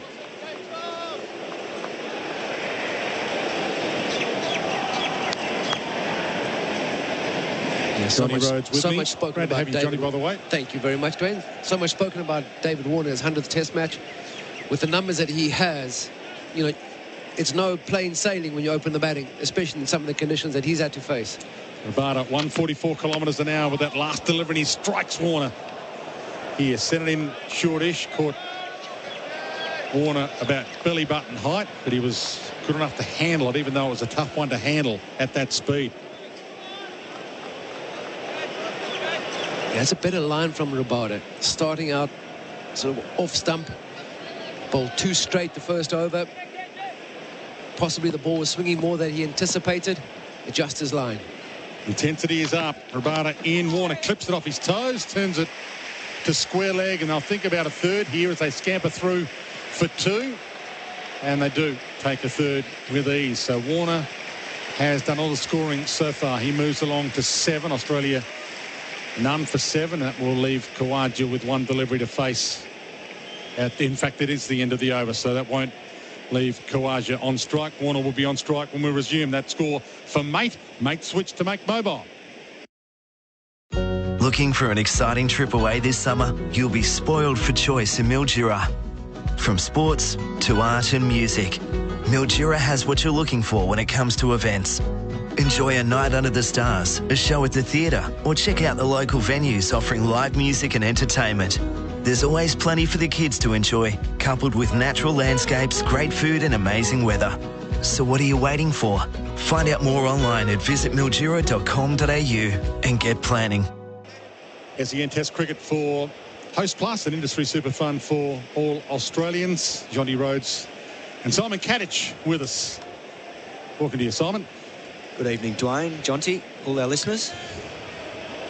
Edge of the seat stuff at the moment. Warner looks on. And Ngidi is into Warner. And it's a foolish delivery way outside off. And Warner couldn't reach it even if he wanted to.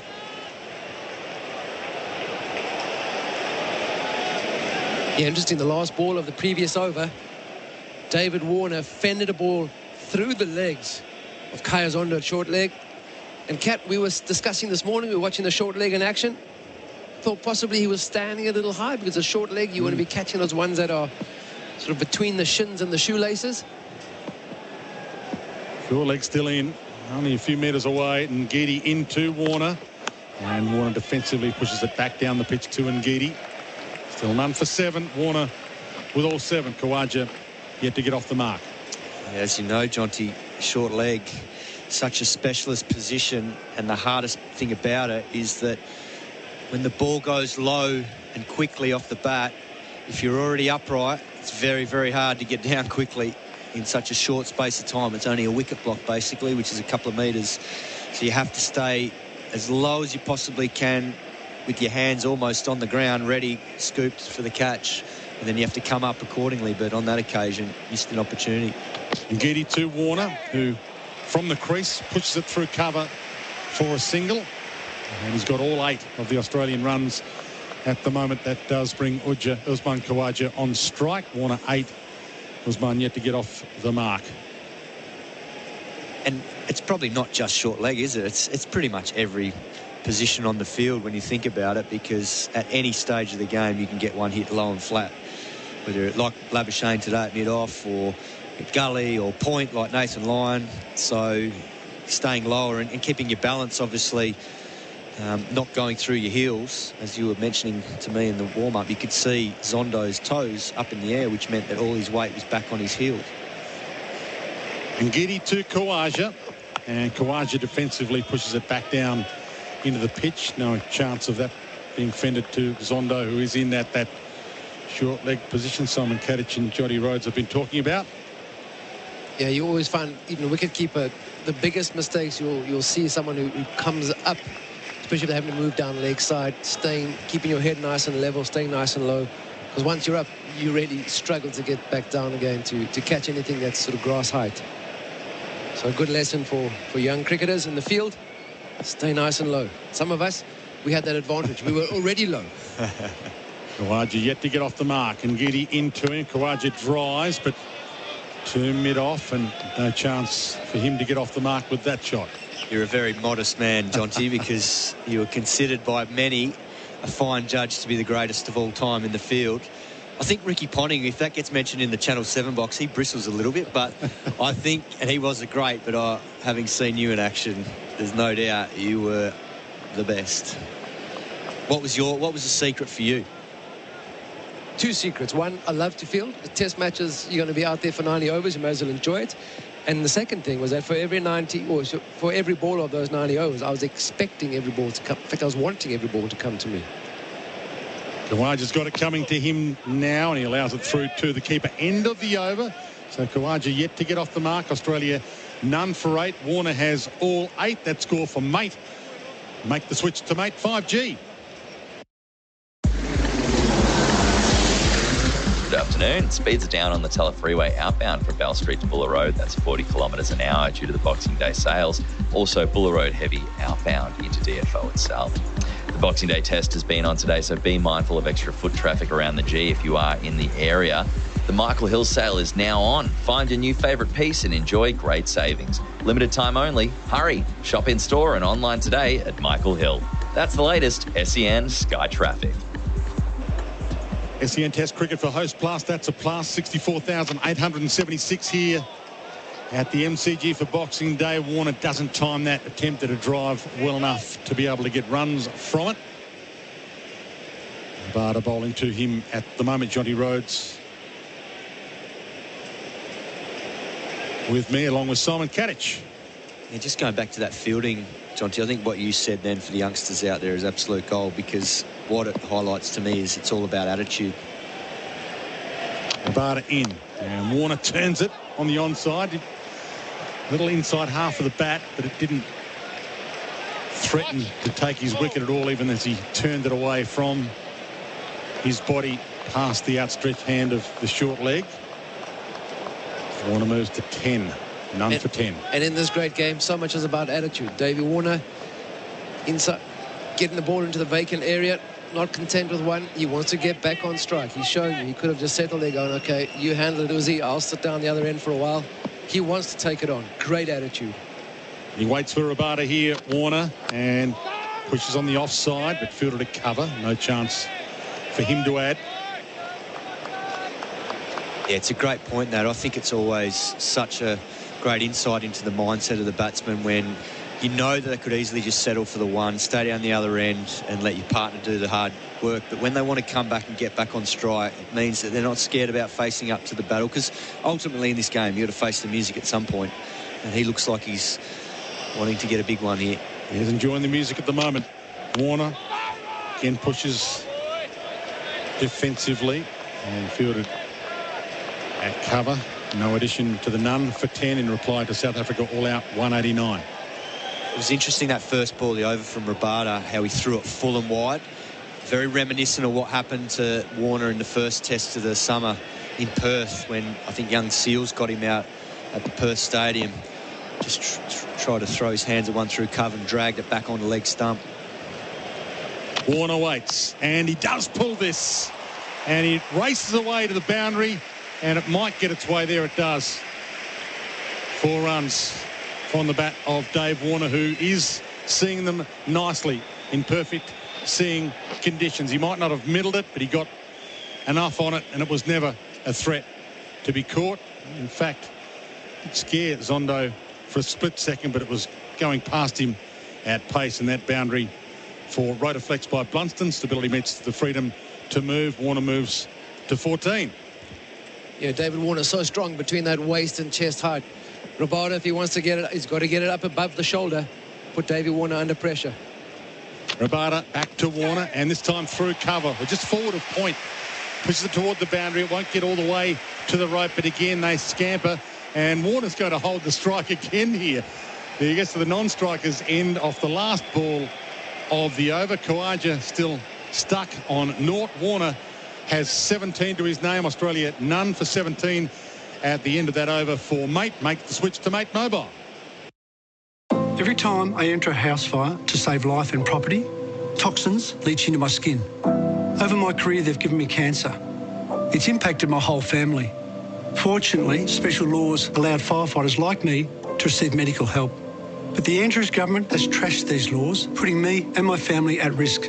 I'm asking Premier Andrews to reverse these changes to protect sick firefighters. Help the firefighters who protect you at underfire.com.au. Authorised P. Marshall, United Firefighters Union, Victoria, Melbourne. SEN Test Cricket for Host Plus. That's a plus.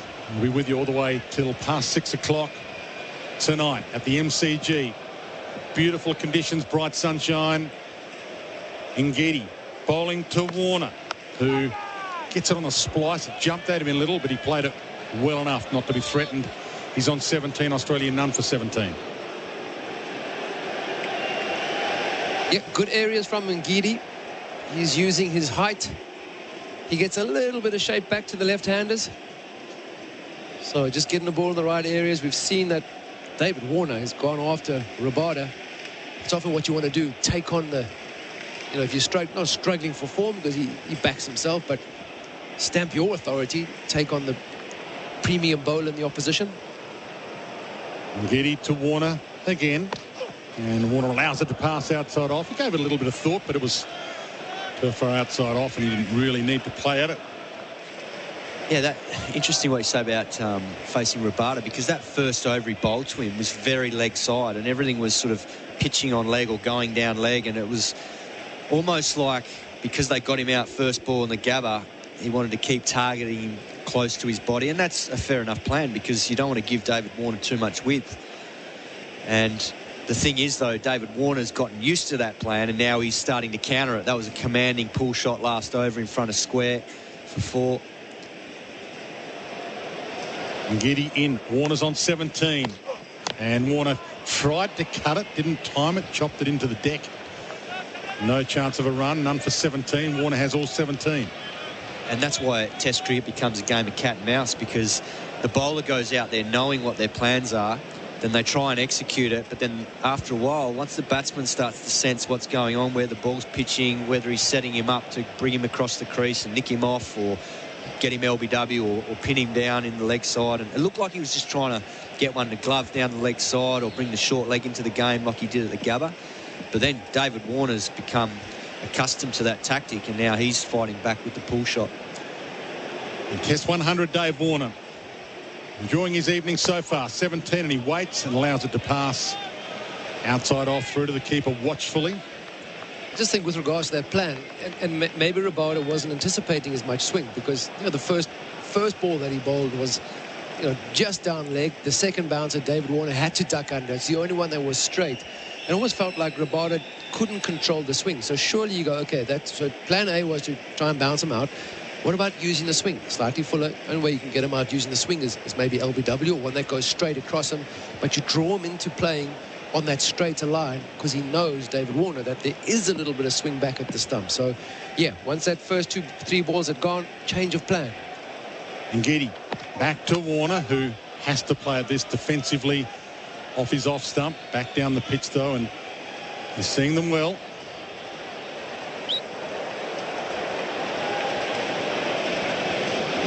Expected hot day tomorrow, but the conditions and the pitch should suit the Aussies. South Africa hoping to pick up a wicket or two tonight. Khawaja yet to get off the mark. Warner's got all 17 of the Australian runs so far. None for 17. Final ball of this Ngidi over. It's been all dots so far. Warner's on strike. Waits. Ngidi in. And again, defensively pushes it to cover. No chance. Thought about it for a second, but there was no chance of a run. So the end of that over, Australia none for 17. That's the mate scoreboard. Make the switch to mate mobile. Gerard Whateley about to join you. In a world of technology, gadgets and automations, Luno Electrical are the electricians of choice for homes and businesses throughout Metro Melbourne. As members of Master Electricians Australia, they partner only with manufacturers of quality materials while providing a lifetime warranty on workmanship. For split system and ceiling fan installations, lighting and power installs and upgrades, property rewires, fault finding repairs and much more, contact Luno Electrical for your next project. Visit lunoelectrical.com.au.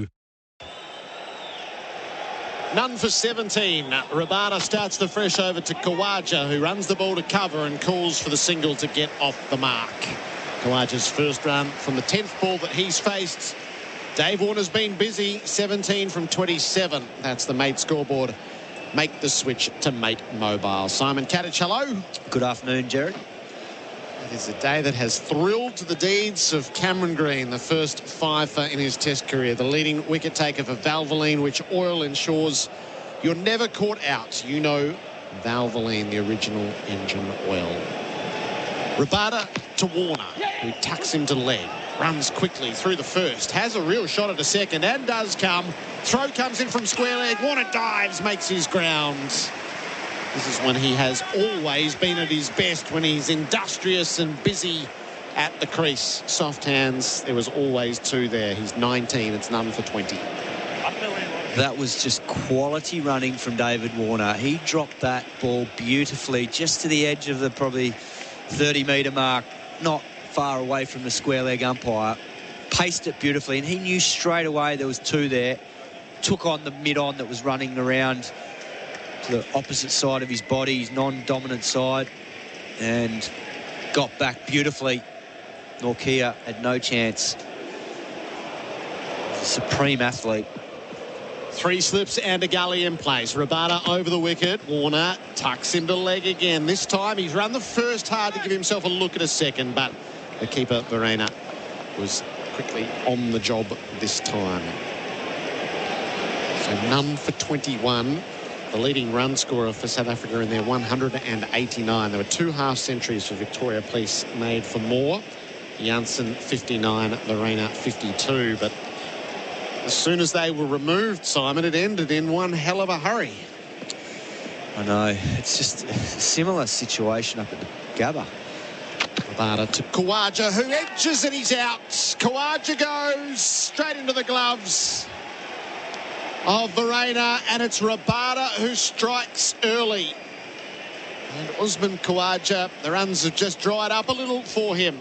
Australia loses one late on Boxing Day. 1 for 21. Yeah, Kawaja there just sparring at a ball outside off stump from Rabada. It looked quick, and it's just darted off the seam. No footwork. Sparred at it, caught the outside edge, and Verena did the rest. Went quickly to him, but he was across it. And Rabada gets his first. He's really attacked the crease in this test so far. He was a little bit off in the first innings at the Gabba, but he's come here ready to go. Kawaja departs for 1. In Australia now 1 for 21. It's a tricky time for the top order. Well, it's amazing, Gerard, because it's bathed in sunshine, the MCG, so viewing conditions here are beautiful, but there is some movement. We've seen swing early from Rabada, and that ball definitely darted away from him off the seam, so if he keeps hitting those good areas on a fuller length, then it's going to be a good challenge here for Marnus Labuschagne. He's been fast, but he's been loose, Rabada, and that's nearly the first one he's put on the money outside the off stump. Yeah, he just couldn't find his line, particularly to David Warner early. Everything was going down leg, and he was getting good shape. And then one ball that looked like pitched probably just outside off stump to a right-hander hit the seam and went well down the leg side, and Verena had to haul it in. But that one there was on the money. It was a beautiful length. It was fullish. Kawaja, no footwork, squared up, just caught the outside edge. So good piece of bowling there from Rabada. Kawaja's looked a bit sluggish today, both in the field and then with the bat. 11, 2 and 1. His 3 innings against South Africa. He's got Joe Root in his sights as the leading run scorer for 2022. He's going to get 20 runs out of this test match, but he's out the first time through for 1. Marnus Labuschagne is out in the middle. He's regarded as the best batter in the world by the measures that are taken for Laurenex cleaning. Google Laurenex cleaning today. 3 slips and a gully. Bat pad has come in. Rabada is bowling from the worn stand ends. And South Africa have one. They probably need another before stumps. Rabada bowls. Labuschagne forward defending. Everything neatly intact. Yeah, that was right on the money first ball, but Marnus Labuschagne, such a good technician, handled that one beautifully, defending it back down the wicket from where it came from. He looked sharp. He was sharp in the field today. He is magnificent as usual with that run out and the catch at mid-off of Sondo. Flexes and twitches and awaits Rabada. That's way outside the off stump and allowed to pass. His keeper's almost in front of second slip as he takes it. 1 for 21 into the overmate scoreboard. Make the switch to Mate Mobile. What does it take to be a real Aussie energy provider? For starters, it helps to be Australian-owned. At Red Energy, we're 100% owned by the mighty Snowy Hydro. It also means keeping jobs right here in Australia and being powered by a leader in clean, renewable energy. Now that's real Aussie energy. Red Energy, 100% Australian electricity and gas. The first bowling change comes. Start your journey in Mildura. Plan it at visitmildura.com.au. Marco Jansen has been tossed the ball at the members' end. Australia's 1 for 21. SEN Test cricket for Host Plus. That's a plus. There's been some great correspondence right throughout the day. 0433 98 11 16 for Tyre Power, your tyre experts. Brett has given us a little picture into the suburbs. My young son is running around the backyard pretending he's Cam Green. What a day of cricket. Warner's 20. Jansen begins his work. Full and driven away through cover. It was there to take toll. He rolls it past the Warney 350 sign. And they will come back for 2. Warner's 22. It's 1 for 23. Yeah, it certainly was a great day for the young man, Cameron Green, getting his first ever 5-wicket haul in Test cricket, particularly here on Boxing Day. He will just be pinching himself tonight. His Christmas came early on, I think it was still Friday night when the IPL auction was on. It was, yeah, because I think it was started at 8 p.m. Australian time and it was set too, so he was up early. Jansen bowls. Warner cuts the ball straight to point. No run. So that was a good bit of news for him. And then come to Boxing Day and he's delivered 5 wickets. I mean, his first one, when he got to brain out today, he must have been thinking it's a good sign because it wasn't a great shot from Dwayne. He started to get himself settled. It was 20 minutes before lunch.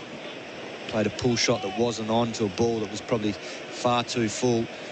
And then after that, he got the job done after tea break, didn't he? My word, he did. 4 wickets in 12 balls from his bowling. It's full outside the off stump and let be. I'm sure he'll be the player of the day thanks to Ben Reid. Yeah, he has to be now. Established batters he took with a ripping outswing. And I love the fact that the way he got Jansen out, because I think we discussed it earlier today about his technique and his front foot going basically down the line of leg stump and not covering anything outside off stump or in the channel. And he nicked him off perfectly in that sort of wider channel that Jansen's vulnerable. Jansen bowls and Warner defends the ball out to mid-off and he's able to take off with the stroke. Rabada had a bit of ground to cover to his right. Picks up another single. It's 1 for 24. But yeah, it was a critical partnership for South Africa. They actually got themselves into a more respectable position, but then to fold the way they did so quickly, and particularly in the batting conditions that we see, this wicket, there's a little bit on offer with the new ball, but it's just a good test match wicket, and then the ball was old. They just lost any momentum they built up with that Verreynne and Jansen partnership. It was gone.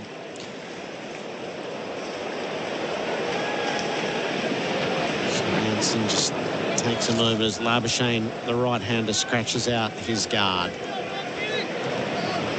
3 slips, switch over. Zondo's under the helmet, just beyond the bare pitch to Labuschagne's right. Jansen bowls way down the leg side, left well alone by Labuschagne. He got him out first ball at the Gabba, nicking one. Just angled across, but that first ball there, he's really let that one fly. 140 k's, so good pace, thudded into Verreynne's gloves, but it was well down the leg side. Labuschagne didn't want a bar of it. It stayed well inside. 11 and 5 not out of the Gabba. Labuschagne had a flick at this one. It's racing away down past the keeper off the pads for 4 leg byes. The boundary for Rotoflex by Blunston. And that will be the end of the over. 1 for 28. The Mate scoreboard make the switch to Mate 5G. ROBOT Robot Building Supplies. The Man Cave, shed, garage, sports room, home office, whatever you want to call it, Robot Building Supplies has everything to renovate or build it. Robot's got it. Metal roofing, cladding, wall panelling. Robot's got it. Structural steel, timber, insulation. Robot's got it. With 24-hour delivery, get it done fast with Robot Building Supplies. Notting Hill, Sunshine, Preston, Dramana, Pakenham, Coldstream and Darnham. RobotBuildingSupplies.com.au. ROBOT Robot Building Supplies. SEN Test Cricket for Host Plus. That's a plus. 18 minutes left in Boxing Day. Kagiso Rabada is bowling from the Warner ends. Australia's 1 for 28. Warner has the strike. He keeps out the Yorker. And this battle with Kagiso Rabada and Dave Warner continues. Now replays for Robot Building Supplies. Rabada took the wicket of Khawaja, caught behind for 1. Simon Katich is joined by Chris Rogers in our experts chair. Hello to you, Buck. Hello, Gerard. Hello, Kat. Hi, Buck. It's been just the start you were hoping for from Warner. Yeah, you can see he's a man on a mission here. He wasn't going to come out and try and get through the stumps. He wanted to be positive with this, and I think that helps his foot movement, his positions he gets into. Front foot no ball signals. Rabada bowls. Warner's on the back foot defending the middle. I actually felt that this hour was always going to be crucial to the game, because if Warner does get in, he scores so quickly, he's just going to chip away that score. It's going to do some damage to South Africa, because they need to try and eke this lead out for as long as possible. Rabada over the wicket, bowls, and Warner plays the ball out through cover, leant on it. It's sprung off the face of the bat. It races down to the punt road ends, pursued all the way and overhauled in the last couple of strides, and heaved in by Elgar from the deep. Australia get the maximum out of it. An all-run 4 from Dave Warner. who is in that sort of mode. That's what we didn't see from the tourists in their batting. Warner's going to leave nothing out there tonight. He's 27. That was a beautiful cover drive. And he just lent into that. There was hardly any sort of back. It was just a little push. Maybe played a fraction out in front of himself, but just glorious through the covers. And then he knew straight away it wasn't going to go to the boundary. And those two just took off. Came back for the fourth, and they just know how long that throw is. Took off after the ball had been thrown back, but they were so confident they could beat the throw through the air. Local knowledge worth plenty. Bharat tries again. Warner off the pad, straight to mid-on. He sends Labuschagne back in the nick of time before it got a bit ugly. Norkia up to do the fielding. It was a bit Damien Martin-esque, wasn't it? Just the block for 4. It's just not fair. He always used to look at my bats and reckon I had a pillow on them, whereas I think he has springs on his. It's a classic replay for Robot Building Supplies. Warner's 27 from 37 balls. Bharat bowls to him. He's in behind defending. I reckon Joe sent us a message early in the day from Roval. He was bringing his 12-year-old son. Hey, Gerard, took my 12-year-old son to the game today. He loved it, and we'll be back next year. There's still a place for Test cricket, and 12-year-olds love it. Joe's and Roval. For Tyre Power, your tyre experts, 0433 98 11 16. It's been great to get a feel right around the stadium today, right around the state, and indeed the country and the world. All sorts of correspondence has been coming through. Warner defends Rabada to the offside. No run. And the other game we're keeping an eye on for Laurenix Cleaning, Google Laurenix Cleaning today, is they're underway in Pakistan at Karachi. I think it's fair to say it's a raging turner. Pakistan won the toss, elected to bat, 3 for 92. Spinner opened the bowling, day 1. And had 3 wickets inside the first hour. The spinners did. Rabada to Warner.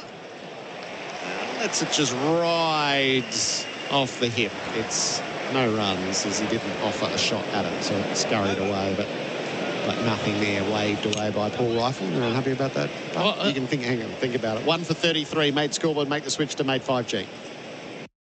I met Sally when we were 16. Yeah, I think I fell in love with her the moment I met her.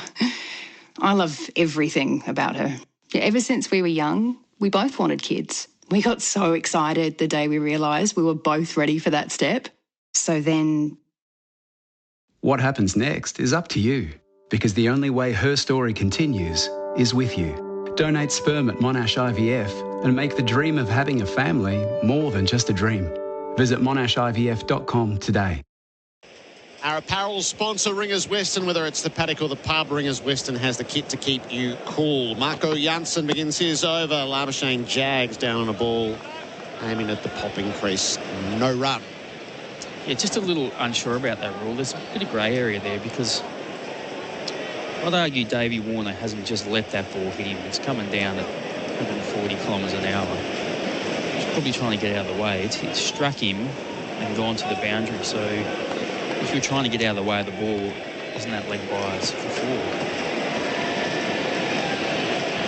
Janssen bowls to Labuschagne, yet to score down the leg side. Had a little tickle at it, makes no contact to keep the dives away. Yeah, it's a good point.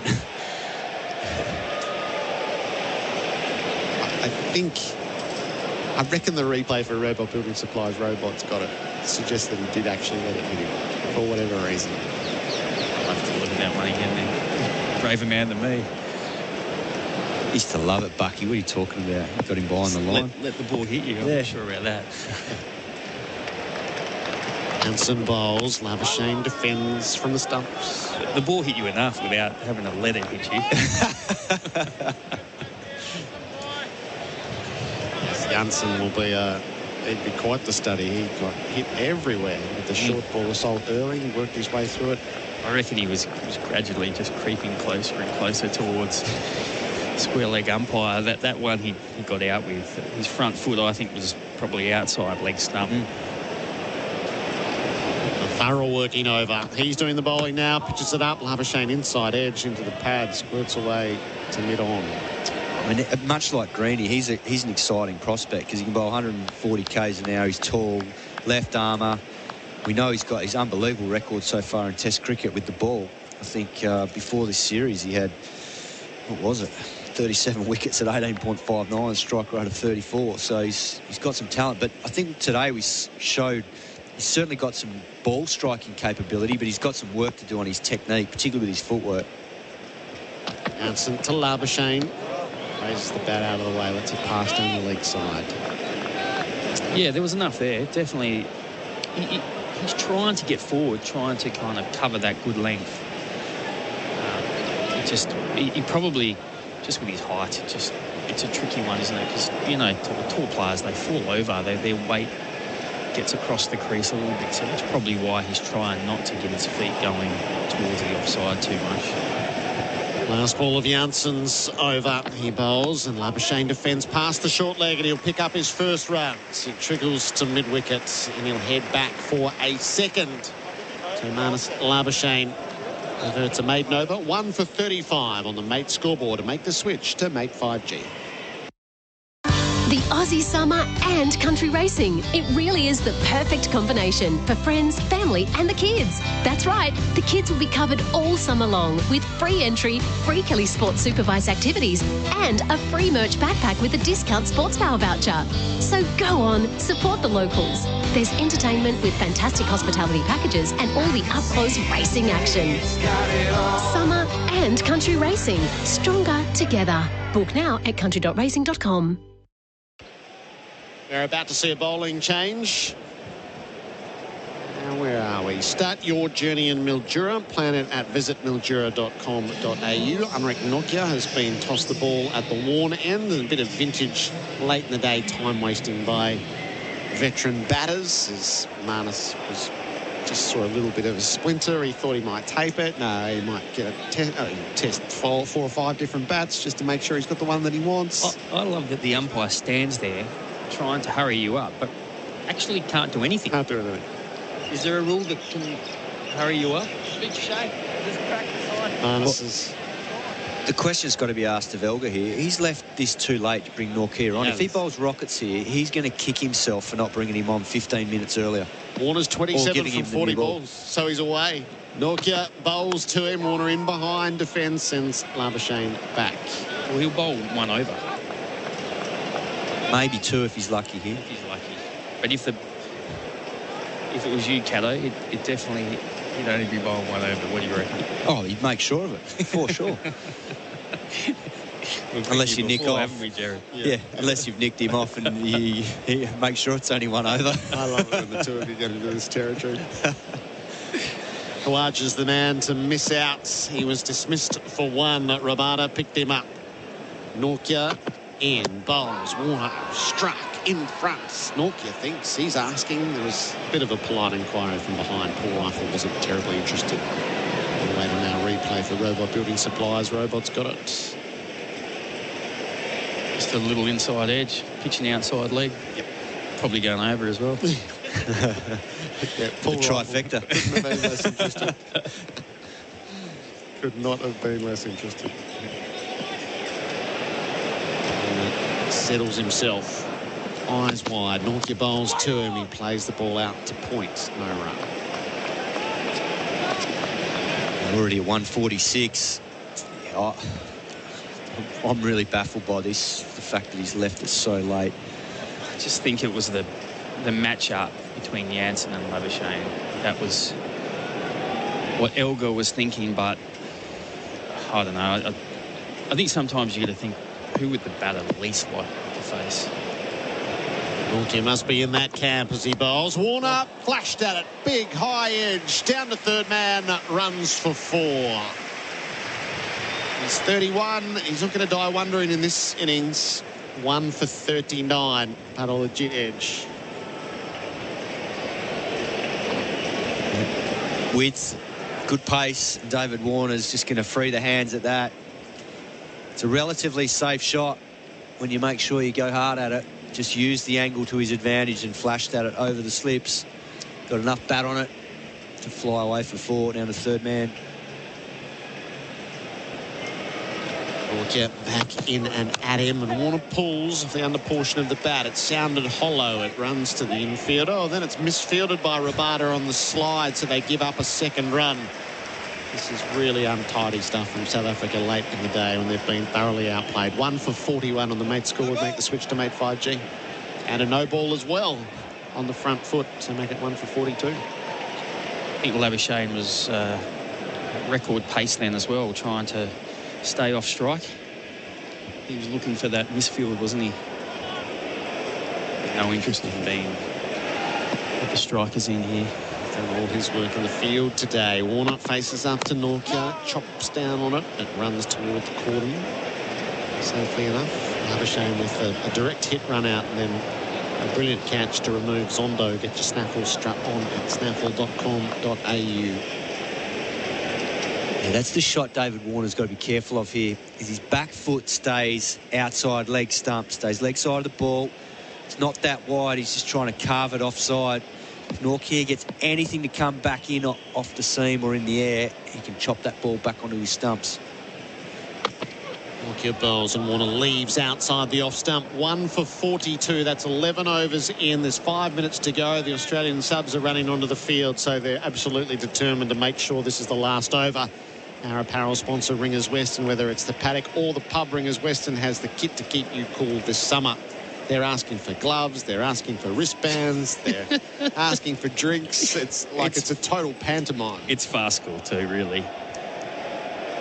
You're completely playing for time. Yeah. And umpire Richard Kettleborough just watched that the whole way and wanted to say, no, you can't go on, but could do nothing. It's hilarious. Who's the long-haired youngster who's running as the sub? Harry DeMadia. He's 17. Has a solid AFL game, I believe, as well, but scored 100 in the recent under-19 championships in Adelaide for Vic Metro, I think. Country or Vic Metro. Janssen to Labuschagne, who's defending from the stumps. And a bit of a prospect for both sports. Is he the classic teenager who cricket and footy both want a piece of? Yeah, that one that both footy and cricket have been fighting over for years, and the likes of Alex Keith and Will Sutherland and every Victorian cricketer who thinks that they were an AFL prospect as well. Harry Janssen has just been warned about running on the pitch. He bowls and Labuschagne flicks him past Zondo at short leg. I wonder how close all of that was. They'll hurry through for 2 as the field gets around and come back for a 3rd. Labuschagne will go to 5. It was struck firmly enough. Zondo felt like it was right at him. Low down to his left in the air. It's certainly not a chance, but it's there somewhere, not without a degree of risk to it. Zondo took one miraculous catch in Brisbane that was high up. Have to have been starting on the ground to have any chance there. Get your snaffle straight on at snaffle.com.au. And a little mid-pitch discussion with the clock at 57. And still 4 balls left in the over. They'll do it in a doddle. They could probably get this to about 3 past if necessary. Needs to, I reckon. Old pros that they are. Janssen over the wicket, bowls. Warner tried to leave. It ends up at 3rd slip off the face of the bat on the bump. Or if you're really good, Buck, you hit the boundary just to waste that little bit extra time. You just don't want your batting coach standing there throwing the ball back in. Correct. Like at the West Indies. The West Indies. Coach.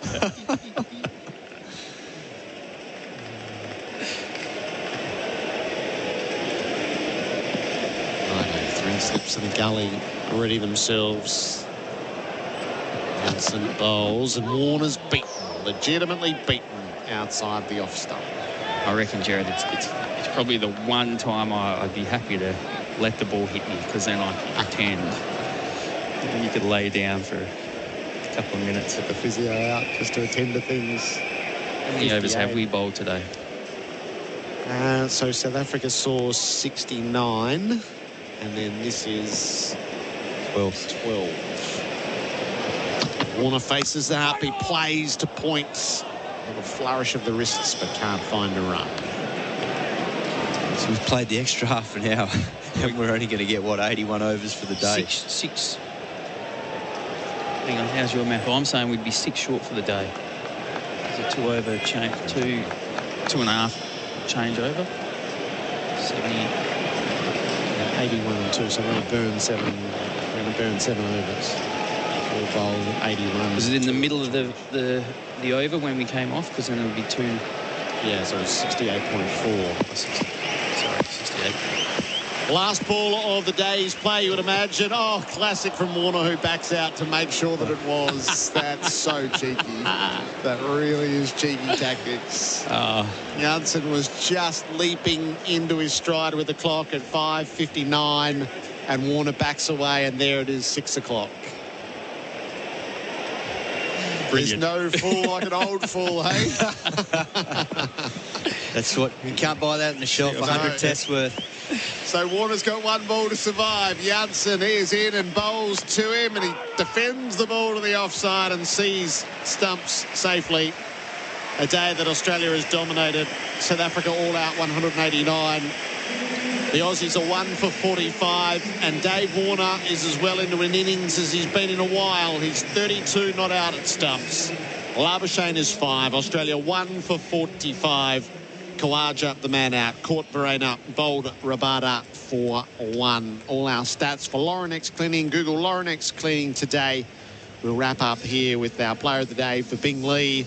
Your texts, Vic and Marupna had the last say. Love the coverage. A great first date. Thanks to all the team. Good on you, Vic. Lovely to have you there for Tyre Power, your tyre experts. 0433 98 11 16. And look at how it all unfolded. Warner, the top run scorer for Victoria Police, made for more with 32 of Australia's 45 runs. Simon Katich, how did you see the day's play? Well, it's hard to sum it up really, Gerard, because when Pat Cummins won the toss, I was a bit surprised that he bowled first because I thought the wicket looked pretty good, and I think it's played pretty well. But I think, if anything, Pat Cummins' decision, I think, is more about what they think of this South African batting lineup, because I think they genuinely believe that even if it was a good batting wicket, that they could still go through them, and they did. And I think that's probably where they see this South African team at the moment, and that probably justified the decision. What unfolded after that summed up his decision to bowl first, all out. They had 1 good partnership. That's not enough in Test cricket. They had a number of their top order look settled and get started, but not one of them, apart from Elgar, who was unfortunately run out, not one of them really looked like they wanted to dig in and play that big long innings and get 100 plus, apart from Verena and Janssen. And by that stage, the damage had been done. And yeah, it was a great day for Cameron Green. First ever Test fifer. Thought he was very impressive. And then at the end, David Warner, very impressive with the way he moved and found his way to 32, and Australia now in a dominant position. To the fall of wickets for Valvoline, which oil has always pushed boundaries. Valvoline, the original engine oil, 29 and then 56, 58, 58 and 67. So the disaster on the way to lunch, and then 1 straight after. 112 run stand, but then Verena at 179, Janssen at 182, Rabada at 186, Maharaj at 186, and Ngidi at 189 in full self-destruct mode. Yeah, I mean, we were talking in the back of the box, Gerard. Sometimes it's easy to criticise the two in bats, them getting out when the partnership's in full flow. But, you look at that scorecard, there were 7 single-figure partnerships. And there's a skill in starting a partnership as well, getting into your work, working together. And to have 7 single-wicket partnerships, I mean, you're just not going to make a score doing that, really. And it just puts so much pressure on the couple of the bats who do get in, that they have to get on. They can't make a mistake. So from that point of view, South Africa have got a lot of work to do. But equally, to Kat's point, I think, Pat Cummins probably looked at it and thought, our strength's our bowling, their weaknesses is their batting. Let's go with that matchup and get ahead at the end of day 1. And now we're in control. We have the momentum. We can control the game. And credit to them. There were a couple of moments early where I thought, and even with that 100-run partnership, the game was just starting to swing, but they did enough right, and they were professional. They, for the most part, they did drop a couple of catches, but there were some brilliance in there as well, including Cam Green's Fifer. All right, so a couple of categories to fill as we finish. Time for the plus performance of the day. That's a plus for Host Plus, an industry super fund for all Australians. Oh, Marnus Labuschagne with that run out. Yeah, that's it. 4th time this year, direct hit to affect the run out. That's a plus. Host Plus, an industry super fund for all Australians. Run only to benefit its members. Search Compare Host Plus today. Our player of the day for Bingley. It's Cam Green. It's a pretty easy one. It's a big moment, isn't it? Oh, it's in his career, yes. I mean, it's been a big few days in his career. Yeah, what a wild time. 3.15 million at the IPL auction and his first fifer in Test cricket. So that makes 23 Test wickets in his 18th Test match for Laurenex Cleaning. Google Laurenex Cleaning today. 64,876, the final crowd for Boxing Day 2022. We will resume tomorrow with Australia 1 for 45. Dave Warner's on 32 after South Africa all out for 189. In our pre-match program, the Chief Executive of Cricket Australia, Nick Hockley, with the TV rights at a most intriguing and delicate moment, clearly. Next, Big Bash Nation. It's the Sixers and the Stars, live from the SCG with Jimmy Smith and Doug Bollinger. The Sixers have won the bat flip and will field first. From the MCG, good evening.